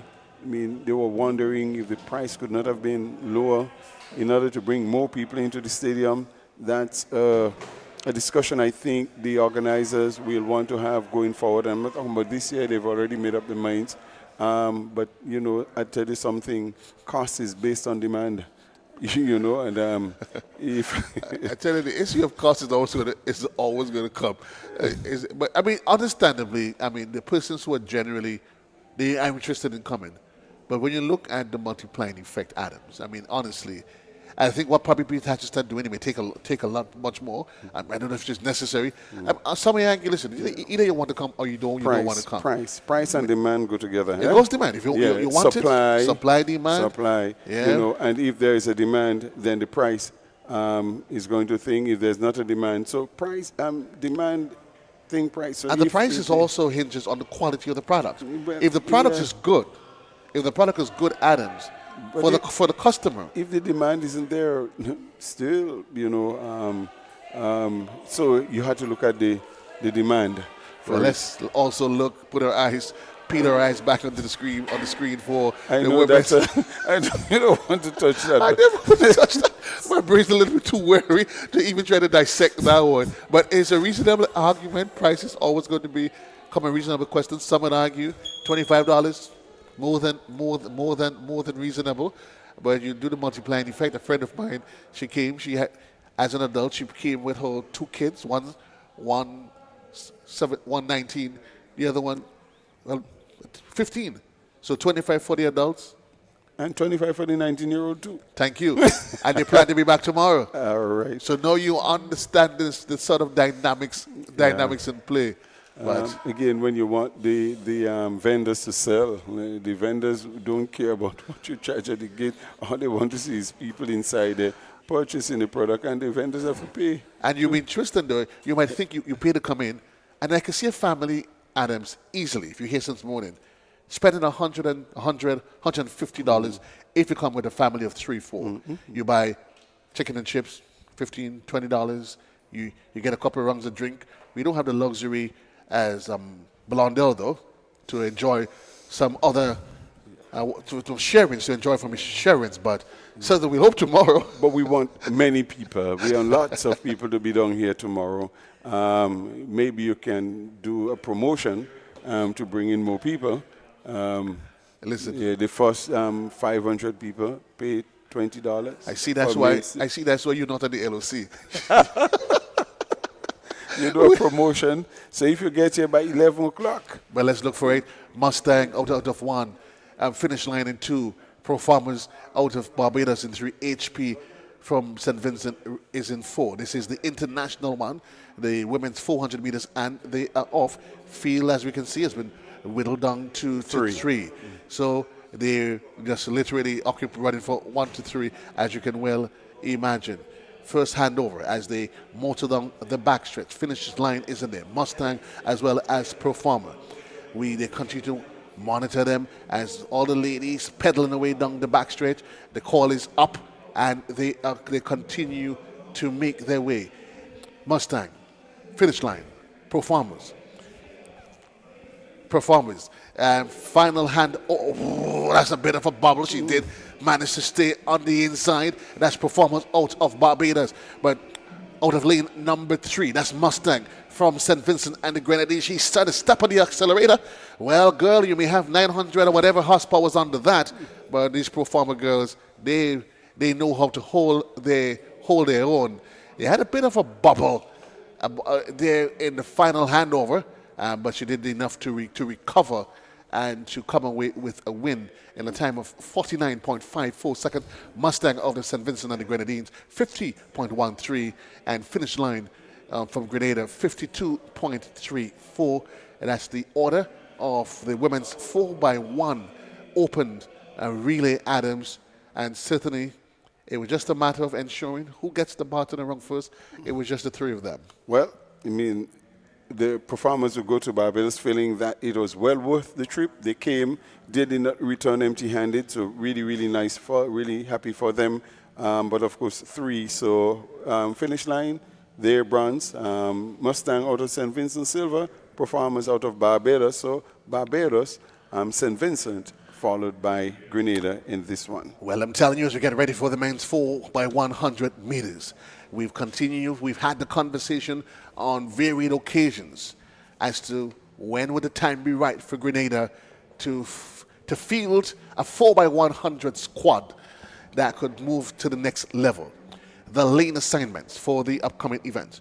Out of lane number 2, HP in lane number 2, Grenada in lane number 3, Grenada lane number 4, Concord from Trinidad is in lane number 5, and from finish line, lane number 6. And that's what the lineup is expected to be. So high performance, Grenada in 3, Grenada in 4, Concord in 5, finish line in 6. Maybe we are going to see a high performance from Grenada. And we must consider that Grenada has a team that is selected. Yes. Yes. And we haven't heard much of them for the. That's correct. Much of them for the day. So we have Elisha Williams, who and Grenada has 2 teams. So I don't know which of the group make up both of the relay teams, but you have Elisha Rikyle, Samuel Green, Tegan Peterkin, Emilio Bishop, Jaden Phillip, Grenada and USA, Junior Charles, Michael Francois, Troy Mason, Adaim Peters, and Shavin Charles. And so that's why we have 2 Grenada teams, because there's 8 and we have quite a few of those. So we may not know exactly which team is made up of which group of guys, but I guess they would have what you might call a real competitive banter between and among them as to which team will come first. I am not going to stretch my mind to wonder. I'm going to await. The anticipation is ripe. We are going to await the teams. Interestingly, though, we're not sure why the delay that we've seen. We would have assumed reasonably by now that they've made their way onto the field. In the interest of time, we've already gone past the pre-established closing time, which was early 7 o'clock. And I can also imagine that some of the athletes, because some athletes have been here since early days. Yep. And let me know if 8:30, 9 o'clock, a number of athletes have been here, but quite a few of the younger ones have already left for home. I can say that. You talk about the athletes, though. Could you imagine our technical team? I got here relatively early when I came. They had to be here. They had to be here to make sure that this broadcast, and I must say kudos to them that we got an 11 o'clock start. And, of course, say thanks to Nazim, thanks to Blondell and the rest of the team. TR Communications. TR Communications. They've done an excellent job to make sure that we had an on-time start with the games. Again, we're still awaiting the presence of the teams on field. Not sure the reason for the obvious absence on field. And we're not seeing anyone at all. We keep that as it is. But Adams, we coming down to the back end of the day? Yes, the final event of the day. It is a final? Yes, it is. So it is a final. I was probably thinking it's probably either the penultimate. No, I didn't realize it was actually the ultimate It is one. a 4x100 meters men relay open and international, in which Grenada is fielding 2 teams. And then you still have finish line from Grenada fielding another team, HP from St. Vincent fielding another team. We can't find them as yet because they're somewhere around. I am sure that the folks are going to search and have them lined up and ensure that we get this thing going. But it's interesting, I'm not even seeing the officials, the immediate officials that would govern the game, the actual event itself. I'm not seeing them. But certainly what we've seen is some really excellent performance from a day. And I guess maybe what we can do is start wrapping up in anticipation of that day. The day, of course, Adams, it started with quite early. Well, the broadcast started at 7 o'clock. At 11 o'clock, the day started, the Whitsuntide Games started with the women, the NACAC women that took part in the Hept. And I know earlier on we did have a conversation regarding that, the first 4 events, and how their position going into day number 2. Yeah, and the truth is, as I told you before, I was really happy that these international athletes could have been here, and we can see what they are doing so that our athletes can pattern themselves after them, and they did some tremendous work. I looked at the 200, I looked at the shot put, and I think the discus, and they showed what international athletes do in order to be at the top, and that for me was a great mix of the NACAC event as well as our local and regional competitors coming in. Of course, starting with the under 11s, under 9s. Under 9s, and we saw some really good performances from the under 9s. both boys and girls. The clubs and schools that took part, they represented their clubs and school well. Of course, we cannot go without me saying, hats off to the students at South St. George, who represented South St. George in a very positive way, as well as to all the other athletes who represented clubs and so on. So, well done. Then we had the under-11 girls and boys, and we had some good performances. We can Worm, we've had Leo Roche Charles, we've had a number of really good performances from those athletes. The under-15s, who can you forget? How can we forget our under-15 boys and girls who did well? Our athlete from GBSS, Ethan Sam. You have Auguste out of Fusion, just trying to get some of the names. The under-17s, we've had really good performances, and I think the day when we saw the 400 meters for under-20 males, where you had that Philip guy winning just ahead of Telemac. It was really, really competitive, but Ethan Sam was a standout male athlete. As far as I am concerned, I'm here this evening. We saw, of course, in the 3000, that stallion performance by Pascal from Track Blazer. But just to give you an appreciation, we're getting ready for action on the track. And I think this, the 4x4, the 4x1, literally, if you ask me, it's the icing on the cake on day one. The question is whether or not you want butter icing or you want it the hard sugar icing. Make up your mind, Adams. I won't. What icing are you looking for? Butter icing is really quite easy. Right way up, dance it on. The problem with that one is though the heat. When the heat comes out, it melts away. The other one, the sugar one, it takes a lot more to cake it and bind it. But once it's completed, listen, you have a really good taste. you have icing for days and weeks to go. But straight enough, I was never a fan of icing though. Well, that's why I didn't want to choose. I'm not a fan of, I normally refer to it as covering in the cake. I don't want to cover it. Not a fan of those at all. I'm not a fan of it. But certainly we're getting ready for the 4x1, the ultimate, the final event on the day.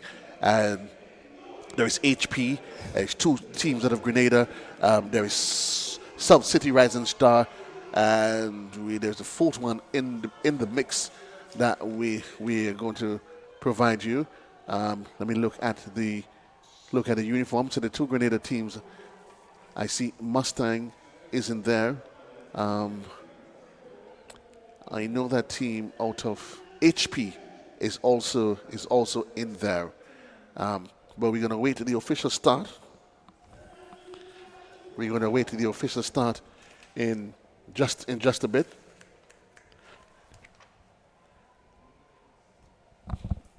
We're going to wait till the official start in just a bit, and certainly it's going to bring the curtains down on day number one. As you said, we're looking in at the female category.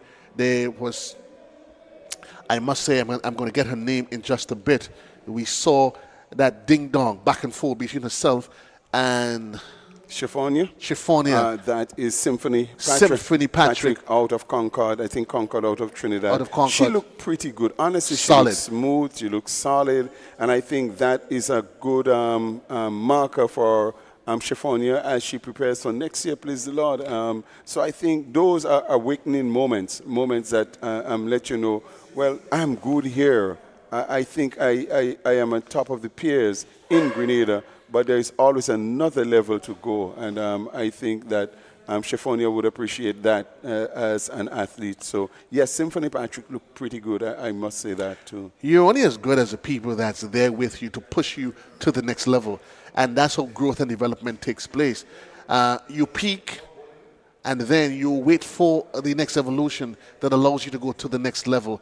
And certainly that competition between herself and Symphony Patrick out of Concord in clubhouse in Trinidad, it can only do wonders for her. And you certainly hope, though, but some athletes, they they don't have the mental fortitude to when they don't win. Because when the going gets tough, as you would say. Yeah. Going gets tough, that's when they have to get going. And you'd hope that today serves as a really just highlight to her, listen, I am good, but there always going to be others better than myself. How do I allow myself not to crack and push myself to the next level? Correct. That's the conversation that she would have. Again, I seem a bit disappointed that this final 4x1 has eaten up the greater part of 10 minutes, the greater part of 10 minutes. But for those of you that's following the feed, we want you to stay with us. Again, because we are back tomorrow. We are back tomorrow, and I want to look across to Team Blondell so we can confirm the start tomorrow. I know today the game started at 9, the broadcast actually started at 11. Yeah.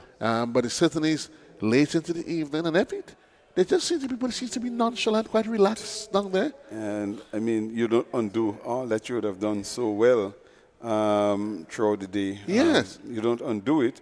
Maybe when we at the primary school or at the schools, we say maybe they want the lights to come on, but well, the lights has been on for quite a while. Probably want the fireworks. Well, we want the fireworks in the 4x1. That's what we want. But certainly, that snail-paced progress that's been employed right now, you don't want to start bashing anybody. Absolutely not. But at the same token, you don't want the last thing that you remember is that the final event of the day took forever. Yep. It took forever. It is taking a while, and I'm not really quite sure what information they can be trying to gather right now. I'm really and truly not sure. Are they switching? Probably some switching is taking place at this time. You can see some switching, and that I think is because when we look at the Grenada team, both Grenada team were in 3 and 4. We saw the Grenada team in 1 and 2. But something might have gone wrong somewhere, and that's the truth. When I saw them in 1 and 2, I thought, well, maybe it was just what it's supposed to be. But yes, when we looked at it, it was supposed to be 3 and 4. So maybe they've gotten that figured out. It's been a long day, and well, I don't know if I had to say maybe thanks to Mr. Lane. He probably figured it out. I'll find it from him if we take any bragging rights for it. Yep. But certainly, Lane is there. We see Albert Joseph.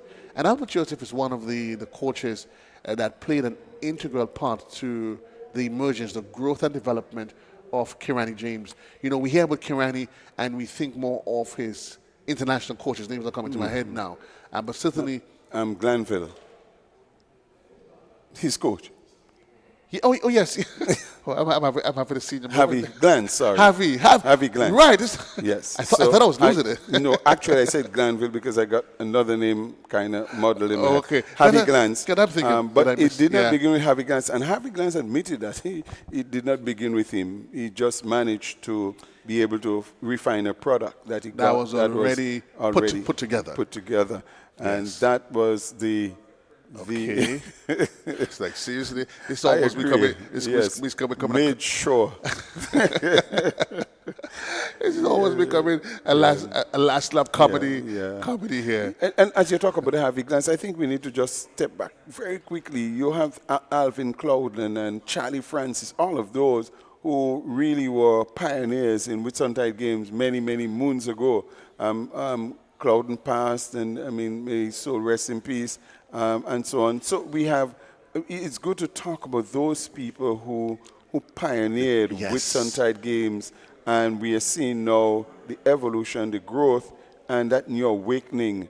And I think it's now going to become a staple, something that the institutions of Grenada is going to ensure that remains. And bind to. Yes, and I'm also hopeful that the exchange programs that we see that have come to Grenada in such a great, energetic way, that our athletes would have the same opportunity to go to Trinidad. Remember, Trinidad used to have the Southern Games.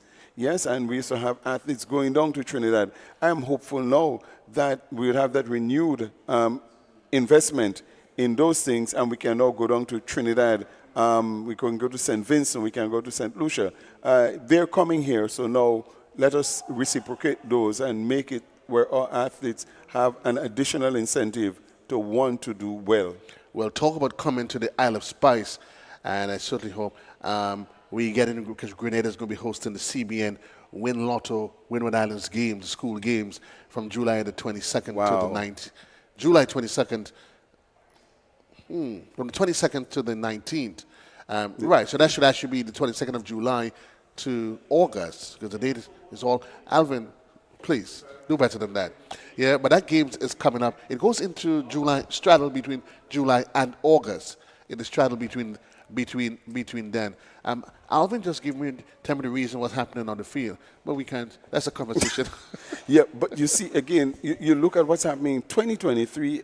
Look, we're into the first 5 months of 2023, and it's been so active in Grenada on all fronts, but on a sporting landscape. It's been a tremendous amount of activity in Grenada within the first 5 months, and it hasn't stopped as yet. There is still Win Lotto Games, which is a really big games that is held throughout the Windward Islands. And of course, a lot big teams travel from Dominica, St. Lucia, and St. Vincent to Grenada. And of course, the Vincentians have a leg up on everybody else because they're always here. Well, indeed, as we get ready, at some point finally we're ready to run off the final event of the day to bring the curtains down on day number 2. And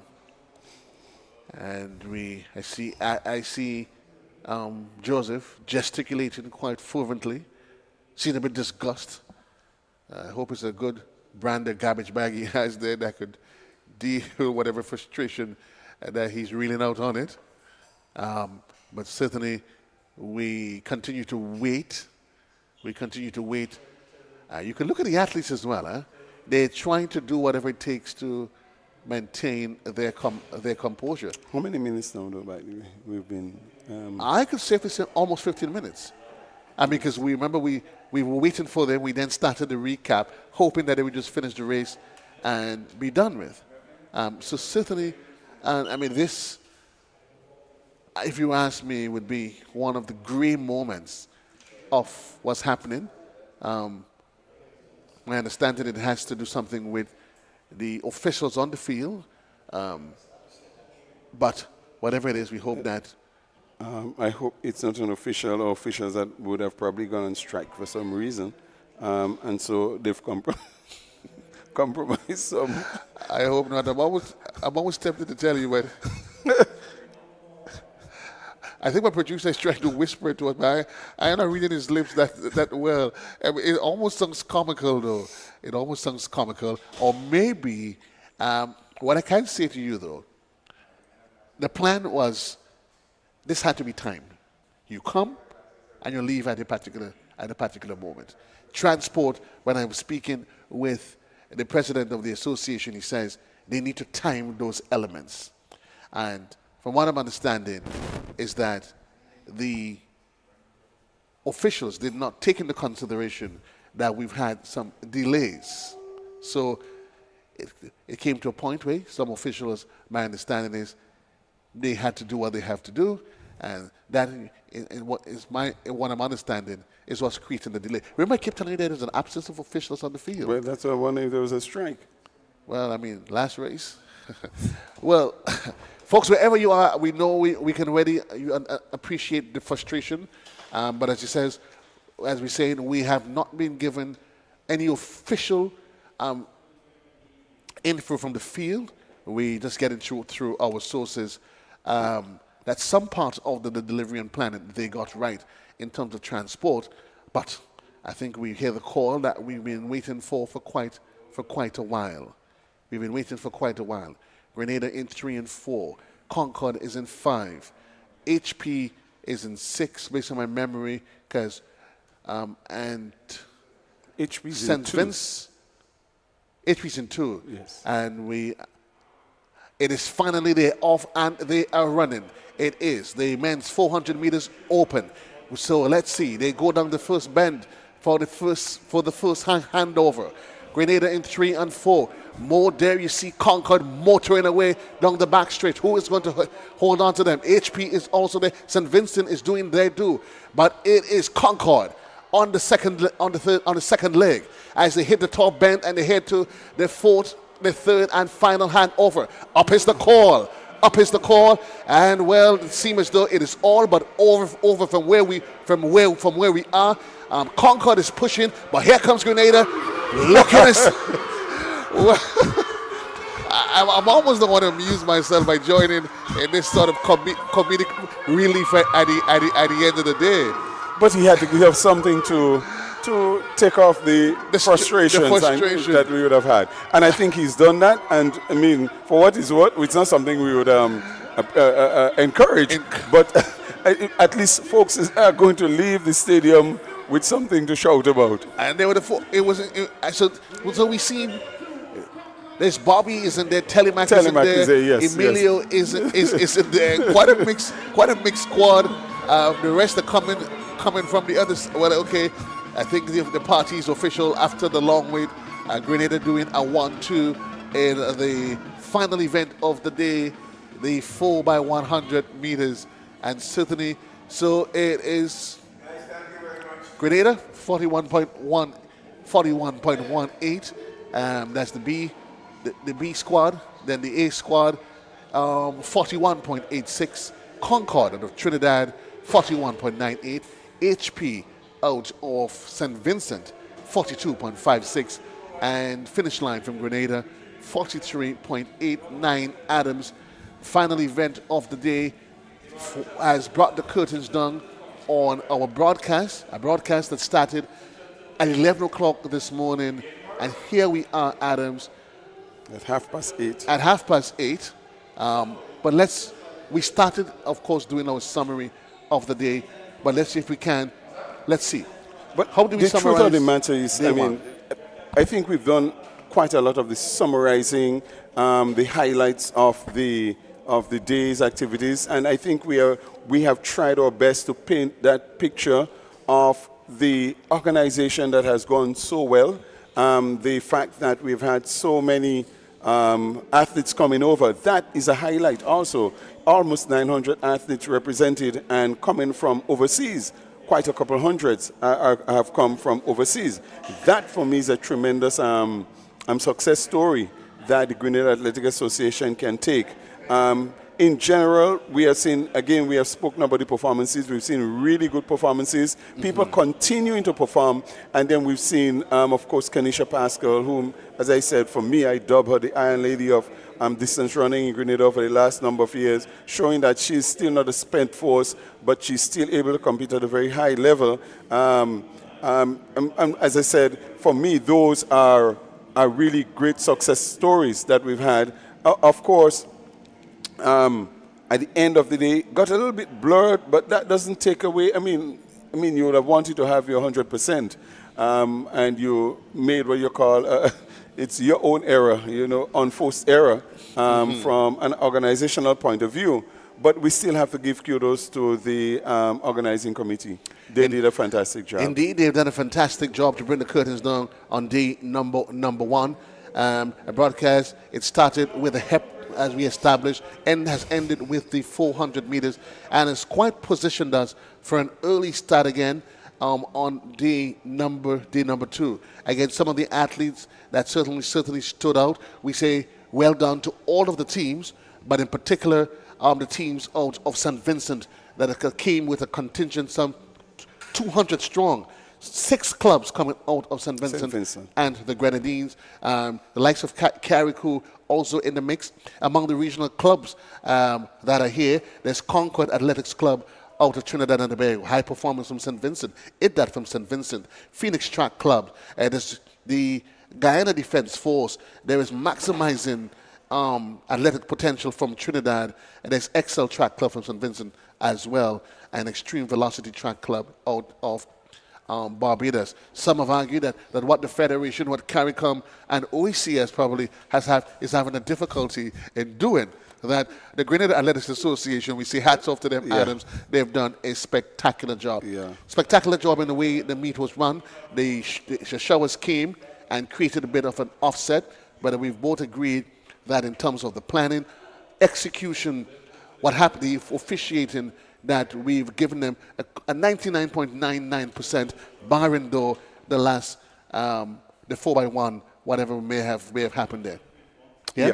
I am on board with all of the sentiments expressed. And again, and probably from my end, just to see the how active this year has been for Grenada in terms of athletics, and it's still not over as yet. It gives me great hope for the future for our athletes, and we really do hope that our athletes pay attention to what's happening up the game so that we can move from regional to international level. We have the examples in front of us, the Anderson Peters, the Kurt Felix, Lyndon Victor. We have, of course, Kirani James, who is a legend in Grenada for track and field, and he's still running at a high level. So there are good examples that we have to follow, and I'm just hopeful that our athletes will take those on board. A lot of examples that we can follow. They came, they saw, and they conquered some 900 strong athletes, 45 clubs and other countries that came to Whitsuntide's 2023 inside of the Kirani James Athletics Stadium. I want to say thanks to the organizers of the meet, the Grenada Athletics Association, for a phenomenal job. We want to say thanks to our technical team, the entire team at TNR Communication, Blondell, Nazim, the entire team, the cameraman on the outside. To you, Adams, certainly we've been part of you. It's always a pleasure with you. Bernard Antoine. Cannot forget. Cannot forget. It's your boy, Joseph Cadeau here as part of the entire team, encouraging you, make your way home safe. Journey to those of you that's probably you have to get transport to head home. Be safe, you have to drive home. Be vigilant and remind you, if you're drinking, don't drive. If you're driving, don't drink. From all of us here at the team, from Kirani James Athletic Stadium, we say so long, good night. We'll be back with you tomorrow for day 2 of Whitsuntide's 2023. So long, everybody. Good night.